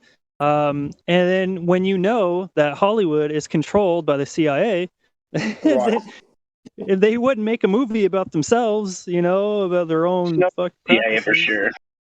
So there's a reason why they made it. Yep. So that even that movie is a propaganda piece. That's all it is. Hey, if you've watched that movie Snowden, it seems like they're revealing, all these details, what's going on. So I mean, I think it also pushes, it's trying to normalize the idea that you are being watched and that's okay. You know what I mean? How it's taking away, Right. how It's 9/11 took soft, away, yes, everybody started soft getting searched. disclosure. Right, And soft they give it to disclosure. you wrapped. They give it to you wrapped in bows with nice candy, pretty colors, and bunnies. It's like a really soft, tap to the face. If you knew in reality what they were up to, it'd be like getting hit by a Mack truck. Like it's not even close to the same thing whatsoever. I mean, and then if you've noticed, Netflix comes out with a lot of these documentaries and stuff. If you want one example, look what they did with Over the Curve. So we know for a fact they're not going to release a documentary that is legit. It's just not going to happen. No. Now, the one I did like that Netflix came out with, and I was kind of amazed, was Social Dilemma. Yeah, I Anybody stopped watch checking that? out all their stuff. No, Yeah, because that's a reality. There is social dilemma. Yeah. Yes. So, well, yes, it all there is. ties, it all ties into the social credit system idea. Like being in your home, being in your body. There's too much. You know what I mean? Like the idea that's okay that if you don't have anything to hide, then you shouldn't be hiding anything except your face, Yeah, yeah. your ugly mug. Like we have anyway. Like we've got something to hide anyway. Really. Hide the mouth that speaks. Yeah. So I threw it into the voice text for anybody that's curious. But yeah, if you want to watch a good movie, Social Dilemma is very explains it on a great level that a 5-year-old could understand what's going on with just social media, Facebook, and things like that.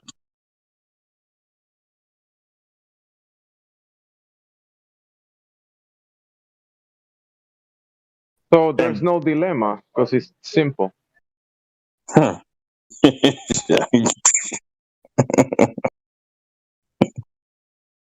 think a lot of these services that we rely on in the city or that we want to participate in the economy for, I think they're all mostly junk anyway. It's like we really don't have to participate in the economy, right? There's really nothing in that economy we need, therefore we don't really need their money, you know what I mean? But if you think about it, it's all junk, and it's all for keep slaves happy and distracted and entertained type of thing. Yeah. It's You junk. don't need it. You don't need it, but you want it. I don't want it. I don't need it. I don't want it. Don't get me wrong. But you have it. You don't want it, but you have it. Well, I don't want it. I don't use But you have it. I don't have it. I don't take it. Yeah. That's kind of what the economy is. I'm always on the outside looking in, boys. I've always been on the outside looking in. You know how Rothschild said, allow me to control the nation's money and I care not who makes the laws. It seems like this economy is the thing to keep. It's like the hamster wheel, just to keep the power going, But Bong, isn't that a statement against God? Because they say, I don't care who makes these laws, but who makes the real laws? Well, he's saying that by controlling trade and money, right, that he does control everything. He controls, because, these are the people that government borrow money from, these banks, Federal Reserve. I mean, that corruption goes hand in hand. I mean, the banks have to pay off the politicians to write laws to protect them. So that's the beginning of the whole thing. It's, been rigged. Yeah. I like to think that God's natural world is what God controls. Man's behavior, when they're making systems that are devaluing Earth, money, interest rates, and inflation, that's not God's creation. God did not create that. So you have to separate it clearly. Clearly, you have to separate. I'm with you on that. Yeah. Yeah, that's one thing. Like Scripture will tell you that Satan is the God of the world, and I can't stand saying that, but that is scripture. Yeah, it's because the God's world creates actual wealth, whereas we just have these little symbols for wealth that we confuse with the actual wealth. Yeah, the world is the economy. The world is are all the things that the shiny things that you know what I mean. The world is people, and this idea that the Earth is a ball, or people and their beliefs that there is no what I mean, evolution, that it came from apes. No, that's the world, and everything in it, like the economy, the technology, the science that comes from the so-called science. That's the world. Yeah, yeah. I was walking today. I was out today. I did 20 kilometers, 12 miles. So I did a 6-mile cycle and a 6-mile walk. Now, during my walk, I was thinking, I'm glad I've got this health, because that is my true wealth and the knowledge. Because I was listening to like the vaccine dangers. Okay, so I know I'm rich. I am absolutely rich in the real world. It's They not want just that about too. the money. Yeah, yeah. Felt really good. Buzzing high. No drugs related. Natural endorphins in the body. So yeah. Learning about flat Earth made me feel richer. So it's like it's satisfaction. It's like Yeah. I'm not looking for God to intervene here. We've got to get this sorted out ourselves. God's not going to come in and intervene anytime soon. That is what I enjoy. Like, once I started really getting into flat Earth, it was like, and I think this probably happened to all of us, but it was like such a freedom feeling. Like, holy crap, I'm free from like not having to question like, did an idiot have an apple fall on his head, or stupid silly stuff that we heard all of our life growing up. It was it was like a revelation hit me. Go ahead. Like Benjamin Franklin inventing electricity with a string and a key and a kite or some shit. Like, what is that? Exactly. Like, congratulations, you got shocked by lightning. There's a billion people who get shocked by lightning all the time. Like, I that hard to even imagine that that's even possible to determine anything using a kite and a string and a key. I don't get it. That's like if somebody told me, hey, I'm going to prove there's electricity in the house, so I'm going to take a key and I'm going to plug it right on into the socket. Yeah, do that. Don't try this at home. Stupid stories from history. So many stupid stories from history. Yeah. Yeah. So I resonate with that feeling of euphoria when you found out the Earth was indeed flat and you started to rise like a helium balloon now. And now you're not coming down, you see, because you know the truth. You can't go back.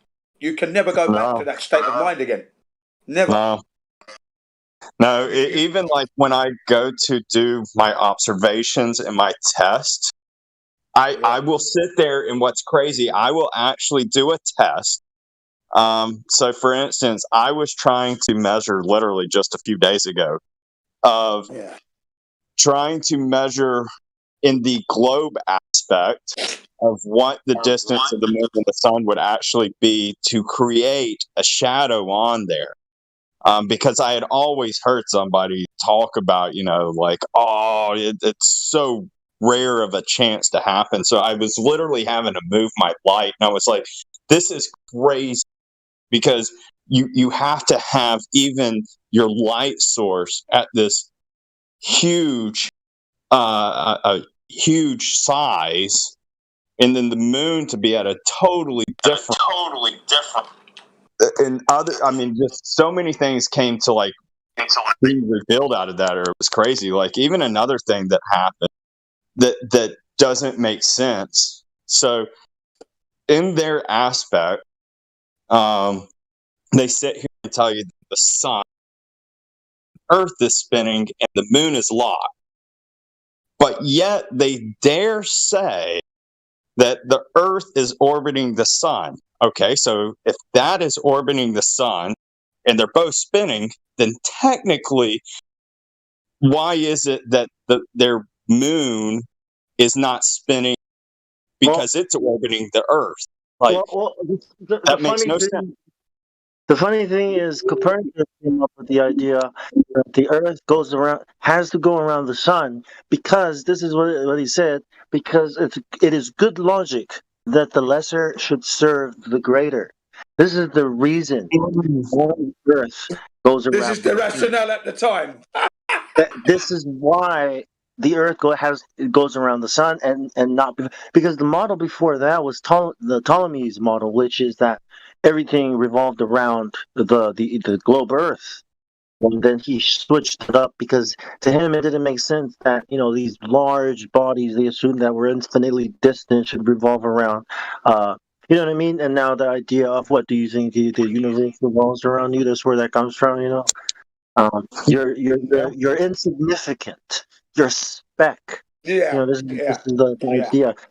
And gravitas, right? Lesser people like peasants and serfs, right, revolve around the nobles and the lords and the wealth.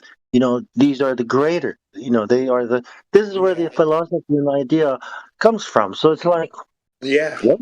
Where's the science? That's right. I remember in secondary school. I remember in my secondary education, I began to ask how did the royals become royal? How did they become royal? How can they say they're more royal than me? How did they get there? And then I realized they took it. They bullied. They got there by bullying and just taking people's stuff. So I said, this is what your queen and kings are all about. Just taking people's property, dominating and bullying, and that's how they got to the top. So when you wave your flag, you're saying they're better than you. I'm never going to do that, I said. They're never better than me. Sorry. And the idea of gravitas, right? Gravitas, influence. And that's it all fits well. With the idea that the Earth should go around the sun because the sun is bigger, and just like people think what? Yeah. Fools with the flag, waving the flag outside the Buckingham Palace. And I'm thinking, you damn fool, look at you. Inflation is high. You're fucking poor, struggling, and there you are still waving your flag. You damn fucking fools, man. Some dude named Copernicus changed the world, literally.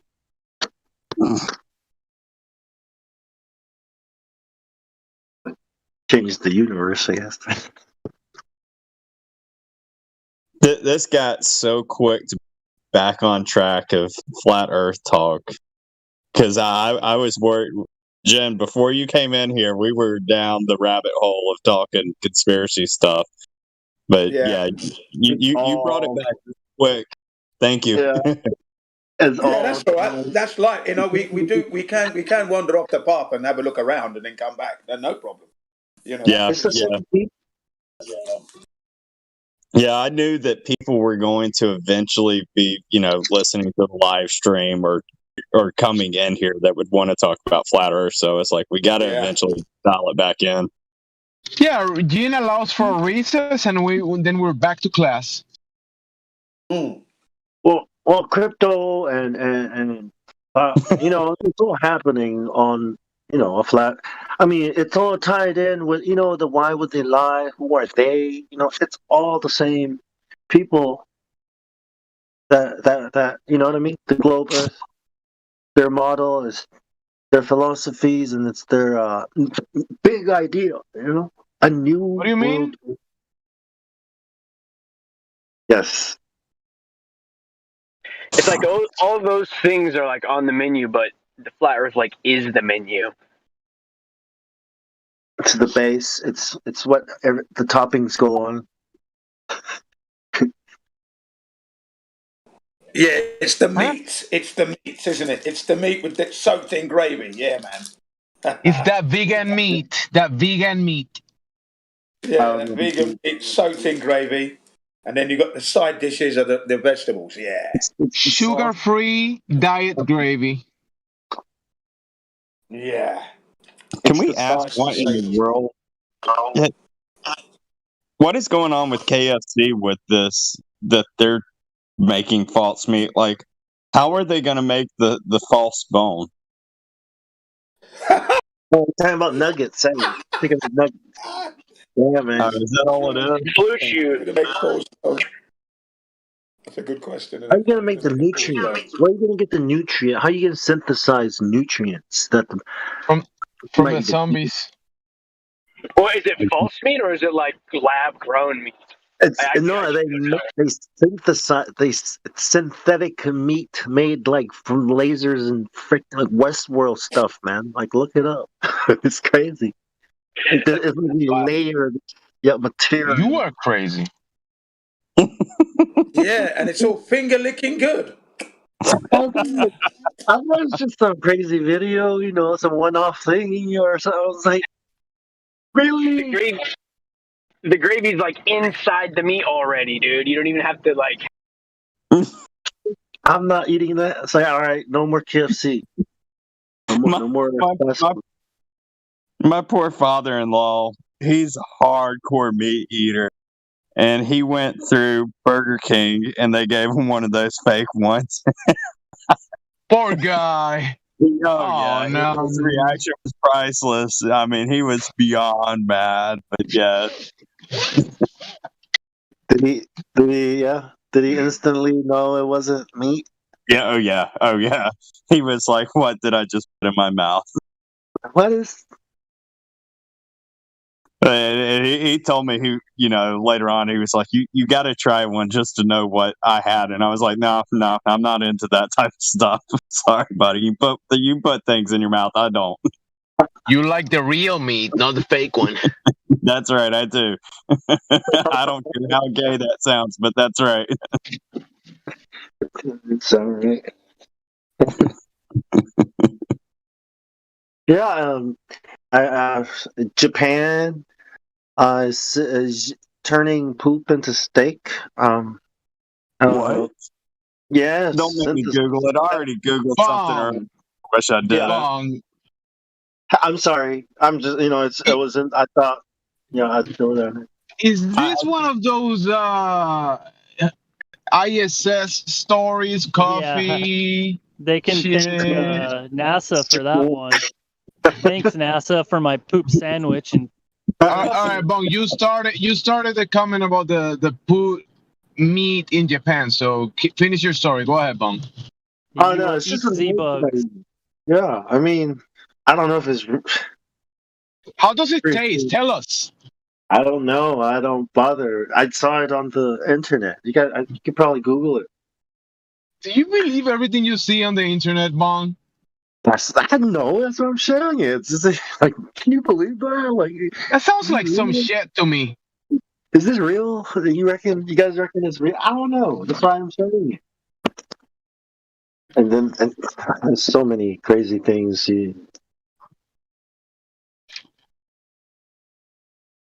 Sounds like bullshit. It was like idiocracy, man. Like, why? Why poop? Why not dirt? Why can't you turn dirt into steak? Why? Sounds like poop. Why do you have? Yeah, why poop? Like, I don't get it. Like, where does poop will have some nutrients? Poop will have some nutrients in there, which the soil would utilize anyway. So it makes especially if you eating that vegan meat, that poop should be good.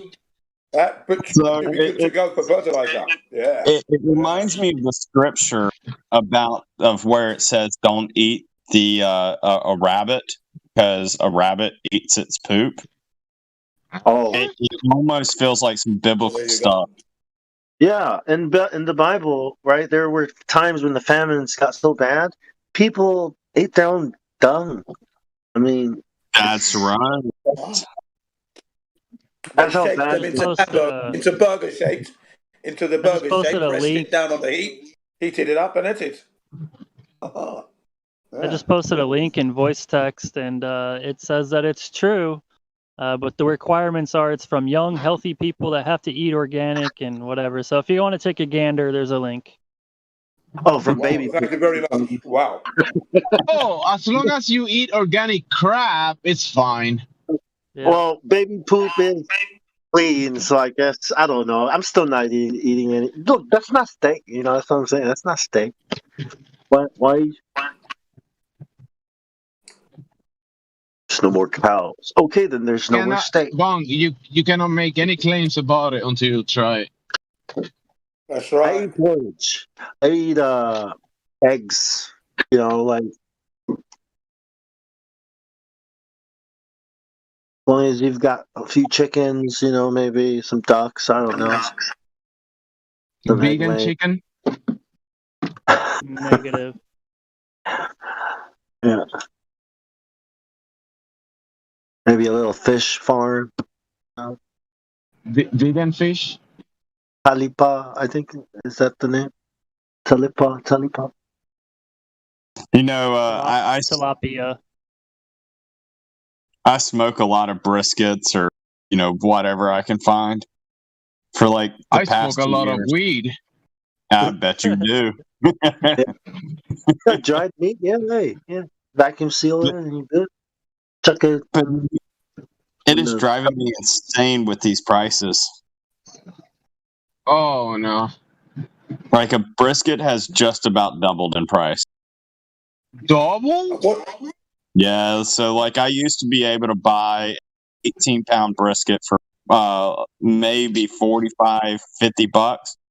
And I bought one the other day and it was over 80 bucks. I was mad. It's mad, isn't it? That's mad prices, man. Wow. We're gonna have to get Donald Trump back into office then. No. I don't think it'll help. Nope. I mean, so I'm a realist, and I'll be real on this. I don't know if I would have liked Donald Trump his second term. Yeah, you don't want anyone in any term. You want to govern yourselves. Exactly. Who's gonna get the meat for you? You get it yourself, or exactly. You can have people get the meat, organizing to get the meat. Doesn't cost you any money though. That's all. It's all part of the way we live the life. Yeah. That's the one thing that I like about living in the country. I can literally sit there and go together with random people and buy a cow. There you go. And then it cuts it. You split it and divide it amongst yourselves, and everyone's happy. That's right. Yeah. Do you eat the liver? Yeah. Yes. Everything except the stomach, intestines. The tongue. Yeah. That's it. Yeah, you just throw the stomach and intestines. Yeah. The tongue? Is it like a the tongue is sliced up here in Japan? Yeah, cow tongue is really good, man. Here in Japan, the tongue is sliced thinly and then slightly grilled on the hot grill there, and then lemon, garlic, and away you go. Yeah. Fantastic. What about the belly? People eat the belly. No. Collagen rich. Actually, not the belly, the stomach. Yes. The best part. There's only a couple areas of a animal that I don't eat, and I don't think I have to explain the 2 areas I don't touch. Exactly. No, say it. You gotta say it. No. I'm definitely not going anywhere around genitals. There you go. I'm gonna speculate the intestines and the butthole. Well, I think the butthole is connected to the intestines, so you tie that off and throw that away with the intestines. And stomach. Yeah. I'll actually use that stuff for fish bait, though. Jemsy, what is menudo? What is what? Menudo. Menudo? Menudo. Isn't it cow stomach? It's menudo soup with Mexican soup. Yeah, you could call it that, but menudo is like the lefts, the change, the leftovers, something like that. You could mix.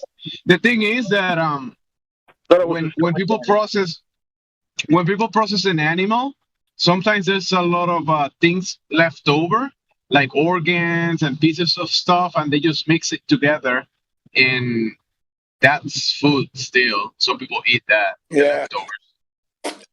Oh, the organs are like the most nutritious parts. Well, you know how people trim the animal and cut here, cut there, cut fat, and cut this, and they just throw it in a bunch? And that stuff, some people eat that. Yeah, because the stomach is the factory. That's where it's all happening. All the action happens. So you're going to eat that, aren't you? I'll take the fat. I like the fat. Yeah. Give me the meat with all the fat. The fattiest, the best, the better for me. Yeah. Yeah, I think that's fine when you're living in the jungle, in the forest. Yeah, but if you're buying that on a regular basis in a city where you don't do any exercise or nothing, that's a dangerous food to eat. So that would be I got a depending on your random one for location. you. Have any of y'all ever ate a moth? I'm talking straight raw. It's flying around. Called it. Yeah, I've eaten some kind of variant of moth. Yeah, I have. Yeah. I have in Nigeria. Bitter. Nigeria. And hairy. That was back in the 70s. Big fat grubs at the time. Chicken on the fire. Maybe. I only did it once, and then no more. Once was enough. Really? Well, now, see, if I was in a situation where I needed food, moth would probably be at my top 10 snacks because I mean it tastes just like a cinnamon stick. Or you could just dig up a bunch of worms, and wash them and just swallow. I will eat them. I'm not going to just swallow them in case they eat me from inside out. I'm going to eat them up. That is exactly right. That is the dang truth. Chew them down, man. Just stir it all together when and then just Yeah, probably best to eat them raw as well. Maximum nutrition, enzymes.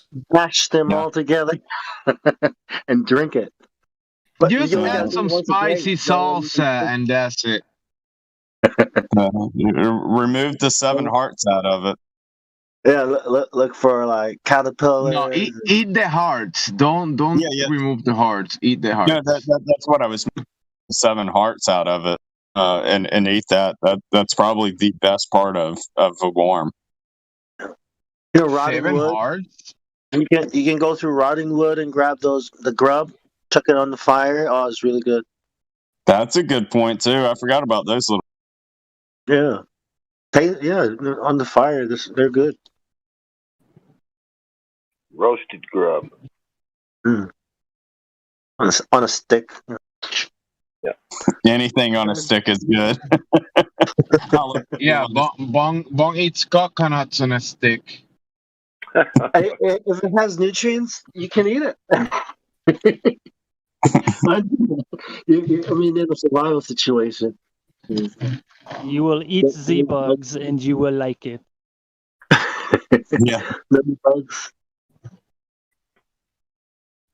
Oysters are very good. Yuck. What do you mean? You don't like oysters at all? Have you tried it? Oh, they're like slimy, like gross. Like, oh my god! Anybody that eats an oyster is like mentally ill. Grasshoppers. All you need is a little bit of garlic and butter and dip it in there, and you're good to go. I can eat 2 oysters. I can eat 2 oysters and be satisfied. If I go above that, you begin to get a little bit queasy, man. You'd add some lemon. Just add some lemon or lime. Oh, lemon is beautiful. Yeah. Just eat bugs until your food or both. Get all up. Puree garlic, lime, lemon. Wicked, man. A little bit of herbs. Yeah. With the lemon, you can do more than 2, Jin. If you have lemon, you do more than 2. I'm doing it with lemon anyway. Yeah. That's how you consume it in Japan. They're so and pureed garlic. Slide down the throat. You already to them. Clams, you just let them slide down your throat. Oysters, you just let them slide down your throat without even chewing them because they're so slimy. If you boil them though, they're lovely when they're boiled. Lovely, man. Or steamed. Should I say steamed? Oh yeah. They're fantastic. Try them steamed, man. Ecstasy. You can grill them too. Yes, you can grill them too. They do that here in Japan as well. They do grill them, yeah. I've seen that done.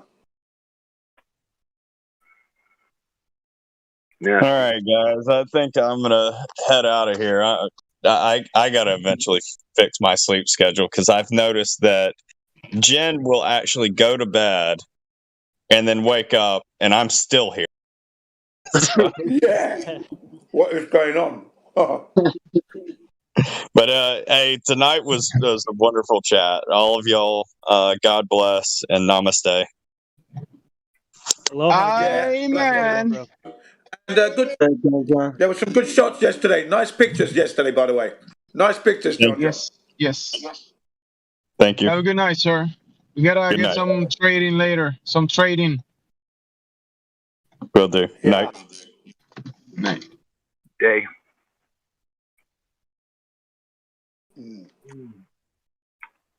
Yeah, I got terrible sleep patterns too because of all of you folks. Really appreciate that. Yeah, it's Bong's fault. Because he's upside down. It's nice when new people come in. Isn't it not nice when new people arrive and stay, come back? Yeah, it's really good, isn't it? New flat earthers, you know? Oh yeah. Their life, their experiences, you know, because that's what it's all about. You start to learn that you're all experiencing the same thing, near enough, and we all have that one thing in common, you know? Yeah, we know the truth, and we laugh at the heliocentric model. We laugh at ourselves and how we used to believe in that. Yeah, and then when it comes to debating, we have different levels of intellect, and that's really good, from the elementary to the advanced level, let's say, and we can articulate that and help people to come to the truth. So I love all that. I just love all that, man. When it's heated and it's hammer and tongs, you scumbag. Take that, yeah. But then when it's intellectual, yeah, but how can this be if this is this? If this is this, how can that be? Love all that. It's just, there's so many facets to this this situation. Man, you can never get bored. You can never get bored because it's real.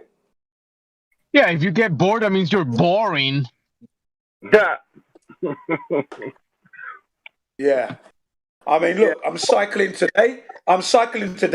There's a whole line of traffic. I'm going the opposite direction. And I'm waving at everyone, saying Happy New Year. Waving at everyone. Everyone's just sitting there like drones, you know? I'm listening to house music, so I'm pumped up. I'm waving at everyone. Did they butt an eyelid? No, they didn't butt an eyelid. You know, didn't even butt an eyelid. Imagine being in Japan, being a Japanese, and you see this guy in a bicycle saying the earth is flat. Yeah.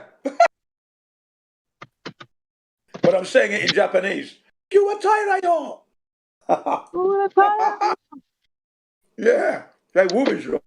Eh? Kiwataira. Kiwataira. Eh? Who is it? Eh? Yeah. Yeah, can you imagine that? Some reason. In bright. And then it's like, prove me Bright wrong. orange top, yellow bike.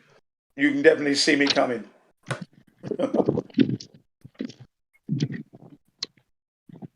But yeah, I'm having fun all the time. That's the thing when you're a flat earther, you know. You're welcome. Yeah, we enjoy the moments. We enjoy our flat earth moments. Huh? Most of them don't realize they're alive. When you're exercising and your body temperature starts to lower, you know you're alive. That's when you know you're alive.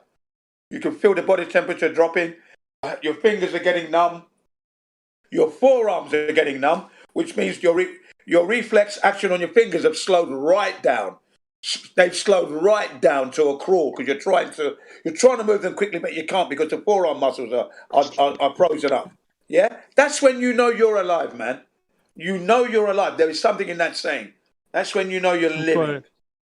Yeah, there's people that purposely do ice baths. So like in Russia, they do this. It's like a ritual for them. and other places they'll go Yeah. into a frozen lake and cut out a piece or whatever and just dip in and bob up and down for a few and then get out and warm up. It like it's actually healthy for you. It Yeah. boosts your endocrine system and a bunch of other things. Yeah, So yeah. The Japanese Shinto monks do that every New Year. That is how they see in the New Year, by taking that cold dip. Yeah. yeah, it wakes you up.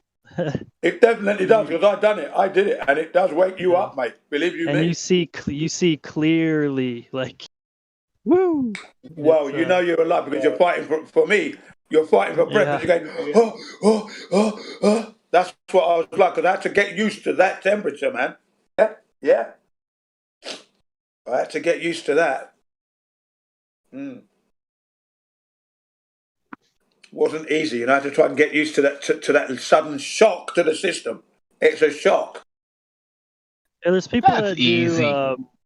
They'll go into an ice bath, then they get into a jacuzzi, then they go back to an ice bath. And Yeah, we do that. They say there's benefits for that. I'm not sure. I don't know. I haven't. No, done that. there is a lot of benefit. If you look at the Japanese, they're very supple, very relaxed. They do that all the time, all through their life. My children are better at it than I am. My children, they love it. They love that hot and cold change. Yes, brilliant. Part of their culture, part of their life. And remember, it's very, very inexpensive. $3, $5, and you're into that world of it's brilliant. That's the one thing I'll say, that if I was in England to experience the onsen and that, I'd be in the hundreds of pounds. In Japan, we're talking $5, $10, and $10 would be expensive. And that's all day. So no, man, there's a lot into that hot cold therapy. I mean, for example, if you suffered an injury, you're doing karate or judo, jiu-jitsu, aikido, kendo, and you suffered an injury now, part of getting the healing blood into the wounded area or the injury is to have this hot, cold, so you can get the blood flowing into the injury so you can repair quickly now. You see what I mean? I get it. Yeah, there's a lot of like bodybuilders do it and stuff because it's the constricting and release is like it's forcing the body to pump blood into areas that it normally wouldn't. So yeah, no, I understand that for sure. Yeah, so they do that. That's why the Japanese live such a long time, because they're doing that all through their lives. The English go to the for a meal and have a drink or whatever. The Japanese go to the onsen, have a meal and have a drink and do the onsen, all in the same place. They also eat way better than most of the world. Yeah, I'm eating way better right now as I'm speaking to you right now, would you believe? And they eat plenty of marine life. They have a lot of fish and all that good stuff. A lot of fish and vegetables and tofu and green peas and all lots. Everything's raw. Raw too, yeah. I eat raw fish as well. Yeah. Well, the Japanese use sake, the Japanese rice wine. I use the chili red wine, Cabernet Sauvignon, or Spanish red wine, Cabernet Sauvignon, or Hock. I like Hock as well. Hock is a nice wine. Yeah. California Carafes, I like them as well. So yeah, I'm enjoying it, man. Now this year, because of the presents I received, I've had 3 bottles of wine so far this year. Last year, I ended up round about 20-ish, just short of 20 for the whole year. So I don't drink that much. Not something that it's not top of my list. I had 1 bottle of Corona last year. 1 bottle. That's all I had in the way of beer last year. 1 beer. Yeah, beer. Depending on what they make it with, too, like hops or whatever, it's pumps a lot of feminine chemicals. I mean, that's why men that drink a lot of beer, they have man boobs.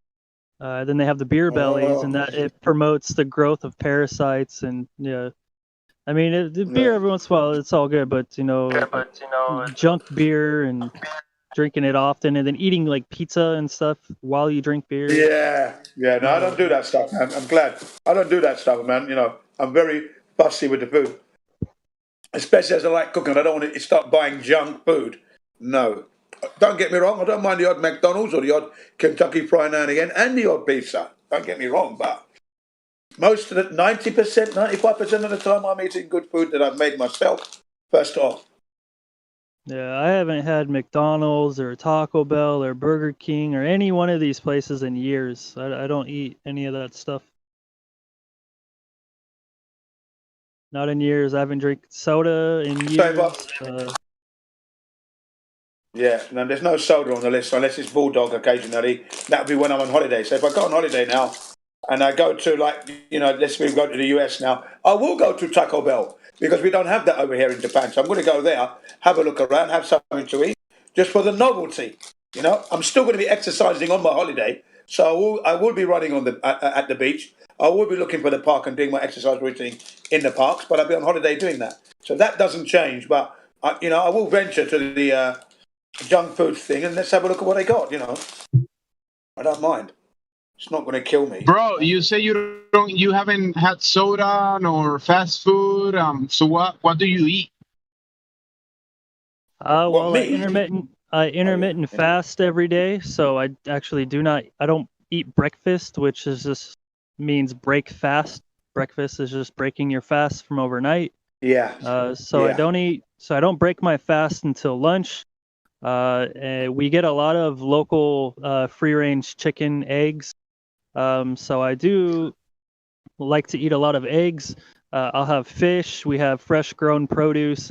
I try to keep what I eat as close to real food as possible. Less processed is the better. Processed food is junk. So, and it's actually very easy. Anyone who eats like I do or doesn't eat like I do or whatever, it might be hard for them. And when I did it, like, I used to drink Red Bulls and shit like that, and you actually go through like a detox, and you feel uncomfortable for a while. But then once all that stuff's done, and you get through all that, it's actually not a chore at all. It's not like, oh, you're very strict. I have a very strict diet. No, it's not strict at all. It's actually, I'm extremely comfortable and extremely happy, and I enjoy what I eat.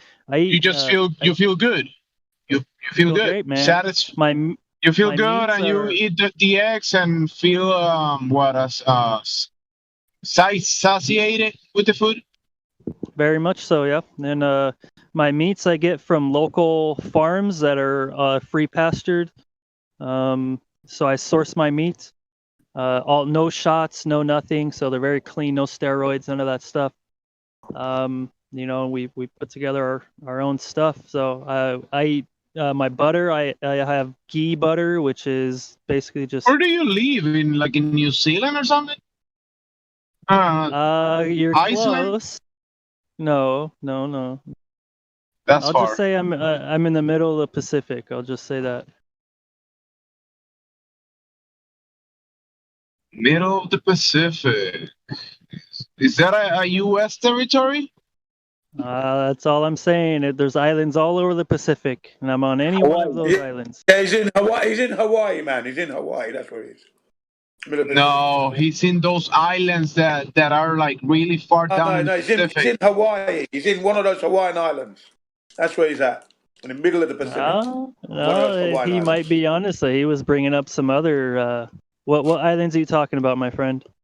Well, I forget the name, but they're really pretty. Oh.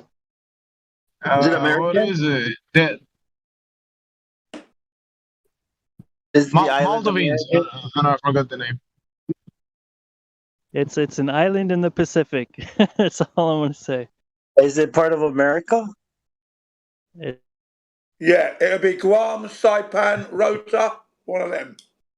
Yeah, I've been there. Is it in the All right, all right. If you don't tell us right now, we're gonna have to invade you. the South Pacific? We're gonna bomb the shit out of you. If you can find me.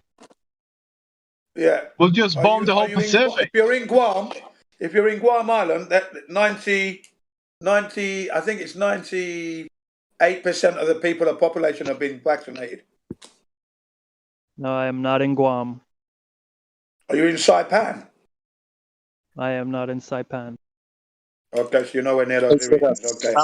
He's in American Samoa. He's Bong's cousin.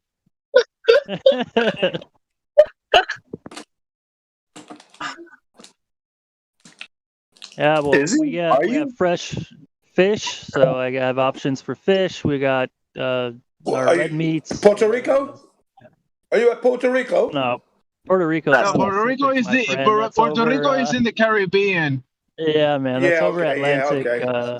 That's on the other side. Oh, yeah. Yeah, that's right. Was it American Samoa? No, not in Samoa. Fiji?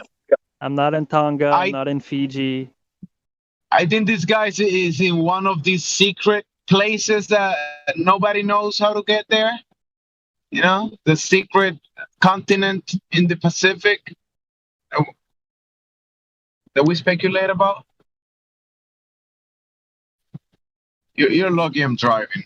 Would have find you somehow. Is it cold or warm? I know. It's Wakanda. Wakanda. Hey, ding, ding, ding, ding.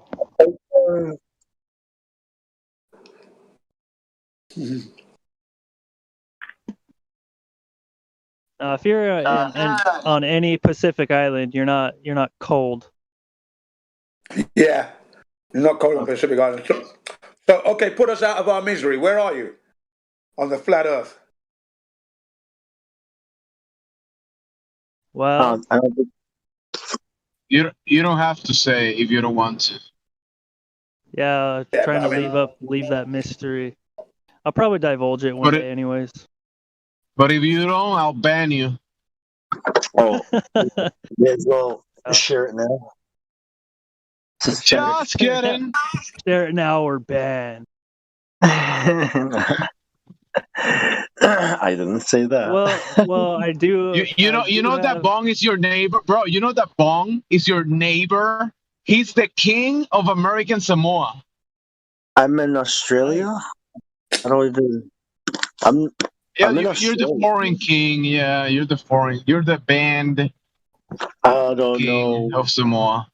There are no kings there, dude. It's just the U.S. of A. You know, it's like. Bro, say hi to your king. No kings. We are all kings of our own castle.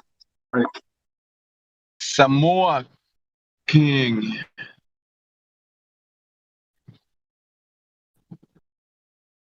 New Guinea? Papua New Guinea. Okay. Tahiti? Is that I know where he's in the Philippines. Ooh. Oh yeah, he's in the Philippines. There's like thousands of islands around the area, no? Yeah, that's where he's at. I've got it now. So he's on one of those. Yeah, I've been there. Yeah. What's he doing there? Like, what are you doing there? Living his life. American military are there, aren't they, for starters? He's not American. He just learned English on the internet. Sound American because, good movies. Yeah. Well, he's staying quiet. I mean, that means he's in the Philippines. He's in the Philippines. Yeah, we got him. He's in the Philippines. Period. I was just doxed. Yeah, you're in the Philippines. We got you. Logical sense. Filipinas. I know many American military who finish with the military and then they decide to live there. Philippines is actually very beautiful. There's a lot of It is. southern islands, and I'm not talking about Yeah. the main. Yeah, I'm talking the southern islands. Yeah, It's actually very I've been beautiful. down there. I swam with whale sharks. That was brilliant. That was whale So you in the sharks. You know? Philippines? Yeah. How Yeah, did it taste? Yeah. No, I didn't eat it. I just swam with them. Yeah. No eating. Ah, You can't exactly hand spear a whale shark. If No. you do, man, no, I Gene will will do it actually. bare-handed. And then my wife didn't want to jump in. She said, "No, you go in." I said, "You're not going? No, okay then." I So would me and the swim with a children- whale shark. Yeah, me and the children, we swam with the whale sharks. Yeah, It was I absolutely brilliant. would. Yeah. Yeah, that was fantastic, man. A school of whale sharks, a school, not just like one or two, you know, loads. It was great. And before we actually did that, you go for a briefing, the do's and don'ts. Yeah, Obviously. don't get inside the mouth of the shark. Very simple. Don't go inside the mouth, and you'll be fine. Yeah. The main thing Don't is not try to panic. tickling the male parts. Don't do that. Don't do that, you'll be dead instantly. But yeah, man. You know, just don't panic. And the main one was just don't panic. Don't panic. The whale sharks. Don't cause a If situation the shark where they starts panic. eating you, don't panic. Yeah.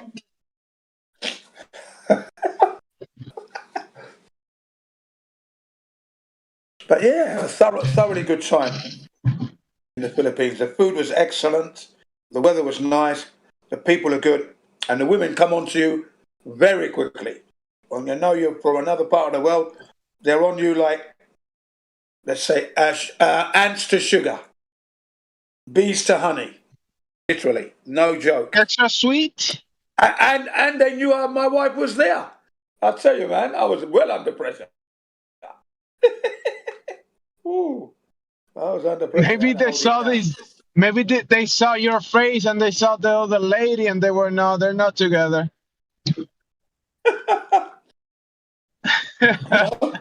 I had to hold it down.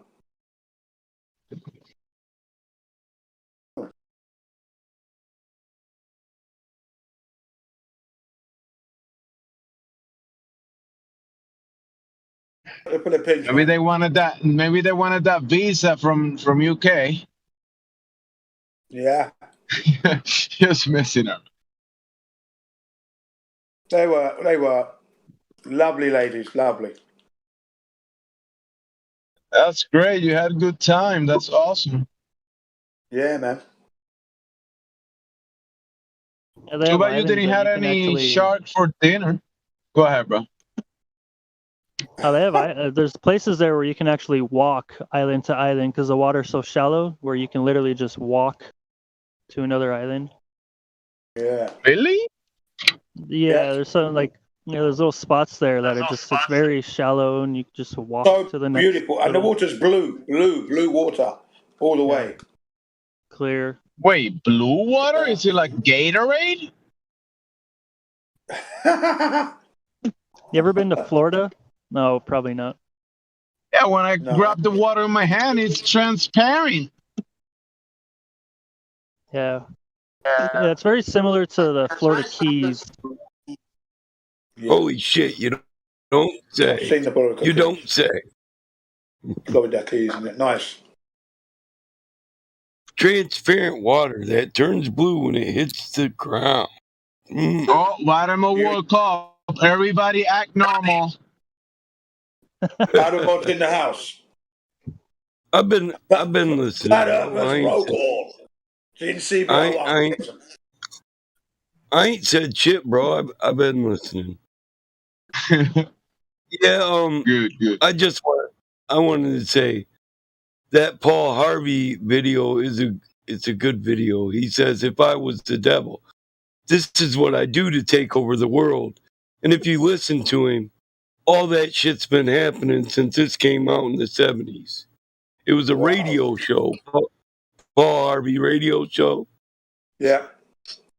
You get a link I for love that, those bro? radio shows. Huh? You get a link for that? Radio shows from the 70s, man. Do I get what for that? A link for that podcast. Oh yeah, I put it in live stream voice text. It's okay. Paul Harvey was a radio celebrity like Wolfman Jack. You rocking with the Wolfman Jack, you know, or Casey Kasem's top 100, and he sold a lot of stuff. He did the news on AM radio. But me and my dad used to listen to Paul Harvey every day at noon or 1. Paul Harvey with the news. Yeah. And he just did if I was the devil, this is what I do. I put dirty movies on TV. I'd corrupt the family unit. I'd sell narcotic drugs to whomever I please. You know, and when I was a kid, you couldn't say bitch on public TV. That's now, right. That's they're right. listen, now they're cussing women out and bitch slapping them on the soap operas at noon. They're making videos, man. They're making videos of it. What are you talking about? They're getting more likes than dislikes. Yeah. And they sell cocaine to everybody. The politicians let it come in the nation. They sell it to you, they get paid off it, then they put you in prison, they get paid off that too. Yeah. I was going to Where do say you think back all the then. drugs come from? Yeah, where do you think all the drugs come from? Exactly. From the Philippines. And ye shall know the truth. The truth shall make you free. Yeah. Man. Next tonight, into that question I mentioned, is your TV watching and listening to you? New smart TVs with internet connections able to transmit your private conversations. Here's ABC's Rebecca Jarvis. That's why they had back in the day, Marines you was back in the days you were talking about. There was less distraction in the way of games and that. So nowadays, kids and their dads don't get to listen to the programs. You have to really drag them out of their room to watch a video, and they only have like 5 minutes attention span, and then they're gone. You know? Yeah, and work hard. Yeah, and you could play a game together as a family when you were kids. The most corrupt game was Monopoly, you know? Monopoly, man. Wicked game. I've got it on the table right now. My last game of last year was with my adult student, Monopoly, and I won. All right? That was the last lesson, was Monopoly, at the very end of the year. Yeah, that should be a lesson in life. This is what's going to happen to you. And you ain't never going to be the banker. Yeah. So yeah, my students love Monopoly, so I play Monopoly once a month. They have a Monopoly game. To learn, basically, instead of doing numbers on the board, which is rather boring, they can do the Monopoly game. They learn about British towns and American places. I've got 2 boards. I've got the British one and the American one, okay? So they can learn, okay? Yeah. So they play the Monopoly. And they learn to manage, and they learn to manage money. They learn about economics, rent. Yeah. Jin, you're gonna have to. Soon you're gonna have to buy the Chinese, the Russian, or the Japanese Monopoly, because we've got the Japanese the one we got economics. upstairs. Wait about. Hold up. You're gonna need Vatican Monopoly too. Vatican. Vatican, yeah. What? I want to use the Black Pope. I'm gonna use the Black Pope. Black Pope. Yeah, you gotta pick your character. Oh yeah, the Black Pope gets to go past go and collect $2,000. Yeah. You know, I can skip I've seen jail the too. kids- Yeah. Yeah, and then you got then you got Mason Monopoly.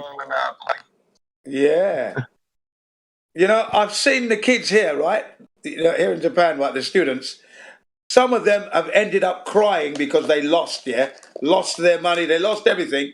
But as the year goes on, you know, it goes on, they win, and then you see how they learn how to use the money.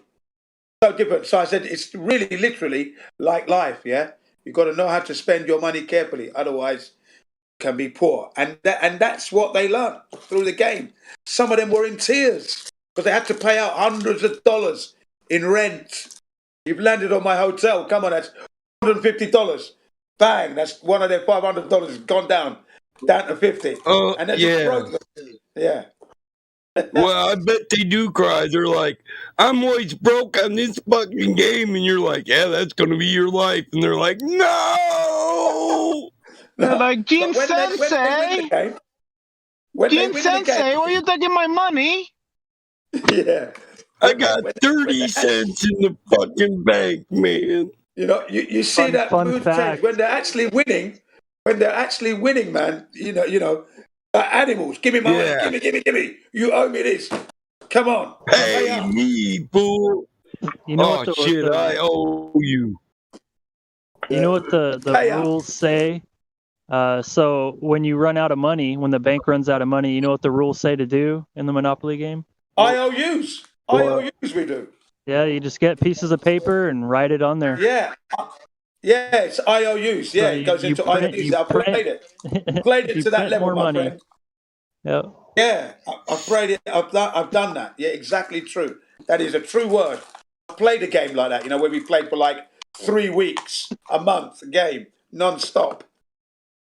That's why you can order some more money. Actually order some more money for Monopoly. So that's what I did. So I've got I've got three lots of money, 3 sets. So that'd be $7,500 I've got in cash, Monopoly cash. Gene, just hold to that money because eventually it's gonna be worth more than the dollar. Probably. Yeah, I reckon so. It's going to become legal tender. Yeah. When you write IOU, is that a contract? Is that like technically like a contract? Yeah. Are you I mean, if you're looking at the mirror and writing it to yourself, no. Yeah. Yeah, I misspoke earlier. I've got $4,500. Monopoly. Oh, you had 7,000. That you're missing 3,000. Yeah, I overbudgeted. What's going on, Gene? Yeah, I got that wrong there. We've got our money is disappearing too fast, Gene, in the bank. It's just devaluing, man. It's devaluing. I've got to get rid of it. I've got to sell. Check Gene's pockets. I've got to sell it, man. Got to sell. But yeah, man. He's dark skinned. He's stealing the money.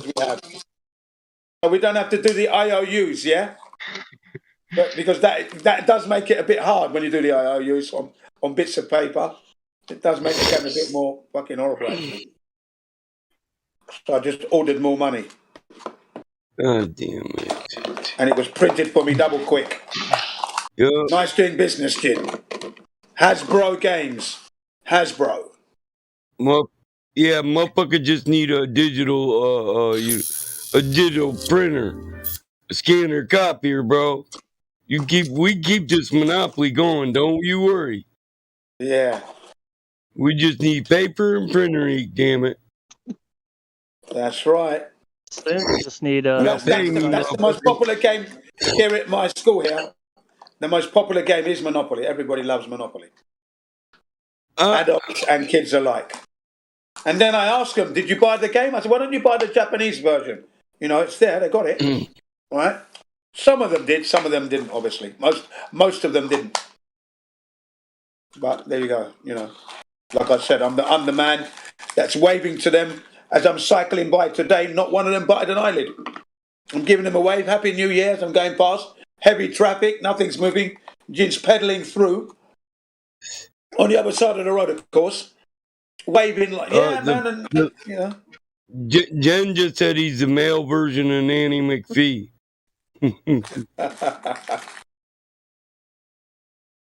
I'm picking. And that was really good. Ain't nothing wrong with that, though. No. So, who remembers the war game Risk? Yes, I used to play that with my friend. That was a great game. That was my first game of trying to rule the world. That was a great game. That was Risk. We're all giving away our age here when we talk about what board games we played. Yeah, that was 1970s, man. I had that motherfucker on sawhorses and a half-inch board in the bedroom, man. Don't touch that bitch. Me and my brother, we're playing a game. Don't touch that. My friends used to come in. I'd be like, don't touch it. I'll kick your ass. Yeah. That's a great game. Because I could never beat my older brother. Yeah, well, that's because you're brave. Me and my brother were so tight. When he was in the Army and I was in the Marines, we used to play chess through the mail. Right. I used to play chess with my brothers as well. Yeah, occasionally we play online from Japan. Yeah. My oldest brother, the only. I had 5 brothers growing up. My youngest brother died from diabetes, but the rest of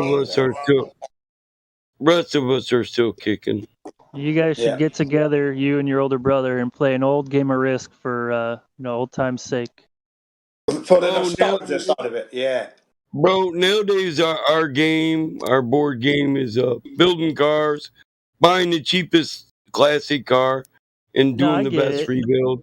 I think there's something to be said to like go back and do something that you used to do in the past. You know what I'm saying? Yeah, I do. I agree. I think you guys would thoroughly enjoy it, but this time you would do it with a couple beers, right?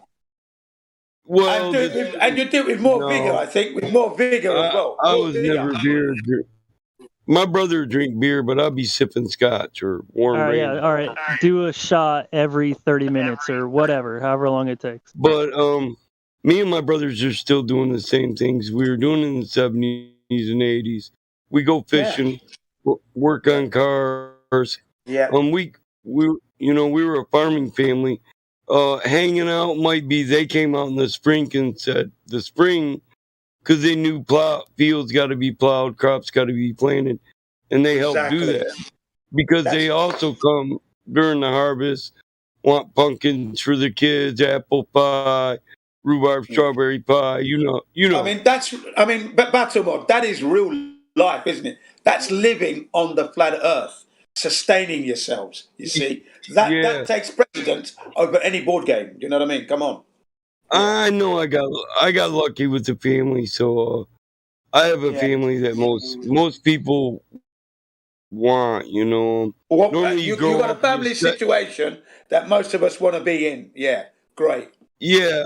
Well, most people grow up, start their own families, and them and their siblings go separate ways. Wherein, me and my siblings we've shared every Christmas. We've never went our own way. We brought people into the family. I got a new sister. I got a new nephew. You know.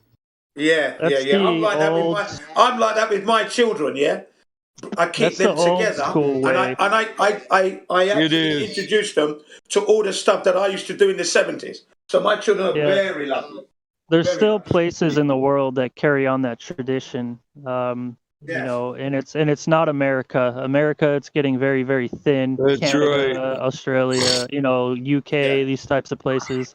It's That's right. They instill it into people's minds that you turn 18, then you go off to college, and then after college, and you go get a job, then you get your own apartment, and then you save for a house, then you buy a house, and you get that mortgage, which is a death contract, and then next thing you know, you're fucking old. But when you stay with your family, life's so much easier. You live together, you share what you have. Yeah, you're in more control of it. Yeah. So that's what I mean by, although I was born in London, an African. I've lived in Africa. I've lived in London. Now I'm living in Japan. I introduced my children to my experience, you know, and I was glad I was able to do that. Yeah. I got African Americans in my family. I'm with you. They're kind of redneck though. They listen to country music and go catfishing. What's up? Yeah, they're from the South for sure. No, we're from the North. We're Yankees. We're from we're Yankees. We're not from the South. I'm a Northerner. So's my cousin. I was gonna beat a dude down one time. We all went to Florida, and we went to a kind of uppity white bar, and my cousin played like 6 songs. Randy Travis, old Hank Sr., and then young Hank. And some redneck Texan-looking white boy come up and said, "I'm sorry, but I gotta ask, what's a black dude doing playing Hank Jr.?" And I wanted to whoop his ass just for saying that shit. Like, bitch, we ain't from Florida. Yeah. And my cousin was like, "No, Mike, that's an honest question." I'm like, "No, it's not, bitch. It's like acting like black people can't like country music. What the fuck's wrong with this racist bastard?" My cousin was like, No, it's cool, Mike. Chill out. Well, fuck that. We're all veterans here. Let's whoop his ass. Let's go to jail tonight. Let's do it the Michigan way. Shit. Yeah, that's right. I was ready to get down, but my cousin he's an awfully forgiving man, dude. He breaks the mold of those what people project about black people. I mean, that way of life, the way of life you're describing is rapidly dying. Rapidly. Yeah. It is. Yeah. People who love rapidly dying, man. People who love their family no matter what. You're damn right. That is dying. Yeah, now modern families are being broken apart by what party they support. What president, federal president do you support? Yeah. Vax, anti. Ain't that right? It's a shame. How retarded is that? But doesn't that guy mention that in How to, If I Was a Devil, How to Take Over the World? Like I think, if I remember right, a part of that is to break up the family unit, right? Yeah. He mentions that. Exactly he goes through all of it, and this was in the 70s, and now what he's saying is the 2021 American way of life. He's just telling you how it is right now. That's it. Yep. He ain't said nothing. You know? So. And that's why I think the giant attack on Christianity, it's not the religion per se, it's not Jesus, it's not any of that stuff. It's some of the core values of Christianity is the family and reproducing, right? Get together and produce more fruits. I mean, that's the whole idea. Love your wife and stay with that person and love other people as if they're your own family, even your enemy. They hate that. It's like it goes against what they want. Yeah. Literally turn the other cheek and then turn your ass and turn your back. Yeah, they want you to go out and kill people and support their prison system, bro. Yeah, they want you to hate everybody. They want you to be mad at people. They even want you to be mad at them. They want you to hate the rulers and the wealthy people. They want you to hate them and despise them. It's a part of what So like I don't hate people.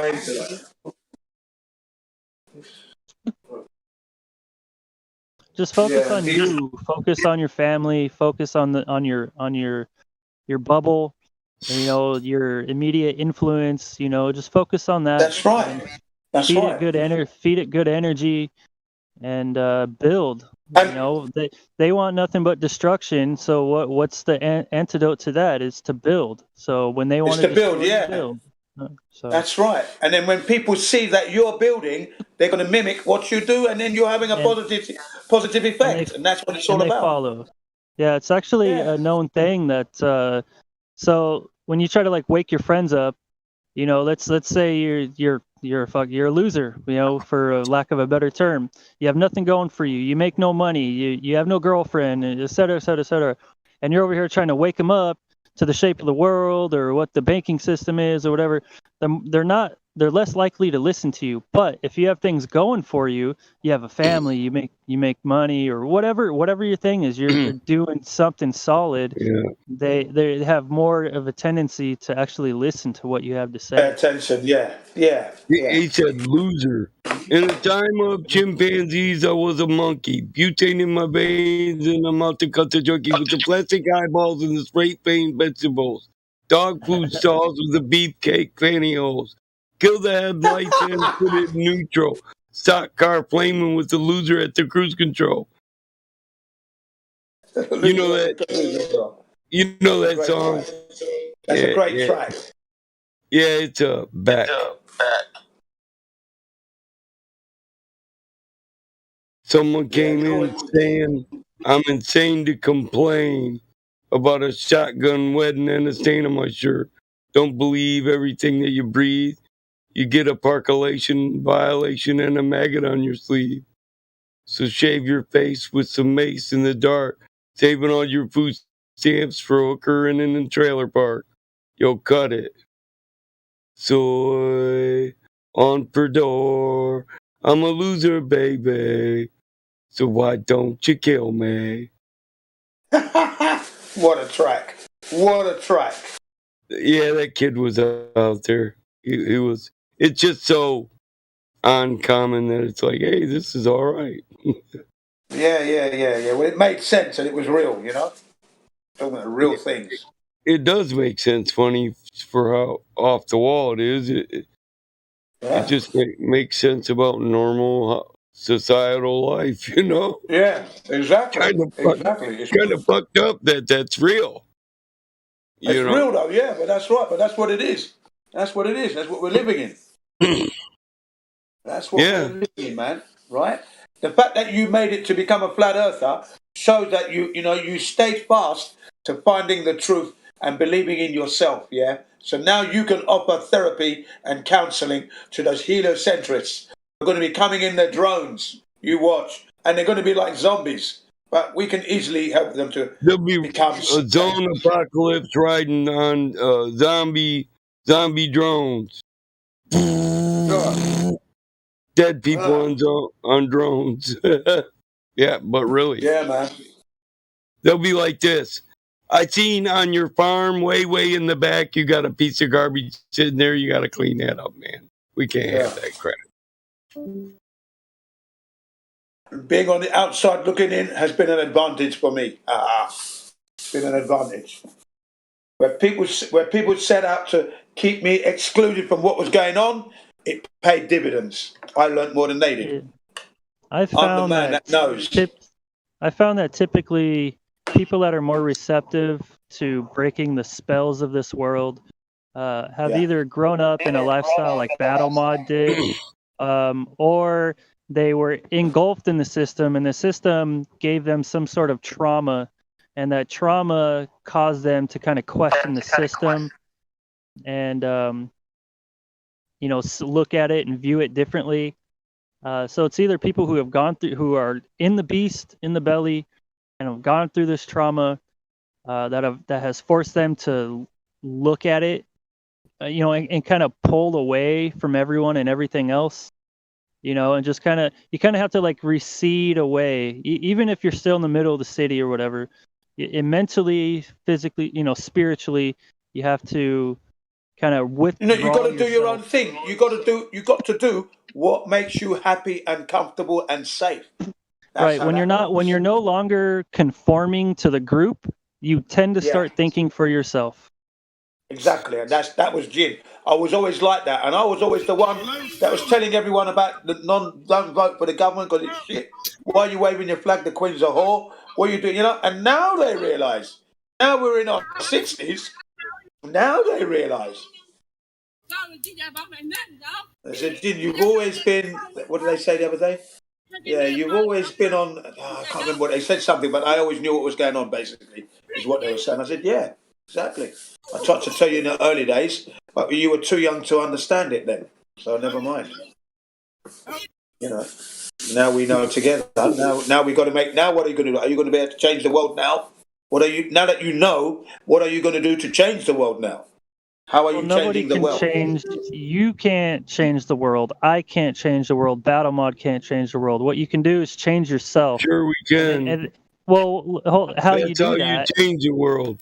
There you go. How you do it is you start with yourself, then you go to the person next to you, then you go to the next person, and then you Listen, expand your you don't bubble. have to go to the people next to you, because when you change yourself, you treat people in the manner you want them to treat you, and it permeates through the matrix.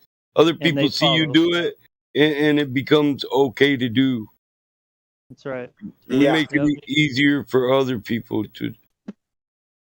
That's right. That's how you change the world. Exactly that. And then once you introduce the truth to others, they will then introduce it to someone else, and you begin to change the world that way. You have to interact with others. You've got to go out there. You've got to meet the people. And to be fair, the truth will come to you when you're ready for it. Like I've heard people come into this chat I room agree. that are just not ready for it. They're not even, their mindset isn't in the right place, and they do not come in here for the right reasons. And I've also heard people come in here who are in that, and I can tell, I can hear it in their voice, what they're saying, how they word things, that you can tell they're actually seeking. And when someone is seeking, then they're ready for it. Then they will listen to what we have to say and actually bite onto it and consider it, mull over it, think over it.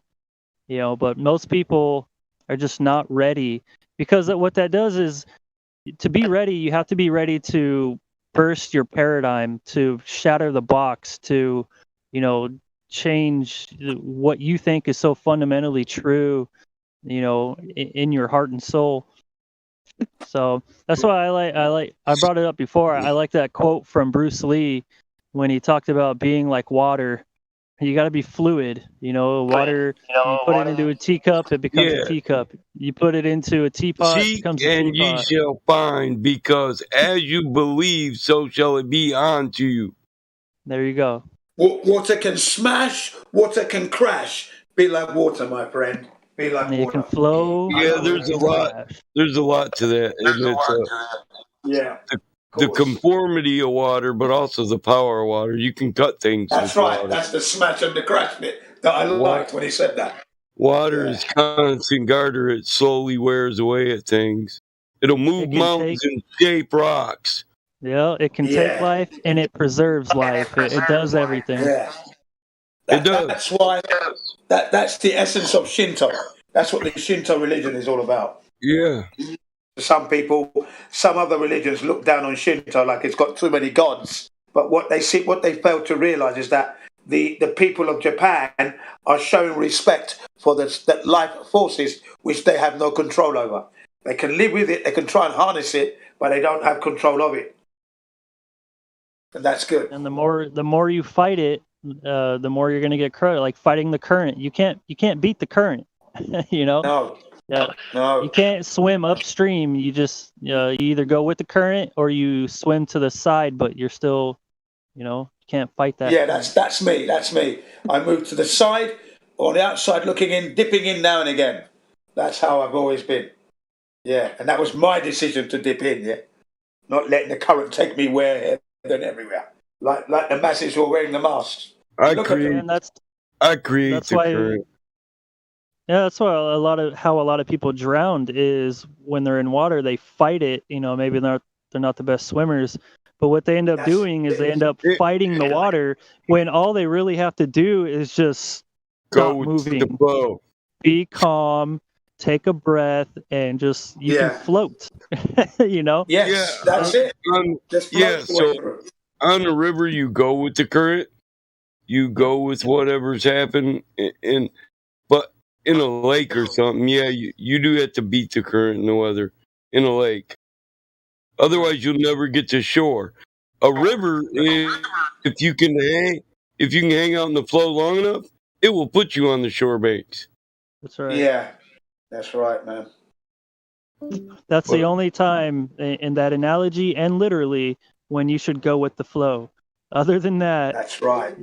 Do not go with the herd. That's the wrong flow. Yeah, that's the right. wrong flow, man.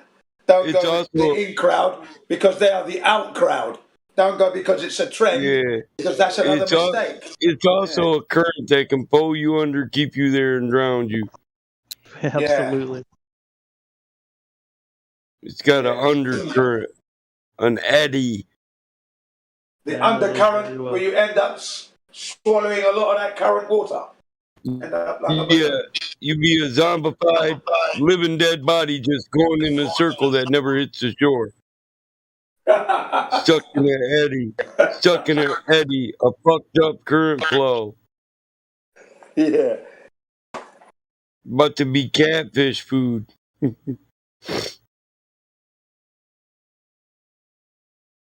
So yeah, I've learned a lot through that. That's what I have to download to my children, you see. That's the gift that I give them. That's the treasure. All that information, you know. So playing those games with your family and that is just fantastic. Like you said, with your brother. I do that with my brothers. Although I haven't been with them for now 20 years now. But I did do that. In 22 years, because I've been out here in Japan and there in England. But my children have got me, so I do it with the children instead. They need it more. They need to know that skill, the skill to surviving this system.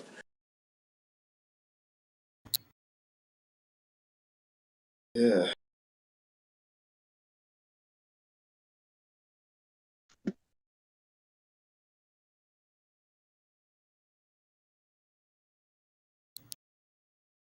Yeah, I remember one time I had to take my son emergency to the hospital.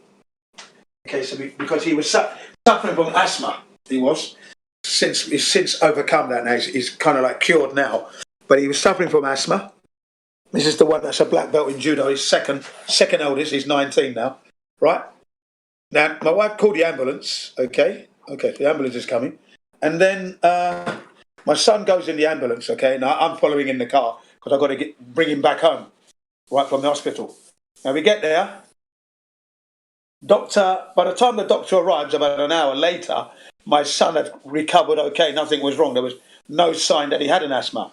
So there was nothing to do, really. Okay, they wanted to give him some medicine, but we had the medicine at home anyway. So, okay, fine. Now, they wanted me to pay $100 for the ambulance ride. You know, I had the money. You know what I said? And the thing is, you paid $100, okay? And then you go back the next day with your medical insurance card and you get the money back. You know what I said to the guy? I ain't got the money. I had it. I just couldn't be bothered. We're going backwards and forwards. I haven't got the money. Sorry, I didn't bring it today. Okay? Never mind. I'm going to get it back tomorrow. Just give it to me now. No problem, yeah? Okay, that's it. No money for you. Then when I got into the car with my son, I showed my son the money. I goes, look, I've got the money, okay? Sometimes, you don't have to pay for something when it's going to mean it's going to be a lot of trouble. Like, okay, so I give them the money.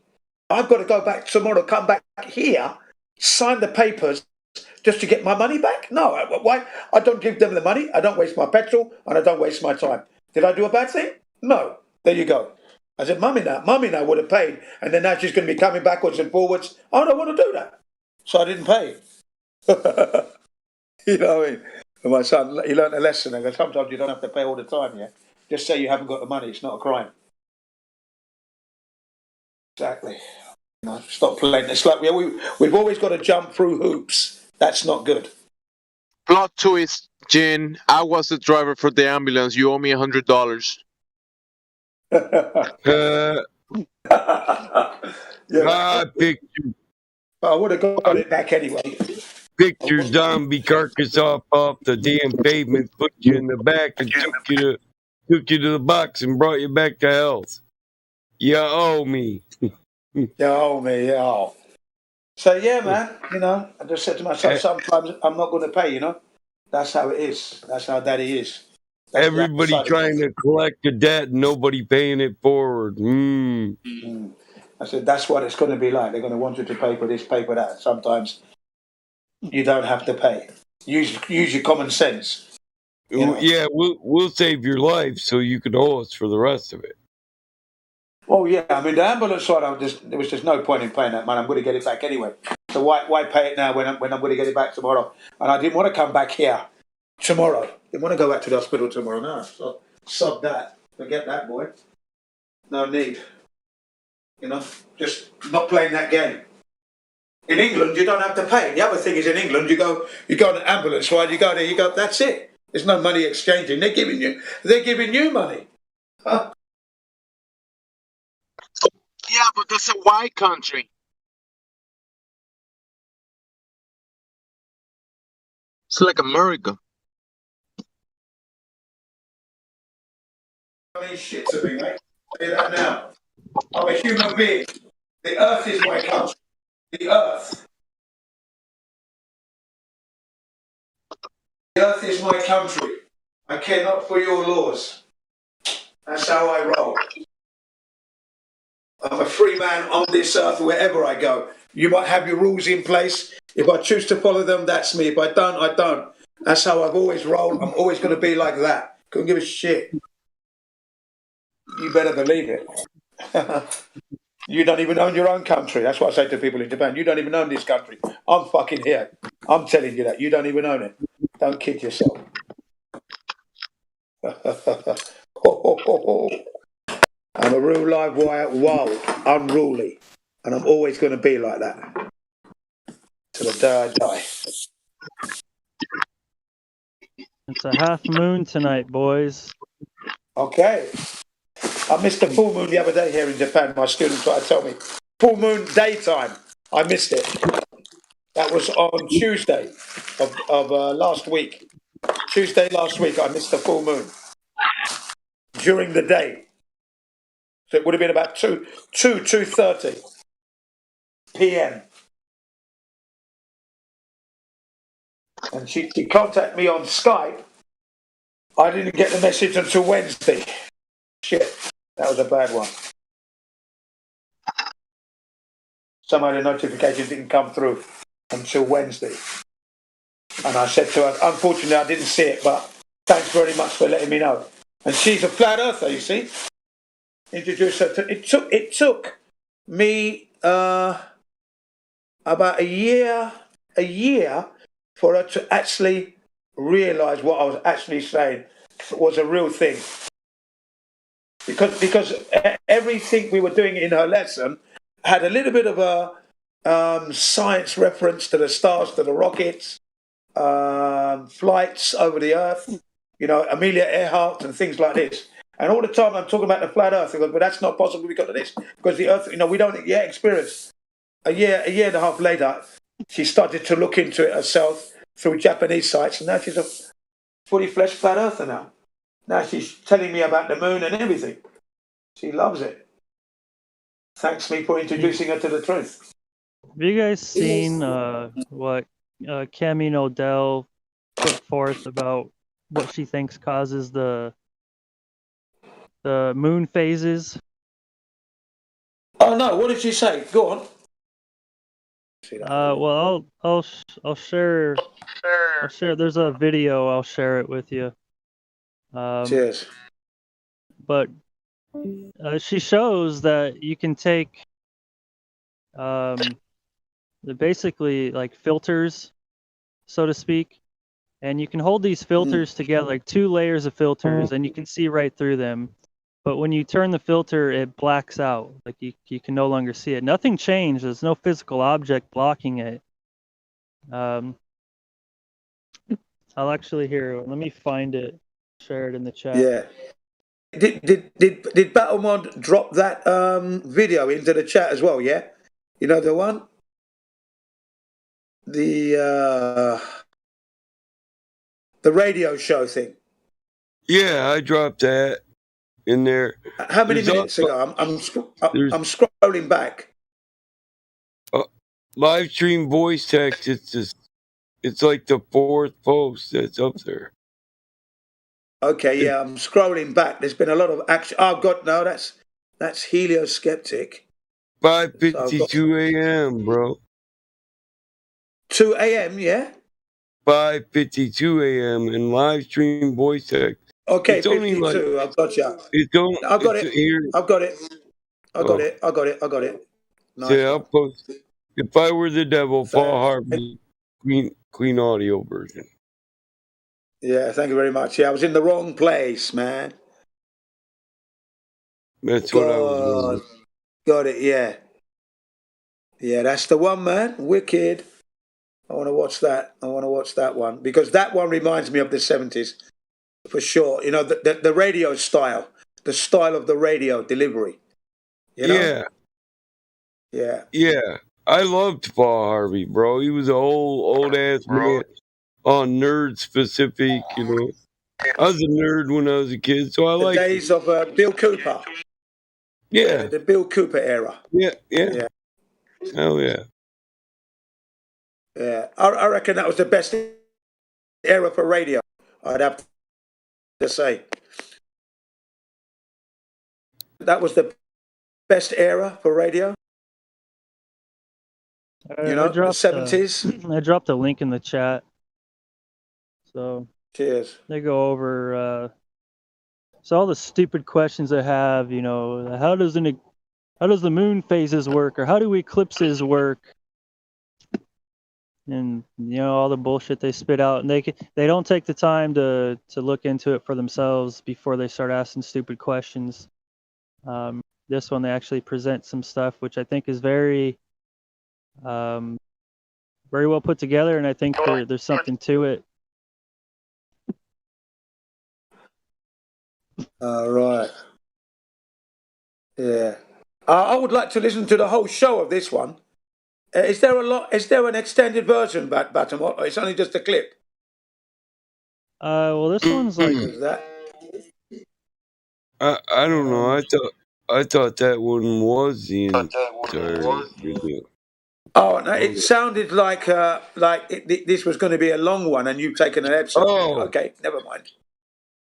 If I were the Prince of Darkness, I'd want to engulf the whole world in darkness, and I'd have a third of its real estate and fifths of its population, but I wouldn't be happy until I had seized the ripest apple on the tree. Great video, that. Necessary people of the United States. I'd subvert the churches first. I'd begin with a campaign of whispers. The wisdom of a serpent. Whisper to you as I whispered to Eve. Do as you please. To the young, I would whisper that the Bible is a myth. Can you hear that? System that man created. Yeah, I can. Yeah. Damn. Good is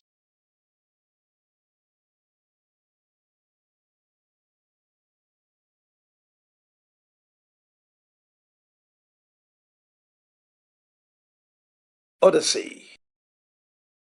I'm looking at the Odyssey now of the eclipse.